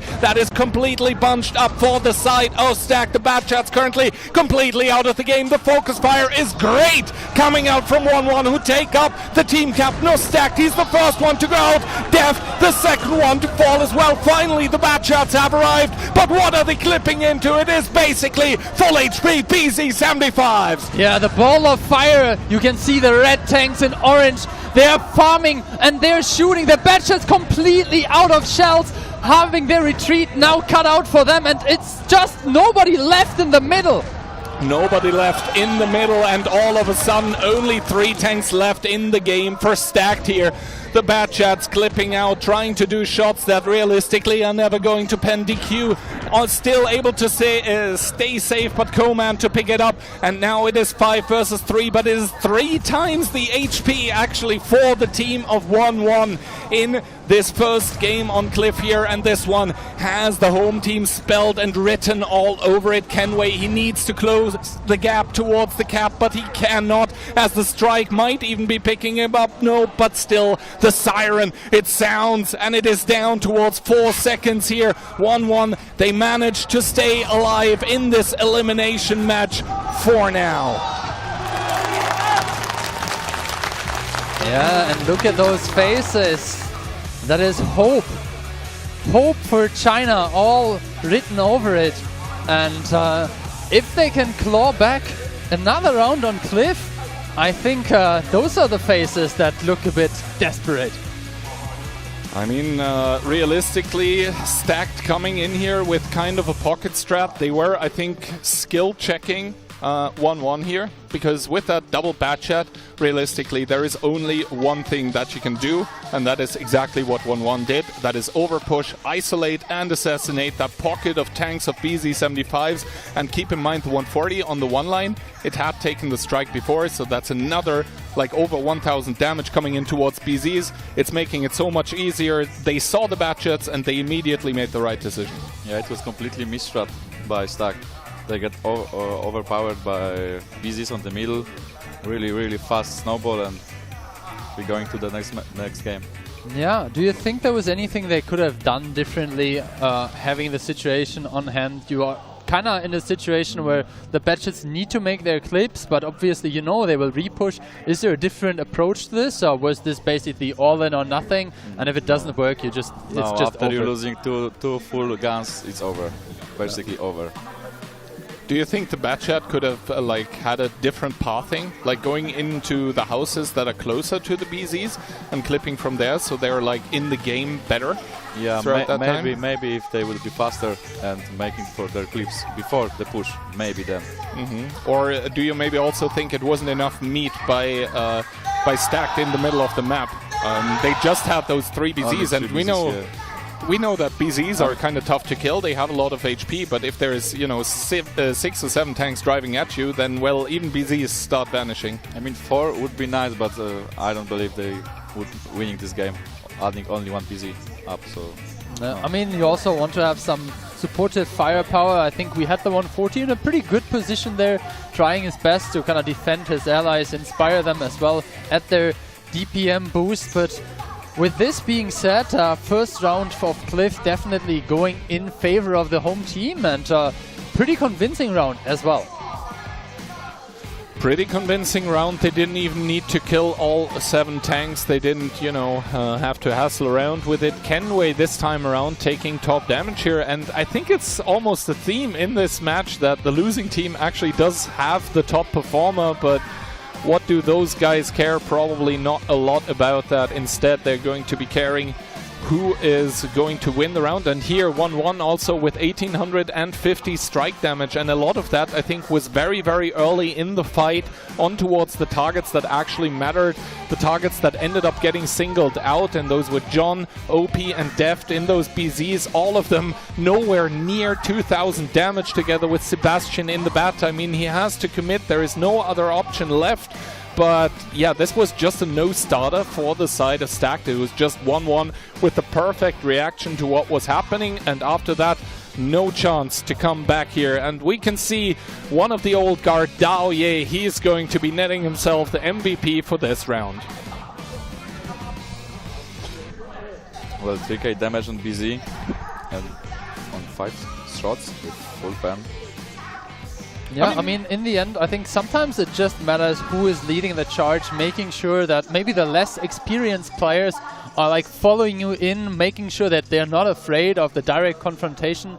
Actually, a fun thing that I was told about by our previous guest caster is that the new player in 1-1 is actually the founder of the team Youngblood Gaming, which was a bit of a meme in the Chinese community after the OBG, Old Boy Gaming. Now those 2 team captains, Ying Yi and Dao Ye, playing together, and while we have our baby and our monster, he's basically being called the baby monster or the baby Dao Ye, because he's following into the footsteps of their old WGL legend. I mean, having a lot of players with experience and also with the oversight can be good in a game, but then again, you run into the danger of too many cooks spoiling the meal. If a lot of people have a lot of different ideas and then start doing uncoordinated things, you might run into trouble. But I think at least here, what was the win condition where it was clear to all 7 players on the team at the same time. Let's see if they can repeat it on Cliff. 1-1, still fighting.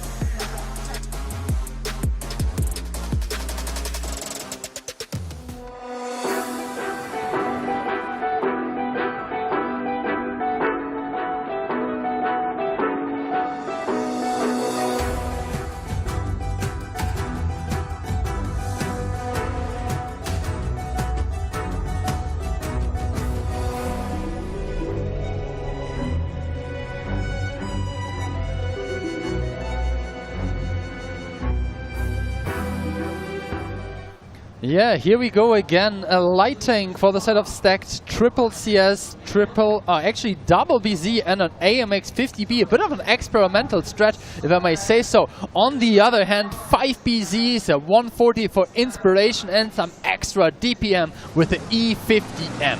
Yeah, I have to say the lineup by 1-1 certainly looks a lot more easy to execute. On the other hand, if stacked are able to like draw out the game and make those CSs really, really annoying by putting crossfire and continuously putting down those baby strikes, then it can all spiral out of control for 1-1 very quickly. It's just the question of if stacked will actually be able to driving mistake by Kenway. Yeah, driving humpity-dumpity over the rocks, and Kenway actually taking a lot of damage for that. Double BZ shell in towards the back of his tank. But I guess still it's okay. They make it on towards the hill as the RHM and the CS63 are going to be taking both strikes. And if those connect well, they could make up for this HP disadvantage as the 50B of Def from the lower side is starting to clip out on towards the BZ. But now double BZ actually coming in on towards the 1-2 line. The CS63 by stack might be end up getting caught out here as Vova takes a lot of damage for that. The double BZ seemingly able to penetrate, and Deft here with that 50B of course cannot really stay either. That means that 1-1 now have Donut and also hill control. Yeah, but take a look at B7. The RHM of Koman has made it all around. Also 2 strikes in favor of stacked. They are down a lot of HP, nearly 5,000, but they're still in the game.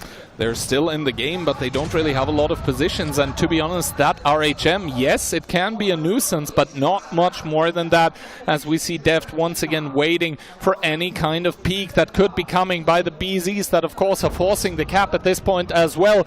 But the team of Stack, they do have the double strike, one of them being used by now. Koman actually down towards a one-shot. That is a big problem. That means he's also an HE one-shot for the 140 of Wind that could be coming at any point in time, and actually Jung going up the hill. He's going to be suppressing those CSs on the hill, opening up the line on towards the RHM. Yeah, and you can see the strike in the middle as well, nearly there. 7 seconds left, and if they just wait a bit, maybe they can just pick up Koman with the RT strike. Yingshan bleeding HP, and they're still up, but it's not looking that great. I mean, Jiangshan, of course, is going to be taking a lot of shots by this RHM, but is it going to be quick enough for the 140? No, Wind actually gets completely blown out of the water. That is a crucial thing to happen here. Now Jiangshan actually needs to go back, but still 3 seconds remaining on the cap. But the reset coming in with the strike. Stacked so far, so good for them. They managed to avert disaster. Yeah, I mean, the impatience here of the team of 1-1 is being punished immediately. They're up, but the guns are down for them now. The guns really, really down and in the dust. Jiangshan needs to evacuate the hill approach as John goes down towards a possible 2-shot, but in the backlines, Vova with that CS63 off his own makes his guns in. Jingyi cannot stay out in the open here, takes another shot of damage, but the strike is actually going to pick up John. So we do have gun parity once again, with 1-1 having the HP advantage, and DQ flanking around with the E50M. He's going to have a lot of ground to cover. He's now starting to get spotted, but things are gonna get uncomfortable for OP.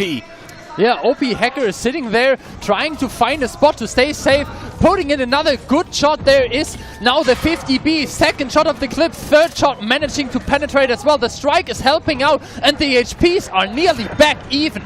Well, the 50B is now going to be reloading for quite some time as the RHM still alive here, putting yet another plane on the cap. That is going to be the information, but OP had been forced close. Now Jingyi, everything lies on this shot. He's going to take out the North American captain from the game. It is 5 versus 4 here and the HP advantage, but still the Americans are holding the hill and they're shooting down in towards that cap. Deft is going to be the playmaker in his 50B. Yeah, the 50B now 4 shots reloaded, and it looks like the BZ was not paying attention. No chance for a second shot, but immediately the punishment from Kama, from Yi coming in 3.7k versus 6k for 1-1. Yeah, and I think the HP are starting to run thin here for the team from America. Junction taking another CS strike to the face that puts him into one strikeable range. 250 is what the level 3 baby strike does. And I think the problem for 1-1 right now is that the E50M is out of the game. The info tower gets used for the North American team, but no immediate follow-up available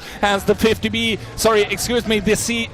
BZ75 of 1-1 is looking for a cheeky shot here, but Deft immediately finds the first one. He has 3 more shots, make that one in the clip. Perfect clip coming out, but is it enough? Deft is on a 1-shot. Karma starting to peak, still on the reload. Deft, he wants to ram him, but he gets picked up, but Kenway and Sebastian come up and pick Daoye. Yeah, another good strike being placed, but oh it my looks God, like Sebastian! just flipped! Sebastian, no, what are you doing? DQ to pick it up in the E50M, and all of a sudden we find ourselves in the 2v2, but that E50M of DQ has so much HP. Jingyi to come up with the kill shot, and all of a sudden Coleman has to do it all. Yeah, and I mean, I see you're testing the stability of the table. Usually that's Yusek's job, but now the job for Koman is to somehow survive this onslaught of BZ and E50M. He is sitting on 200 HP and he drove into the stone. The Americans fighting both against the Chinese here and against the terrain of the map as Coleman is hiding behind the stone. But already the E50M raising his gun. He knows what's up. He has to find the RHM and he does. Good aim by DQ. And we get ourselves the first tiebreaker of WCI 2025. Yeah, and the crowd is loud. The crowd is cheering and big smiles on the faces. We were talking about hope. We were talking about desperation. I think now the momentum has shifted and 1-1 definitely on the positive side of that. Oh Lord. What a complete disaster for Stack. Oh my God. There were so many situations where so many things could have gone so badly for both teams, and somehow it felt like everyone was taking every single situation. Yeah. I couldn't tell who is winning this game, man. Stack end up too greedy. Man, how did the 140 of 1-1 blow up so badly on the cross? Like I thought it was over. And strike. It was like magic trick, disappearance. But I think they could have just waited. Like Koman was on 410 HP stuck. There was like 30 seconds left on the RT strike. So while I would agree that this one was kind of like a turnaround in the end for 1-1, I don't think it should have ever been that close. No, I think 1-1 were ahead for the longest time in this round of Cliff here, and Stacked somehow were able to keep it close, not without the active help of some of the 1-1 players, but then again 1-1 were able to be ahead, not without the active help of some of the 1-1 players. So yeah, a very, very messy round, but I have to say an extremely fun one to watch for me personally. And now this means that Cliff has been played as well. The score is 3-3. We are going to tiebreaker. It's going to be Pilsen. My favorite map. I mean, Pilsen, a bit of a Mafia special. I mean, definitely will buy some extra time for the teams to prepare. I'm not 100% sure who had the fastest victory. Maybe that was even the Cliff round that we've seen before, where the overpush happened fairly early. I don't think there's a big advantage I think picking it a side. probably was one of the Tundra rounds, to be honest. Like the Tundra rounds were pretty it was Cliff, actually. Cliff? Yeah, it was pretty Which fast. side would you pick on Pilsen? Pilsen? Oh God, definitely upper side. Yeah, I think we have seen a bunch of rounds on Pilsen where the upper side was playing more towards the open field, where the cold fields are. We were discussing it, and please don't share anything about Mafia in that regard, but do you think the Concept 5 has a spot there on the field, or it's not really like a tank that... I mean, it's not my type of tank. I rather Type 5 than Concept 5. You know? Ooh, the wordplay there as well. But yeah, first of all, Coleman and Kenway, they were doing their dearest to keep their team in the game, but it just wasn't enough, honestly.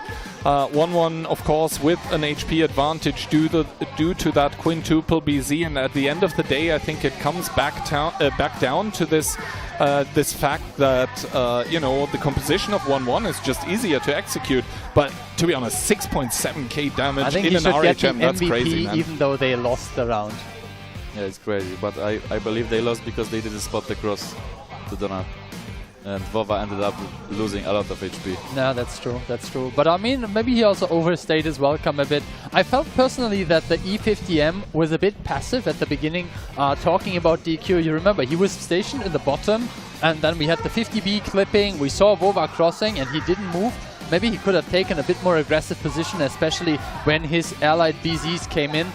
He knew that the BZ was more or less, the 50B was empty, clipping onto the BZ. In the end, he did 3 kills and 4.7k damage with a pretty good penetration rate. So maybe he deserved MVP, but there was definitely space for improvement. Yeah, but maybe he was afraid, you know, to like ended up dead. Yeah, I mean, as you could have just maybe heard in the back, there was a lot of 1-1 shouting from the crowd. This is our first tiebreaker, and I mean, we picked Yusek for the best match of the day, you know, our best guest as well. What are we expecting? I think a bunch of us said we will end up in a tiebreaker in this match. Pretty close affair. You want to flip-flop, or are you staying with Stacked? No, I'm still staying with my guys. What about you, Kai? I'm staying with my prediction, but I can't remember who it was. I believe it was Stacked. All right, well, I guess I'm staying with Stacked in that case. But yeah, to be honest, most of the time when I actually predict a tiebreaker, I don't necessarily believe that it's going to be a tiebreaker. I just want to see a long match with a lot of rounds. And well, at least here, the Hopium coming in strong. We are going to go the maximum full distance. We are going to overtime, and I guess things could not be more dramatic, right? Because the stakes for either of those teams are high. You lose this round, you're out. You've prepared. That is actually mentally such a difficult thing to think about, right? You've prepared weeks, you've prepared months. I guess in the case of 1-1, you've prepared a year for this event, and now it comes down to a single round. You think, like, of course, they're going to be feeling good after Cliff, but now having a little bit of a longer break, of course, with the tiebreaker side selection as well. Do you think a little bit of that shakiness is going to come in? Yeah, especially after this 2-0 loss on Cliff. It's going to be hard for Stacked, but I believe in them. That's going to be hard. I mean, you heard it. The man is saying Stacked is taking that victory. I think if you ask the crowd, they would not be very happy about this kind of result. They're still hoping for 1-1 to kind of like take the victory here and make it into the best of 9 stage tomorrow. Actually, they're not going to be in the best of 9 they have to face a W first before they get their best of 9. Mafia obviously in the fortunate position of having done their fair share of best of 7s already. I think we are about to get ready. Popping into the last and final round, Pilsen. I'm very curious on what the teams have prepared. 1-1 chose the side in around 7, so I guess, was it actually one of those? I think it was the first round on Cliff then, because that one was pretty quick. We did not get yet the information on who is on which side, but from what I can see, 1-1 is on side 2.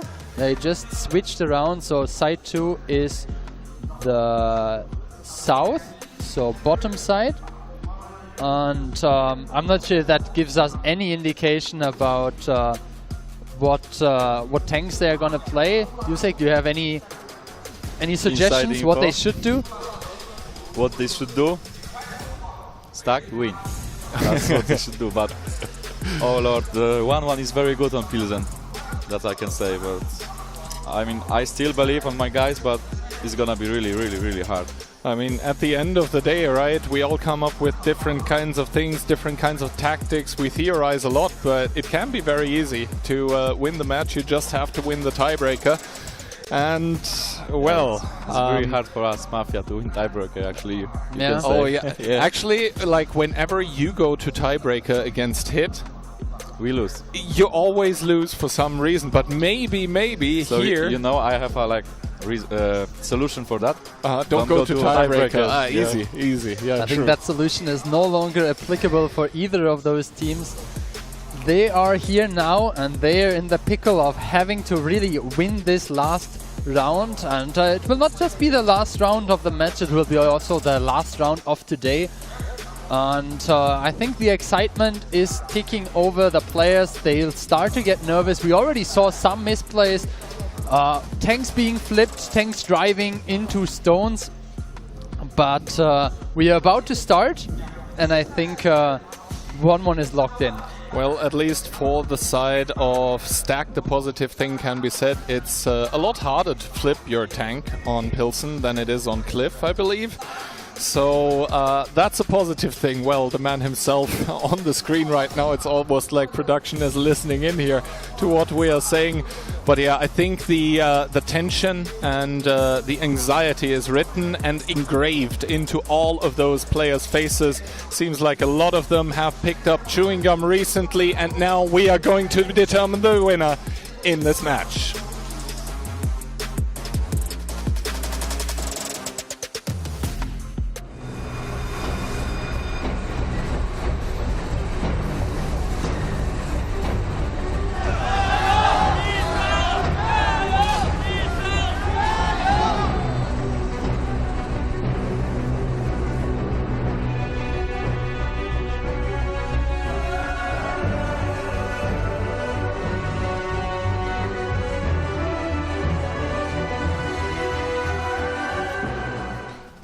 Ladies and gentlemen, it's tiebreaker time in between 1-1 and Stacked. China against North America. Who's going to make it to day 2 of WCI 2025? And the home team is coming in with a Foshby double E4, a Type 5 EBR 140 and another E4.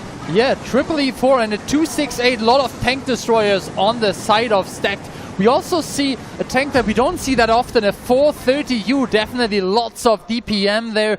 The Soviet medium tank with what you call the funny button, no light tank, so a bit of a disadvantage initially in terms of HP, but Karma in the EBR providing some essential spots directly at the beginning. I don't like to see 1-1 recycling here. Exactly this is what we've seen from them earlier today, but instead it is Stacked to take the initiative. They're pushing the triple E4 in towards the cap and sending the double BZ in towards the destroyed factory already. So cap pressure and pressure in general immediately on the home team here, but Karma in that EBR may be able to take the artillery strike away. Yes, he indeed does get it. So the cap not the biggest problem as of right now. Instead, the players of 1-1 are encroaching closer on towards those BZ-75s. The first shot coming in by Jiangshan here, and the trades are starting to go as the players of 1-1 really are trying to isolate those BZs, and I think Stack, they are realizing that they need to help those BZs, keep them in the fight. Daoye taking a lot of damage in the Type 5 here as Jingyi trying to build the crossfire, but now the E4s of Stack are coming out of the destroyed factory. Daoye down towards a possible 2-shot, able to heal above it, and here the crossfire, so far it holds. The Fosh B of 1-1 gets the first kill, and the 430 are caught out in the open. John is dragged. Does the Fosh B have enough shells? Yes, it is the double kill for the home team. Now the Reapers is coming in. Kenway, they're trying to kill DQ, but the heal is ticking, and he will go above 2K. 2k HP advantage now as well, getting 4k HP. Now the tanks are driving in. You can see the repush coming in. Even Karma, the EBR, trying to share HP. Woba being picked up next one, and only 2 tanks left. 2 tanks from North America against the full force of the Chinese team here. Kenway getting ram killed over as well, and all of a sudden it is only Sebastian alive here, but not for long, as 1-1 in this lower bracket stay alive, and so do the hopes, so do the dreams of the home team. 1-1 to claim it. What a match. We didn't talk about it, but 1-1 coming back after a bit of a team restructuring now on the second day in the lower bracket semi-finals, facing off against W. And what an ending to that match. And you can see the disbelief here in the team of Stacked. Actually, they cannot believe what has just happened, but it is a small remontada coming through, going down 1-3 and making it to tiebreaker, claiming victory, and now awaiting the defeated team that has made it all the way across the world. Stacked are going to be sent a pack-in. Yeah, near airport. It will be a long way home for them, and definitely a nice day sightseeing tomorrow.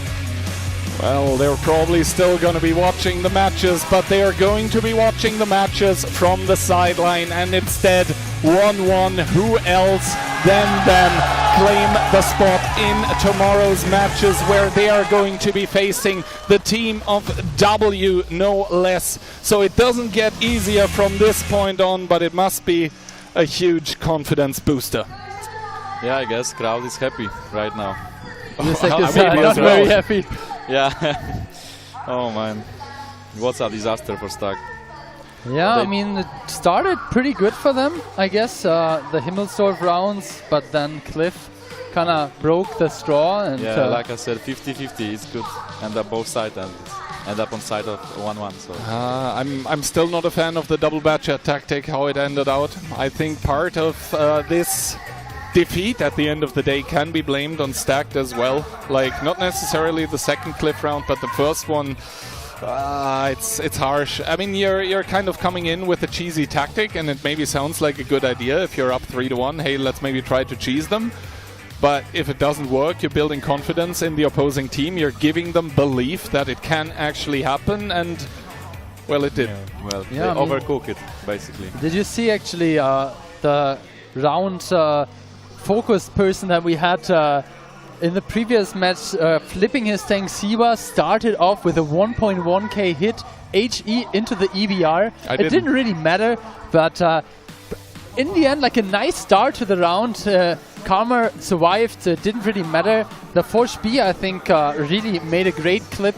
We saw the 430U being picked up there as well, and Vova in a lot of trouble. I think maybe the push was a bit too expensive for them. The E4 is really trading well against the BZs. But team play in the end was what mattered the most. I think the biggest problem here for the side of Stack was that once again, whatever they were doing, they weren't executing it with like the latest, like the most belief possible. You could see they were hesitant to drive into the crossfire, and at that point, you either completely call it off or you just go. You don't just stay there and do nothing and then you drive in the crossfire later after the E4s have reloaded another shot. Like, yeah, for the BZ75s, the situation is going to suck. But what are you going to do? Stand around while they die? No, you need to do something else instead, and waiting at another door of the destroyed factory certainly isn't it. So I think the nerves in the last game for Stacked actually failing them a little bit, failing them to have the leadership that they needed at the end of the day. Yeah, basically the fear of hesitation make you lose. If they keep going with it, Type 5 is going to die, and they maybe rescue the BZs and maybe have a shot on this. I mean, it is also crazy to see here, but the round 7, quite the whitewash. It is a 7-0 scoreline to end it up here in between 1-1 and Stacked. And yeah, after all of this is said and done, of course, we cannot go without mentioning some of the sponsors that are helping make all of this possible. First and foremost, of course, a sponsor that we know and like from the European region. It is AMD, who provide power with their Ryzen 7 9800 X3D gaming processors, of which some of the European players actually have quite some at home, because they've been one of some of the main prizes for our tournaments as well.